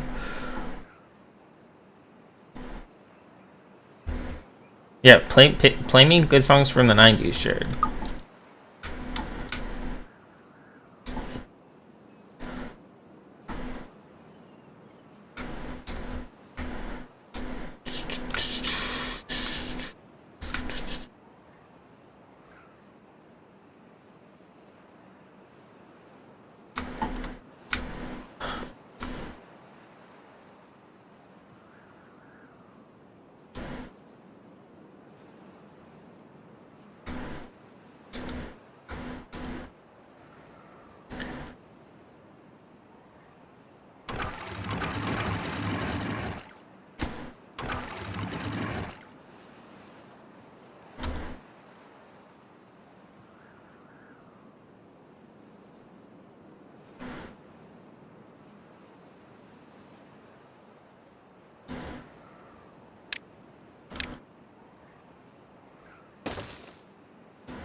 real quick.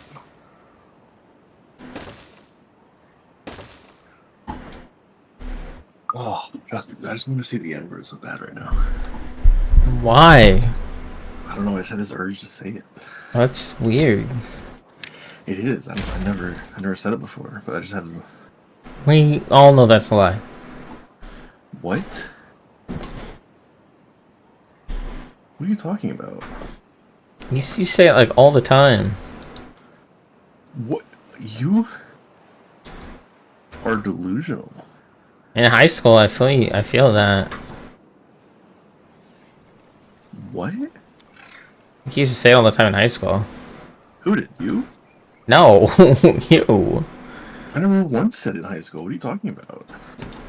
I think we need to ask John when he comes on. 100%. Dude, you keep making this up. I mean, I've never once said the N-word. John was there. Let's see what he says. What delusions do you remember from high school? I don't know. I feel like I've definitely heard you say that before. No, never. What is wrong with you? Am I one to shy away from what I have and haven't said? I don't know. I think. Ask any faggot from high school. Yeah, but I don't think you say that. I don't know. I feel like you used to say it in high school. No. Why? I actually had black friends in high school. I certainly would never would say that. I was on the football team. You think I say the N-word and survive? Probably, actually. I probably could have said it and they'd have been chill. I think you did. I don't know. I feel like you might have. You've definitely said it on Xbox Live to people and stuff. No. Nope. Never. I don't know where you get this delusion from, but that's one thing I've never done. I feel there's definitely some clips out there. There's zero chance. Never once, dude. Everything but that. That's like a lazy. That's like lazy shit talk, you know? You gotta be creative with it.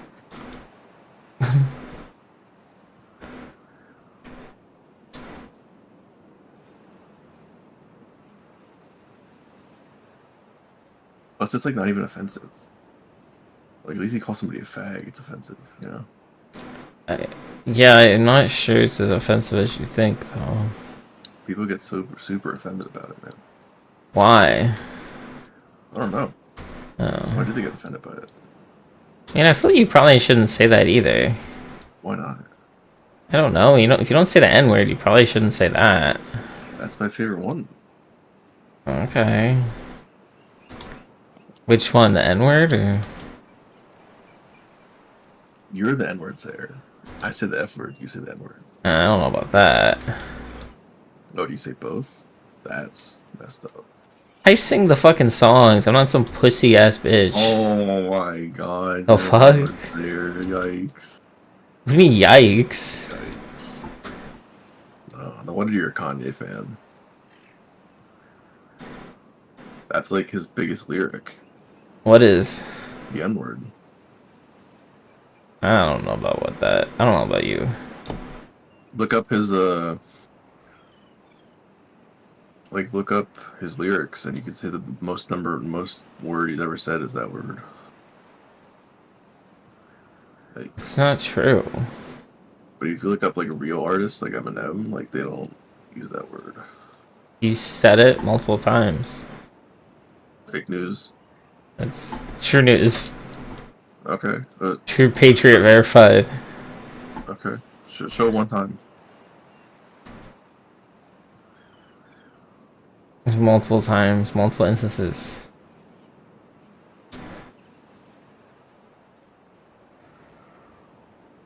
Show me once, my guy. Show me. You've showed it to me before. I'm not gonna go look it up.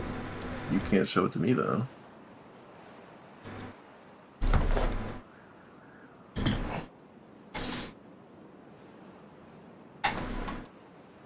Who came with 2 Glocks to terrorize the world? What you had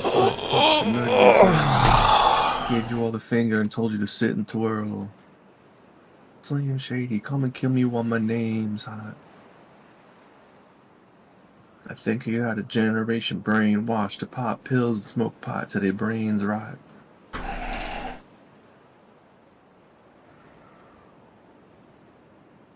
Purple heads and dream pop. More tank tops, bad boy. I told you that I can't stop. I got mushrooms, I got acid, I got tabs and aspirin tablets. I'm your brother when you need some more weed to set you free.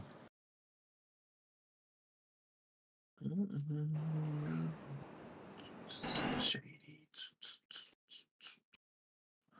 I'm shady. Maybe we call it peaceful. I like birds, bees, I like people.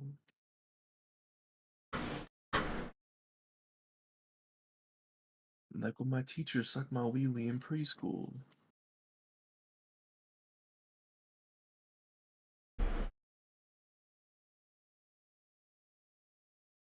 Ooh, he said, I don't want to die a normal death. I want to be killed twice. And then he just died. Oh. So he's gonna have 2 deaths. Dude, the lyrics, man. It's wild.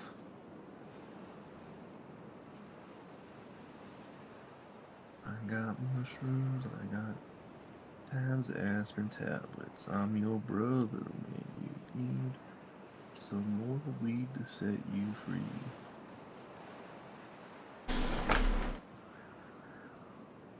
I'm shady. I told you I was shady. Ha ha ha ha.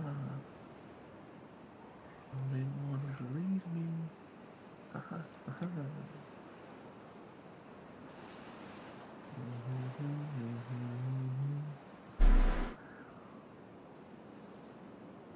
Apple pie. Who's gonna buy an apple pie from Bristol?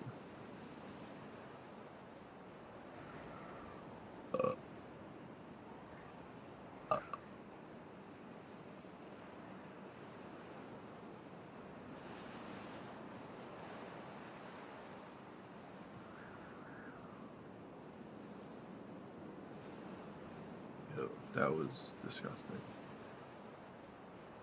Did you just fart?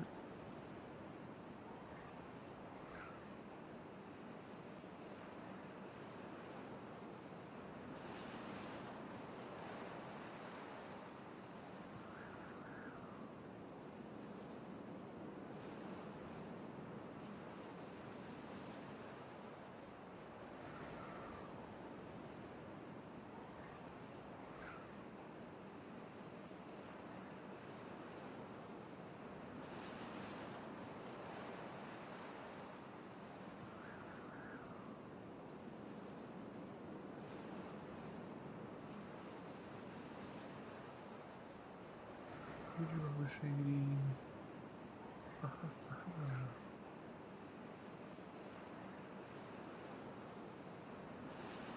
Where's this Valorant stream you promised me? Get on, let's play. I want to watch you watch. Okay, we'll play something. Good. Stream it for me. I want to. But you should set up your stream so it doesn't include the Discord voices. Then I can listen to your teammates shout at you.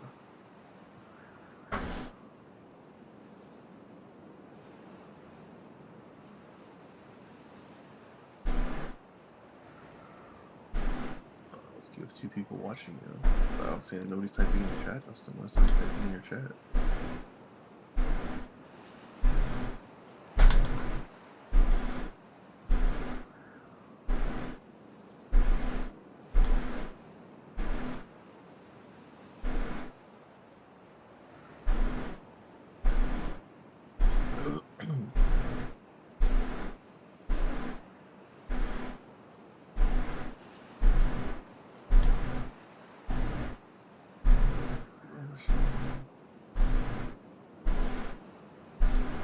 Why are you gonna update? And I don't like it. 6 months later, you your lyrics so much.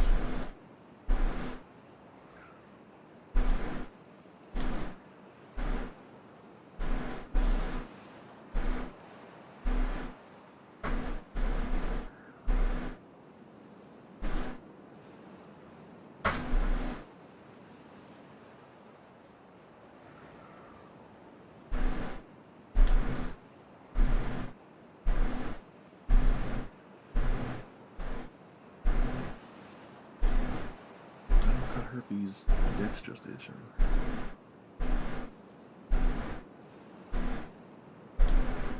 Listen, my dick's itching. Should I go to the doctor?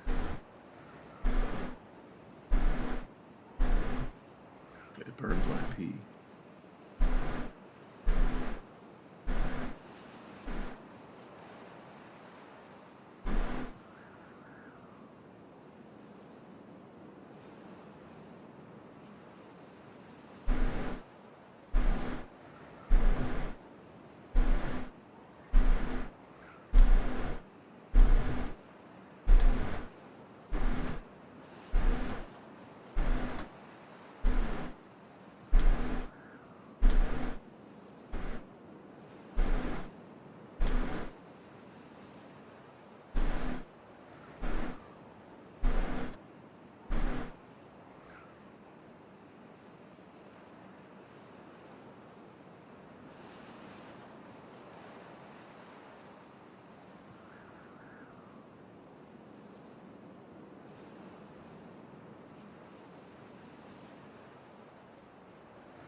Well,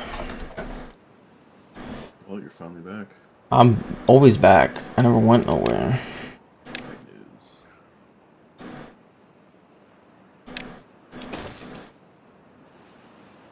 This is lyrical combat. Use your pistol. My bastard, my shoulder missile. Yo, Reading is burning to the ground. Do you see this? What happened? Reading is burning to the ground. Is it really? Yeah, it's like 100 acres. I mean, like they're evacuating Reading. They're evacuating the whole town? Yeah, dude. Yeah, I can think here pretty quick. We have fires to our south and our north. That's wild. We're surrounded.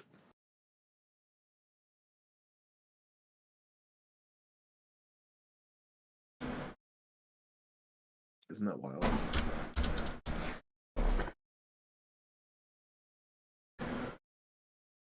No. Oh, it says right here, it says homes protected, evacuations lifted.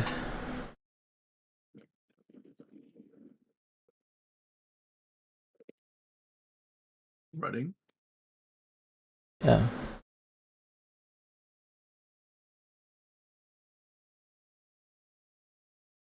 Where do you see that?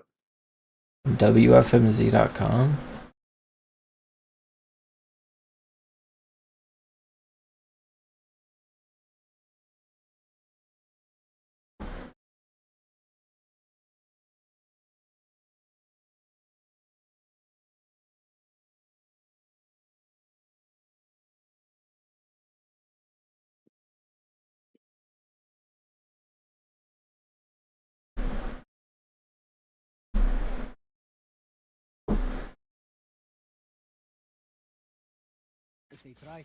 I didn't leave side, bro. I was holding my position gently.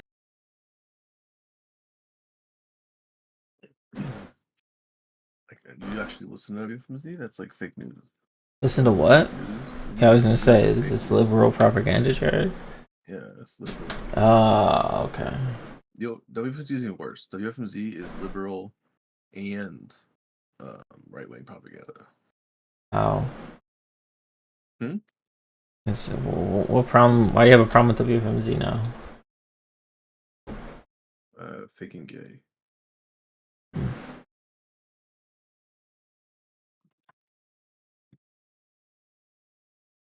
Here's kind of a big segment, and we're going to start it out with this piece of video here from Case Study QB. Thanks, as always, for the work that you do, my friend. Leah Wright-Rigor says the results was the result. What'd you say? The town of Morton is all the way down there. Why is it so far away? Morton? What the fuck is Morton? It's in Mortania. Is that by Reading? A little further south. What? A little further south. Result of the Democrats never learning the lesson from 2016, and we're that pretty far Bernie away Sanders from will be Reading. important to convincing Dems to talk about bread and butter issues. So here she is on election night as the results were coming in. I think this is the leftovers of the 2016 kind of mess, that there were all of these issues that the Democratic Party saw laid out very clearly in 2016 after Hillary Clinton's loss, and that rather than address those issues, they moved and they migrated. What happened is that the pandemic, right? The pandemic came upon us, and Joe Biden happened to be the person for the pandemic. And I think they mistook that moment for a referendum on what the Democrats had to offer, rather than being introspective. Okay, so that's kind of interesting. I mean, I wonder what she's going to do for a job now. Yeah. Well, first of all, I mean, I cannot believe somebody was on CNN telling the truth like that. Yeah, I mean, the only thing I would slightly quibble with is that, you know, Biden being the man for the pandemic, I think any Democrat probably could have won given the pandemic and Trump's performance. Like the non-entity factor of Biden. Sure, is but what the big picture, she's got it. Like, she's got it. That by they took comparison that as to Trump.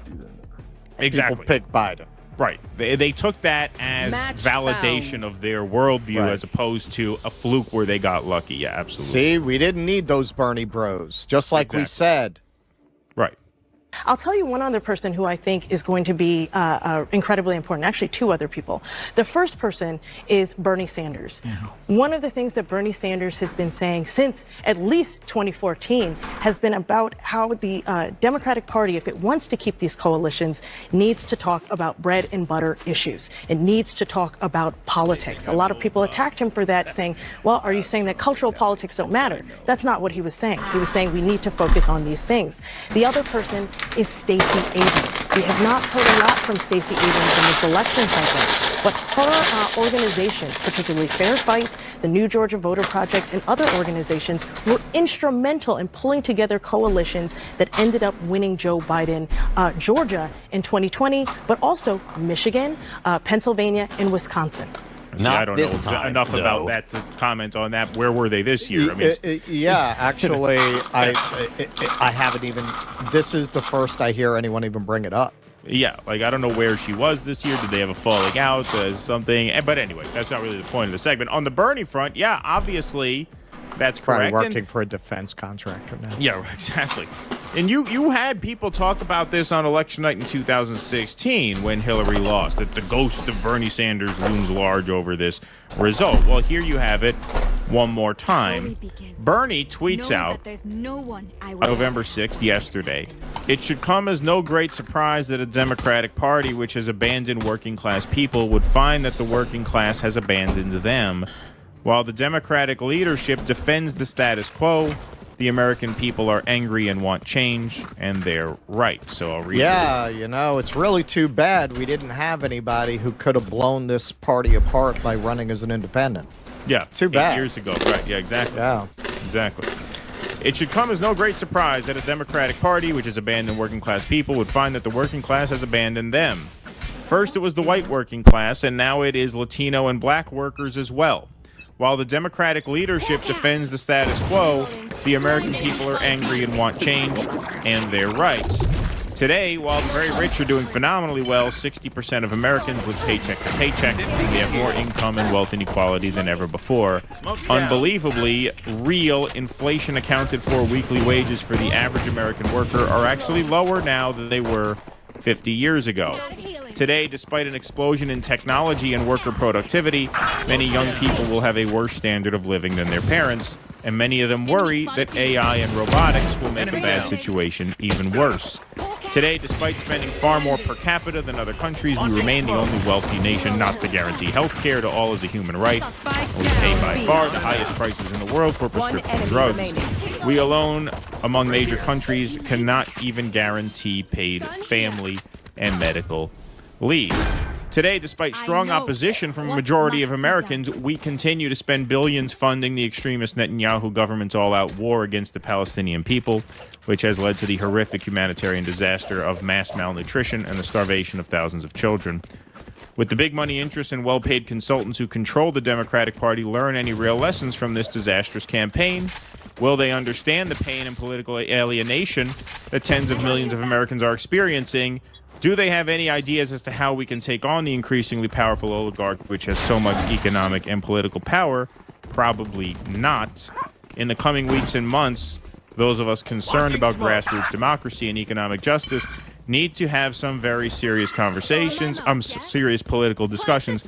Stay tuned. Okay, well, these discussions should include Bernie himself. These discussions should include the fact that, yes, he had the opportunity in 2016 to break away and take millions of people with him to actually get a new party off the ground. Like, those opportunities come across once in a very long while, and he had the juice and could have done that. I don't think now he has the cachet to get it started, even if he wanted to, and that's the real tragedy. Nobody trusts him anymore. Right, because nobody trusts him anymore. Who's going to get behind him? Who's going to get behind Bernie Sanders? Yeah. Why? So he can tell you have to vote for the Democrats? Well, this is why no one trusts him here. So here, I hope our friend Jacob is watching this. Andre Damon from the World Socialist website says Bernie Sanders said 10 days ago that Biden has been the most progressive pro-worker president since FDR. Yep, 10 days ago. 10 days ago. Week before the election, his closing pitch is this. I believe that President Biden in many ways has been the most progressive pro-worker president since FDR. That's what you're saying now. That's not what you're saying now. Exactly. You were in good soldier mode, and this is why you couldn't get a third party off the ground now if you tried, because you've lost that trust. Well, you've also pissed the DNC chair, Jamie Harrison, who quote tweets Bernie and says, "This is straight up BS. Biden was the most pro-worker president of my lifetime." Now, to be fair, Bernie did say that himself. Maybe that's a sad statement on the people who preceded him. Yeah. Maybe that's a leper with the most fingers contest. Was he more pro-worker than Obama? Sure. Obama was a guy that ignored the union workers, state workers striking in, what was it, Wisconsin? Yeah, the teachers, yeah. Completely ignored them. Completely ignored them. So, yeah, was he more pro-union than Obama? Obama was less pro-union than Reagan. Yeah. Yep. Biden was the most pro-worker president of my lifetime, saved union pensions, created millions of good-paying jobs, and even marched in a picket line. Oh, yeah, he showed up to the UAW. Yeah. God bless him. And some of MVP's plans would have fundamentally transformed the quality of life and closed the racial wealth gap for working people across this country. From the child tax credits, which he let expire without a fight, to $25K for a down payment on a house, which never came to be. That was a Kamala promise. That was not a Biden record. Yeah. To the cost of senior health care in their homes, these are a lot of post-election takes, and this one ain't a good one. It's actually one of the only good ones to come out of Democratic Party circles. Now, unfortunately, the messenger is flawed, to say the least, since he was saying what you're saying there, which is that Biden was the most pro-worker president of his lifetime. That's what he's saying a week 10 days ago. Right, exactly. Yeah. Exactly. So, all that criticism aside, the message itself is the only thing that has a prayer of saving the Democratic Party from irrelevance. And, credit where credit's due here. But it's probably too late, because that whole demographic has now been lured into Trump world. Exactly. And once people are branded, they're branded. Why you think Camel cigarettes, until they were forced not to, had a cartoon camel? Now, to get kids to start smoking Camels so they'd be branded for life. Now they're branded. You had an opportunity. These people could have been Democrats. Now they're Republicans, and you're going to have a hell of a time getting them to change their minds. Well, you talk about people who the Democrats could have had. Crystal Ball writes this article for Drop Site News. Dems have spent the past 8 years destroying the one movement that could have saved them. Bernie's class-first populism won over exactly the type of voters, Latinos, working class, bros, Joe Rogan, that Dems now repel. Exactly. Look at how your numbers fell apart with Latinos and young men, specifically, Joe Rogan being the cherry on top since he endorsed Bernie 4 years ago and Trump now, and, of course, the working class, generally speaking. So, a segment from this article. The path not taken in 2016 looms larger than ever. Bernie's coalition was filled with the exact type of voters who are now flocking to Donald Trump. Working class voters of all races, young people, and critically, the much derided bros. The top contributors to that's really the most glaring thing. I didn't even think of that, but that's actually a good point. Like, the bros are now Trump bros, whereas what did they call us? They called us bros. Like, that was bros. Yeah, Bernie exactly. bros, right? Like, I didn't even put that together. It was kind of hidden in plain sight. So props to her for noticing that. I think it's a good point. The top contributors to Bernie's campaign often held jobs at places like Amazon and Walmart. The unions loved him. And never forget, he earned the coveted Joe Rogan endorsement that Trump also received the day before the election this year. But right there, and this is where you have to blame Bernie. Under pressure, he didn't lean into it. He didn't embrace it. Right. Exactly. They didn't want to tout that. They touted it a little bit. AOC made a stink about it, and so they shut up about it. They didn't tout it as much after that. It turns out the Bernie to Trump pipeline is real. While that has always been used as an epithet to smear Bernie and his movement, that's interesting because you know who did kind of use that as an epithet just a couple months ago when you were shilling for Kamala's? You, Crystal Ball. Yeah, Tulsi backs Trump. Is the Bernie to Trump pipeline real? They use that as a negative. So I just have to kind of point that out here. Anyway, I digress. Back to the article. While that has always been used as an epithet to smear Bernie and his movement, with the implication that social democracy is just a cover for or gateway drug to right-wing authoritarianism, the truth is that this pipeline speaks to the power and appeal of Bernie's vision as an effective antidote to Trumpism. When these voters had a choice between Trump and Bernie, they chose Bernie for for many of them, now that the choice is between Trump and the dried out husk of neoliberalism, they're going to Trump. Once again, if that's how you felt about it, then why'd you make this little video basically trashing the Bernie to Trump pipeline? Not as much empathy during campaign season, I suppose. I suppose that explains it. But here are some numbers. Okay, so this is Jeff Stein from the Washington Post. Don't breakdown. Never let the truth get in the way of podcast fighting. Right, exactly. Staggering class realignment shift in working class. Harris lost despite major shift of affluent voters her way. Now, another way to phrase that is she lost because of a major shift in affluent voters her way. Perhaps she lost because she targeted well-to-do, affluent conservative independents to the exclusion of working class people of all racial and ethnic and religious backgrounds. But here are some really startling figures here. So in 2020, Trump wins voters over 100K, 54 to 42. That must have been a typo on his part. 2024, Harris wins voters over 100K, 54 to 45. That's pretty amazing that Trump lost the rich vote this year. I mean, the Republican never loses the rich vote. Even back when Trump was making inroads with working class people, the Republicans were still, on a whole, the party of the rich more than the Democrats were. They still won with rich people. That was a point Democrats kept making when you made a class argument about Trump, ignoring the fact that just because he wasn't winning that class didn't mean he wasn't making inroads with that class. Clearly, they would say, well, no, but he won the people making more than $100,000 a year. Right. So what do you have to say now? Now you can't say that. Now this was the only demographic that skewed Democrat were the rich. In 2020, Biden wins voters 50K to 100K, meaning middle class voters. Although that's not a middle class income anymore with inflation, but 57 to 42. In 2024, Trump wins voters 50 to 100K, 49-47. In 2020, Biden wins voters under 50,000 by 10 points, 55-45.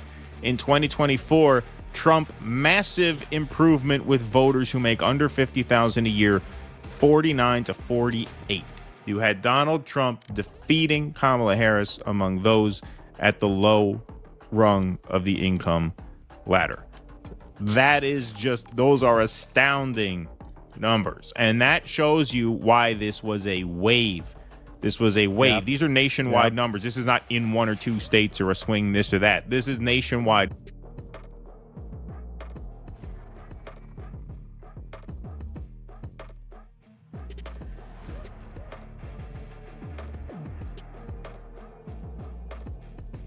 Do not go to Disney in Japan thinking it's going to be like Disney in America, because it's not actually owned by Disney, which is why you might see some attractions that have nothing to do with Disney and some rides that you won't catch at any other park out there, especially at Disney Sea. You should also know that Disney adults here are unlike anywhere else in the world. Their dedication to lining up for anything and everything for hours and hours is one of a kind, which is why you're going to want to have your tickets ready well in advance. And actually, you have to get them online because they don't even do physical tickets here. But the good news is you also don't need to go broke to eat the food here, unlike other theme parks. I ate at most of the food stands, and I want to say I spent about $30 for the whole day. But if you really want to fit in, you can buy one of the popcorn buckets, which is a bit more expensive, but it lights up, so worth it. Do not go to Disney in Japan.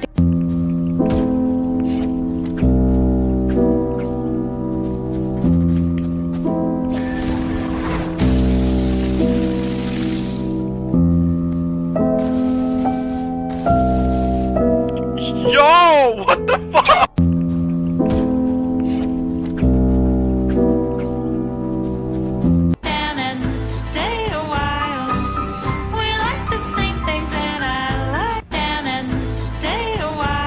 Feel like a fool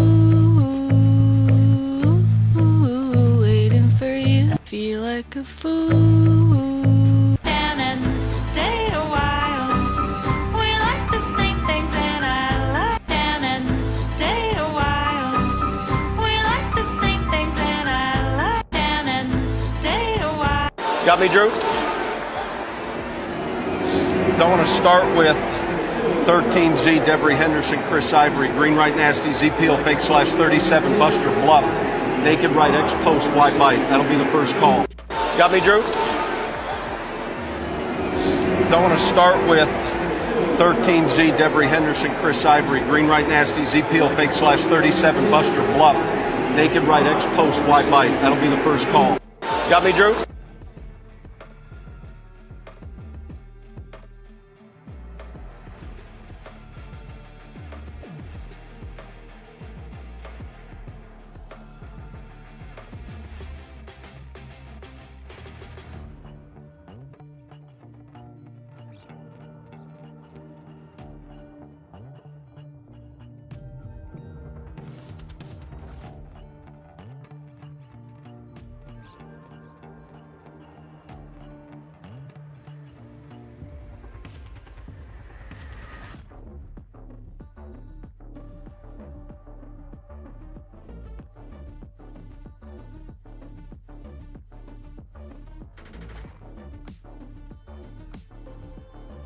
In Russia, students are taught how to handle a gas leak, and this little boy demonstrated it perfectly. He crawled up to the leak in a prone position to stay safe from any flames. Then he slowly slid his hand up the cylinder, and when he got near the valve, he carefully covered the flame with his thumb. Skills like this should definitely be taught in every school.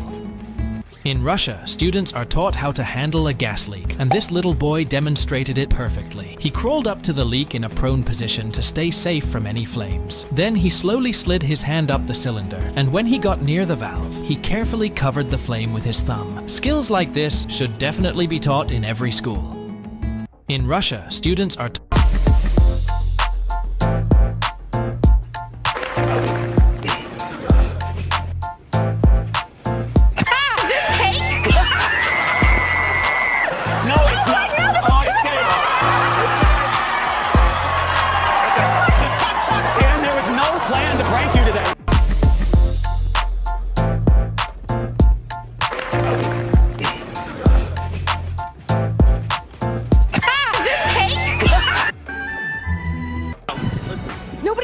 I know you're excited, but really, people just want us to say hi and then read the winner. I could just pull someone up from the audience and have them dance with Okay, me. Oh you know my what? God, Jonah, get up here. Look. Let's dance. Let's dance.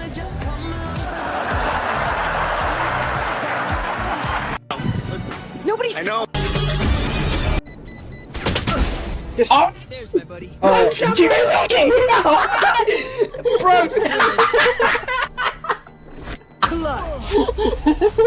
Cameron, that's why you don't have your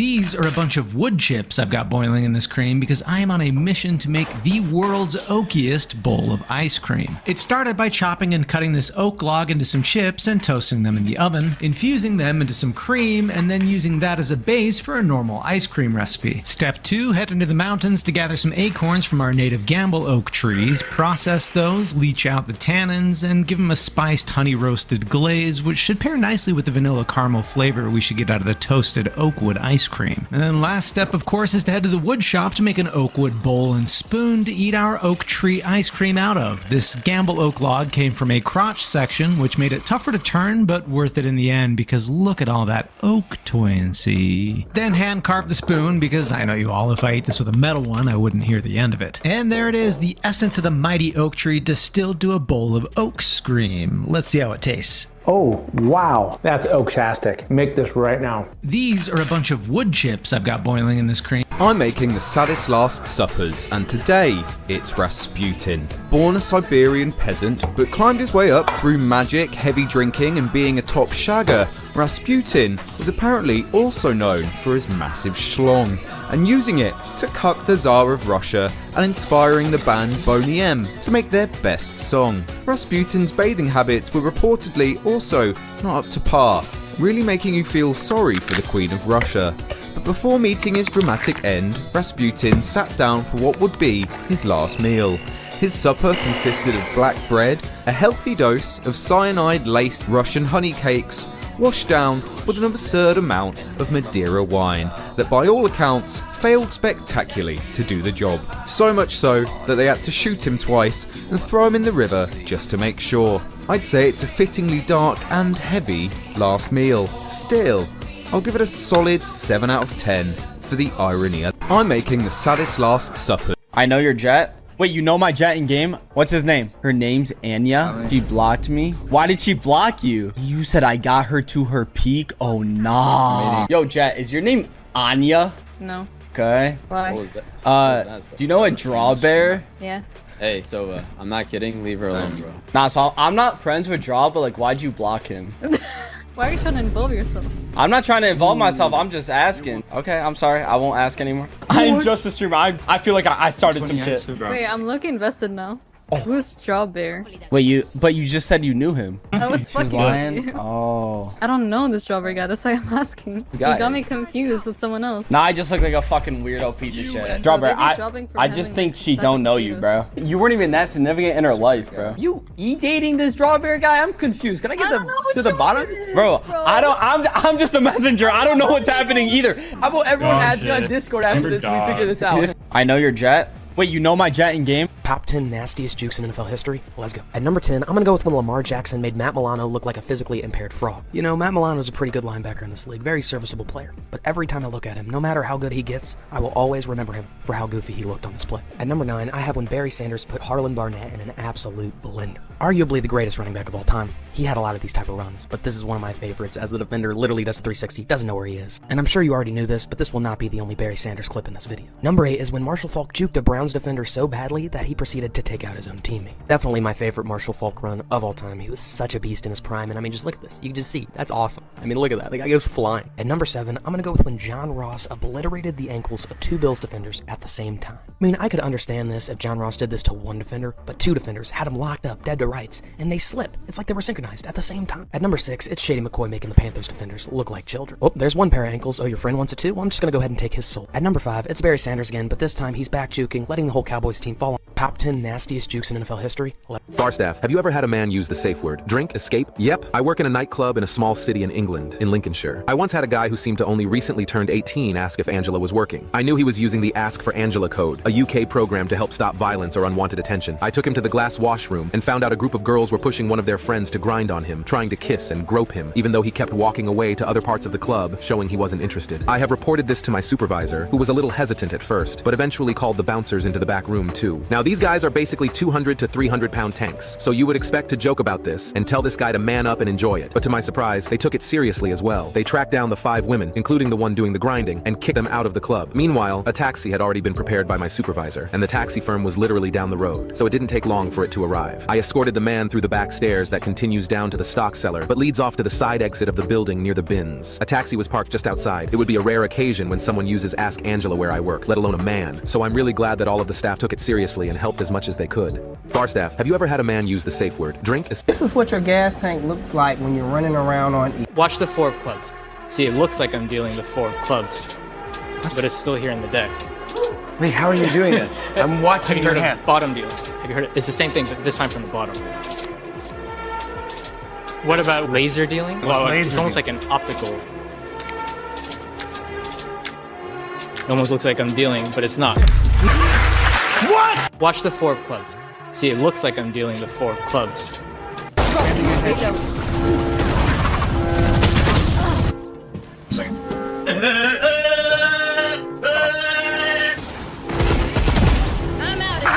No, he's behind you. One jump. Snipe! Get that train moving. I like children. I have spike. Kobe.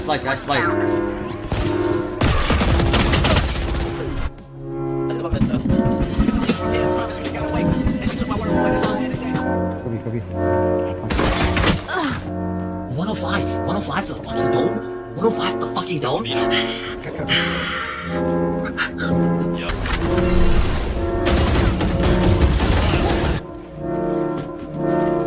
What is it? Right up and down.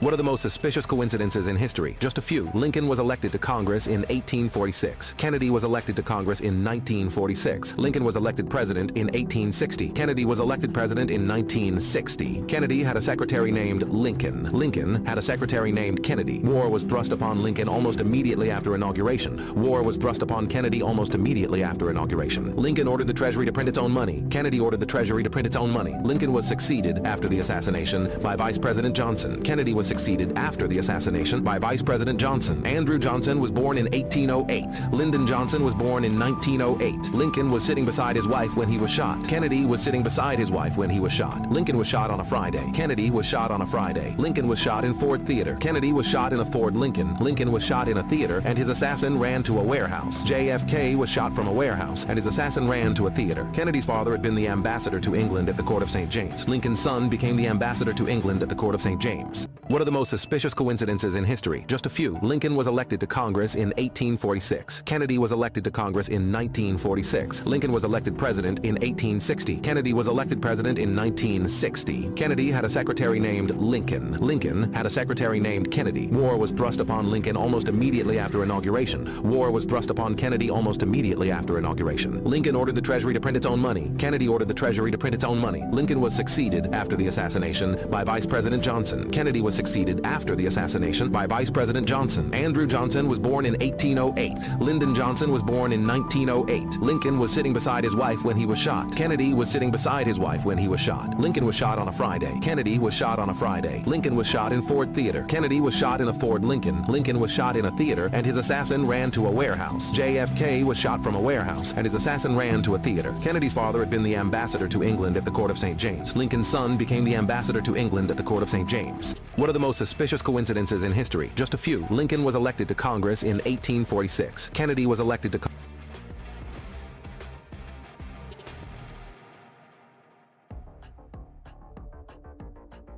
All right, folks, in keeping with our post-election analysis here, we warned you, Arab Americans in Michigan, tell Kamala Harris. So the big winner in Dearborn, Michigan was actually Donald Trump, because Trump got 45% of the vote, and then you had Jill Stein take a lot of votes from Kamala Harris. I know the Greens are too shy to put it that way. I don't know why, but yes, Jill Stein ate into Kamala's vote count quite a bit. So they definitely made an impact in Dearborn on Election Day. When Fox News called Pennsylvania for Donald Trump in the early hours of Wednesday, all but confirming that he would be the next president of the United States, there were a handful of Arab activists left at a watch party in Dearborn, Michigan.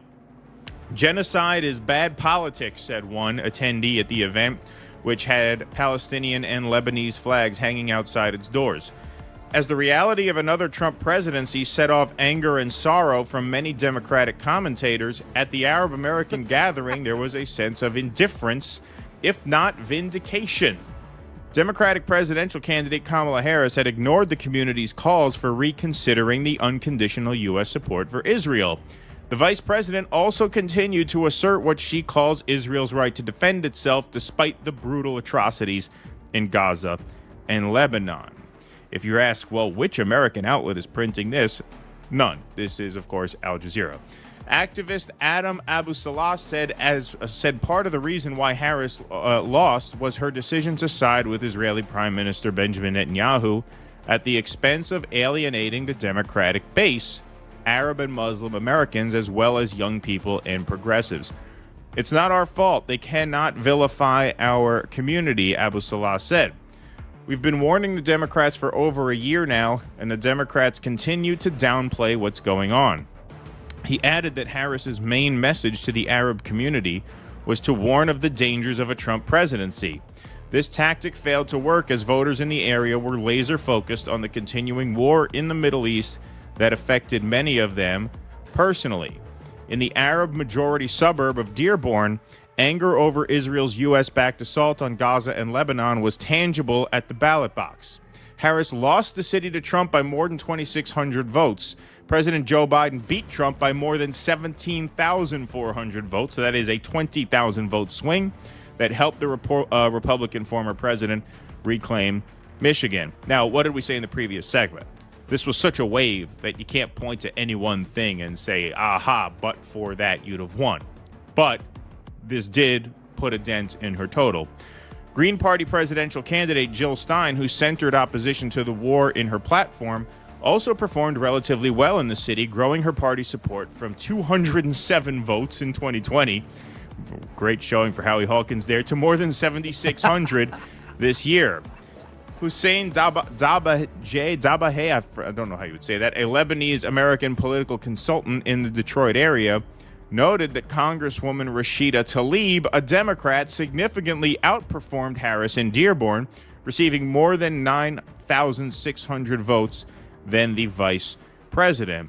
The Arab community said, we're anti-genocide. We supported the candidates that supported the community, and we stood against the candidates that stood against the community, Dabaheh told Al Jazeera. It is unclear what a Trump presidency will mean for Arab and Muslim Americans and the country at large. I hope it's something good. I hope the country comes together. I hope Democrats are brought to their senses, Dabaheh said. While the former president has a long history of anti-Muslim and anti-immigrant statements and policies, he has promised to bring peace to the region. Trump also softened his antagonistic tone towards Arab and Muslims as he courted their communities in Michigan. Yeah, before we go on, I want to put a little bit of a marker there. What did we say in the closing week or so of the campaign? That Trump, in going on the Joe Rogan show, in bringing the Muslim leaders on the stage, he looked like he was working his ass off to win. Right. He looked like he wanted the job. He didn't look. See, this is what's funny, because you put on Trump, he's this trust fund billionaire, which he is.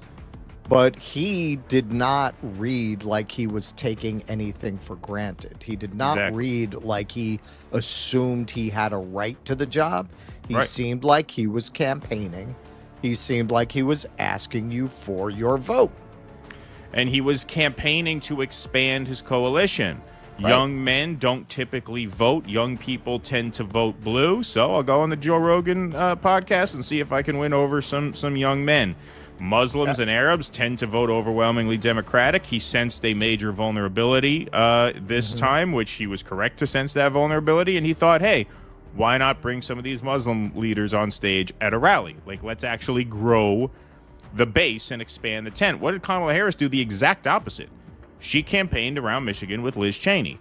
Her final pitch, and by final pitch, I don't just mean the last week, I mean the last month of the campaign, was exclusively...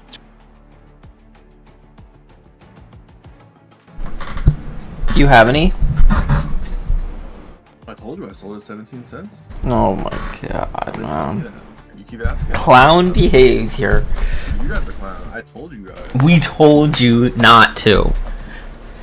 We said sell half.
Let's go.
What are you saying to me, Dustin? Where's this Valorant gameplay, by the way? I haven't seen any. I played a game already. You missed it.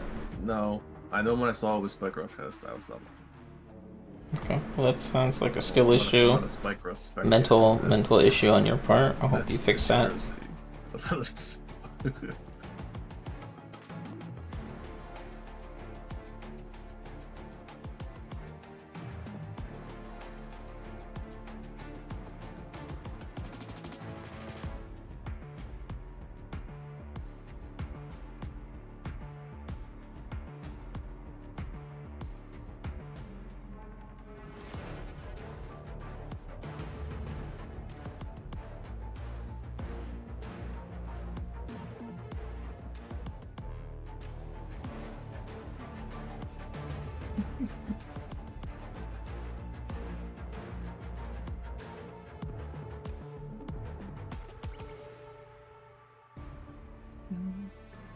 Memories have just been sold.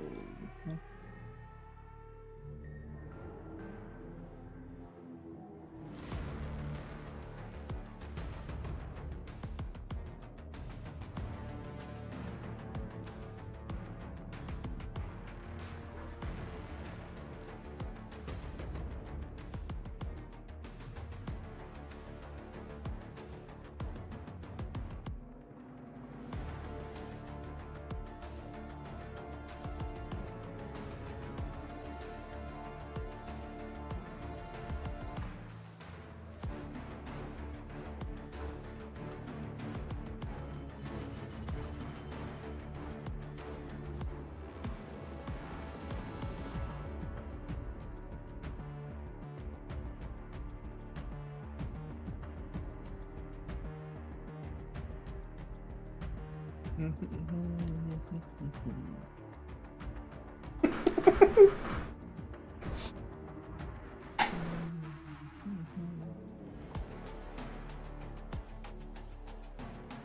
you still there? Wait, are you still there? What?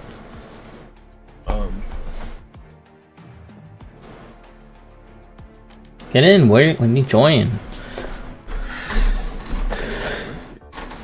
RuneScape is fucking ass, man. Stand in the corner. Click this pixel. Ugly ass game.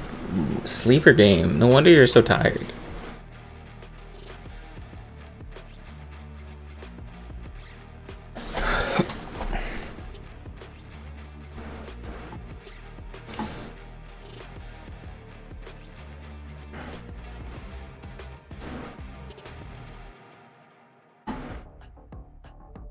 Are Elderflame and Arcane the same?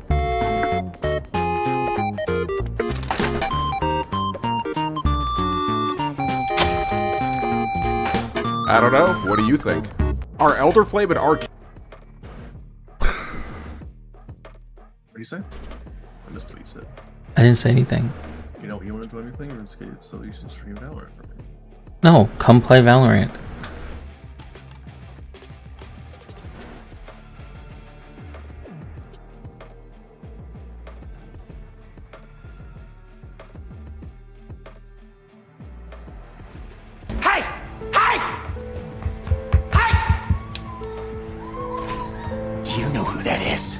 Jeremiah Valeska. And yeah, he's been a vegetable for a decade. Can't think, can't feel.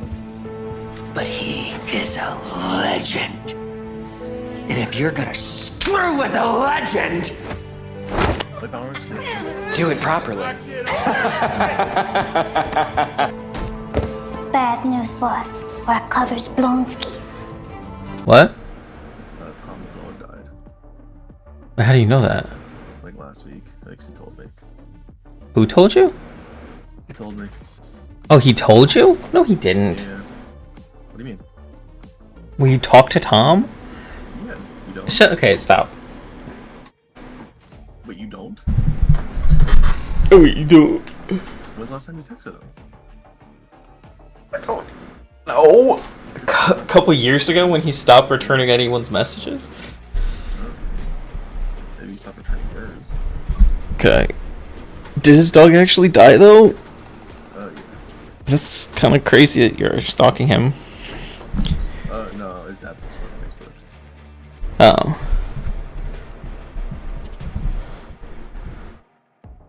Very sad. Yeah. And then his dad deleted his Facebook, which is weird. Hmm. He deleted it the next day. I mean, I feel bad for him. His fucking parents are fucking psychotic.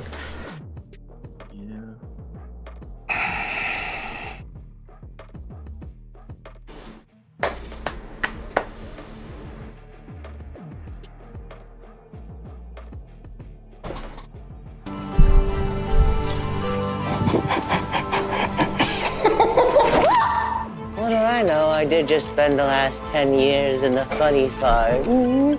Why? Why keep pretending?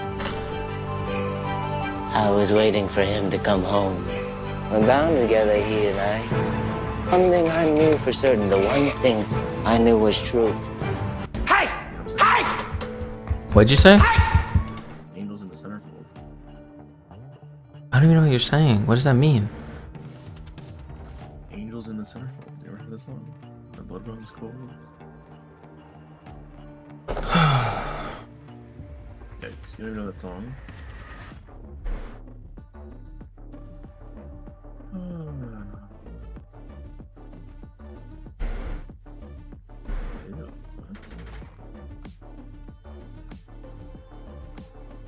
gonna turn your sheet off and I'm not singing it out. Is it rock slugs or rock crap? No, rock slug. A bag of salt or a salt shaker?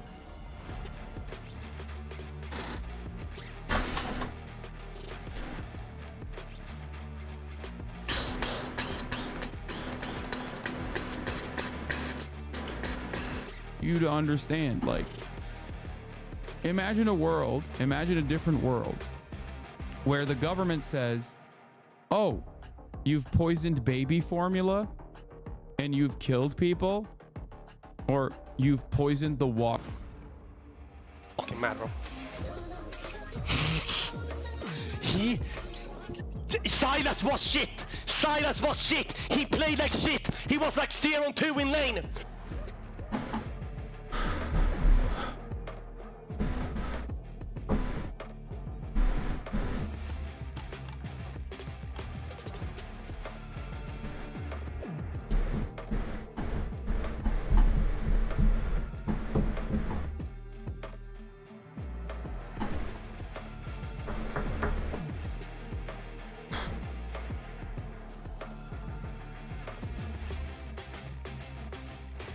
Wait, what'd you say?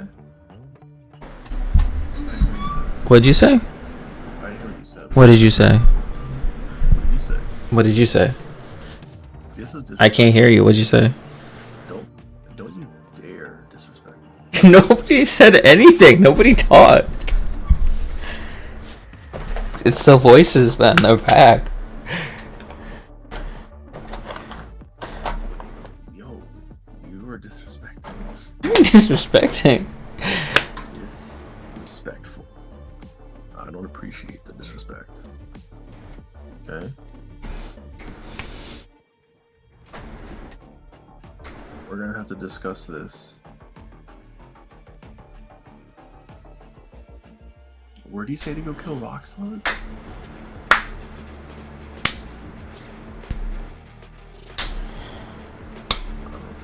Fremenic? What's the Fremenic city? Southeast of Releka. Dude, where's Releka? Oh my god. Oh. It's easy. I've been there before. Overwatch. New hero. Freak? Alright. They've got a Scottish character and they've called him Freak. Okay. It's looking like a Where now? revolution. Ah! Yikes.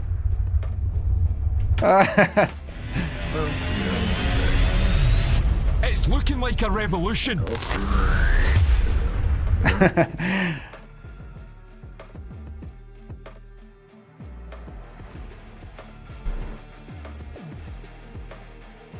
They need to stop putting Scottish characters in video games.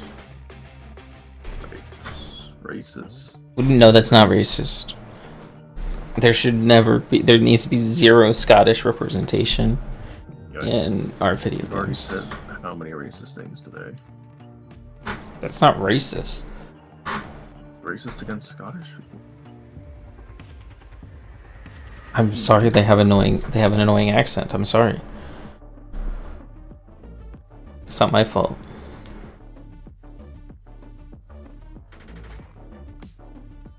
Yes, wild. Annoying accent, dude. That's.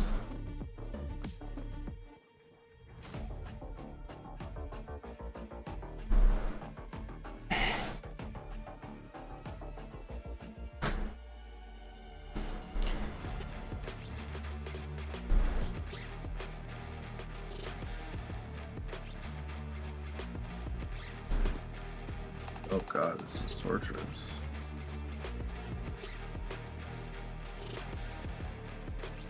It seems ridiculous now, but in 2016, the conventional wisdom was, among other things, that Hillary would win Ohio. What is happening? Because Hillary had supposedly a very organized ground game there, and Trump had people who were enthusiastic, but this is their first time ever doing something like this.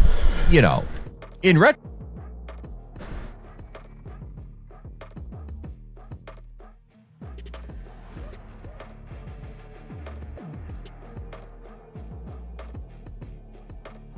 Oh god, these creatures suck, dude. This sucks.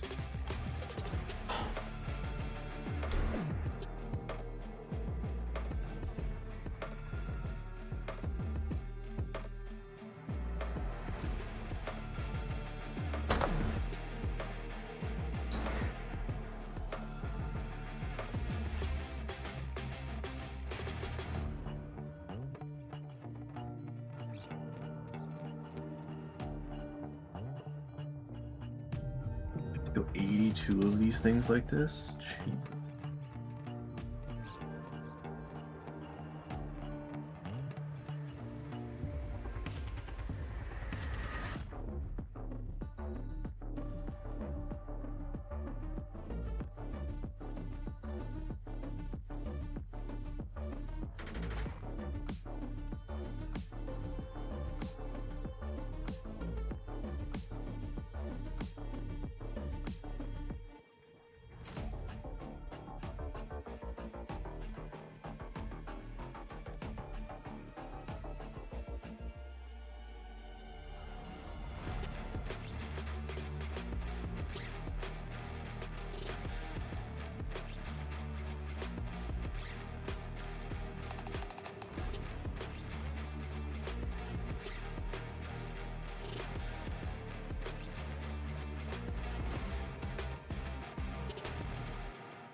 Let me know when you're streaming ranked for me so I can watch.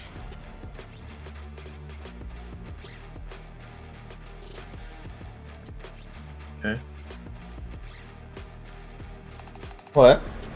Just let me know when you're streaming for me so I can watch. Okay, I'm always streaming.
Fuck, dude, this sucks so bad.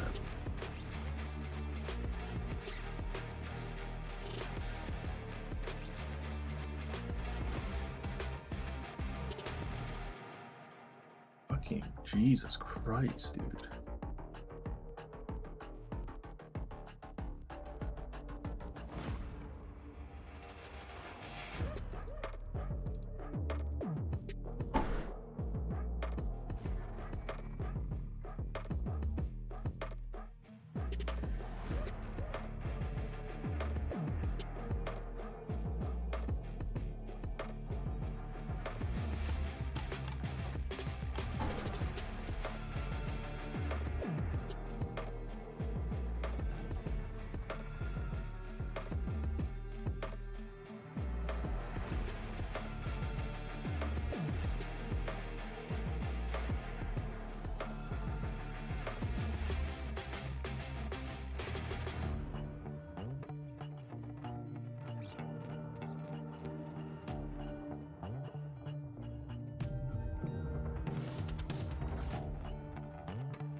Streaming Valorant yet?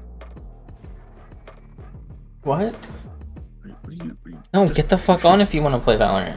You should take a nap. No, I'm not tired. I'm taking no naps. No. You're a little cranky, you're a little tired. You should take a nap Nope. so you can stay awake tonight. Maybe you can actually play with us then.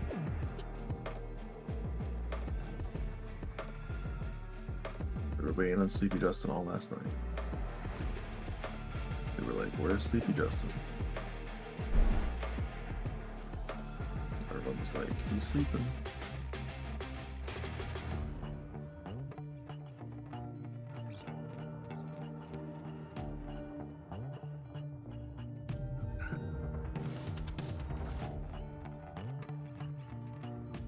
Was Tom's dog there? I have no fucking clue. It had like that. What the fuck is that? Lyme disease. It had Lyme disease. That's all I know. Big biscuit. Hmm?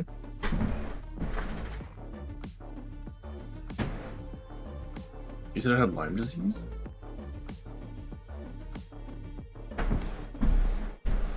Remember Yes, it had Lyme disease.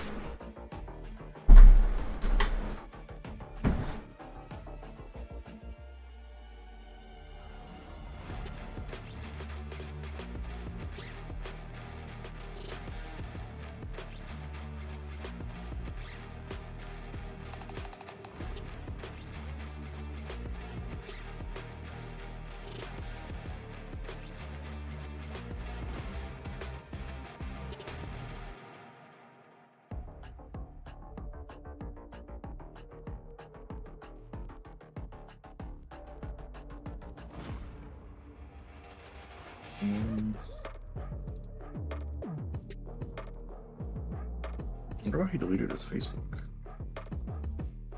Maybe he just blocked me. Are you still friends with Tom on Facebook?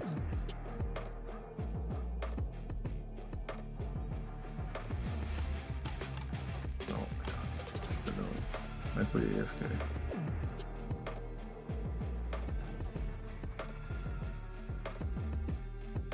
Justin. Hello, hello. Hello, hello. Hello, hello.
No, Justin.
Mentally AFK. Character of, Trump and his political movement.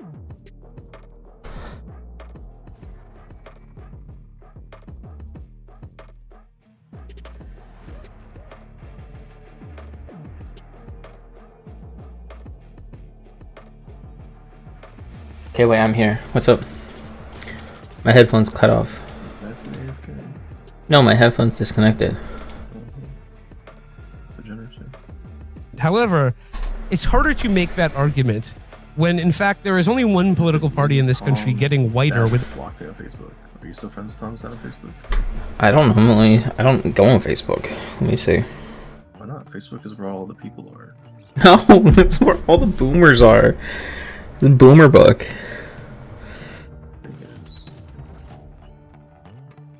Any disrespect.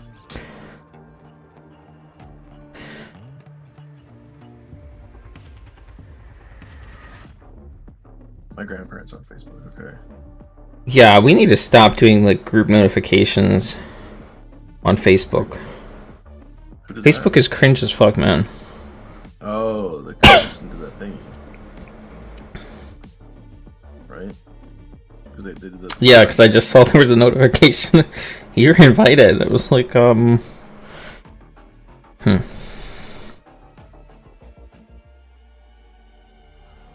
you going? Like we should show up and get super drunk. We should show up super drunk. I'm okay with that. But like we really just show up already smashed. It's like a pizza. It's like Hey guys, we're here. Brought the pizza.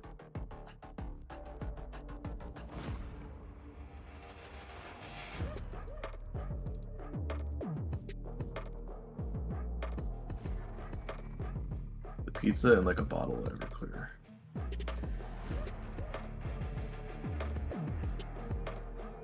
Well, what's his name said he'll be there this year?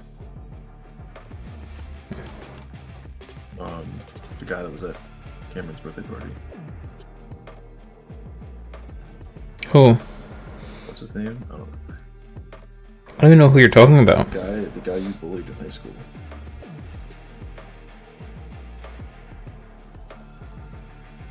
You remember?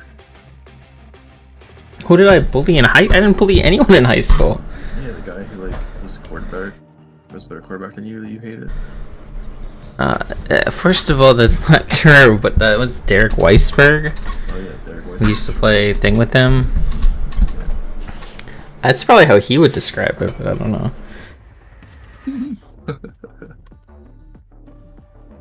Yeah, I think you're getting that mixed up. You guys had your feud. We didn't. There was no feud. There was no feud. There was a feud. We were all there. We all saw. Well, I'll say this: it was pretty one-sided feud. So, we don't call those feuds. What do you call them? I don't know. It is what it is. It is what it is. It is what it is. It is what it is. Why did I go on Facebook? Oh, okay. Like, Jesus, this thing's fucking degenerate. What's Tom's dad's name? Tom. Thomas. Probably Tom.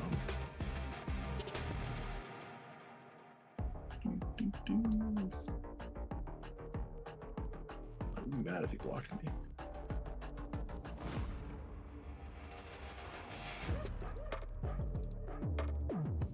I don't know. I have to look through. Oh, how do we know how the fuck did it? What is this? How do we know how the fuck did this? I'll look through my friends. Yeah, then you're right. Like, it just search Tom there. If I look up LAZ, is it LA? Yeah. Yeah, there's nobody that comes up for LAZ. You forgot how to spell his name.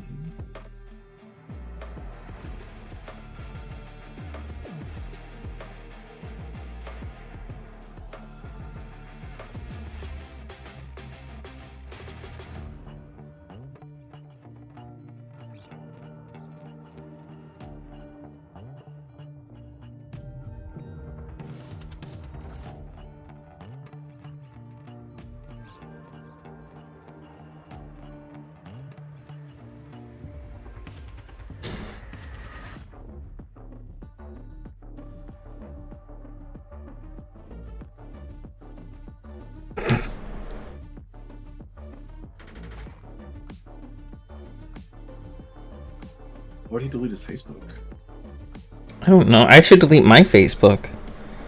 I should. What? Can you delete it? Not permanently. He uses Facebook all the time.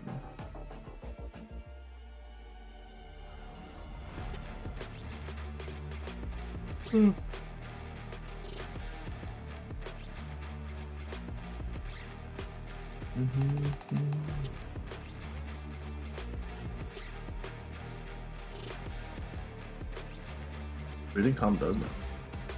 Wait, what if he like works as like My last post on Facebook was 2018. I don't fucking know.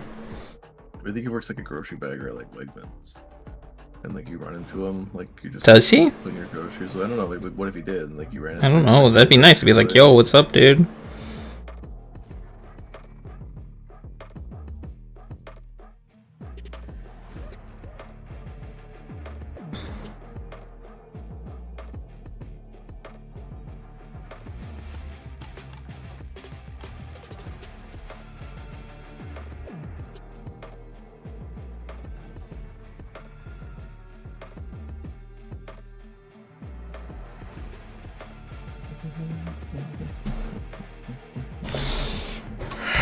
But you need to get off of Facebook. It has rotted your brain. Look at my Facebook page. I don't do anything on Facebook. And then how do you know he blocked you on Facebook? he's gone. I don't see him on Facebook. But that's what I'm saying. Like, why are you looking? That's what TikTok's for, Jared. See what people are posting on Facebook, you know? The Facebook memes are more right-wing than TikTok.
Do you think Donald Trump's going to deport you, Jared? What do you think?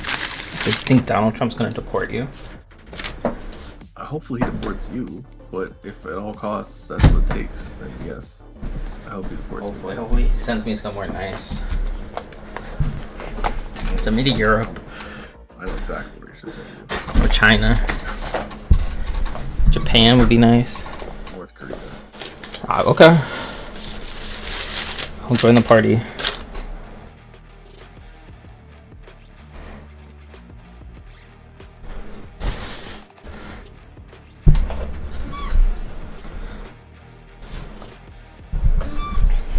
Every election, and it ain't the Republicans.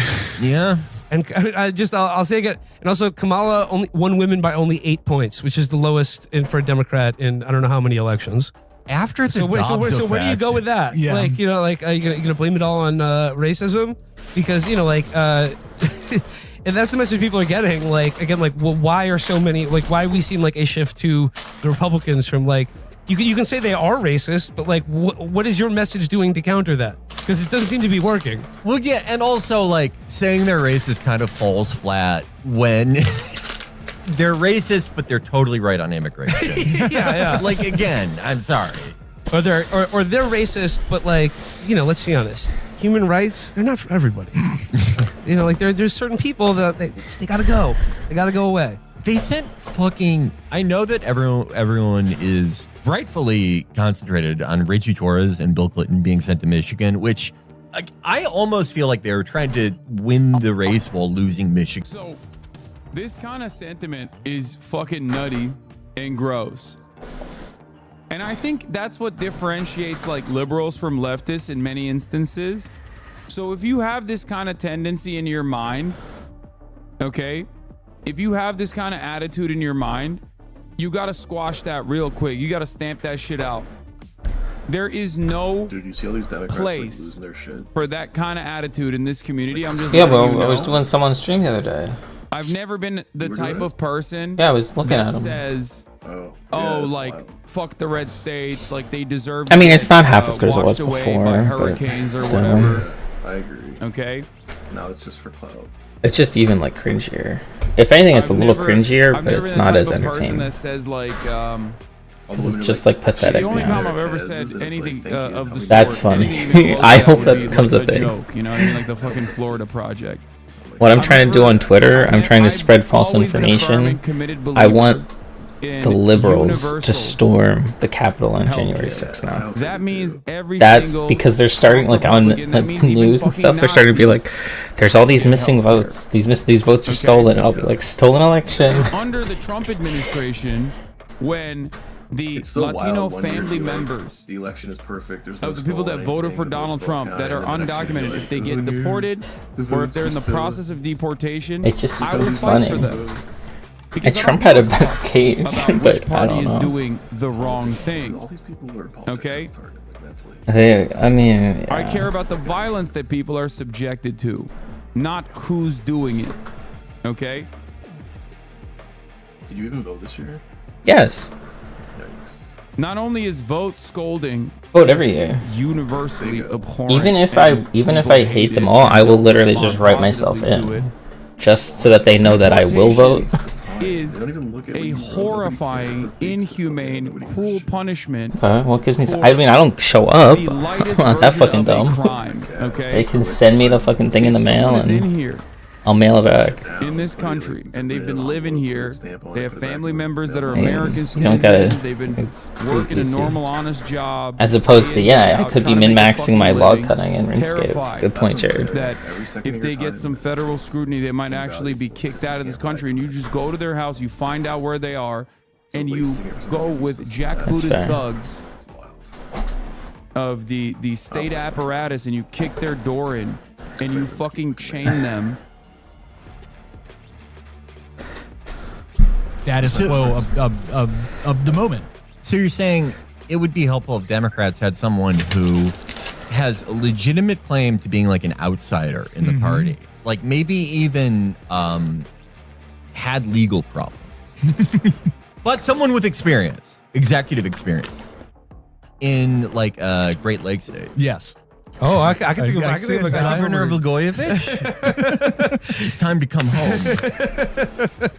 There was also, but like also, Felix, to your earlier point about like the Democrats being like promising like no more insanity, like no more craziness, like it's just safe status quo, and then you get elected and like the world is like more violent and insane than it's ever been, and it happened under their fucking presidency. Yeah, no. Like it's just like horrendous wars and instability everywhere, including several of them being actively supported, and and expanded by. It's just like they let Israel like now basically like start a war in Lebanon as well. We talk about this a bit in our upcoming series about Conservative Inc. and how it grew to be what it is today, which is now incredibly relevant.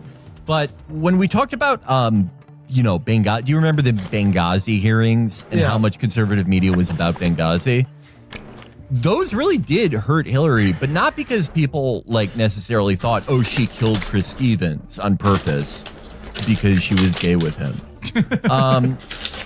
It was effective because Hillary's image was, again, the adult in the room, someone who makes sober, tough decisions, and like, hey, you may not like her, but she always knows when to make the right call. That's who you want answering the phone at 3 a.m., famously.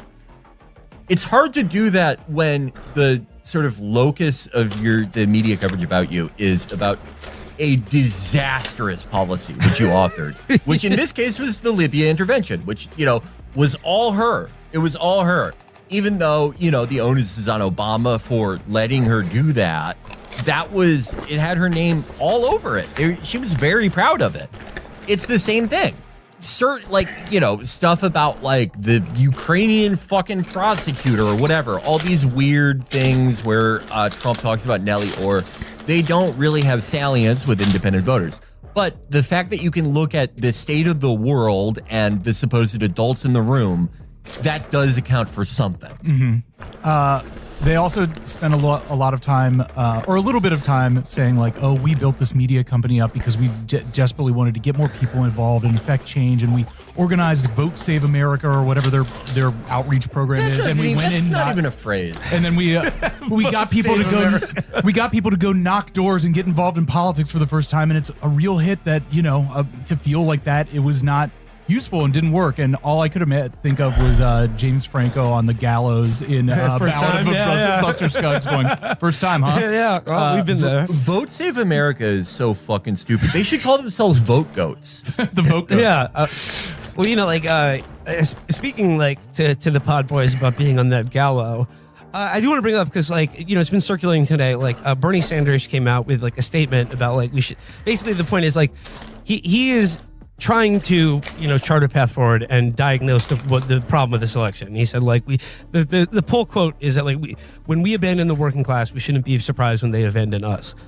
And I'm just wondering what you guys think about that, because obviously he's correct, and he's trying to speak some kind of reality, but at the same time it's you knew this about all of them for years now, and then you did everything to support them.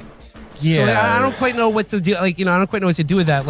Your sober attempt to correct, sort of chart a new course for the party rings a little hollow when you spent this whole election supporting them. The same people who... Yeah, no, it's the same problem as AOC. Yeah. It would be great if, like Mélenchon, you had this credibility in the eyes of Americans for not being a part of this, incumbent administration everyone fucking hates. But unfortunately, How many people complain about the election at Friendsgiving?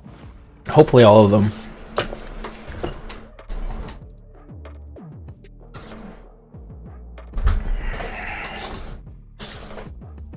There's really only one elected official I can think of who isn't tarnished in this way. So everyone's happy Donald Trump won, right? I'll be like, we just all sit down and be like, who'd you all vote for? Our Lord and Savior's back. And it's Rashida Tlaib. Yeah. I expect her to take a leadership role in the Democratic Party going forward. Oh my god! But yeah, that is the thing I keep coming back to, is that this idea of credibility, and even in Bernie's statement, right, where it's you can't just adopt a few policies and say that is going to win people back. You have to have a credibility and a history of evincing a outlook on the world that gives shape to these policies in a real way. And obviously for people like us, it would be, a really good container for these kinds of stories, credibilities, is Marxism. But for a politician, you can't just say, well, we need to win the working class back, where we're going to, maybe talk about the PRO Act for a few minutes. It has to be part of a long-standing program that identifies enemies and outlines ways that they will be defeated. It's the identifying enemies thing that's so important, because when you consider the success of Donald Trump or the MAGA political movement, the thing is, it gives people an enemy. Yes. It allows people to direct the hatred and rage that they feel in their own lives, either at themselves, but kind of also says it's not your fault. And you can say it's deeply evil that he's saying it's the fault of immigrants or feminists or whatever, some other. But the thing is, it gives people a direction for their anger. And I'm sorry, the Democratic Party's message is that nobody should be angry. Mm-hmm. Yeah, and that anger is bad. Things and are going fine. Equals hatred, which equals bigotry. Yeah, you get so much mileage just based on who your enemies are, and that is sort of the problem with both AOC and Bernie as standard bearers going forward. In an environment like that, where enemies are so vitally important, you cannot be that deathly afraid of people yelling at you. Yeah. That cannot dictate your every fucking action. Donald Trump has had half of America yelling at him in a full scream for... About what? The Saquon play. Oh, it's okay. Why? I mean, okay. It wasn't that... It was okay. It's the best play in football history. You don't know anything about football. That's up there with that catch, bro. That's wild. It's... I don't even think it wasn't even for a first down. It was on a drive that they didn't even score a touchdown in a regular season game against what, like the Giants? It would be like, if it actually scored a touchdown to me, it'd be like against the Jaguars. It would have been mentionable at like the end of the season if they scored a touchdown.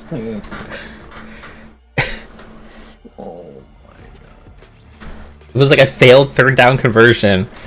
Like, no. What do you mean it was? He got a first down when he did the It was for like 8 yards. Like the play was like an 8-yard play. It was like a 12-yard play. First. I mean, it was a cool thing. It was like cool.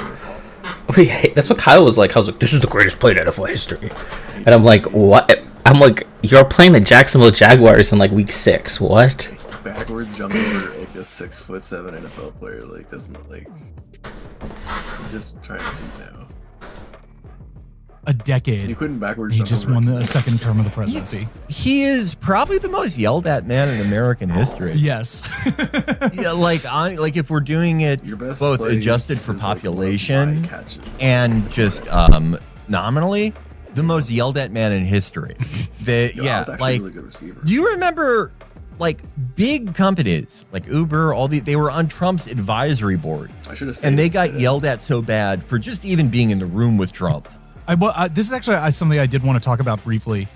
Also a part about like what is the shifting of these coalitions, because for so long, a huge part of the Democratic coalition was the tech elite and like pandering towards like tech entrepreneurship and saying that these people are powerful, rich, entrepreneurial success, part of the thriving American, economy, but they are liberal.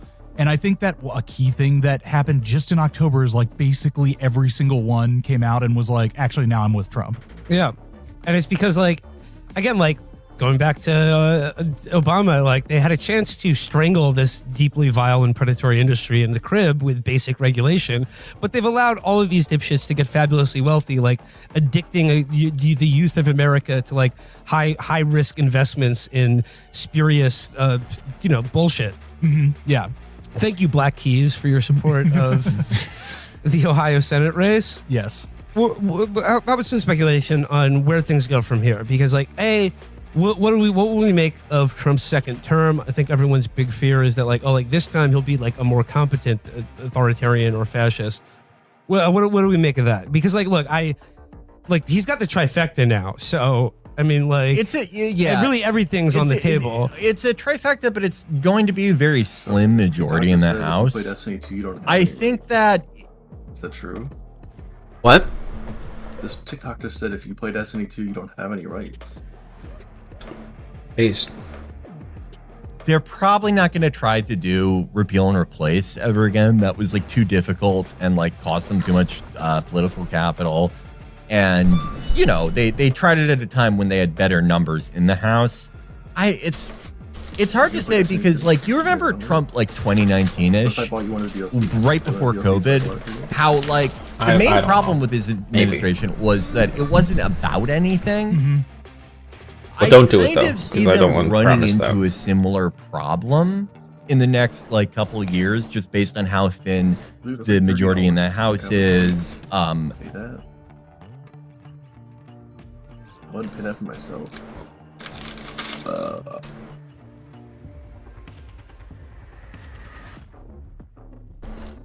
How many people in the coalition kind of hate each other. But in the meantime, you're probably going to see things like, we're going to put Starlink everywhere.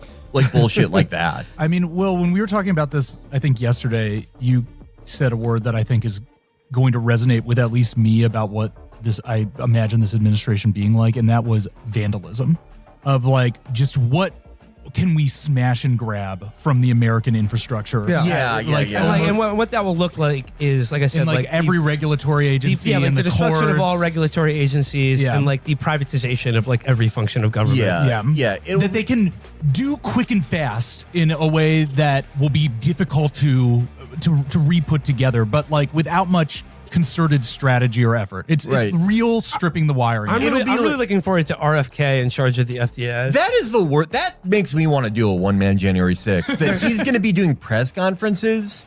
Why didn't they run on that? You're going to have to hear this asshole shitty voice every day.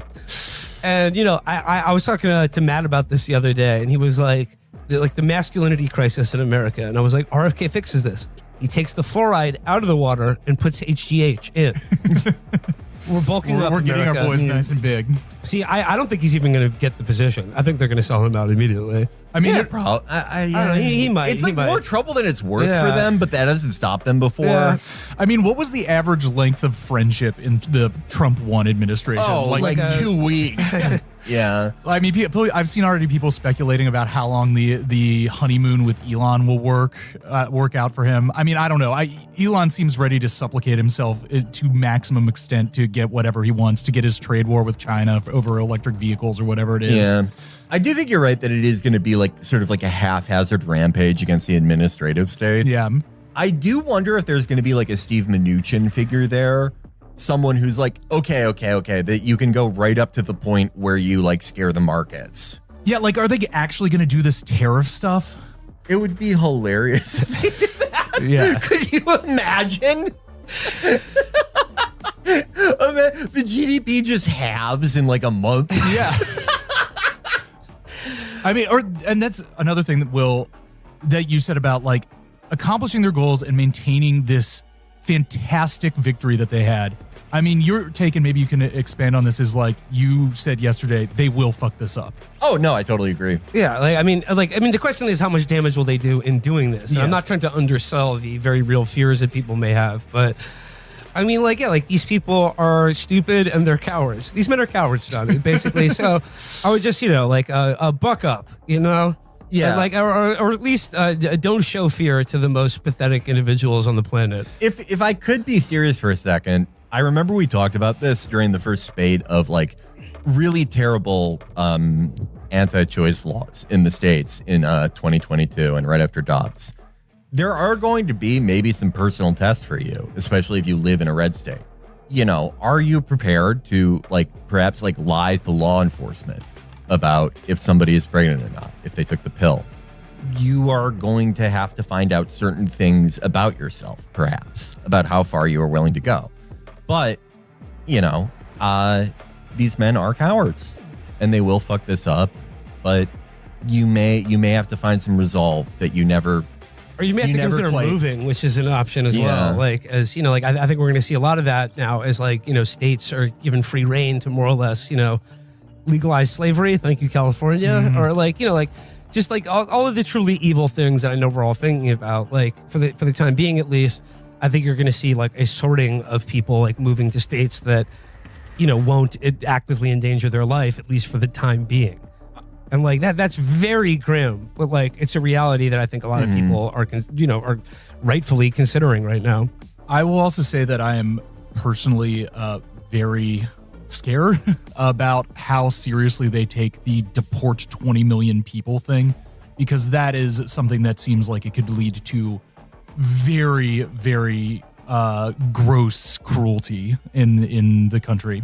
Yeah. No question. Yeah. No question. But also, I wish that this is something, again, thinking about that VP debate about basically agreeing on the diagnosis of the border, where I just wish that one person had asked Vance, Trump, about what does the mechanics of that look like? Is the federal army going to be going door to door in Georgia asking for people's papers?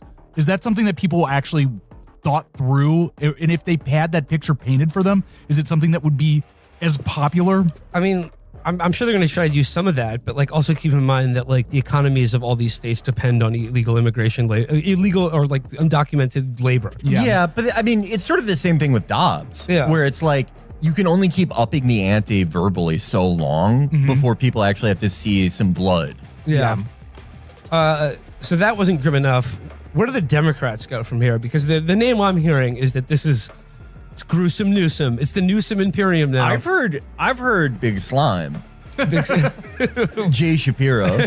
Well, yeah? Yeah, I've heard Jay Shapiro is, he's the man to beat. He's rolling dice on the corner. He's drinking a quarter water. He's doing Cameron's order from Paid in Full. He's saying, "Can I have an extra water, B?" I mean, but yeah, best of luck to them. I mean, who the fuck knows? Like, I mean, like, yeah, who they got? Who they got? Who they got that's good? I mean, it comes. I've been saying over and over, but it like, unless somebody is able to articulate a vision, a new and different vision of the future that has some kind of break with some kind of establishment, I don't see there being any path forward for the Democrats. I think that we're going to have like a game of like 1 term, maybe sometimes 2 term hot potato. Yeah. Between all branches of government except for the judicial branch for the next like 20, 30 years. And if anyone is capable of breaking that, they are not someone we know of nationally right now. Yeah. Right. They're someone who possibly they're like now a state representative or state senator, if that, you know? And like, I've seen a lot of talk too about like, oh, like this campaign was run on economic populism. And Joe Biden was the most pro-union president and pro-working class president we've ever had.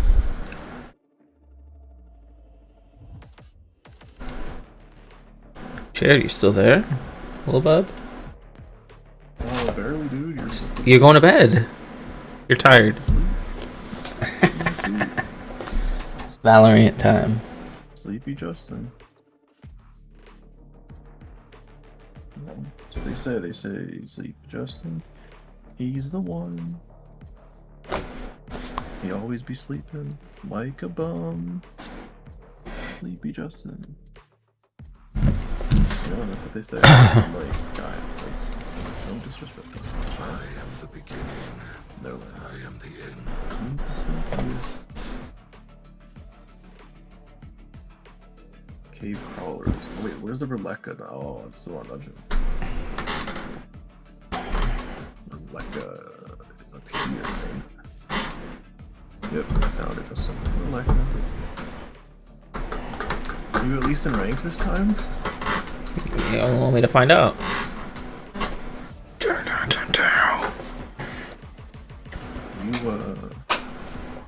Did you find out how to set the stream so I'm not like listening to us talk? I set it to low, but it still looks a little slow. Well, there's no like the voice settings because like it puts all our Discord voices through. Oh, no, I don't know. Don't worry, guys. I can't listen to the because that guy. No my words. No my words, baby. Well, there's no one in the Discord. You need to set the sound settings in your stream to like not your headphones. Oh.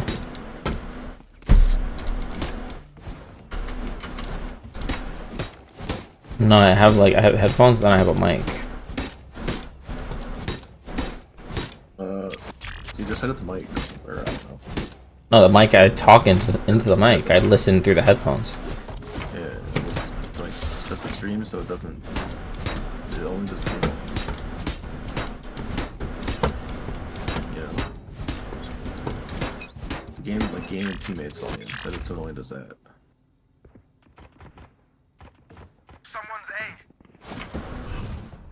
Shadows traveling. Going out. One short. 50 on the air. One less. Spike planted. Last player standing.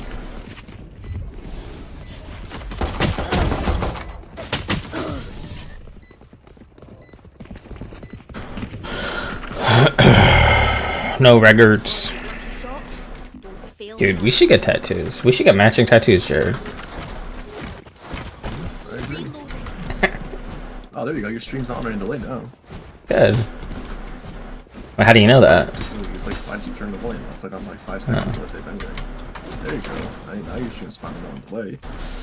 Now you just gotta fix the problem of me having to hear us talk twice. Look at that. You're on your way to becoming an actual streamer.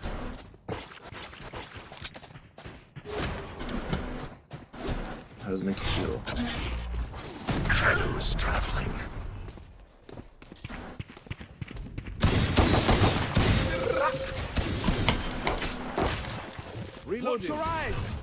Spike planted. Enemy B. Dumb fuck teammate. You're not. Last player standing. Ooh, snake grass. I gotta take that. That's good. I don't know if it's snake grass.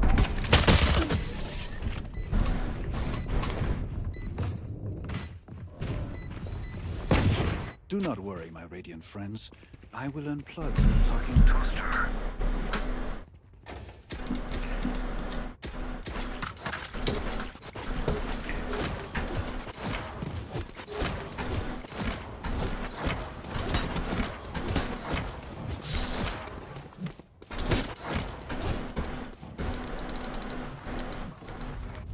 I am everywhere. Cover going out.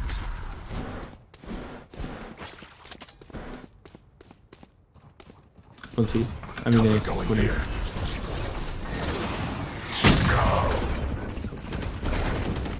Someone's A. Because I think. Spike planted.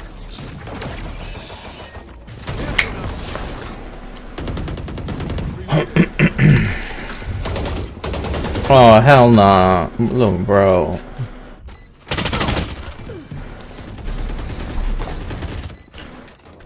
Holy well. At least you get to watch me lose one game, Jared. This game's a loss. There's no chance in this one. We bought a Vandal to lose out to a Spectre. You can't help stupid.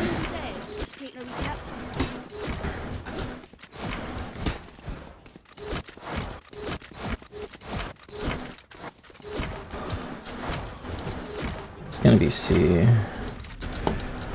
NPC? Said it's gonna be C. I must hold together.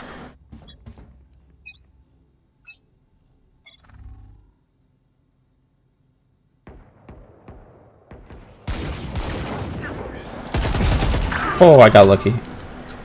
Shadows traveling. One enemy remaining.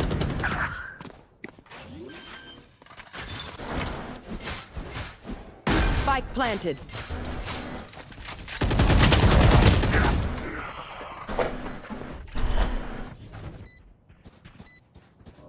Careful now.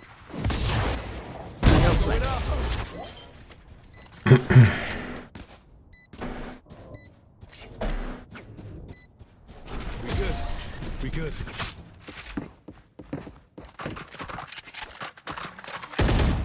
We are not done.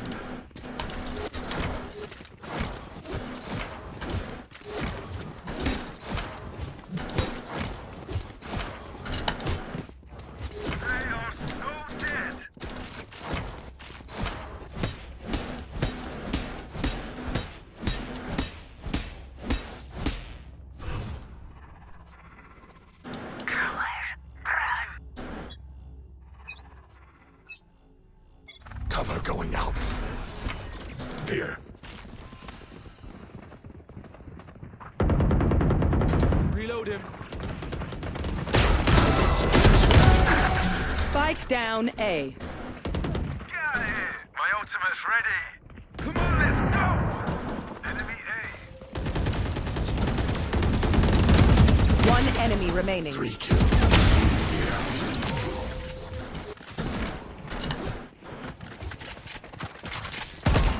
Find the weakest link and kick him in the shin.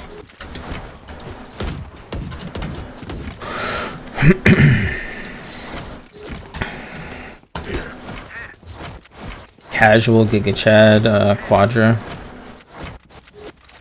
It's what he does.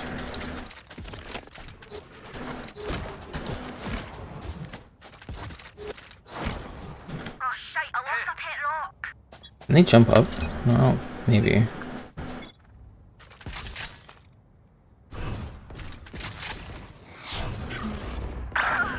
No, you don't.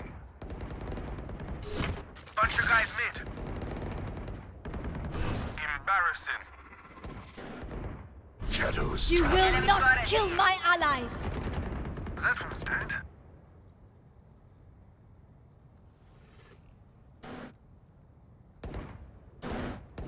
One enemy remaining.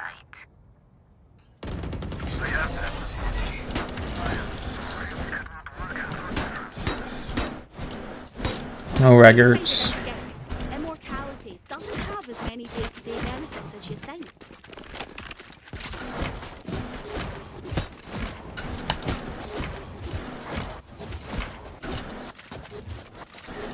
Mystery, just like a prayer. We can't stumble now. The hunt begins. Careful.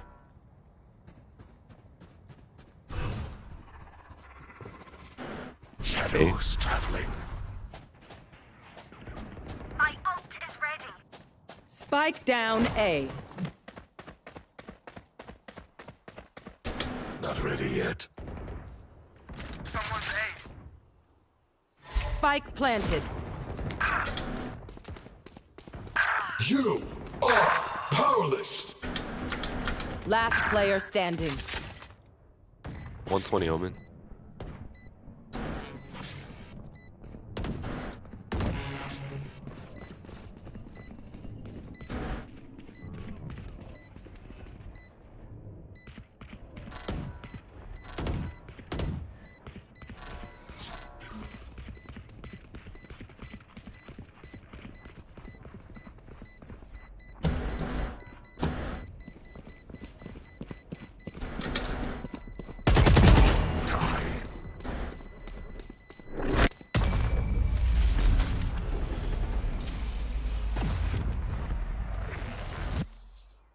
Oh, this reminds me, it is one time where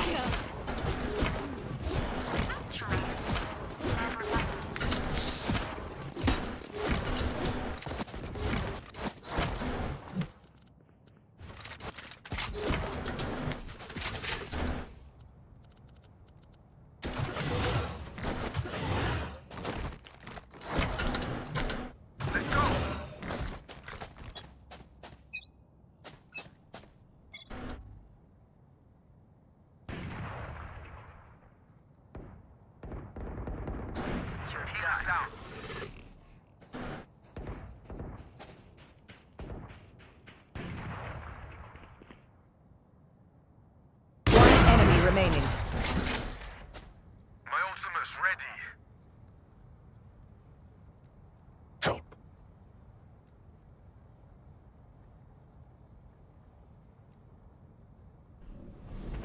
Here.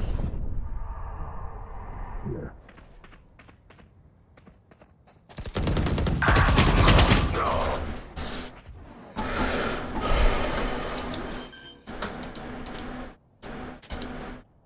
Spike planted.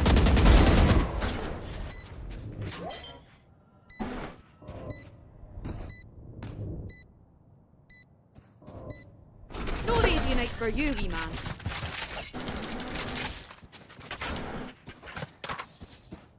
You don't get a reset button, so stay alive, please.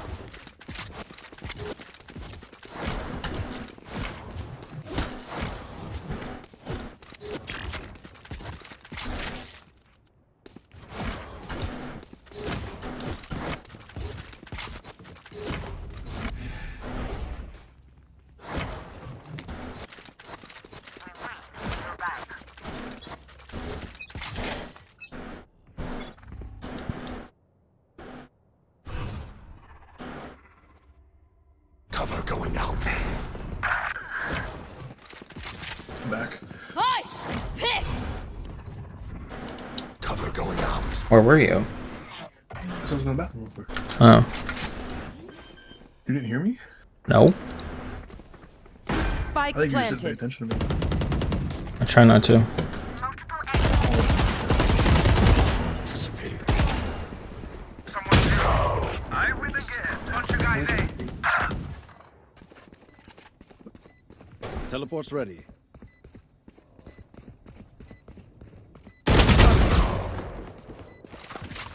Last player standing.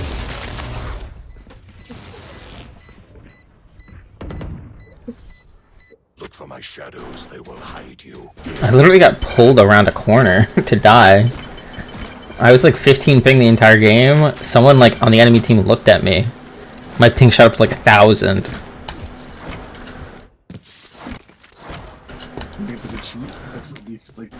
I don't know, but yeah, my ping's horrible right now. I don't know what the fuck happened.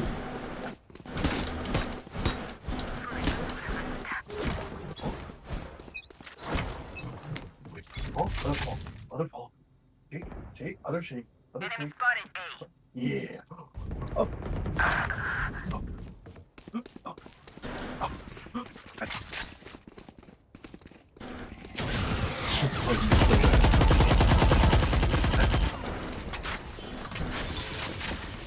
Spike planted.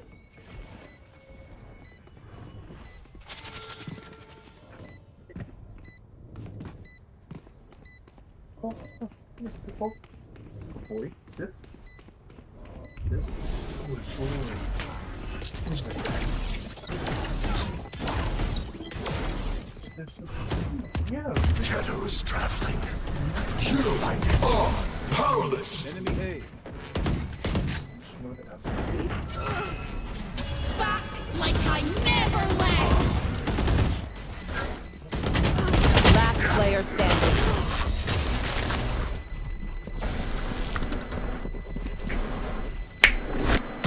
My burden never ends. Abby is very mad at me right now. What happened? Abby is very mad at me. Good. Ace.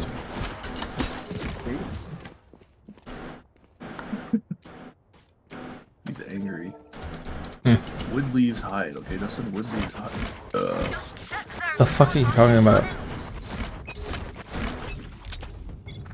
Wood leaves hide.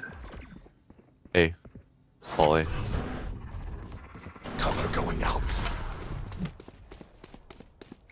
No peeking. Cover going out. He's an angry dog. I need to build sleeping quarters for my workers in RuneScape. I'm building like a castle town in the middle of like a like Jurassic World, like with dinosaurs and stuff. So I need wood, leaves, and animal hide. So I'm sending my workers out to collect those materials for me, and then they will go get Spike those planted. materials. You will not kill my ally. Last player standing. What else is new? Last round in the half. That's it. That's just the new thing. That's the new thing. Spend all your money. It's not new. That happens like every game, man. You said what else is it? That's the only thing different. You're still losing, so that's not different. Yeah, man. It's a team game. Sometimes it doesn't feel like it. I will rip the light from them. Sometimes it feels like I'm all alone, you know? Surrounded by degenerates. No. Let's see.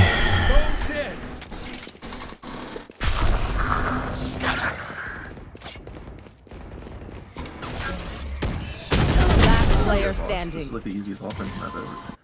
You're telling me? But you guys are on defense, right? Okay, but look at these people, Jared. Yeah, They're not sorry, sending their AFK, best. Wild. How is that wild? Why would you say that about them?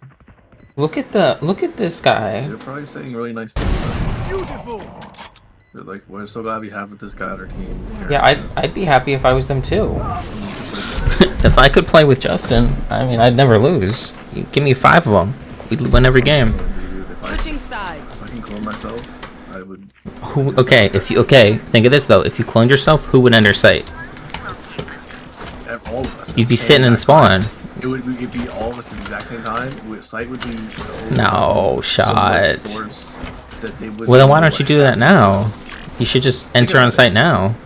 I I would play. If there were 5 of me, I would play Brim. You can't play Brim. I do play Brim. You can't. You're not good at Brim. Fake news. Fake news. I'd play KJ, Cypher, Reyna, and Raze. And I would literally just take Sight every time. Ultimate defense. You are pretty good. You are pretty good at Reyna and Raze. But I feel I might actually be a better Reyna a little bit. No. Oh my. There's one left. One left. One left. Okay, you better play Reyna tonight then. Shadows traveling. I want to see some Reyna gameplay. Stealing sight. Spike down. C. Your dogs. Last player standing. Flawless.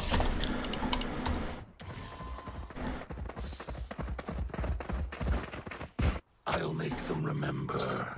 Your team. They're the best team.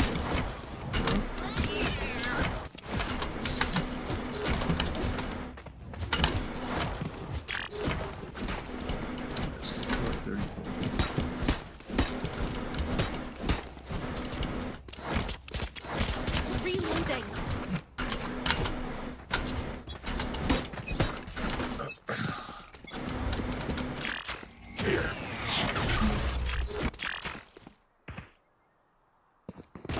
Reloading. Minions. Spike down A.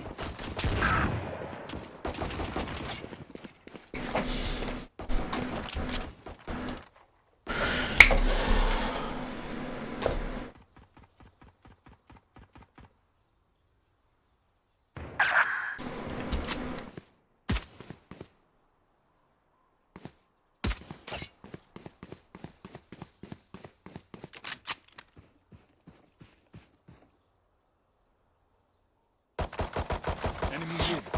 Reloading. Last player standing.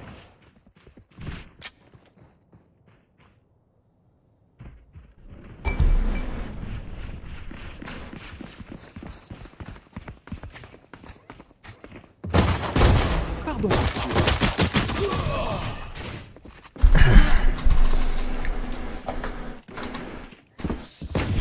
You man ready for a light show?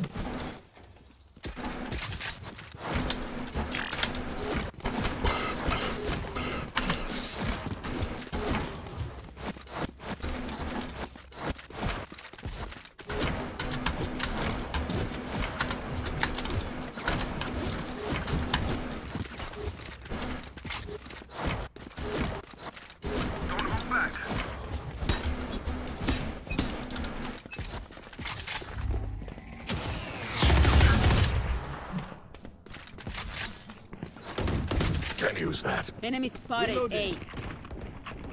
Heads up!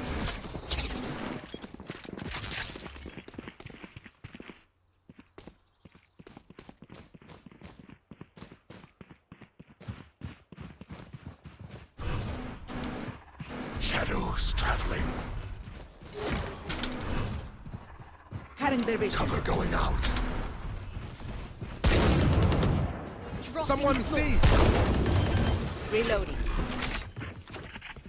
Spike planted. On my mark. Right here.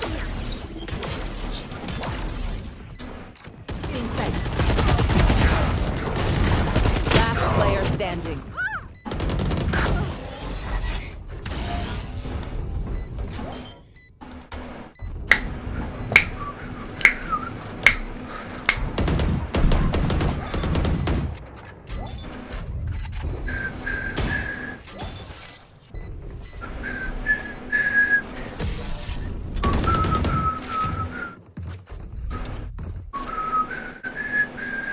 I feel the strain.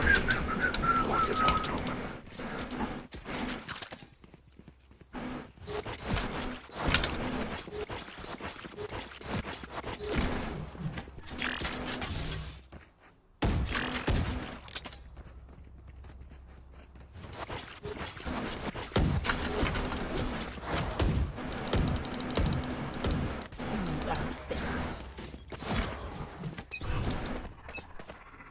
Shadows traveling.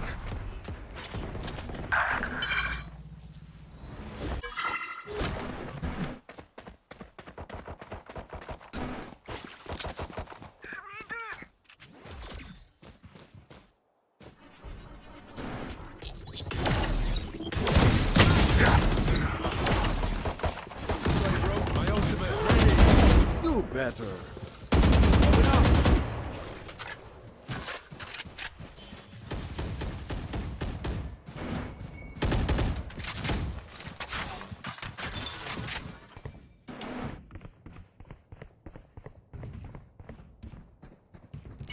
Last player standing.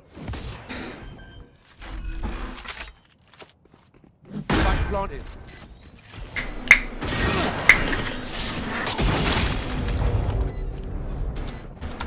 Oh, your team is not doing very well. Oh, they're cheating on the enemy team. Are they? Yeah. I had a feeling, but that one they didn't even try on that one. You shot him through 2 walls, like across the map or something. Match point. In the head. I can't play dead.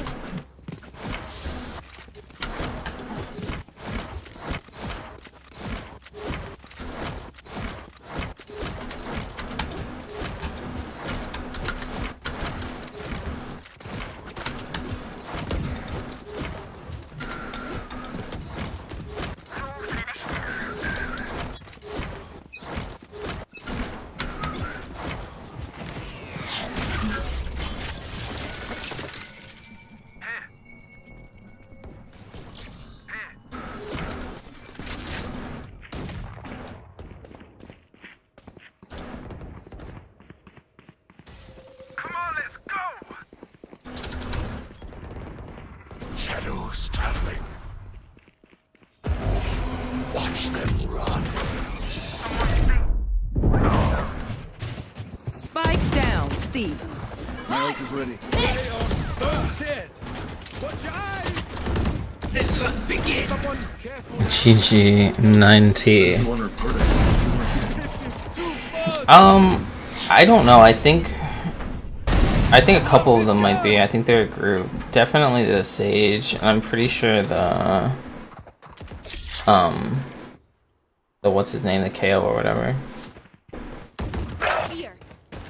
149 KO. You will not kill my ally. Last player standing. 30 seconds left. I shot somebody.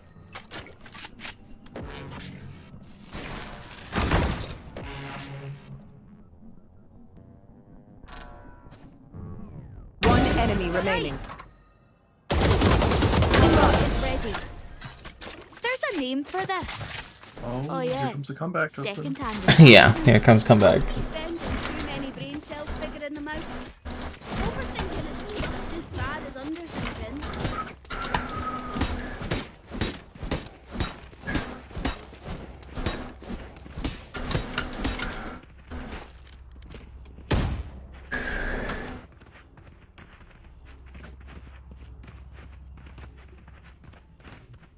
I love this part.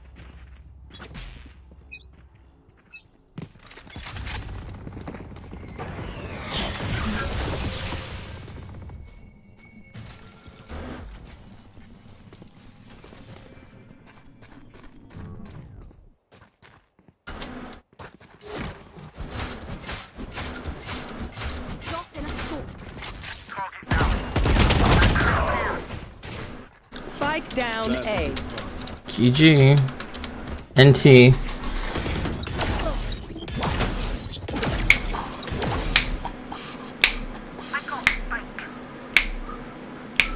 Stealing sight. Our spike's down. My ult ready. Spike down A.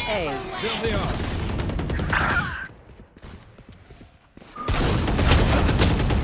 Last player standing. One enemy remaining. 3 souls. I have the spike.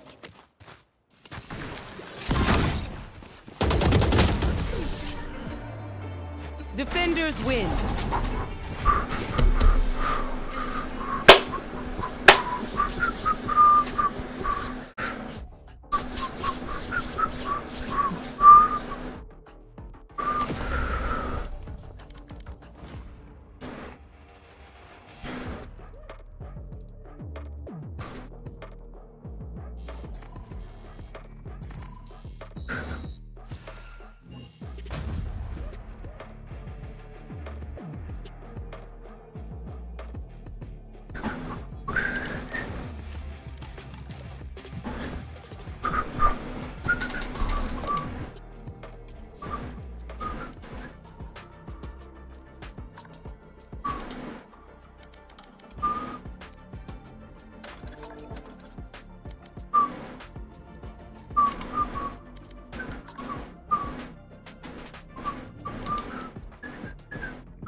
God. Match found.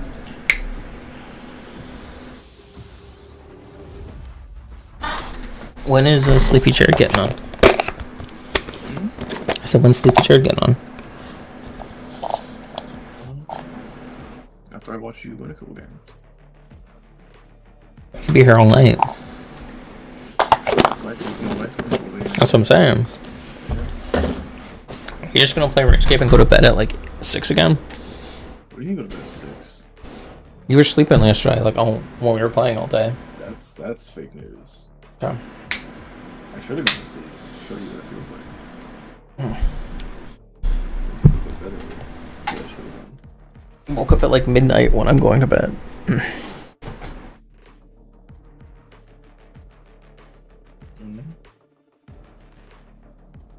do that to us all the time. You go to bed early every weekend, dude. That's not me. Oh, that's you. That's why you don't need to sleep, Justin. I am the end. You're lucky they,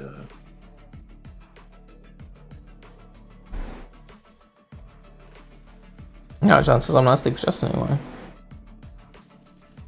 John said you're not sleepy Justin anymore? Yeah. Changed my name. But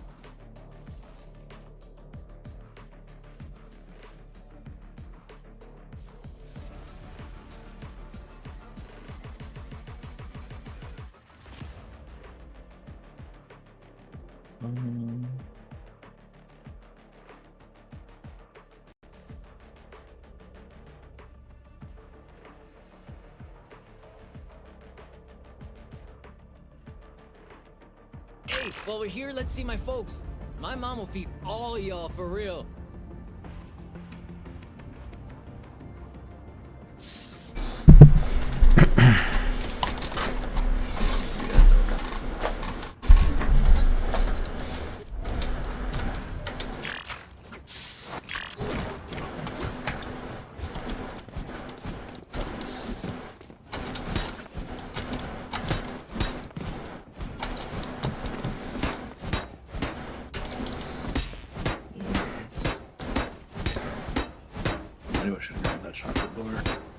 If we voted for like the leader of our group, how many points do you think I would win by?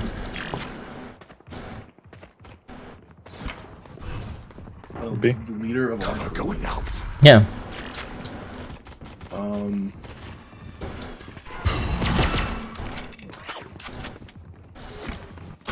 I think you would be in last place. Cover going out. I found my wire.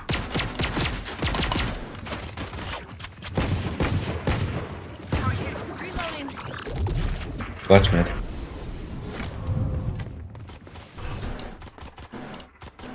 Shadows traveling. The leader.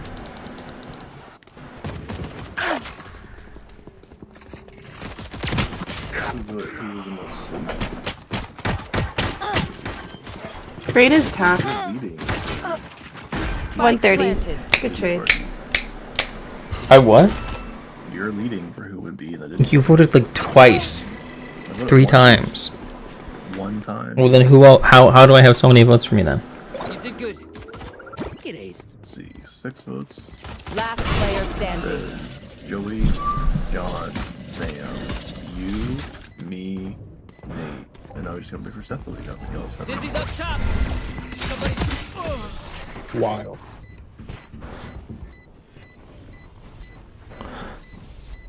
Even with numbers, anything can still happen. Remember. Wake your brother and get on and play. I'm just bleeding at RR right now, Jared. I need that help. I need to gain something, not bleed it. No, you need help. Dude, there was a chocolate bar here. There it is. Thank God. I hate the chocolate bar. Hopefully this guy has a bucket. No buckets. Shadows traveling.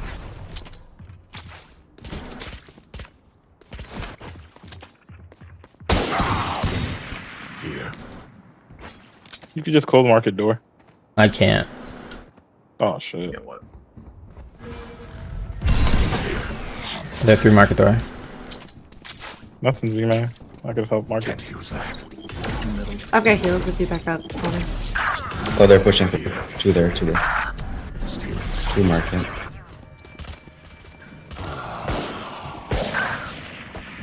Last player standing. 44 KO.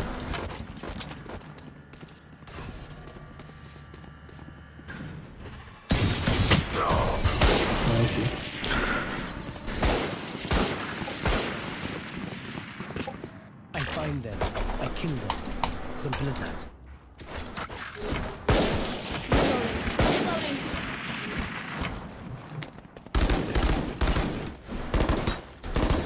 Reloading. Whoever holds beef, someone closes market door at the beginning of the round. Wait, I was already 512. Yeah, I turned around to check it, and they were holding it with a sniper, and I had like 5 health. 20. We chilling. They pushed tiles last round. Here.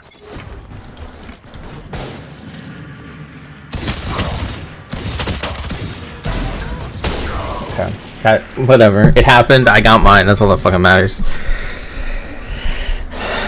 I had to summon powers to hit that though. It was fucking tough. What is a dairy cow?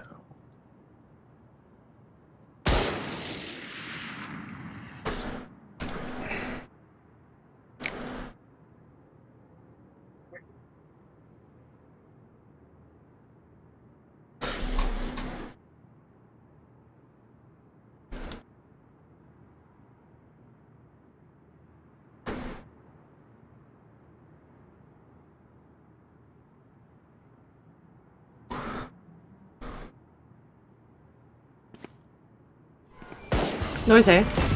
Enemy spotted A. Up and away. Who's there? Reloading. Here. That's reloading. Go get him, buddy. Enemy spotted A. Blow him up, Mosh. 30 seconds left. One enemy remaining. Right there.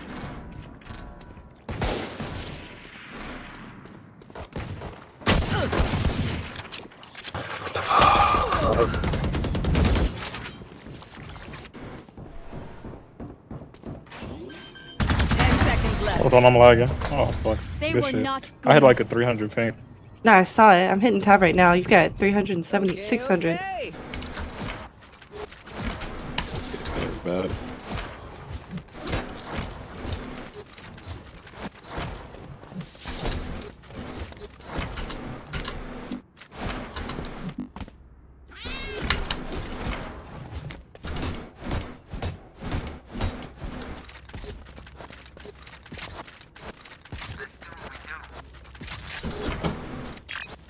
Oh my god, Dogecoin's almost 22 cents now. Cover going out.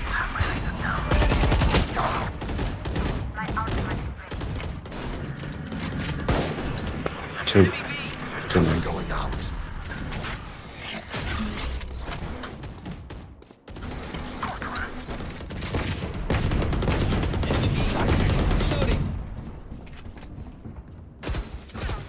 Saw you, Mosh. For you. Probably rotating. I've got A wall, but I'm still going A. Enemy spotted mid.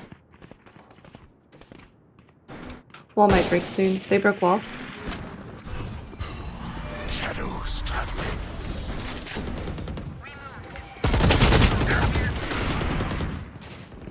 Spike down A. One enemy remaining. Get him, wingman. Your duty is not over. 30 You could have saved that. For a second. Dizzy's up. Reloading. 80. Nice job.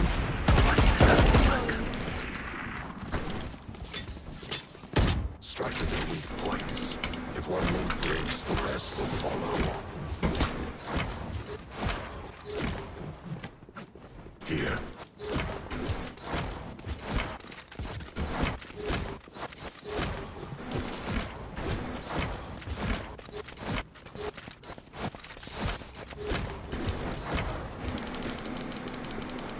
This is our home. Keep them out.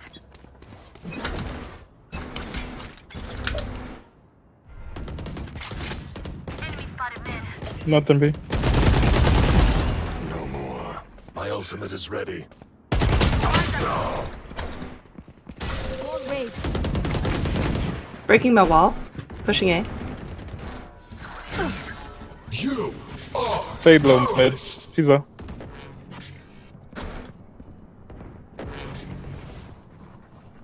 Spike down mid. We have spike mid. KO and Fade or Clove 40.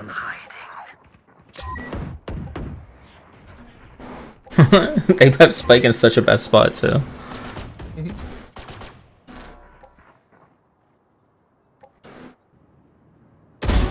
Stay down. My ult's ready.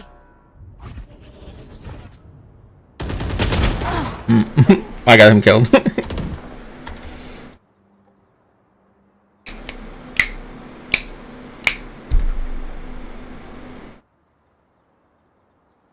Thirty seconds left.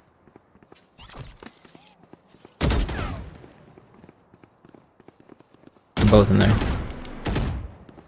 They're both there. One enemy remaining. Okay, time for a break. No more charges left.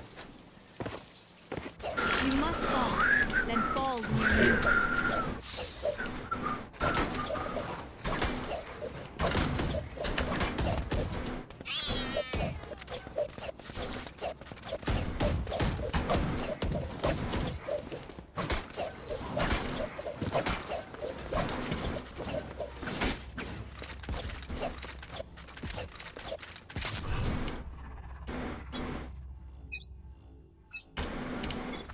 cover going out. B. Cover taken out.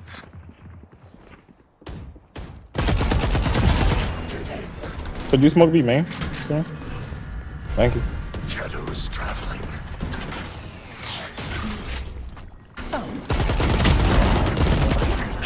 Spike down B. Blinded.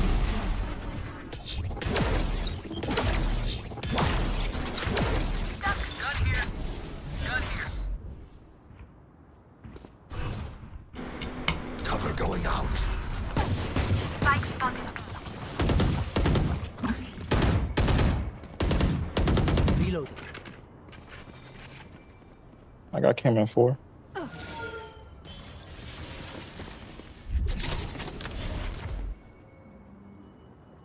I don't see any man.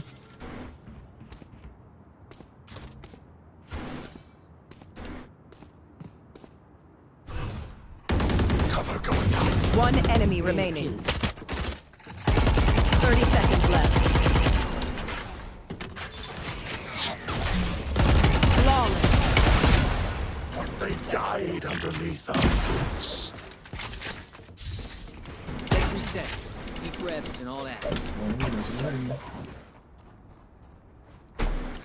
Yeah, these people are smart. Their usability is there. The Gecko is a little derpy, I'm not gonna lie. Gecko is kind of derpy. But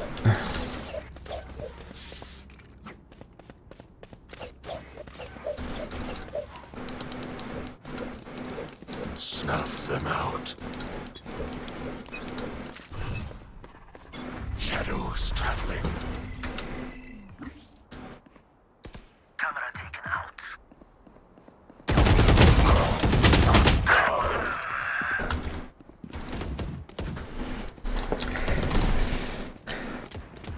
KO was B. He might come walk in.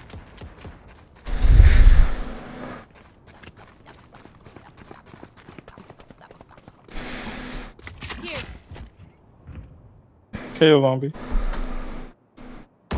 Enemy kill. Nice shot. Nice.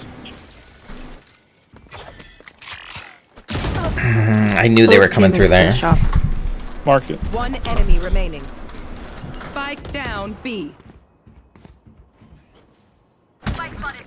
Mosh pit.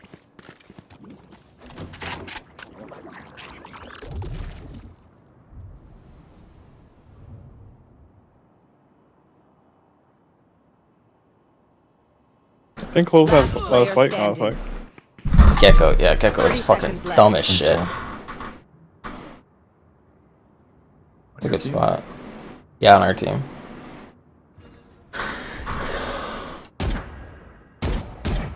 Oh, that was a mistake. Oh my god, these people. That was a free. He literally could have ran and hid. Let's go. I got things to do. I was aggressive, I pushed up mid. I got a free kill, but if I didn't get traded, we won that round.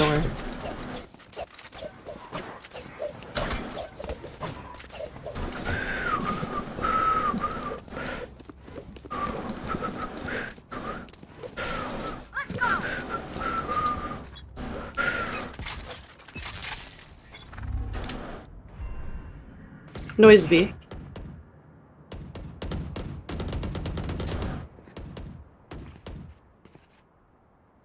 You should run. Still outside of B. Spike down mid. My turn. Go on my mark.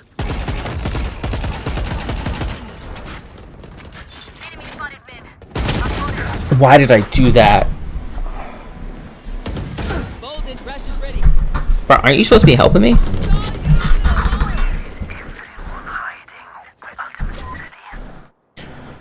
you talking to? You. Me? Helping you out? Yeah, you're supposed to be giving callouts. When I play with Seth, Seth tells me what the fuck to do. My brain is off. You're still talking twice. I can't call that. One enemy remaining. Spike down. Bang, Attacker bang. spawn. Oh my god. One second.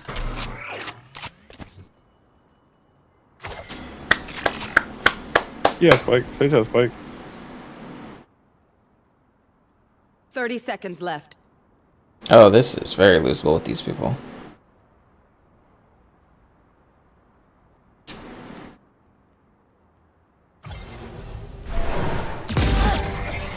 Do not fight.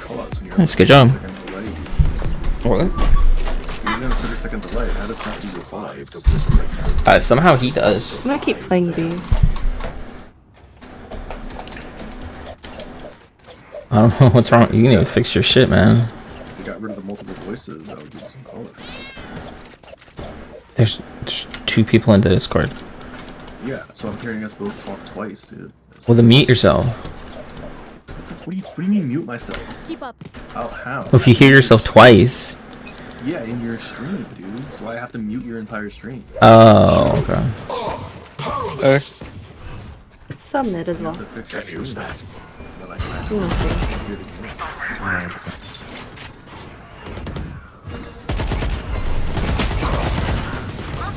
I've got heals, Jet. Spike down I have to A. watch your stream muted all the time. They got no guns. You can peek out if you want. It's like they got my 35. vandal now. My fault. He's got, yeah, she had a vandal. Headshot. Enemy spotted A.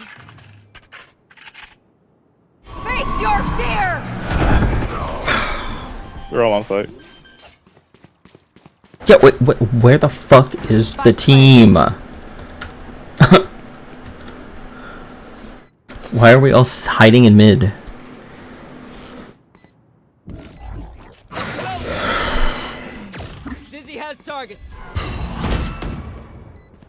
Dead, because they're already flanking, yeah. It's a nice try if I've ever seen it. Yeah, no shot. No shot.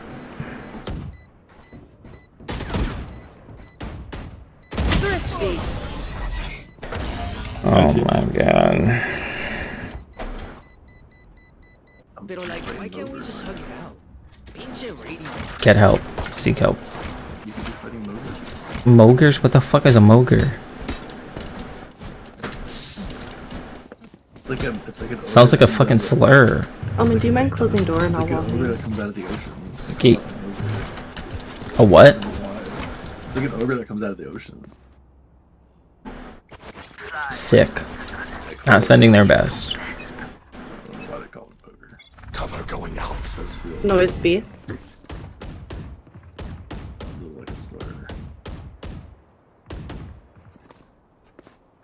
Breaking the wall. There be me. Shadows traveling. Smoking B. Here. Here. I think they rotated off. Yeah, they rotate. Bunch of them now. Here.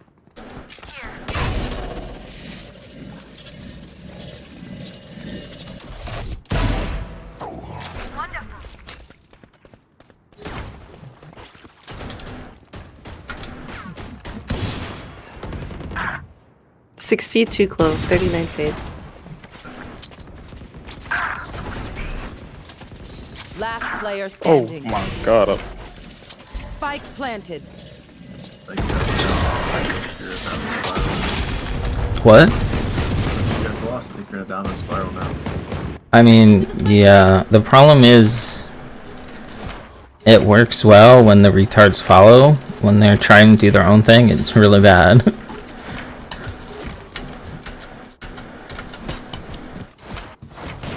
Same thing as before. All wall.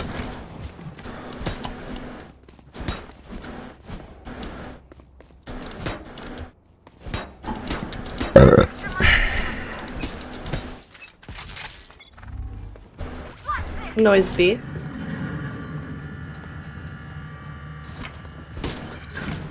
Grabbing orb B. Backing up. I think they'll rotate. Walked up mid. 110 on. I think we're going. Yeah. 110 on KO. Bro.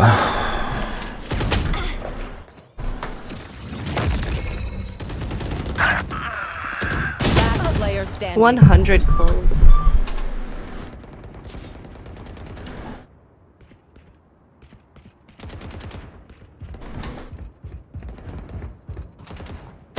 Oh, that's great.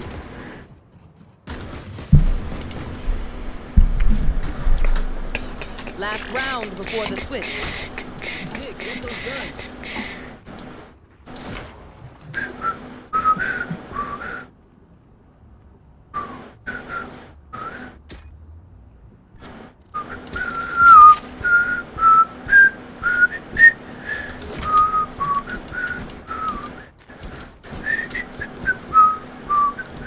You listen?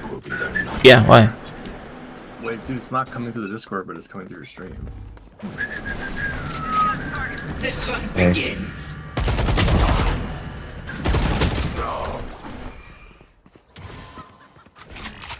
Oh, how is it my bullets are going through a wall, but I get shot in the head? How does that make sense? How does that make any sense? I'm shooting directly in front of me at where the Reyna is. My bullets are going into the wall, and I get killed by a one-shot headshot. Not penetrating. What? No, I have a fucking Vandal. You're supposed to be, remember your Phantom is like your... I'm aiming at her head. I'm shooting. My bullets are going through the wall.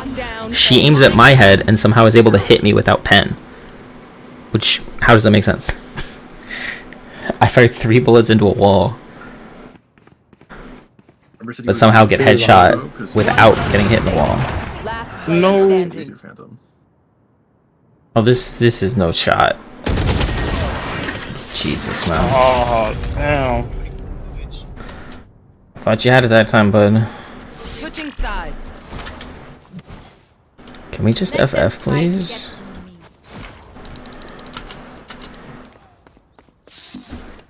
I can take spike if you need to.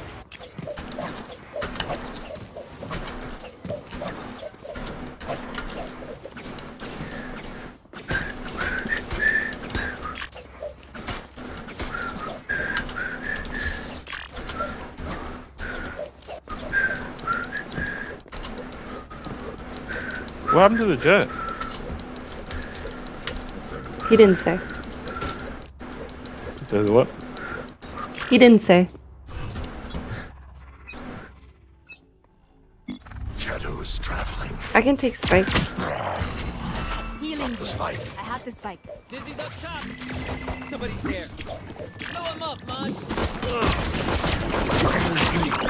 That almost hurt. I have heals in 30 seconds. Can't use that. Someone's in attacker spawn. Here. Enemy To dust. There's another one mid, I think. 18 seconds. I'm gonna walk to A. Careful. Careful. Here. There's one that walked in mid. I'm trying to kill him. Oh, Gecko got him. Whoever's behind me will get heals. You can heal Omen. I'll be fine. Me, plant real quick. For you. I planted. Okay, I shouldn't have done that. I'm gonna go back up there.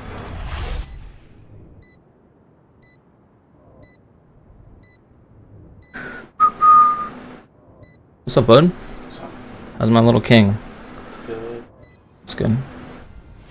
Here's your little king. There's one coming to you, Omen. How's the king? One enemy remaining. Still on you, Omen. It's what I do. It's what I do. Let's see. Here. What? Shadows traveling. He's the king of basketball. He's always better than you at basketball. Actually, I think he's better quarterback than you too. What?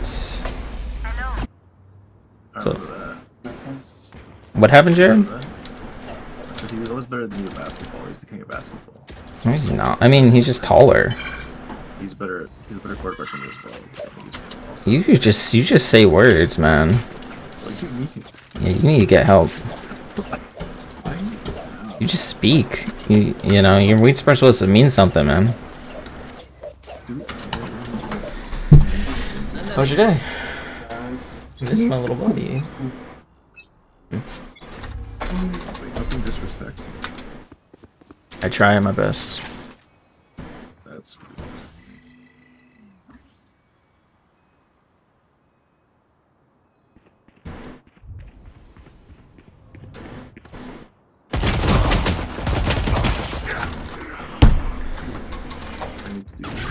I should have had them both.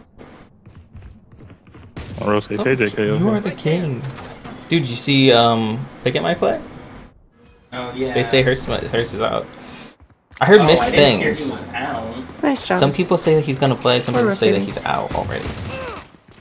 I heard that Nick Sirianni accidentally let slip that Jalen Hurts was having an ankle injury because they were planning on keeping it a secret. But then they were retards, so it's literally like an elementary school child.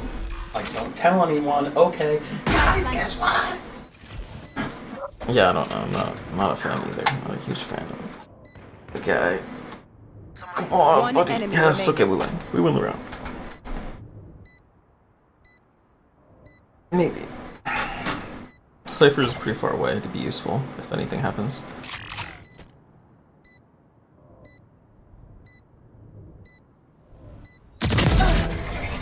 Your tactics Nice. failed. Love you, King.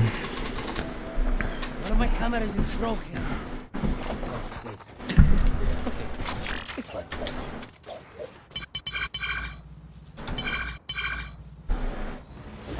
ultimate is ready.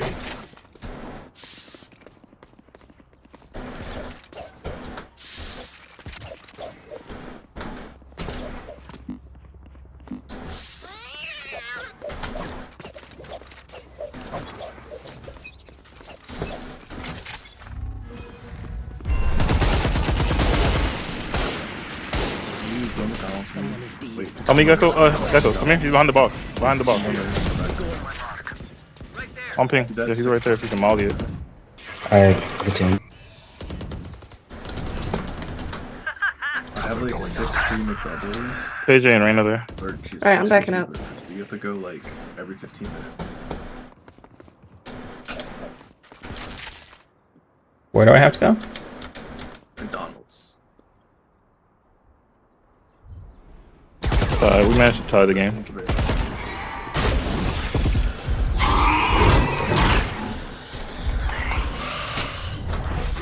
Wait, what? You're behind my teammate?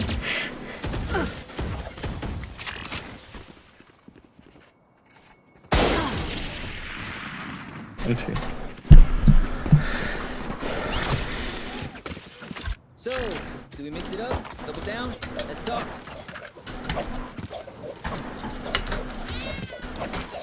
Why are we having a hard time? Bad considering we were down 1. Yeah, I don't know why we're not going on to site though. Did we buy here? I actually don't think we should buy full. Can we try A? I don't like the KJ setup B.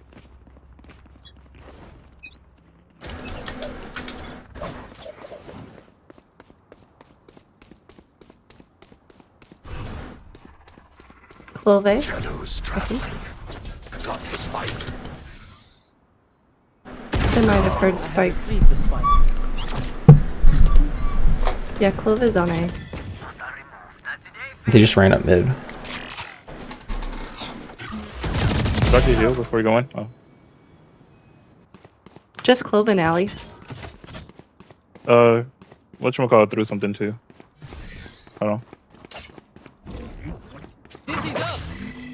I'm about to ult the body mid.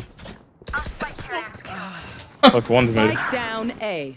Last player standing. You just seen him. He did not see him. I got the spike.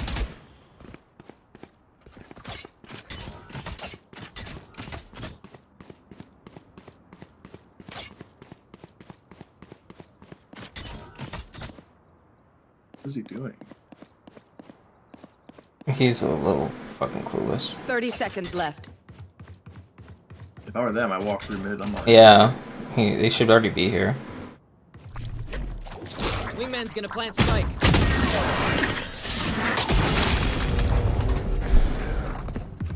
Yeah, I don't think he's playing with the keyboard and mouse. Playing with something else. Sorry. Inside joke. He's playing through his. Never mind. I'm not gonna say it.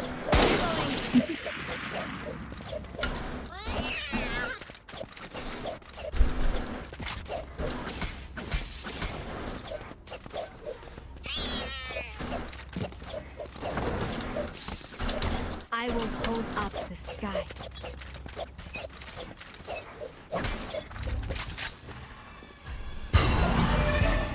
Fuck.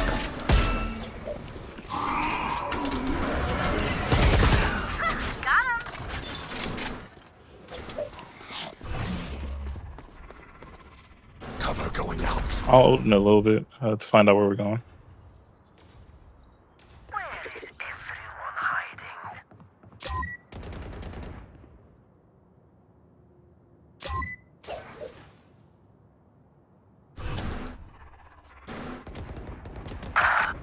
$120, Leo mid. 120. I had a Vandal on my body, if you wanted it. To your right, Sage. My smoke's going down soon. Oh, shit. I'll put up a new one.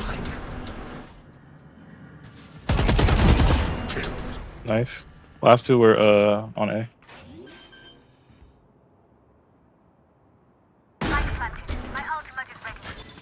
Run, little man.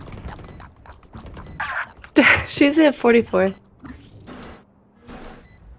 ready yet. Not ready yet. Shadows traveling. I think they're both main. They're both main. One's on spike. Last player standing. I'm out. It's all you, Mosh.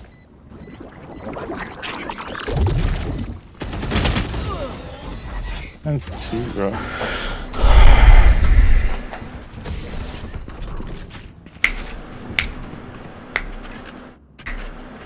We gotta play together, play for trades. We can't just keep on taking 1v1s like that. Agreed.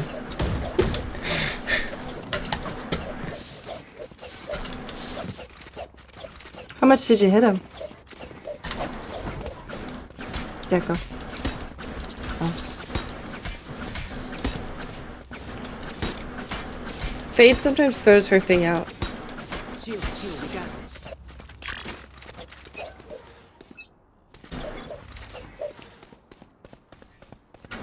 I'll take Spike if you're peeking mid. Drop the spike. They probably heard Spike. I got the spike. Spike drop. Spike's here. No. Enemy spike. I can't use that. I can't use that. Reloading for you.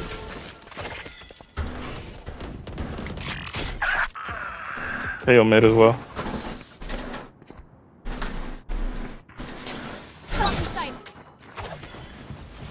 Oh, it's for information. No Bro. one can say it. Powerless.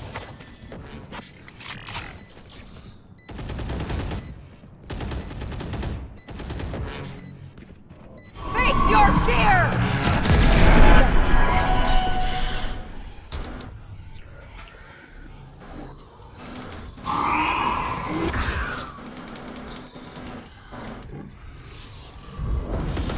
Go get him, buddy. Last player standing. Shot my wingman. One enemy remaining. You still got Molly, you don't need a peek.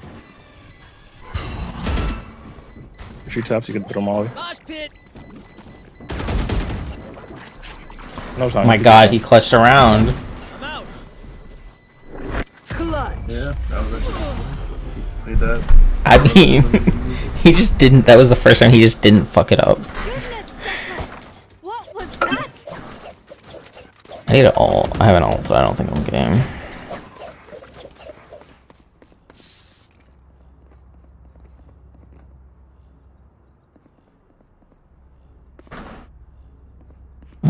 I know where I want to go, but that's where I'm gonna TP to. I will find you. Cover going out. Watch them run. Teleport stop. He's to the left, by market. Right there.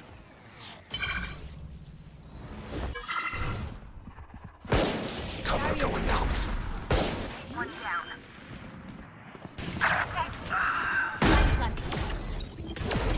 Close that up, be careful. I do not like this. Healing you. Shadows traveling. Careful here. Up the way. Nice. One enemy remaining. Backside. My turn. One enemy remaining. You can start running. My fault. He's trying to save up. No, died.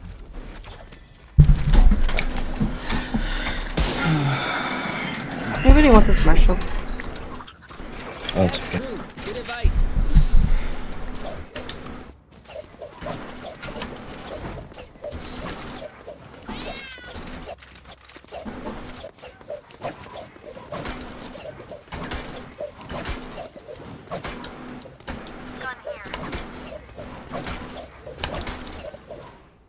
It begins.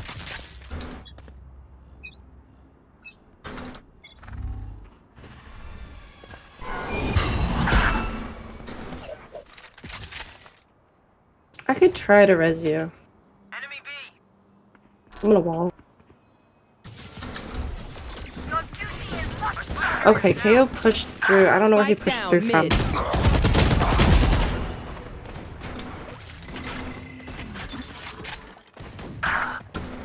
Oh, damn.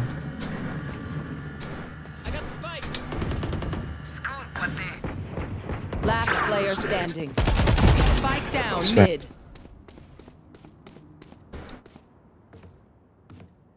So they're 80. Babe. My ultimate is ready.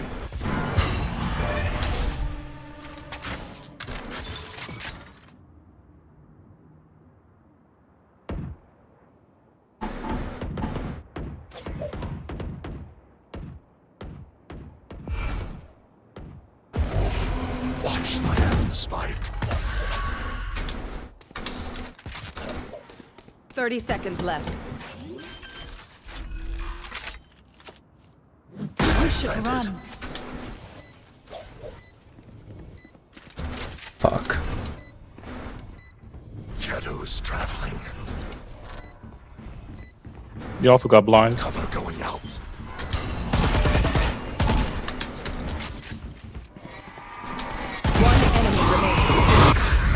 I mean, to take you Yes, out of sir. You got decayed, you could have just. But anti. Yeah, I mean, I killed 3. What do you want me to do? That doesn't matter about the 3, but I'm talking about whenever you were shooting him, you didn't have to fight him there. Oh, okay. Yeah, I should have just done that. Careful with mid, 'cause I think a lot of us who peek mid keep dying.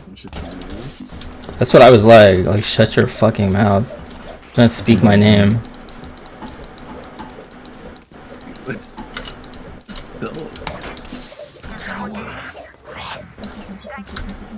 Thank you. Watch out for fades thing. Our KJ's here. Careful. The hunt begins.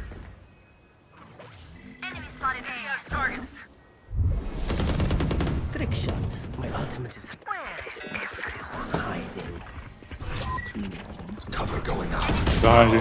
Are you shitting me? Spike down A.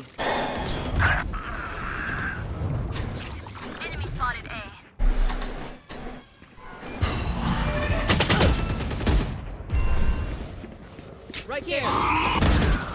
Last player standing.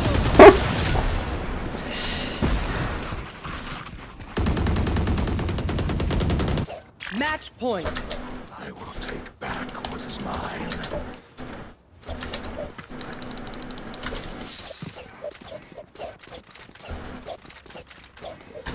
I'll take spike.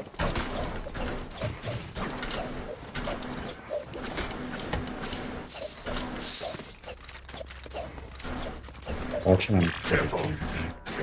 You don't fight anymore?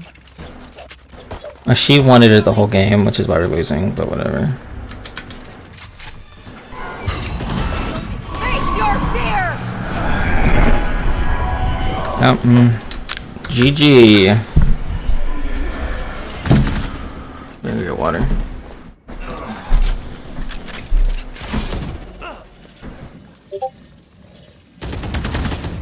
Someone No is B. charges left. Down there. The light on.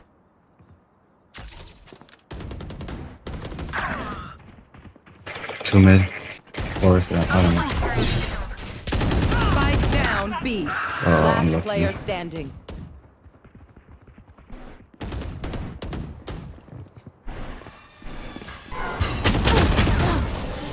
Nice try. Defenders win.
On that Kyle of yours, he's a good kid.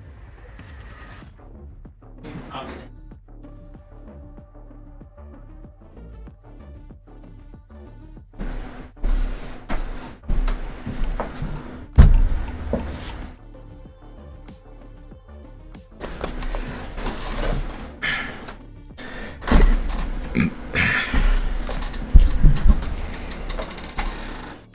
Oh yeah, your mom said she was disappointed in you earlier. What happened? Your mom said she was disappointed in you earlier. Good. The only person in life you need to not disappoint is yourself. As long as you believe in yourself, you can do anything. Oh yeah? Yeah. What if you don't believe in yourself?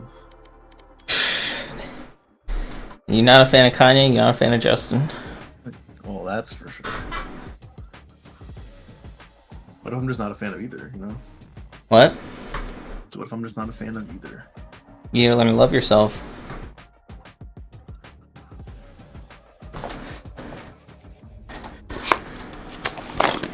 A fan of Kanye is a person who's a fan of themselves.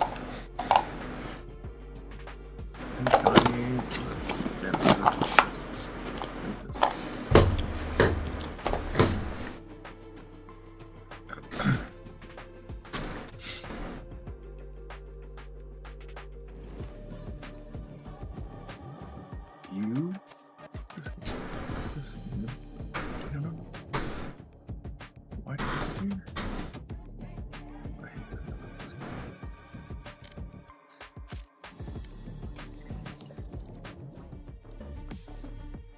When are you joining? Like a few more games. Okay. I just keep it MK for now. Team MVP. And I'll lose. Oh yeah? What do you get? 19 to 20? Yeah.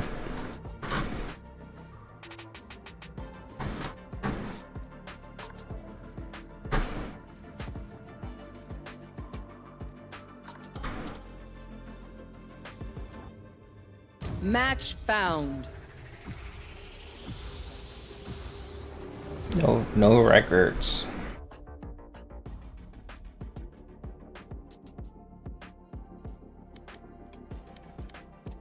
God save me. This is why you gotta be chosen. What happened? No records? What? What'd you say? No records? No, I said God saved me. Oh, from what? Queuing up that game. Why? Last player standing. You quit Valorant? Yeah, I'm waiting for you guys now. Why? Wait, what? Why? We were enjoying the stream. No one's commenting in the chat. If you want, you gotta comment in the chat. You haven't liked the stream and you have not commented, Jared. And do not comment a slur.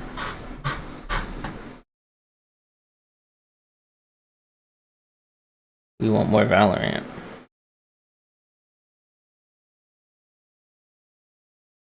You got this. You got your message got pinned, man. Good job.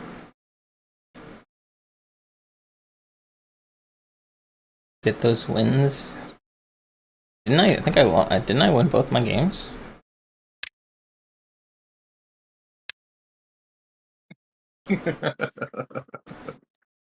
I think you lost both your games, actually, unfortunately. What can you do? Shit. You know?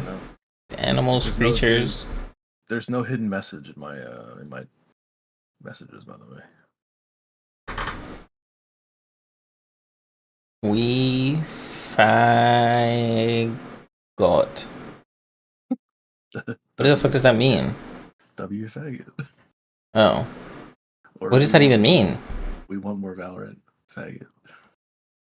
Oh. I don't know. You just said don't type slur in your chat, so I did it hidden, you know? It's like a hidden slur. It's a schizo slur. What are you talking about? Hidden slur? What do you mean? Look how well it's hidden. It looked. So yeah, someone would have to like decode it. Be like the numbers, Mason. What do they mean? Exactly, and then they report me and like, they're like, yeah, right.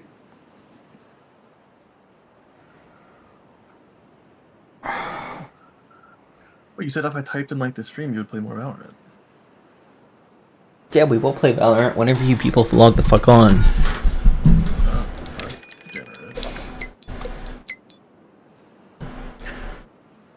Oh shit. Wait, why is this so bad?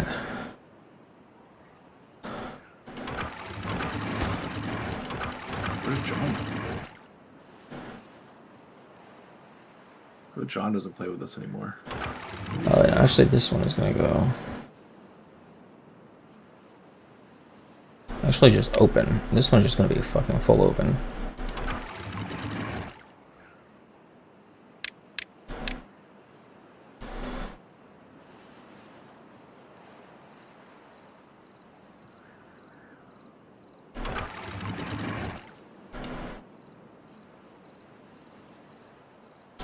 Ain't no changing me, nah.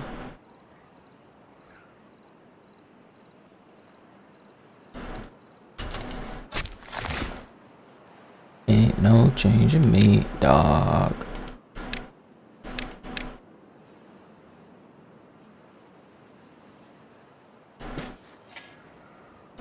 Huh. Oh, baby, there he go.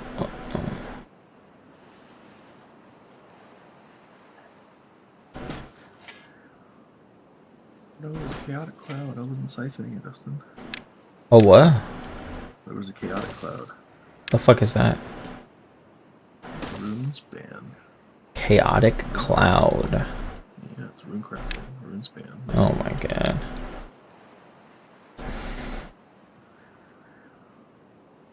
Oh, this is right now. It's an L stream. No, we back playing good games. Okay, came for Valorant. In the same old way. Dawg. Ain't no changing me, y'all.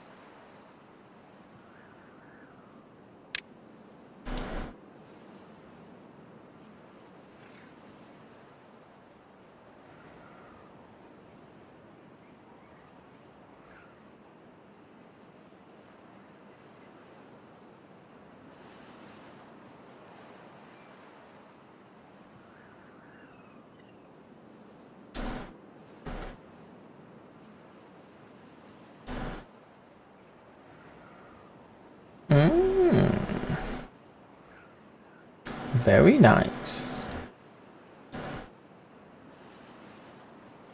Okay. So I'm about to do the Haunted Mine quest.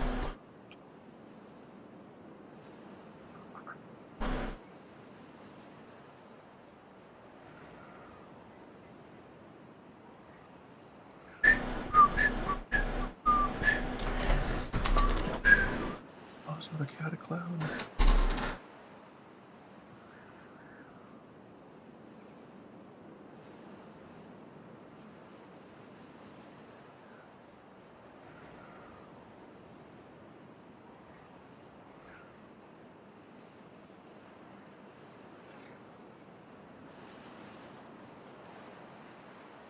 Yes.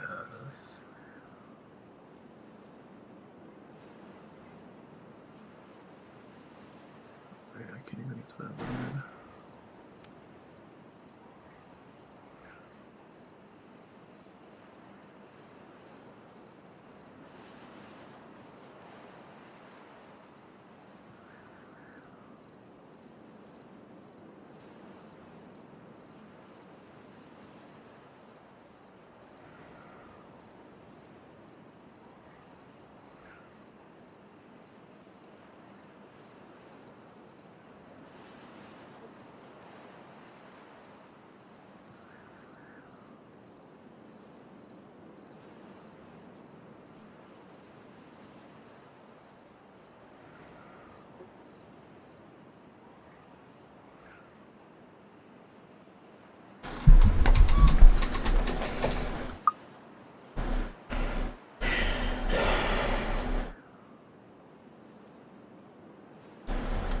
I guess we could test this, right?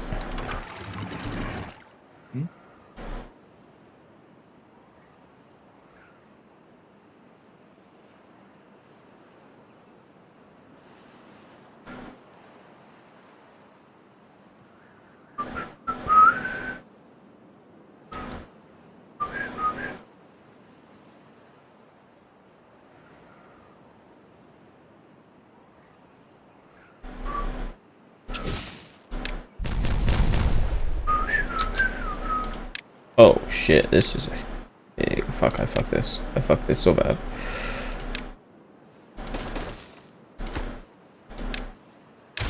Cannot even say how high the priority is on this. So.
Ooh, okay, hold up.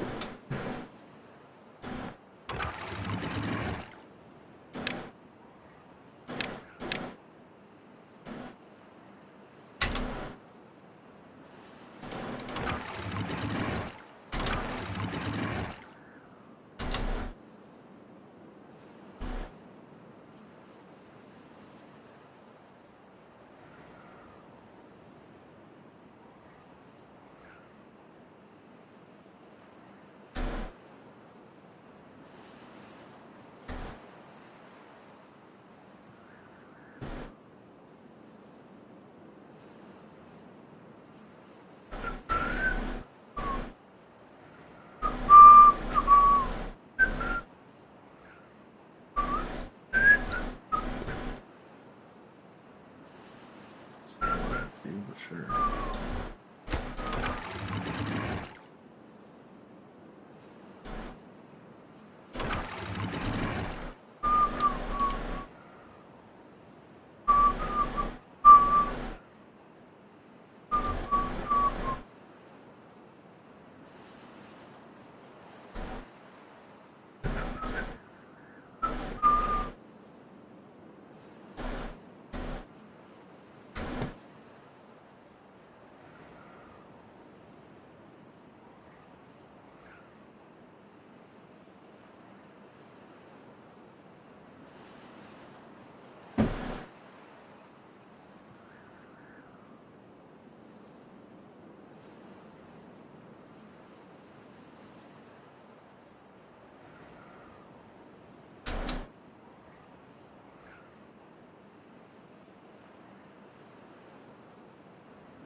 Ooh, how do I make a necromancy potion?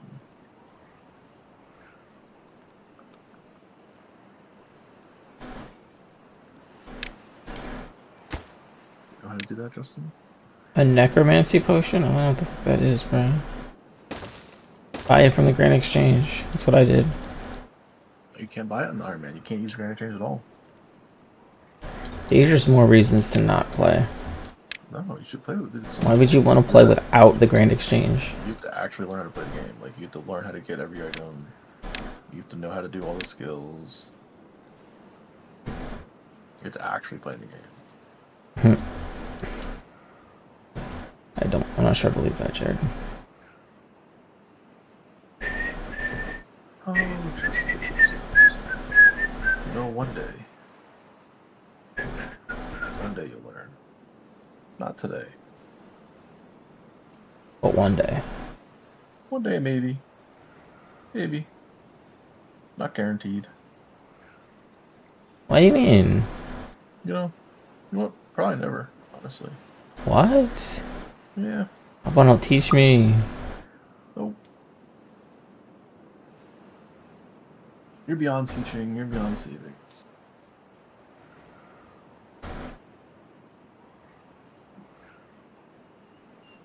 Do you think it's possible to lose too many IQ points? No. Oh, okay. Yes. No. I think, yeah. I think once you lose too many IQ points, you should take an online test on stream. You should get IQ test. Do it. I don't want to have to do math. You don't have to do. You never have to do math. From Yes, they always have math in them. I don't know, maybe like a little bit, but it's The not, actual ones. Yeah, either like the actual hour-long sit-down ones, but not the. Those are the ones that count. Yeah, but the online ones give you like. Fine, okay, I'll do like a 10 question IQ test. 10 question. Don't look up 10. This is like you do like 20. I gotta put your stream back up now. I'll watch this. I don't want to click on any of these fucking links though. And then now I gotta. You do shit like that, and that's how you get the fucking. Show on your stream then. I gotta find one. I don't want to click one on the computer. Yeah, you gotta do like a legit one.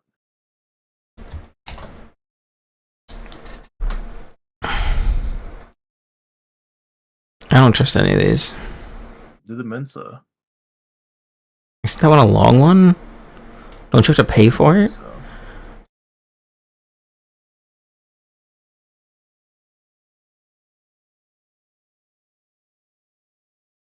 Here, I got one for you.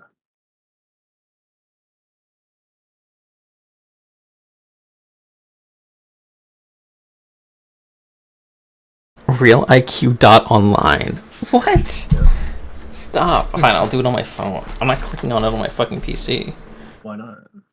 Because I'm not trying to wreck my computer. Okay, here. I'll do it too. Yeah, but you have viruses on your computer.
Okay, this IQ test is actually getting hard.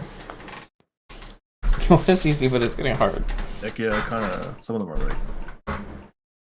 This one's getting challenging.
Okay, it says I'm between Jennifer Aniston and Bill Gates for IQ. But it won't. Yeah, but it won't tell me what the actual thing is. How'd you already finish it? It wants me to pay. There's no way you already finished it. Yeah. Jennifer Aniston's is 113 and Bill Gates is 160. So somewhere between there. Which is what it was before. Which I'm disappointed.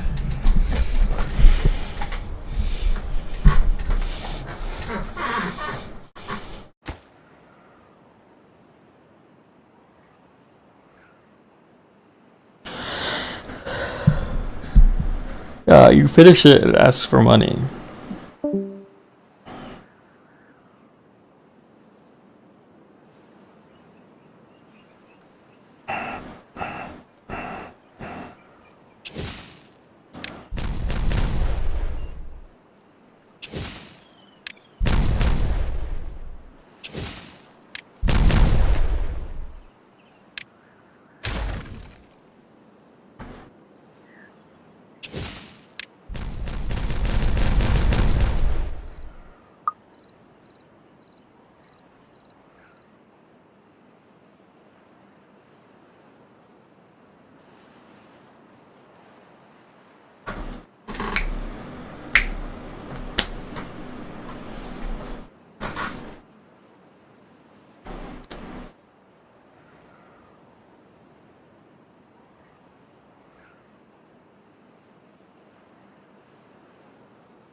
Oh. Oh, man. Don't get old, Jared.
I never meant to brag. What'd you get, Jared?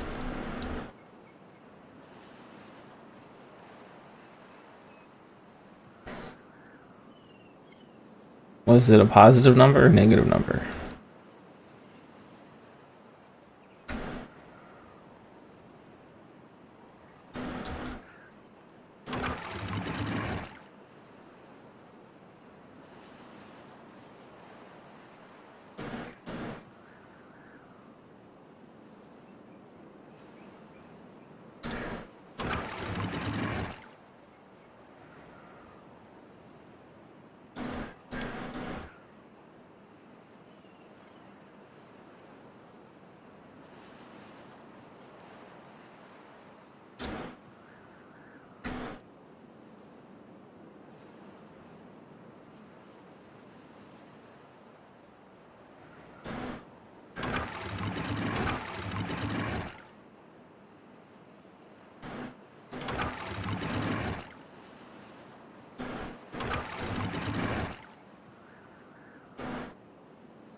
Oh man.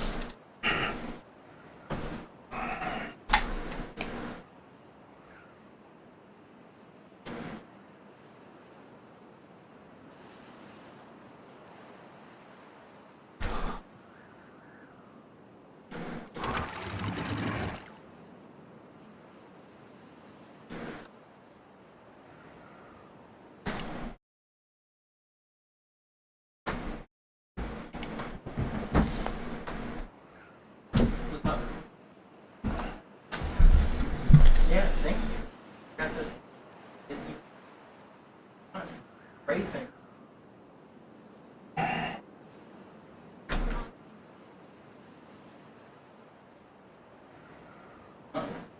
Oh, I didn't.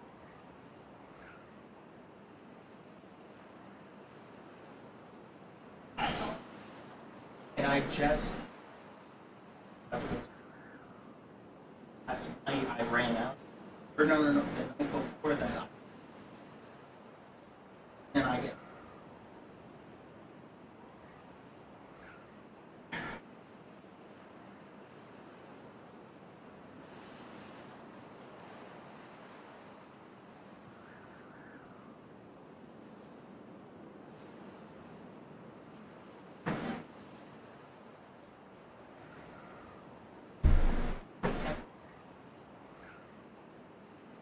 I was like.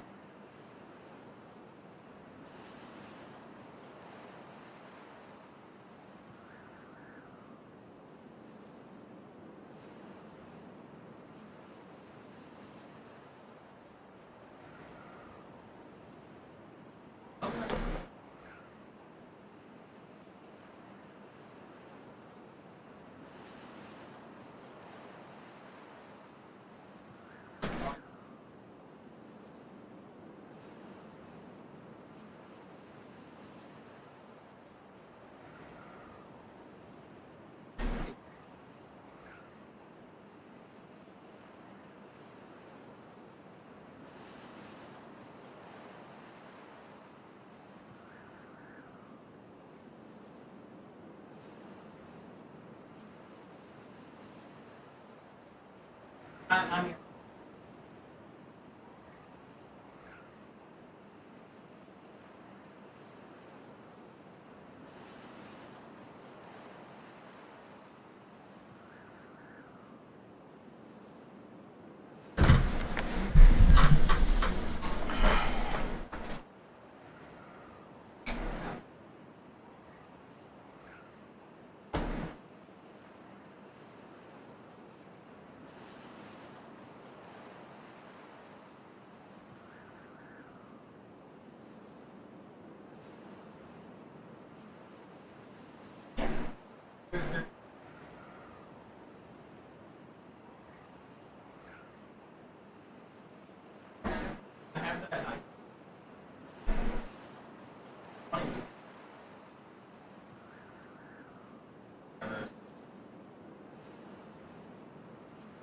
Yeah.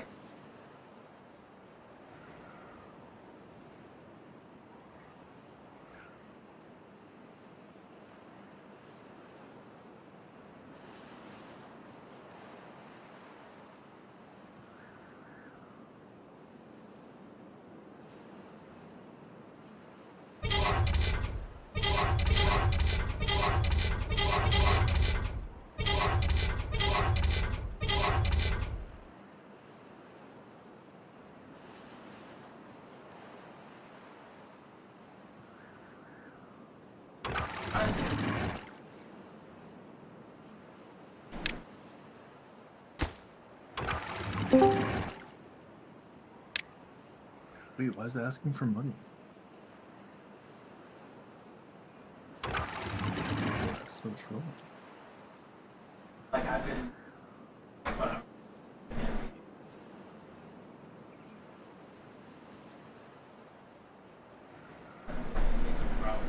I just. I wasn't using the sprays.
What's up with you?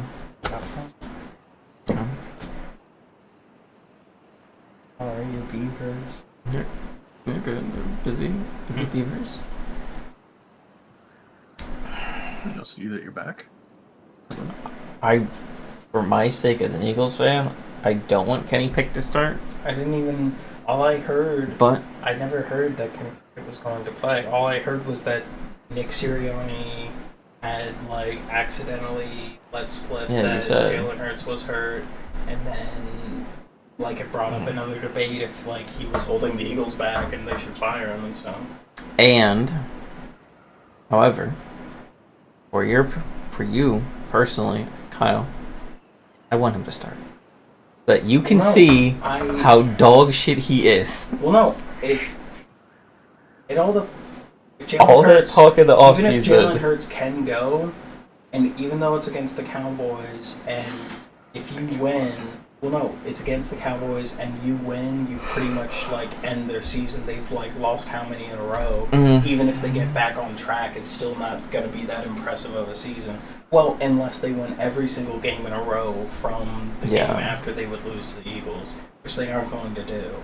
So it's not worth Jalen Hurts. Like if it's something where he could play, but he probably shouldn't, put Kenny Pickett in. I honestly don't give a fuck if we lose because like we can't let Jalen Hurts, when you pay someone that much money, like you can't fuck around with that shit. And Saquon Barkley's like had like he has like the 4th or 3rd most touches in all of the NFL right now. He's starting to like they're noticing like if you notice, he's literally like now like going to the sidelines after like every huge play, and he's like having to stretch out. And, really? Like, yeah, and he went to the locker room before the half. That's the problem with paying a running back. Well, yeah, that's the problem. So now people are saying like they need to like start like using game more. Yeah, but then at the same time, why the fuck are you paying him so much? Sit on the fucking sideline. He's already this way through the season lived up to his contract for this year. Not throughout the entirety, but this year individually, he's already lived up to the contract that we gave him. It may not pay true on the 2nd or 3rd, but and the fact that he's done it in like I'll say this. Games, I'll say this. Fucking good. Say 6 this. to 8 games. In the offseason, the Eagles made Saquon Barkley the highest paid running back in the history of the NFL. In the offseason, the Baltimore Ravens signed Derrick Henry.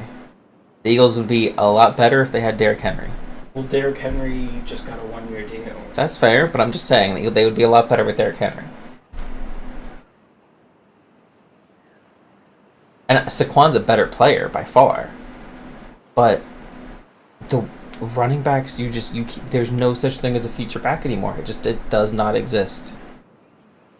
And you can't afford to pay someone. Derrick Henry isn't getting paid that much less than Barkley. Let's see. I don't know, but he literally can't. Hey Siri, how much is Derrick Henry getting paid by the Baltimore Ravens this year? Could be $5 million.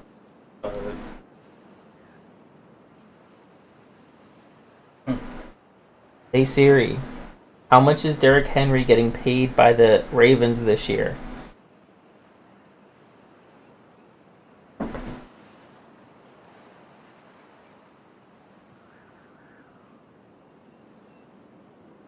Contract incentives?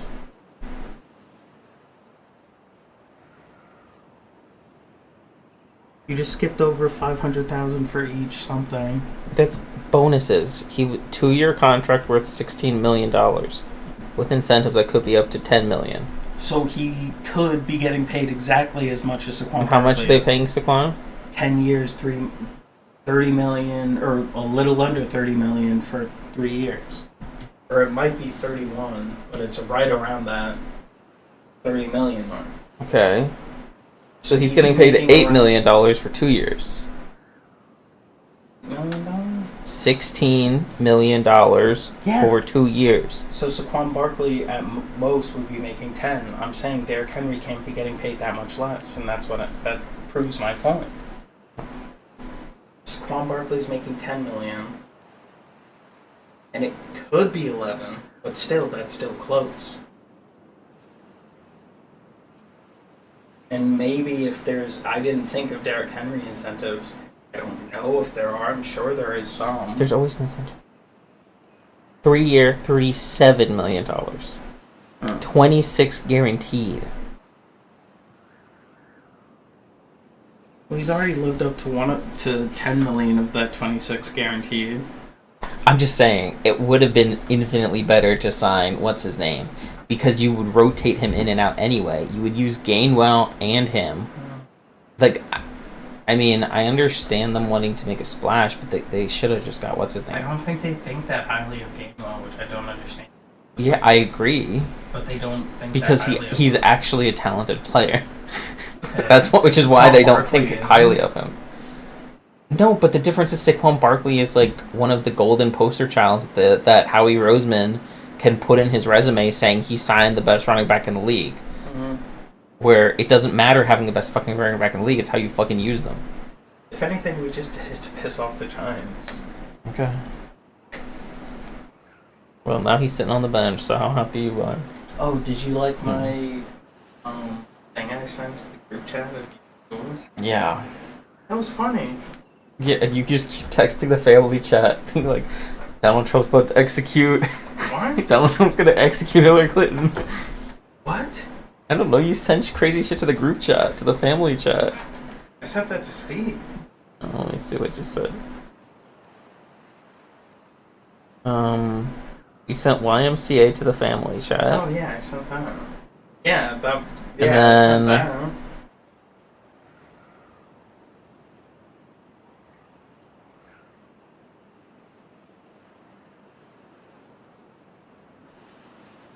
And then you said Deep State talking to Trump Tuesday, LOL. Yeah. What does that even mean? It's more the movie Goodfellas. Okay. Because it was the main guy letting him into the mafia. He was like, he got arrested, but he didn't like snitch on anyone. I didn't get that from the comment. Okay. I didn't understand that. But he was like, it's Okay. Robert De Niro. I didn't realize you were talking about the video. Because I watched the video and I was like, what the fuck does that have to do with anything? It's Robert De Niro, which Okay. makes it actually funnier. And then he's talking to Henry Hill, who it's based on a real person, but he's Okay. talking to him. He's just like, and like, he's like, I thought you'd be angry at me. And he's like, angry at you, I'm proud of you. He's like, proud of me, I got pinched. And he's like, learn the two most valuable things in this world. Go right on your friends, just keep your mouth shut. And then like he slides like money in his shirt, and then it's like that's what the reference was. I don't understand how that applies to Trump and the deep funny. state, but whatever. I'm glad you thought it was funny. I think it's funny that you think it's funny. You're my buddy.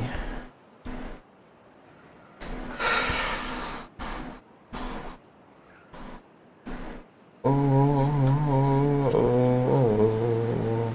Are you even watching Notre Dame? Really? Just racist. You're not even watching Notre Dame, you're just racist.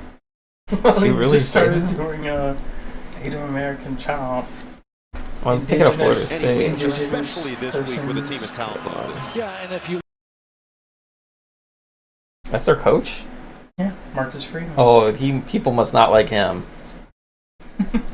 Only one we look. No, That's what I'm saying. I mean, I don't. I feel like think the he's actually, Notre Dame team, I don't know. I actually kind of like him. I feel like if they stick with him, they won't win a national title, but they'll actually somewhat be taken That's more good. seriously. Yeah, they need to be taken a little more seriously.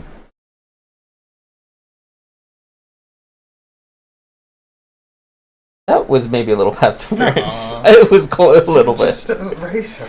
Yeah, I'm racist. Let's see. He pushed off. And that's no, not pass no, that's not. interference. It looked like it. No, that wasn't pass. That was good defense. Well, that's what we call That's good football. defense. That's football. Yeah, that's football. That's football. That's how he plays the game the right way. It looked a little worse He live. plays the game the right way. The wide receiver just like slipped. Also, It's like Christian Gray, maybe. who? From playing NCAA, I can. God bless you. I remember like some of the players' names. Okay.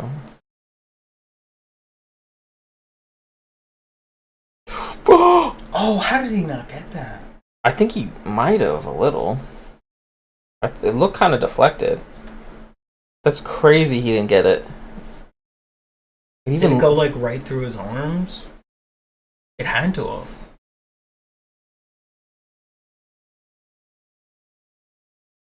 It went right through his arms. I told you. It had to have. He did deflect it. He did deflect it.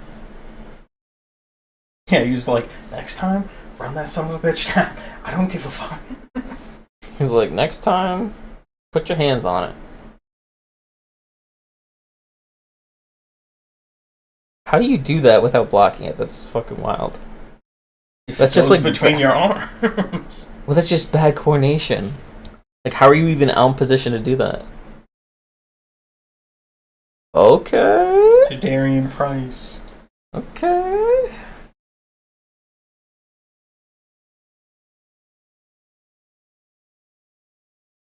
That was a good play. Dang. Oh. He ran over his tight end. He trucked his tight end.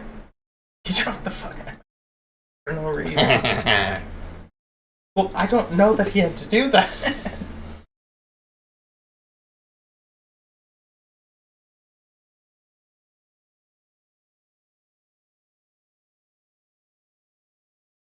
Yeah, he's running like he's pissed off at somebody. Tight end for getting in his way. Give him the ball again.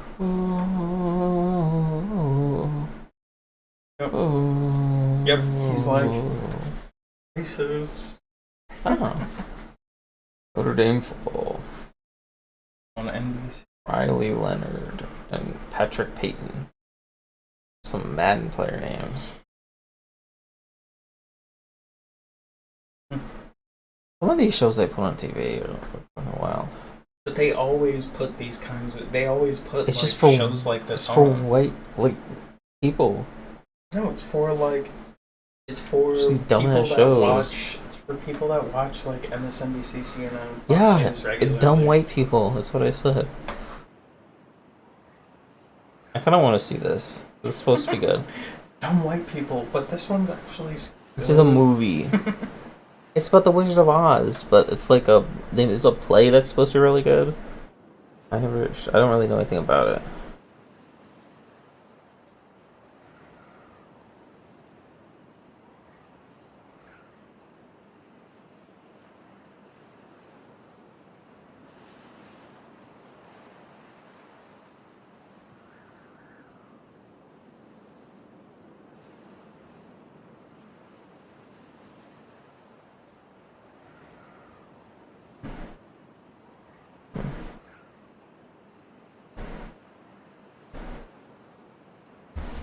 Thank you, little one. What? I said, I love you. I said thank you. Well, I'm also thankful for you. Okay. What did I remind you of or something? Nothing.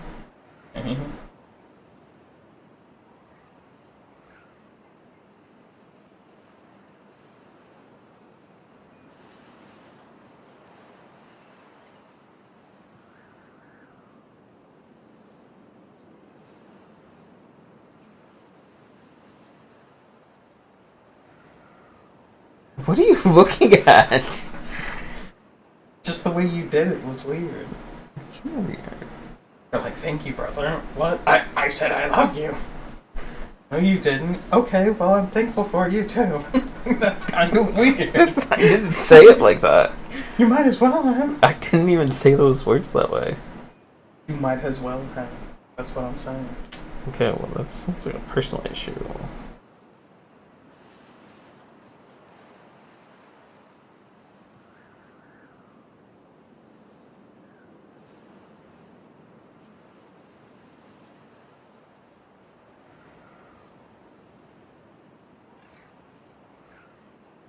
Noah Eagle, Black Clover. Mike Tirico used this. Okay. No, he used to be like NBC Notre Dame games because they have like official Yes, I know. partnerships. He always used to commentate their games. Okay. So it actually wasn't that bad. You don't like these guys though? Never heard these guys. Mike Tirico's good, that's all I know. Okay. Maybe. He's not the best, but there's a lot of bad ones out there.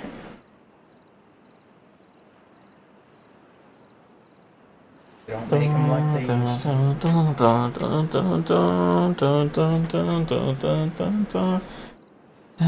That's their fight song. I sing their fight song, you get mad. It's a hater.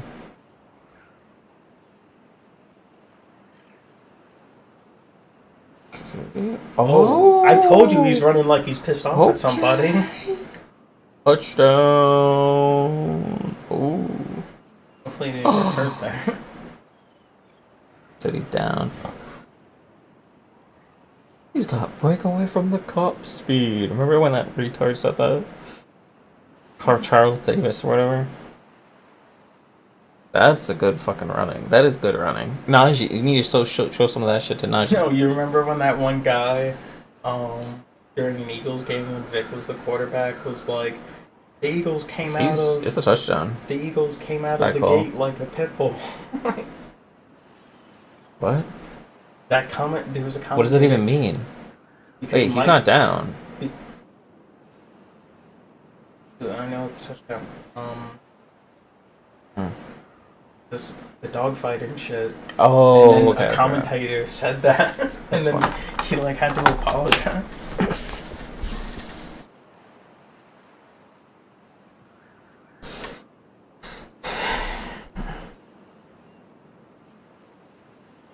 Did you see that bullshit that happened in that game like last week or something, where like that Jets player, like they said he caught the ball, but like he clearly didn't? It's fucking wild. Yeah. Oh my God. Florida State's 1-8. Jesus. Weren't they? They were in the national championship game like 2 years ago or something. They were good somewhat recently. Yes. How are they still watching us?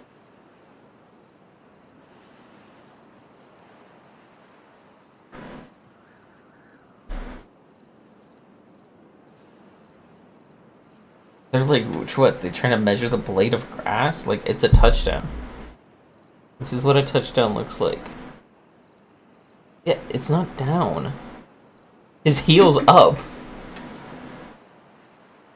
And now look at this. He didn't go down, but let's look at it again.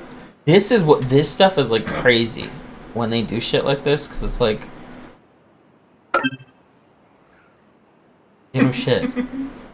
They just stops the game for like 10 minutes so that they can do that, and then put the ball at the 1 yard line, and then they score on the next play, and it's like, okay. Maybe not like that. It's like, well, great. Thanks for that. And it's like, sure, like maybe it's like, oh, give the defense a chance, but maybe the defense should have stopped before they let him run 99 yards. You know? I feel if it's like egregiously short, like then yeah, bring it back. But like if it's like that close to where it's like bang bang, give them a fucking touchdown.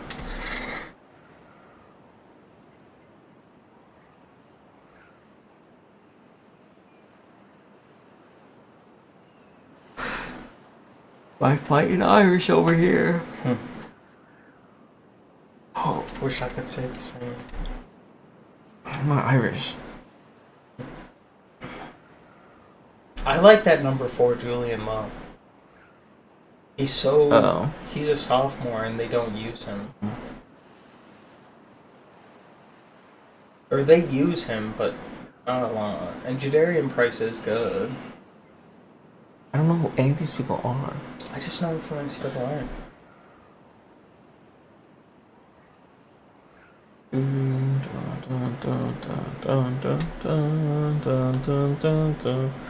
You should know the Florida State players. I don't know any of them. You picked them as a team. Yeah, and you stopped playing that. No, you did. You son of a bitch. You fucking try to put that back on me. Well, to be fair, you never told me you were done after we played. Yes, I did. No, you didn't. Just kept saying you didn't want to play. No, I Or did no, I did no, my games. You gave me Force Sim. I can Oh. Force Sim, but you stopped playing. So what's the point of keep going? The whole point is I play my games, then you tell me you played yours. I played You mine. don't play them though. You stopped wanting to play them, which was fine. But don't be like you should have told me. Like if anything, I was telling you.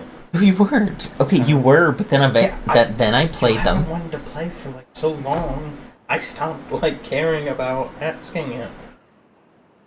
And that's when I started. That's when I started playing online. So I was like, Justin doesn't want to play, and that's fine. But I'm gonna play online. That's why, like, I played so much online recently. Yeah. If anything, I've just gotten better. So now you don't want to play me. We'll see how good you are one day. We gotta do like a Christmas bowl or a Thanksgiving bowl. Cause you have off for Black Friday and shit. I have off Thursday, Friday, Saturday, Sunday, and Monday. I put in PTO. When are you going to work? I put in PTO for Monday, and it got Nice. approved. That's cool. Yeah, I have off that Friday. I'm excited. Be a nice long weekend. Can't believe it's already Thanksgiving. That's fucking crazy to me. Don't get old. Kyle, I'll tell you this. Don't get old. It's too fast.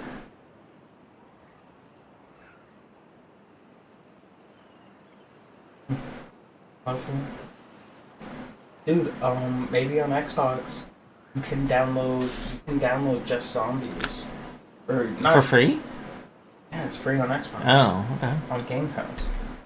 Yeah, Here's Zombies is good. But yeah. So you have to download the multiplayer because multiplayer and zombies are the same thing, but it's only like 60 some gigs, and then you have to get like a couple more gigs and other stuff. But you can still play. Just you don't have to download campaign. That's cool.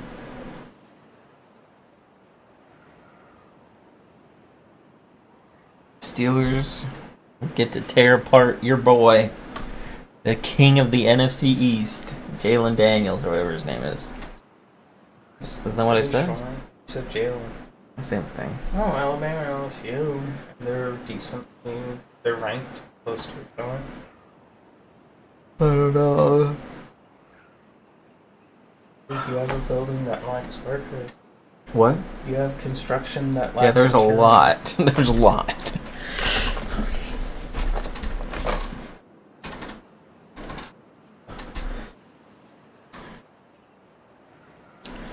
If I love you. If Jaden Daniels lights up the Steelers, then I'll be like, okay, that's interesting. I'll be like, I'll take note of him.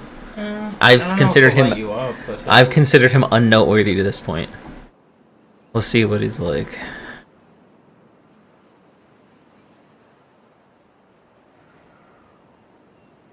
Well, that was something.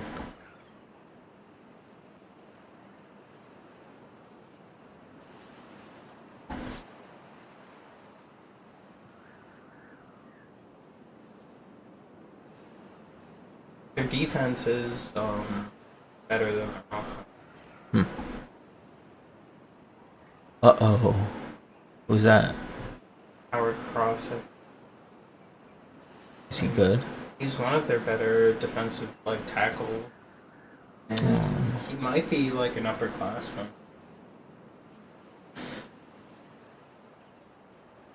He could be a sophomore, That but does not look good. I think he's an upperclassman. He might even be a senior.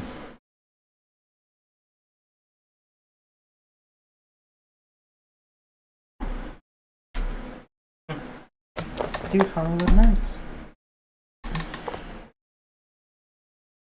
I enjoyed it a lot. It's frustrating because they try to do something different, so let's give them a chance. Yep. All good. No worries. I liked it a lot. The music was amazing.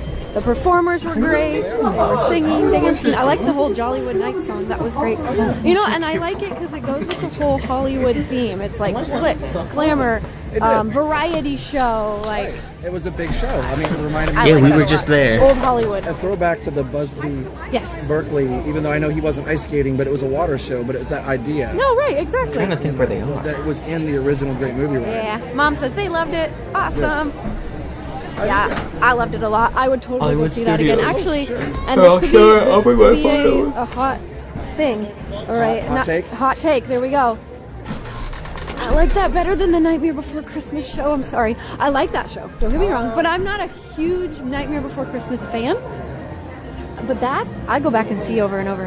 But that's just me. Again, hot take. Yeah, I don't disagree, but I like kinda that think show, but I like that one They're better. just so different. It's kind of hard to compare them. That's true. It's kind of like apples and But oranges again, a it's little in bit. my opinion. Yeah, for sure. Everybody has something, different.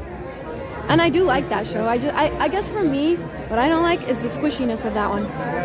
Yeah. Maybe that's my problem. I love the sitting and standing thing. That was a great idea. That was a great idea. And again, I like the Nightmare Before Christmas show. Don't get me wrong. I just really like that new show. But I want to give Disney credit because a lot of people said there wasn't enough, and so they added a whole show. Exactly. And not just a whole show, but with, I was criticized because there's not enough performers. They added a show with a lot of performers, as many as they could possibly fit on the ice. Yes. And then they're all ice skating on, I'm assuming, synthetic ice. Right. And singing. Has to be synthetic. We're in That girl Florida. was- Yeah. That girl was singing. When you Oh were my supposed to goodness. start, it was And beautiful. the way that they were doing, they were great. They weren't just regular ice skaters. They were really good ice skaters. Well, and that you could tell too that it was really, they were. You could tell that it was really singing too because their mic went out once in the middle of the show there. And it got really loud and really, at one point. But this is cool. So before they had a band here, remember? Yeah, Le Collier. Okay. Oh, they didn't even do that, did they? They had lights. Well, where are they? They're still here, but I just No, don't what know I'm where they saying is they had all lights in the street across that. That whole area was decorated last year. are. I don't remember. So that's different. But anyway, I thought it was fun. I know, exactly, WDW Stream Finder. WDW Mickey sent $20, says thank you for streaming. Just wanted to say only one person was singing live, everyone else was lip singing. As a sound engineer, I could tell the difference between the live and not live singers. Okay, well, whatever. All good. Thank you so much. WDW Mickey, all good. Yeah, and we did buy our tickets tonight. This is not a media Nope, event. we bought our tickets. There's Mary Poppins. That's cool. Love it. Thank you for the super chat. That's right. All right. Right, Donna Hall? I thought they were really good. Oh, this is where the bear thing is. So we'll go to merch and we'll go get the Duffy bear paw. Oh, yeah. Coca-Cola This treat. is where it is? Hydraulics. Oh, it's not even busy. Nope. I feel like they did a much better job this year with spacing things out and putting them in different areas. Because I don't feel like there's long lines anywhere right now. And this is a sold out party. Yeah. See here, the merch is back here. Also, if you had a regular ticket and you were here during the day, you could come and get your wristband back here, just like at, the Christmas party. So they had to check That's in. what we did. Right here. Yeah. So you don't have to wait in the line outside to get in.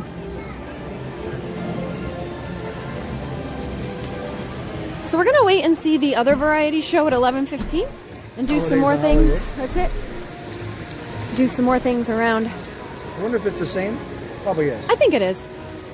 Oh, they have some kind of special food at Rizzo's. I'm just curious.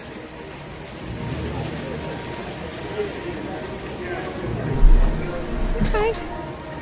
So they've got a meatball, Bellini beef sandwich, flatbread, and some drinks. Nice. Let's see. I saw Frank Carrillo sent $20. He says, I am a big fan. Thank you. Aw, thanks, Frank. We have to go this way.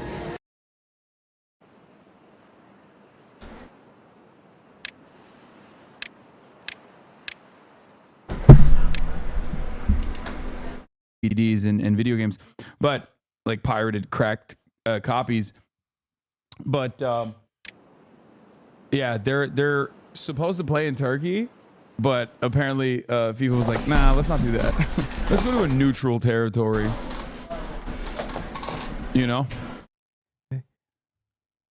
They've already moved to a neutral country. We'll probably be behind closed doors. This is anti-Semitism. This is anti-Semitism of the highest variety. No, you don't understand. The Maccabi Tel Aviv fans have a right to go to Turkey and like do a reverse pogrom first. And then if anybody defends themselves against that, then that is the real anti-Semitic action. It would if like the same thing that happened like in Amsterdam happened to them there, you would see the greatest watermelon selling of all time by Erdogan. No, that such watermelons. That would genuinely be a problem because he's under a little bit of criticism, under a little bit of controversy right now because like, you know how he did this whole like we're not giving Israel any more like shipments or whatever, and then he just basically continued doing it, but of course, but changed the destination to the, I think like the West Bank or something. Yeah. So they kept sending shipments into Israel, but like made it seem like they were sending it to fucking Palestine instead. Is such amazing. He is the greatest watermelon seller of all time. Oh my God, this is a huge move. Who does Eric Adams support in Besiktas versus Maccabi? Oh my God. That's an amazing question. Because Besiktas is the fan club that he was a part of in America. Yeah. And I don't know. He's gonna come out. Such a good question. He's gonna come out wearing like a hat that half Besiktas is like half Maccabi. Yeah, he's gonna have a fez that has like a Star of David. Popping It's out. like the Mets Yankees hat. Yeah. You know. He's Yarmulke no friend. Hello. Yeah. This is fucked up. Is for there an Eric. occupied Golan Heights soccer team that he could be a fan of? Yeah. Wakey. In any case, they did a medevac. Turn overseas now for the latest on that horrific attack against Israeli soccer fans in Amsterdam. The local mayor saying they were targeted because they are Jewish. NBC's Megan Fitzgerald is in Amsterdam with more on all this morning. Megan, what more do we know? Well, guys, good morning to you. Look, we know that fans are back home in Israel following those emergency flights that took them from Amsterdam back home, following what officials are calling anti-Semitic events that we saw fill the streets here in Amsterdam over the last several days. It all came to a violent outburst Thursday night after a soccer match between Maccabi Tel Aviv and a local Dutch team. Video shows the moments Israeli fans were attacked as they poured into the streets of Amsterdam after the game. Fireworks being launched. For the record, just want to point out that like one of the biggest one of the very like viral pieces of footage that every news outlet is using was filmed by this local reporter photographer, and turns out this Dutch journalist is demanding an apology and the removal of her footage used by Bild, CNN, BBC World, Guardian, and New York Times in their reporting on the post-match clash between Maccabi Tel Aviv supporters and Amsterdam locals. She accuses them of misusing her footage and insists the truth be stated. Maccabi supporters attacked Amsterdam citizens in front of Central Station after the game.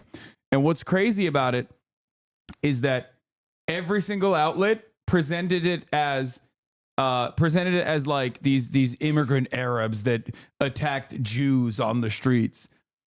So it was the exact fucking opposite of the reality that they were presenting. She says journalism is about finding the truth. It's time to show some respect to reality. That's your job. The only outlet she got an apology from was Tagesschau. And it's crazy.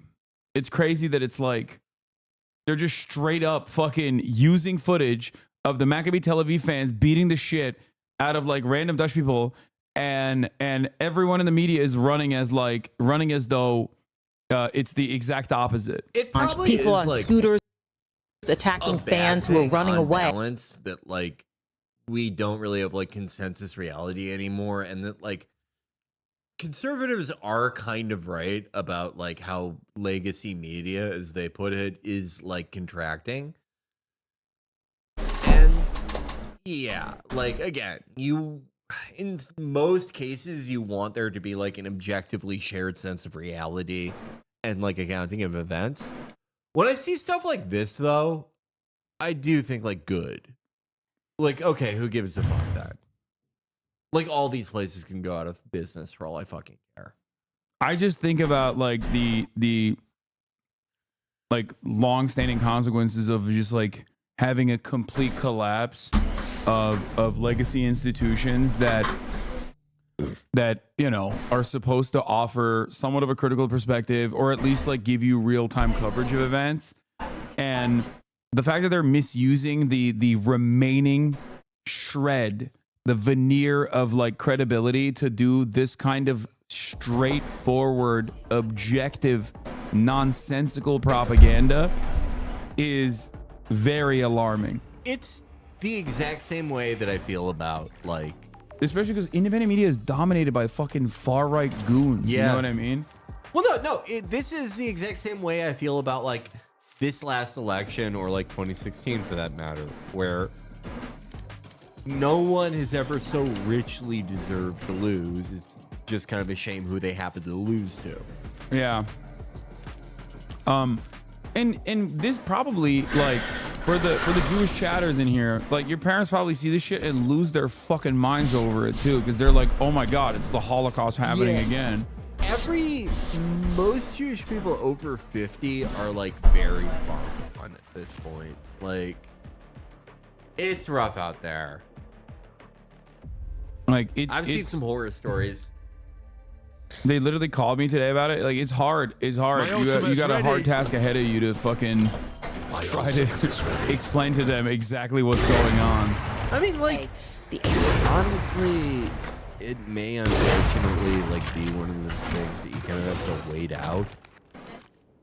The long and the short of it, but do you like it doesn't go away. I mean, look at what like the Jeremy Corbyn Corbyn effect in England, I think, like made a lot of people more reactionary. Like there was polls conducted at the time saying like 80% of British Jews want to That's different though, because like Jeremy Corbyn, I would say the more important campaign against him was like not like the anti-Semitism thing was bad, and it like it gave him, it occupied him his time and energy and the time and energy of his allies in like fighting their own party, and it was like a bullshit smear, obviously. But like the thing that was like the thing that was like more electorally damaging to him was that they were able to portray him as like not British and like an enemy of like the English way. With this stuff in America, the reason that I say like you may have to just like live with it is like, frankly, there just aren't like that many Jewish people in America electorally. And just in terms of pure numbers, it would like, if we're just talking about like Jews over 50, not massively electorally consequential. By the way, Ajax is the Jewish team, isn't it? Like historically. Jewish Amsterdam resident here. I think most locals are angry that we are being represented as an anti-Semitic city, and everyone, like you said, is running the exact opposite narrative. Protests were banned this weekend. These people climbed onto properties and ripped out Palestinian flags. They are not victims. That would make me so fucking mad. That like basically every world leader in like the West is saying that you guys are just, the average fucking Dutchman is just a raving anti-Semite. That would drive me fucking crazy. Yeah. I went to the Netherlands. I love Amsterdam. It's an amazing place. Yeah. The average family there is like, I felt like I was in Wolfenstein. Not because of anything they did. They were very nice.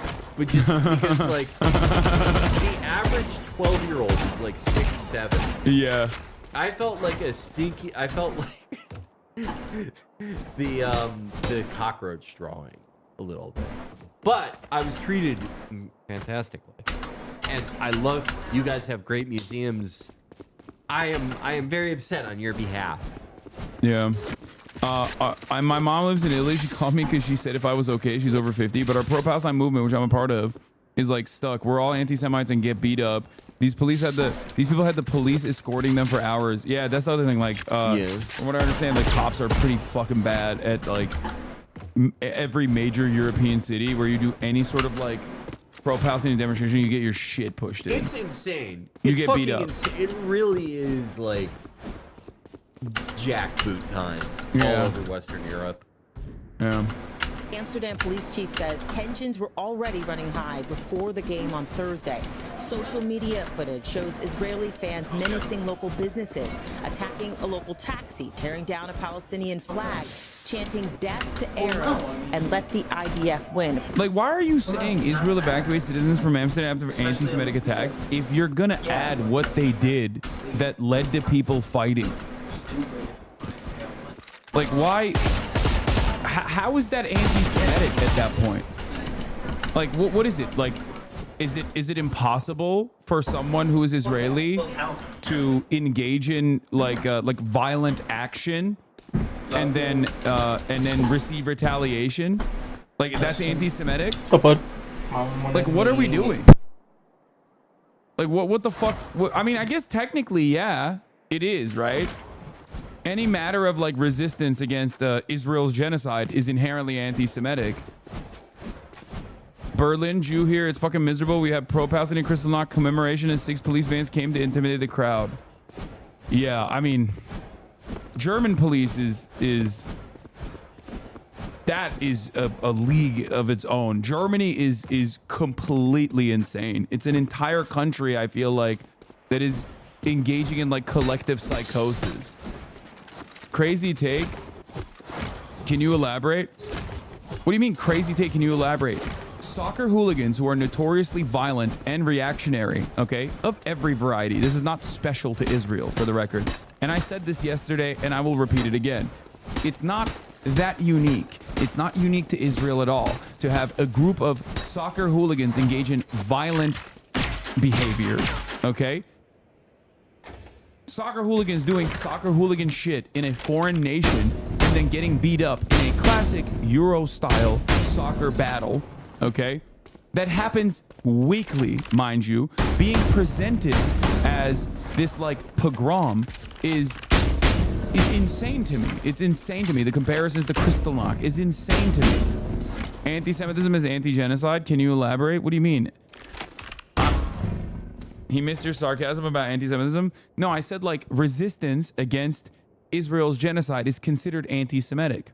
I don't know if you knew this or not, but you know, I am the arch anti-Semite in the minds of many people who want to get me banned, despite me routinely fighting against anti-Semitism. As in the course of today, even I've covered this in my coverage of the story or other stories. As a matter of fact, I've actively been describing how anti-Zionism is separate from anti-Semitism and how Zionism is inherently anti-Semitic because it presents the actions of Israel and its demographic interests as its maintenance of an apartheid ethno-state as something that is inherent to all Jews, that all Jews are monolithic and they monolithically defend Israel. That is anti-Semitic. And that is precisely the reason why Nazis also say that. Anyway. Of course, a reference to the more than year-long war in Gaza. Now, tensions from the war are certainly helping to fuel the attacks that we're seeing in the streets. Many Israelis that we've been speaking to here on the ground say that they have left them fearful. And of course, this is reminding them of the painful past of Jews in Europe on the anniversary weekend of Kristallnacht. Now, we have been seeing, global condemnation from leaders. Dude, that is fucking... That's gross, man. That's fucking gross. That's gross. That's so fucking gross. What a disgusting, monstrous comparison. So fucking shameless. Holy shit. All across the world, including President Biden, who has called these attacks despicable. Like minimizing the Holocaust to defend a far-right, psychopathic, rabid football hooligan group doing hate crimes is an insane proposition. Nothing worse than what you've said. Please explain to me what I've said thus far that is as bad as this. And if you say that my comparisons of a 19-year-old in Yemen who has only known genocide, American-backed, Saudi-led genocide in his lifetime, being quite similar, but a unique experience to another person who has also experienced and written about their own personal experiences. Wasn't actually writing to you. Haha, forgot the reply. Okay, never mind. Guys. So disturbing in the timing there. Ugh. Megan, thank you. I think our community is lost at this time. Video Today's show. for Hassan Piker and Hassan Piker only. So if you're not Hassan Piker, stop watching. It is your duty to the American people, actually to the entire well-being of the world, to make a response to the Daily Wire. And when I say response, I mean build a company, build a media conglomerate that is in response to the Daily Wire, because that is the pipeline people are going on, and we need to put them on the opposite journey, okay? And we need to be reaching young people in such a way, and I do believe you are the only person at this point who can do this. So just like let me know if you need ideas or thoughts, but I just feel like this really needs to be done. So This reminds me so much of 2017 when people would like a newspaper go to business and people would be like, why aren't you guys buying it and running it? Yeah. And it's like, you don't want them. I feel like, to me, I think people understand. We already have like a network of like-minded leftist like media outlets that are run independently, from myself to Chapo to Dropsite, you know, Intercept, Majority Report, Means TV, and many others, right? Like the way to operate a Daily Wire structure business is virtual democracy now as well. It's virtually impossible for like Zeteo, that's another great example, Jacobin.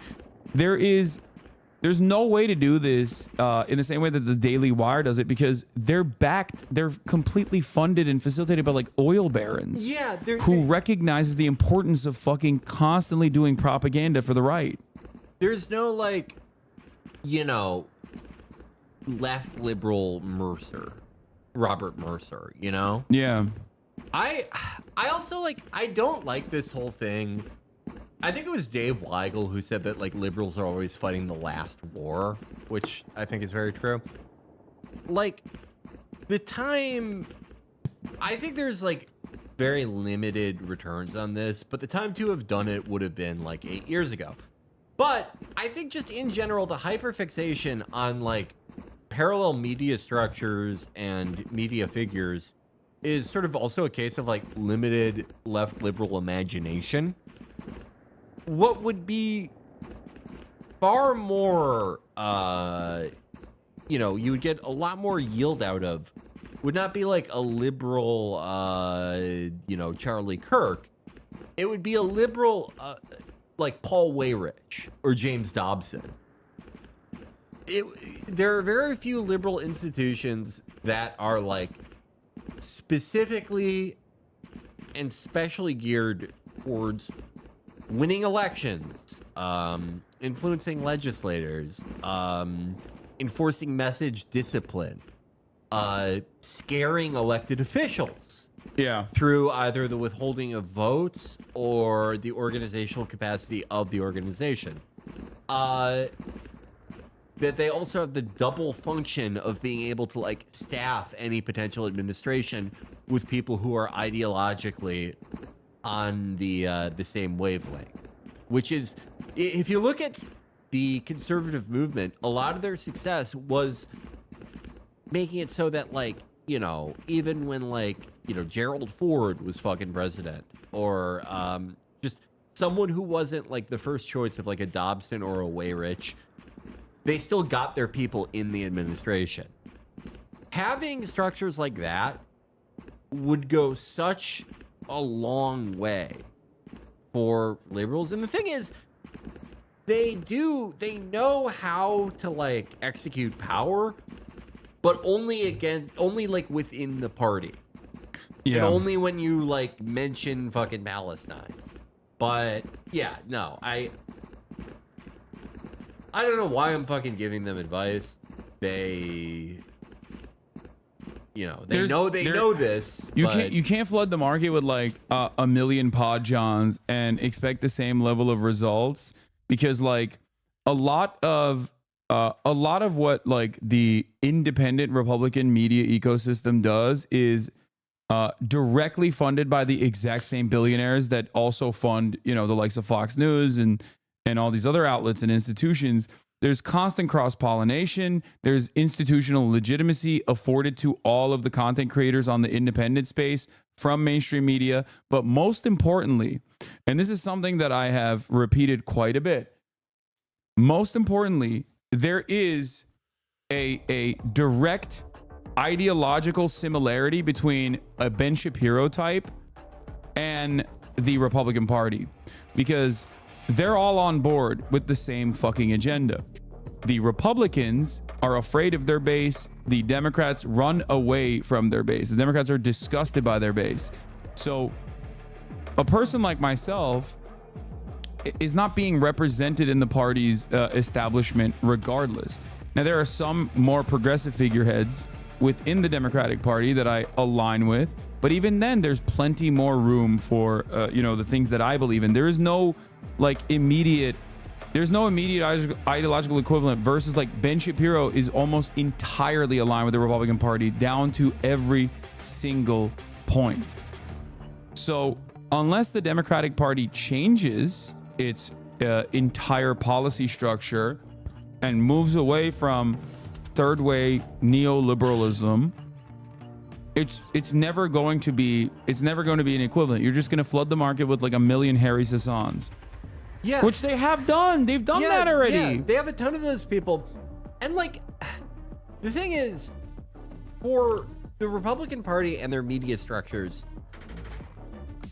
we talked about this before with how like Kamala Harris did not have like pattern. She didn't have like signature issues or policies.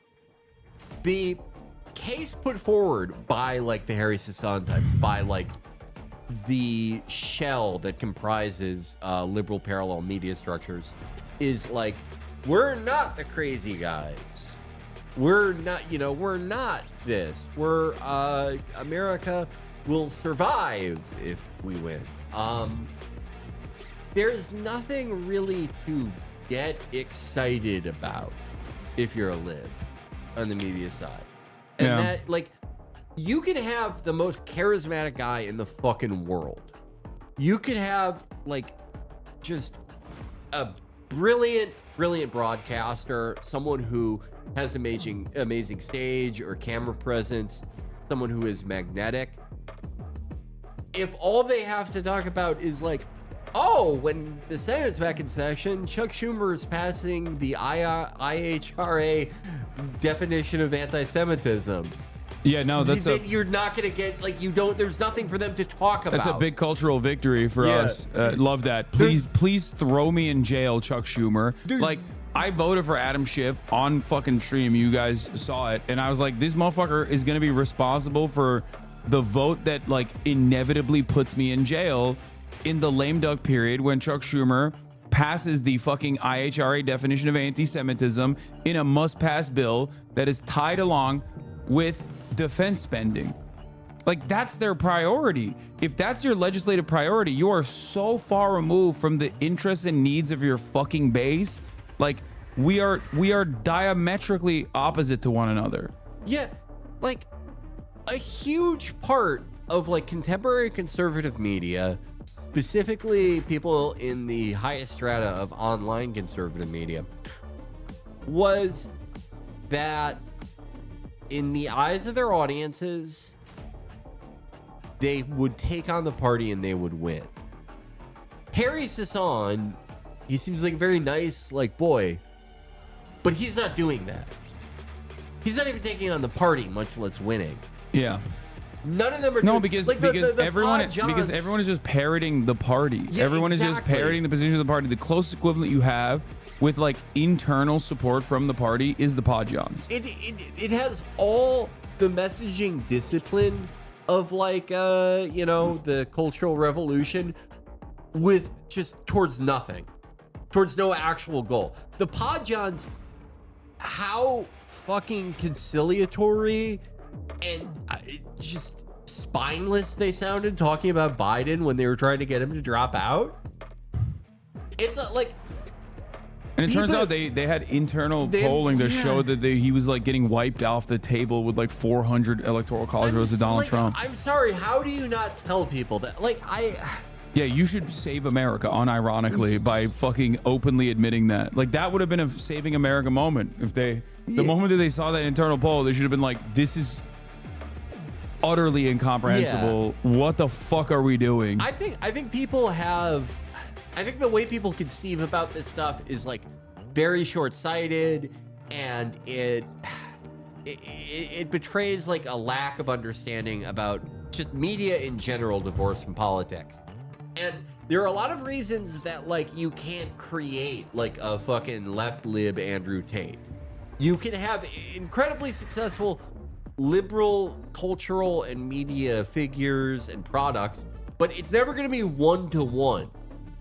You're never going to create an exact liberal Tucker Carlson. But maybe you can create someone who like fulfills some of the important functions that like a prime Tucker Carlson did, which is like they attack the right enemies. You know?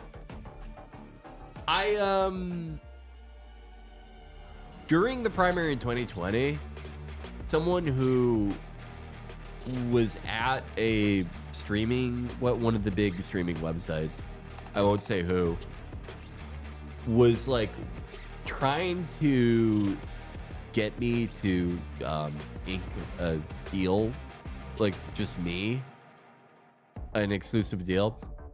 And I would have done it if Bernie had won the nomination, only for the reason that like I felt like I could maybe fulfill that role as someone who can like attack his enemies in a way that like no one else, in a way that he certainly can't or wouldn't. But are you there, Sleepy King? Look at that's what I said too. Like I would be the top fucking That means no. Propaganda minister if the Democratic Party was like at the very least presenting like the OG Swedish style social democracy as its like genuine vision. Are you playing? Are you getting on Valorant right now? Aligned with my values, right? That's not completely what I want, but I know that is not only good for America. Hold on, I gotta turn off her music. What'd you say? Going without me another. Okay. Well, instead of that, I'm gonna go take a shower and then I'll be back. What you did the quiz? What was your score? It didn't give me a score. It said between Jennifer Aniston and Bill Gates. You did the one I did? The link I posted? No, I don't know. I did what I found one on my phone and that's what it said. Oh. Jennifer Aniston was 116. Bill Gates is 140 or 150 or something. That's a wide range. That's pretty accurate with the past. What's yours? The one I did was 50 questions. It said out of 1,000 people in a room, I'd be smarter than 952 of them. Well, for someone like you, that's so. What percent is that? What was this number? What was it? 4 years. No, it didn't say that. I just told you what it was. What? So what was the number? Bill Gates. 95th percentile. Which is what? Over 125. That's fair. That's where it was last time. Who was last time? Last time we took them, we had like the same. I was like 129 last time I took it. Yeah, I think Seth had the best. Seth was like 130 something or 140. I was hoping mine would go down. Yours is gonna be like a Josh levels. I want it to be. Why can't I be like that? It would be nice.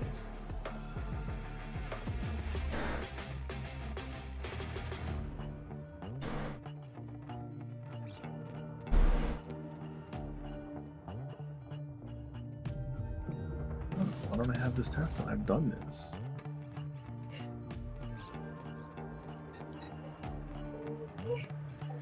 Good. Okay, you take a shower. Yes, I take a shower. Wake this shitters up. So I might go to the store. To the liquor store, maybe. Steph, just look out. Is that our tag? Probably. It's spelled wrong. That's disrespectful. I don't appreciate that it's spelled wrong. Bartinskis, that's spelled right. What do you mean? That's at one ash, one vial of water. That's not spelled right. Bartinskis. You don't know how to spell our name, dude? Yes, I do.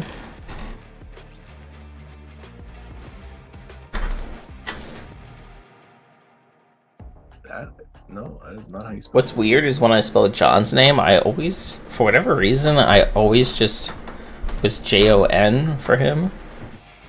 No. So it's weird for me putting the H in. It's J-O-H-N. You know how to spell his last name? No. C-O-L-A-N-D. You on Facebook now? What? So you on Facebook? It's Colin Duoni. C-O-L-A-N-D-U-O. I have a lot of things that I'm smart about. Is I'm so bad at spelling. I'm like so bad at spelling. Spell my last name. C-Z-U-B-E-R-K. You're on Facebook. No, I'm not. Dude, I told you, I'm just a higher IQ, you know? You couldn't spell my last name if you tried. It has a Y in it. It does. That's why that tag is wrong.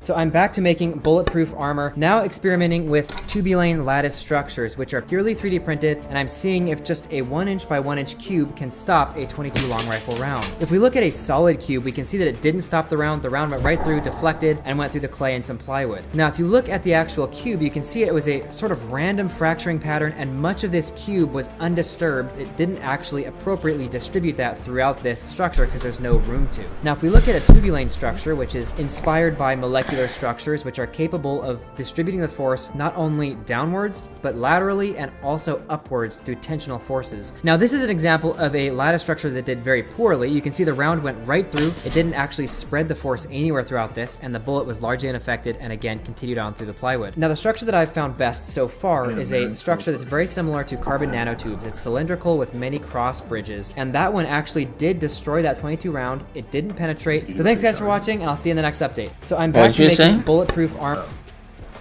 What? I don't know if you want to take a shower already. Oh, I'm gonna take a shower right now. I'm gonna do a cadaver.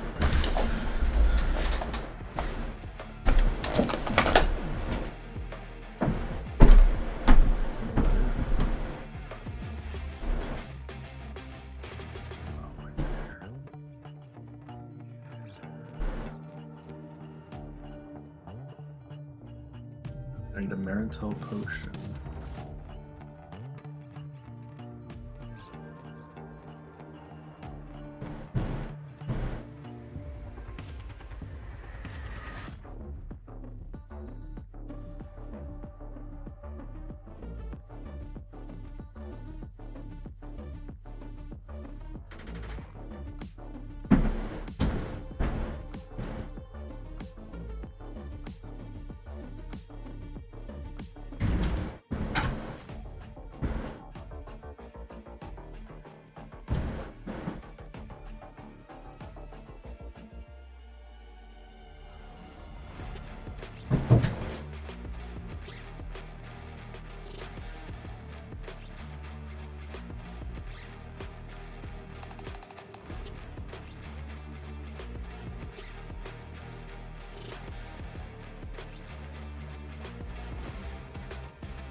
Guess who's back?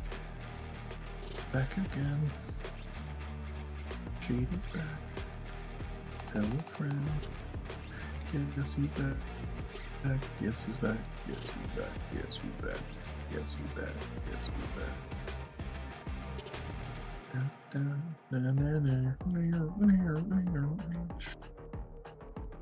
I created a mod set. If nobody wants to see more from me, I'm Shady, I'm chocolate, but if you want Shady, this is what I'll give you. A little bit of weed mixed with some hard liquor, some vodka, that'll jumpstart my heart quicker than a shark when I get shocked at the hospital by the doctor when I'm not cooperating.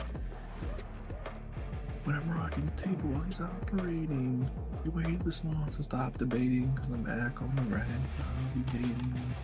I know that you got a job, Miss Cheney, but your husband's heart problem's complicating, so the FCC won't let me be, or let me be me, so let me see. They try to shut me down on TV, but it feels so empty without me, so come on dip, come on your lips, fuck that. Some of your tits and get ready. This shit's about to get heavy. I just settled on my lawsuit. Fuck you, dirty. Now this looks like a job for me, so everybody just follow me.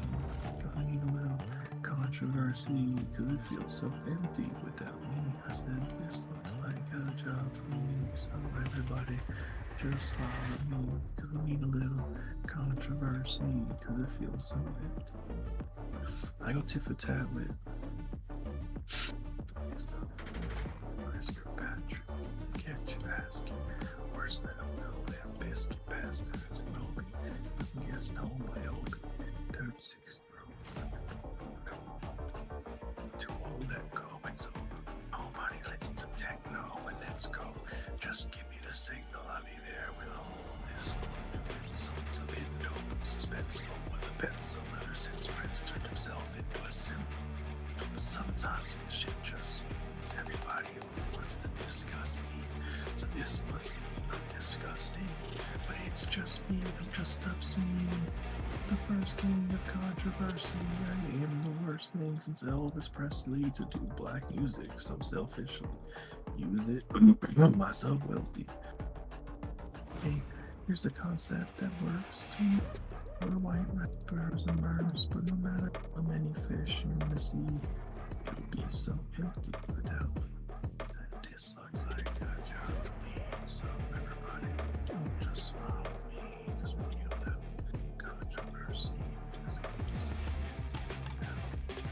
This looks like a job for me, everybody just follow me, cause we need a little controversy. Little enemies, kids feeling rebellious, embarrassed, their parents think they see the elders. Kids don't feeling like prisoners helpless till someone comes along on a mission and yells, bitch. My vision hairy, vision is scary. If I had $1 million,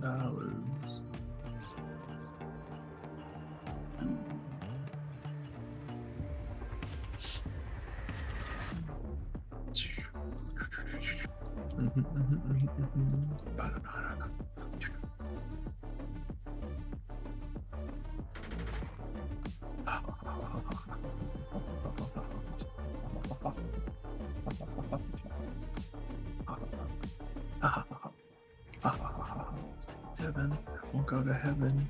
You're just another lost servant, but do you mind again? You'll never do that. Be on your control, but you have again fire for years later. Spread her out home for a little child she was taken, never forsaken. You'll repent again.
Is that even English? It's what English? He's gonna shower? What does that mean? Nope, he's yawning. Is he even here? I don't think so. Mentally AFK. I physically AFK too.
Oh, I had to get the salve amulet. That's right. That's right.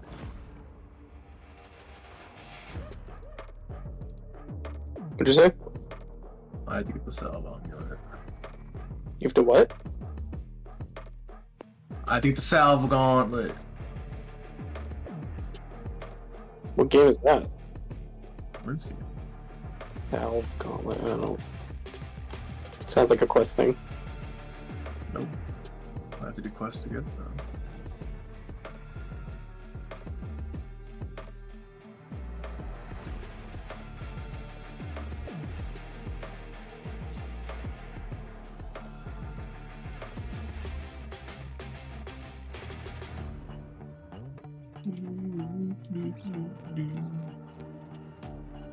Okay, give me that, and then do all 292 RuneScape quests for me. Deal? Nope. There's 292 RuneScape quests.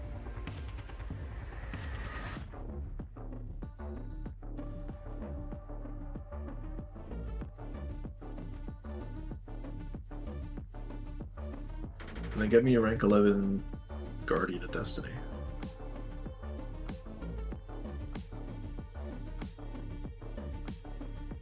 It's available to get again on the 19th. You just have to do all the Grandmasters that week.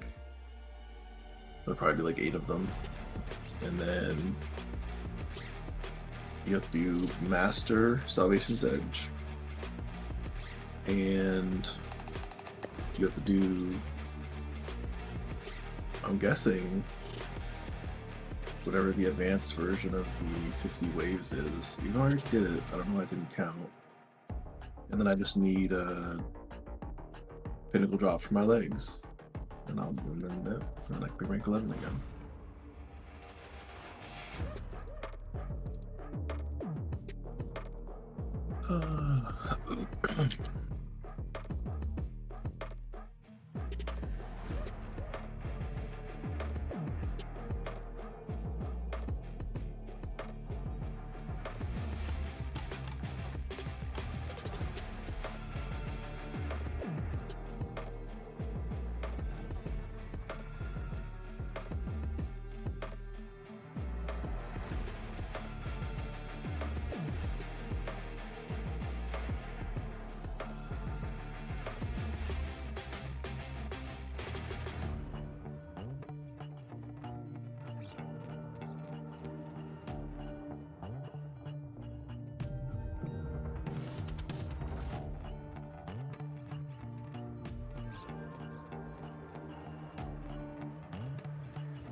armor. Now. Hello.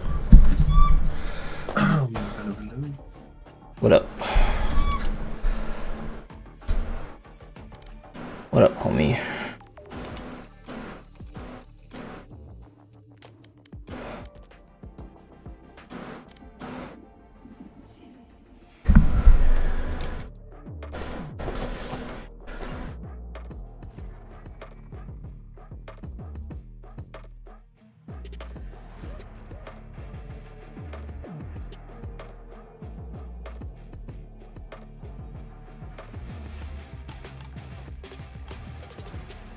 We put $200 inside the world's largest lollipop, and if you can lick your way to it, you can keep the money. I want that money. I'm gonna sit here until I get to the center of this lollipop. I even got me a counter, because I'm just curious how many licks it's gonna take.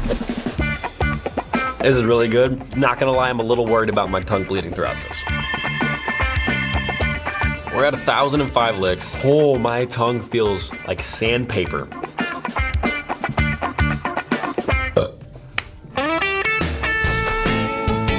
9,904. Here's where I'm at. Oh my god, you're so close. Dude, did you see that? Even, oh, did you see that? No. Oh, my chin. Brennan! I did it! I did it! I didn't think I was gonna do it. Aye! Oh, is that all Brendan spit? Yeah, it is. Oh! If you want to try this yourself, make sure to buy the world's largest lollipop at Fat19. We put $200 inside the world's largest lollipop, and if you can lick your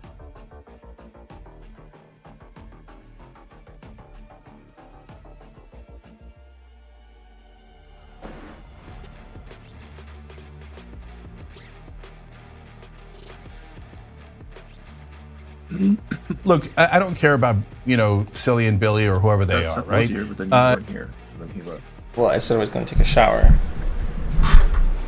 And but it's not just one group. I get it. They literally do a gossip channel, and they think that they're leftists or something. They never talk about policy. They just talk about gossip the whole time, from what I could tell. But it doesn't matter. It's not about them.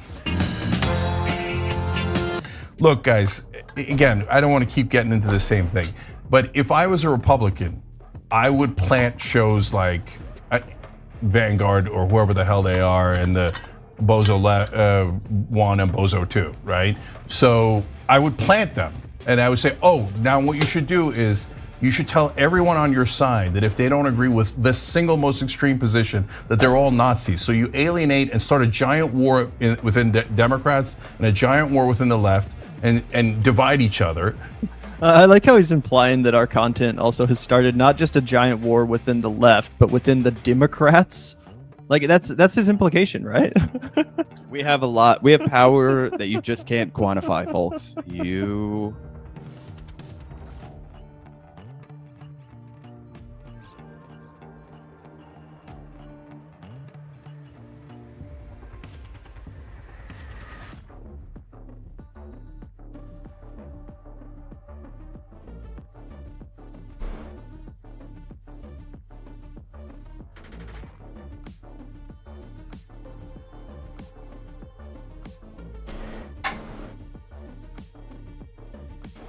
If you're in a relationship with someone who has a 3D printer, sometimes they'll just leave 3D printed things on your desk for you. And today it was this devil fruit, which I've had this idea for a while that I wanted to try painting like 2D style on something 3D, and this was the perfect thing to try it on. Which I don't exactly know how people do this, but I decided to just pull up a picture of the devil fruit in the show and just paint it literally as I see it and copy the shading lines. Also, I almost deleted like half of these clips because I accidentally filmed a lot of them in point. Give me 65 magic. Hey, what do I get? What do you get? Yeah.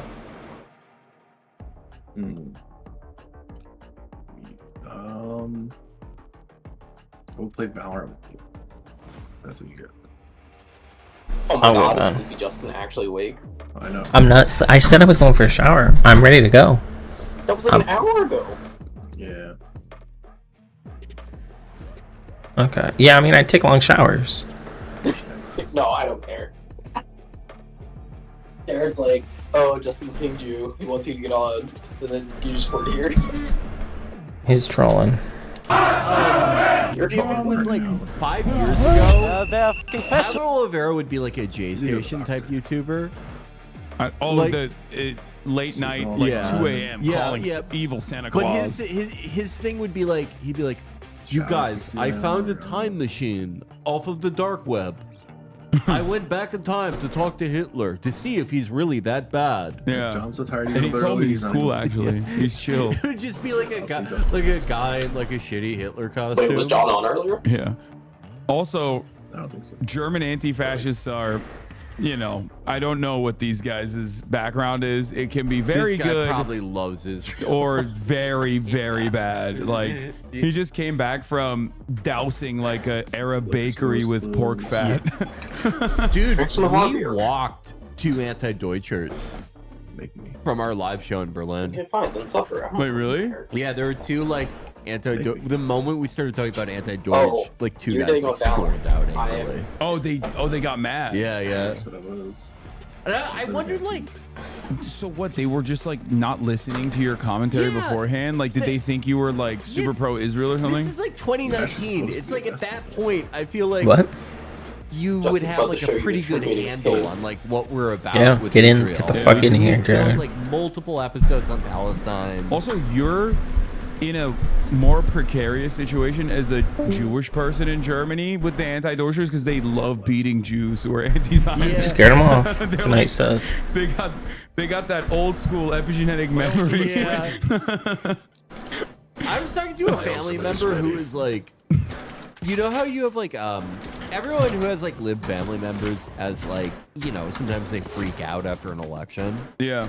I have one member of my family who like every time, like they did this in 2016 too, they were like, what country should we go to? And like usually I'll like indulge them for a bit and then be like, okay, like calm down. Don't have to like go somewhere. Like it's okay. But they were like they were floating countries, and I said, well, Germany's out. I'm getting dinged for hate speech there. And now I'm wondering, do you think I could even like go back to Germany now? No. Probably not. No, no. they probably would. What, it's on Friday? They probably would put you in a camp. Yeah. They would be like, Oh, then don't wait playing until then. Why the fuck you playing now? Say about Israel. There's that sucks, man. I like really Oh. liked it there too, but I yeah, mean- I don't think they would let me back in. I feel like I could probably like 80% Iron sure Man I could should get give you quadruple into XP England. just for doing Iron Man. I all feel the like I time. could get back to the Netherlands. Yeah, like, actually. Germany though, Give like, people an incentive. definitely No. I like the point of the Iron Man is you don't get it's like no help. Yeah. Just fascist. Nazi Schweine! Nazi Schweine! Nazi Schweine! It became a beast, and we're not really able to stop it anymore. And people just think about it, how it all went when fascist Germany rose. Yeah, and I'm afraid that it will happen again. As many Germans believe their national identity is being destroyed, their generosity exploited, their culture degraded, and their country no longer safe as they mass import economic migrants and refugees into their country. Other Germans are fearful they're witnessing the rise of the Fourth Reich, as AfD politicians were caught meeting with neo-Nazi activists discussing their master plan to deport millions of migrants from their country, causing mass. Apparently, John, for When that happened before. the OSRS script that's out, whatever. It sounds a little They familiar. have like an in-game thing. Mass protests across that, Germany calling for a helps complete suppress ban of what is really, now like, Germany's second leads you where strongest to go. party, labeling them and their supporters the neo-Nazis. The AfD regularly rejects accusations of extremism, but the BBC... Come on, dog, look at that guy. What do you mean? What do you mean? He's got the Benjamin Netanyahu haircut. the young BB haircut, you know? God, that was such a think it originally started with like an instant period of the online right when they Yeah, were the guys like, are using like the high and tight. Yeah, the They're high like and the tight fade. haircut. Apple Yeah. pie, so let's quick make an apple pie. Because we can tell you don't have one of your AfD has found clear links between significant party figures. There's only one Islam, and this is what is dangerous for Europe, and it's not at all comfortable to our values. Yeah, I guess it would be Not at all. especially I believe useful all for Iron religions Man. are Most of the same and guys there are should like, be, violent brotherhood. men. I also agree. Yeah, the one that guys like a very similar thing. Before I go to a protest organized by Pegida, an organization opposed to That is the mass harder migration problem. and the Islamization of the West, with a counter-protest organized by Antifa right next door, what does the liberal city of Berlin think about the migrants in Germany and the rise of They the had the sword? fuck Nazis banner, but with the Run DNC, but like they have the same ones with the fuck Hamas. This whatever area of Berlin that you gotta do is figure out there. We're called far right. We were, Where are you like, from? Right there. I'm from India. I'm sure it's just Valorant. You figure out the order of quests where when you finish one quest, it gives you the apple pie. I'm sure it's just your PC. Yeah, do they have 100% quest speed runs? That's a good question. I don't know. But Can you fucking so many hours, imagine? dude. You could just say how long it was. No one's gonna watch all of it. You'd be like, oh yeah, it took me, 5,000 hours. Here's the video if you want to go see 5,000 hours of me doing quests. And everyone would be like, sure, fine, whatever. Match found. It's like 200 something quests. I thought it was even more. How many? 290, I think. The 250 quest speedrun will start off the same way Jared's level 120 farming one did. It'll be like, so if you start with 99 in all stats. Dude, that was so. It was like, how to get 120 farming in one day, and I was like, I will do this, whatever it is. And he's like, start off at 116 farming, and I'm like, you fucking bitch. I want to make a YouTube video, get 99 farming in 1 hour guaranteed, and I want to be like, start the game with 119 farming, 0.99999. You farm this one patch one time, 120 farming. You're welcome. 264 quests. As of 16th of September this year. Why does the guide say 292 then? Maybe it includes some minigame. There's a guide for like all the quests. It's like what order you should do them in. It doesn't like it doesn't go like pathing or anything, but it's like you like some quests you get like experience lamps, and then it's like dump that experience lamp into smithing, and then go do this quest, and then take that experience lamp and put it into running, and then do this quest. It's like the degenerates sit for that Persona game because it has like a date. You pick what to do every morning and night every day for like a year of like a real year. They have guides that tell you what to do every day to like optimize hitting 100% in one playthrough. It's absolute degeneracy. Go, go, go. You're not even playing the game. Like it's completely insane.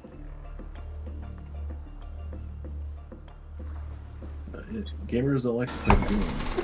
Anything they can do, it's like a Destiny player. They say like anything they can do to actually not play, they will absolutely. Yeah, I always have a temptation when I'm playing like an RPG or something, to like I have like a decision and like I want to know. Part of me wants to just know the consequences and go look it up, and then part of me wants to actually make the decision, like surprised or whatever. But yeah, I always want to know too. One enemy remaining. Mass Effect, I was like, I need to like know the results of your decision. yeah, I played all the Mass Effects early enough, I guess, that wasn't really an option. Because I got them all early.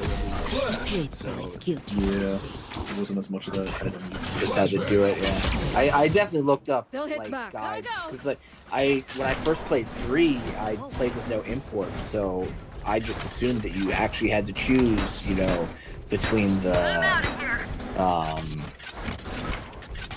like the Geth and the Quarians and stuff like that. That's still wild to play like the third game and show up without your character. Like I would never have even played it if I couldn't get my I didn't have my save anymore. I didn't have it was gone. Right there. From Mass Effect 2. Yeah, so I was like my character. I was like, okay, Hi! I'm pissed! let's play with my character. See, I never customized the face, so that's probably part of it.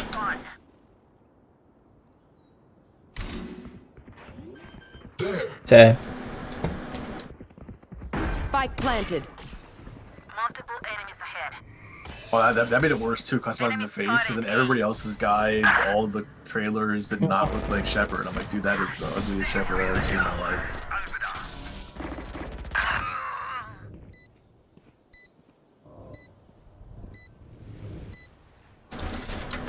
Shutting them down. Oh wow, CNN is pushing the 4B movement now. Last player standing. Yes, I'm pushing too. Aw, lucky. So close. What, John? Shave your head and know who you are. The 4B before the movement, switch. it comes from South Korea. It's not 4Bs in English, but it means, it's basically, here it says, no marriage, no childbirth, no dating, and no sex. I mean, this just sounds like gamer life. Well, the idea is if women withholding as like punishment for electing Trump. Well, they're shaving their heads too, so they like know who they are.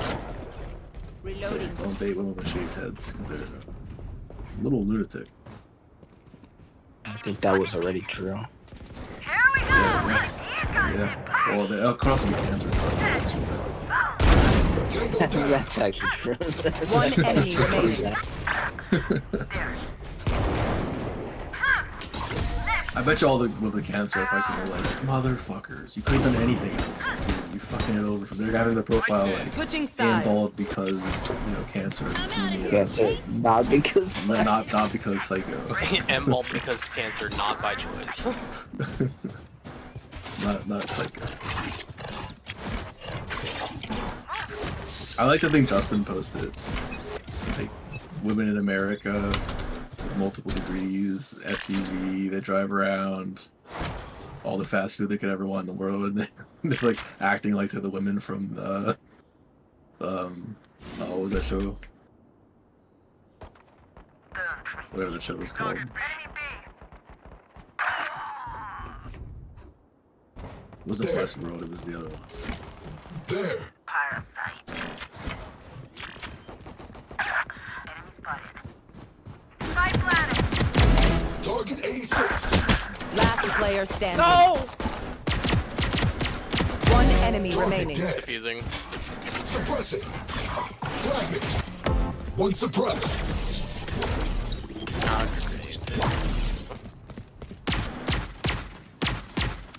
Move together. I'm out of here.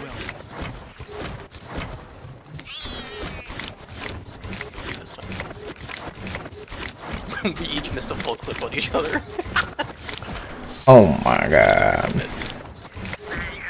Hey, I got mine eventually. Ooh, we should grab this. Take this. Go, go, go. You take it. I'm out of here. Shortcut. Gotta go. Thank you. Shutting them down. Flashbang. Oh, there's Sorry. one here, Justin. No. Flashing. Flash.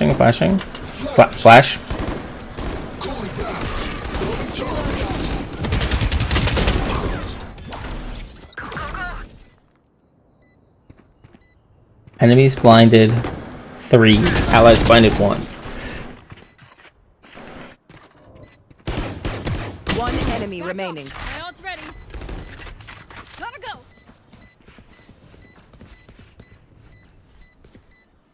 You blinded one ally? Yeah, I think Seth. Definitely Seth. Last player standing. Oh no. Yeah, it was 100% me. Oof.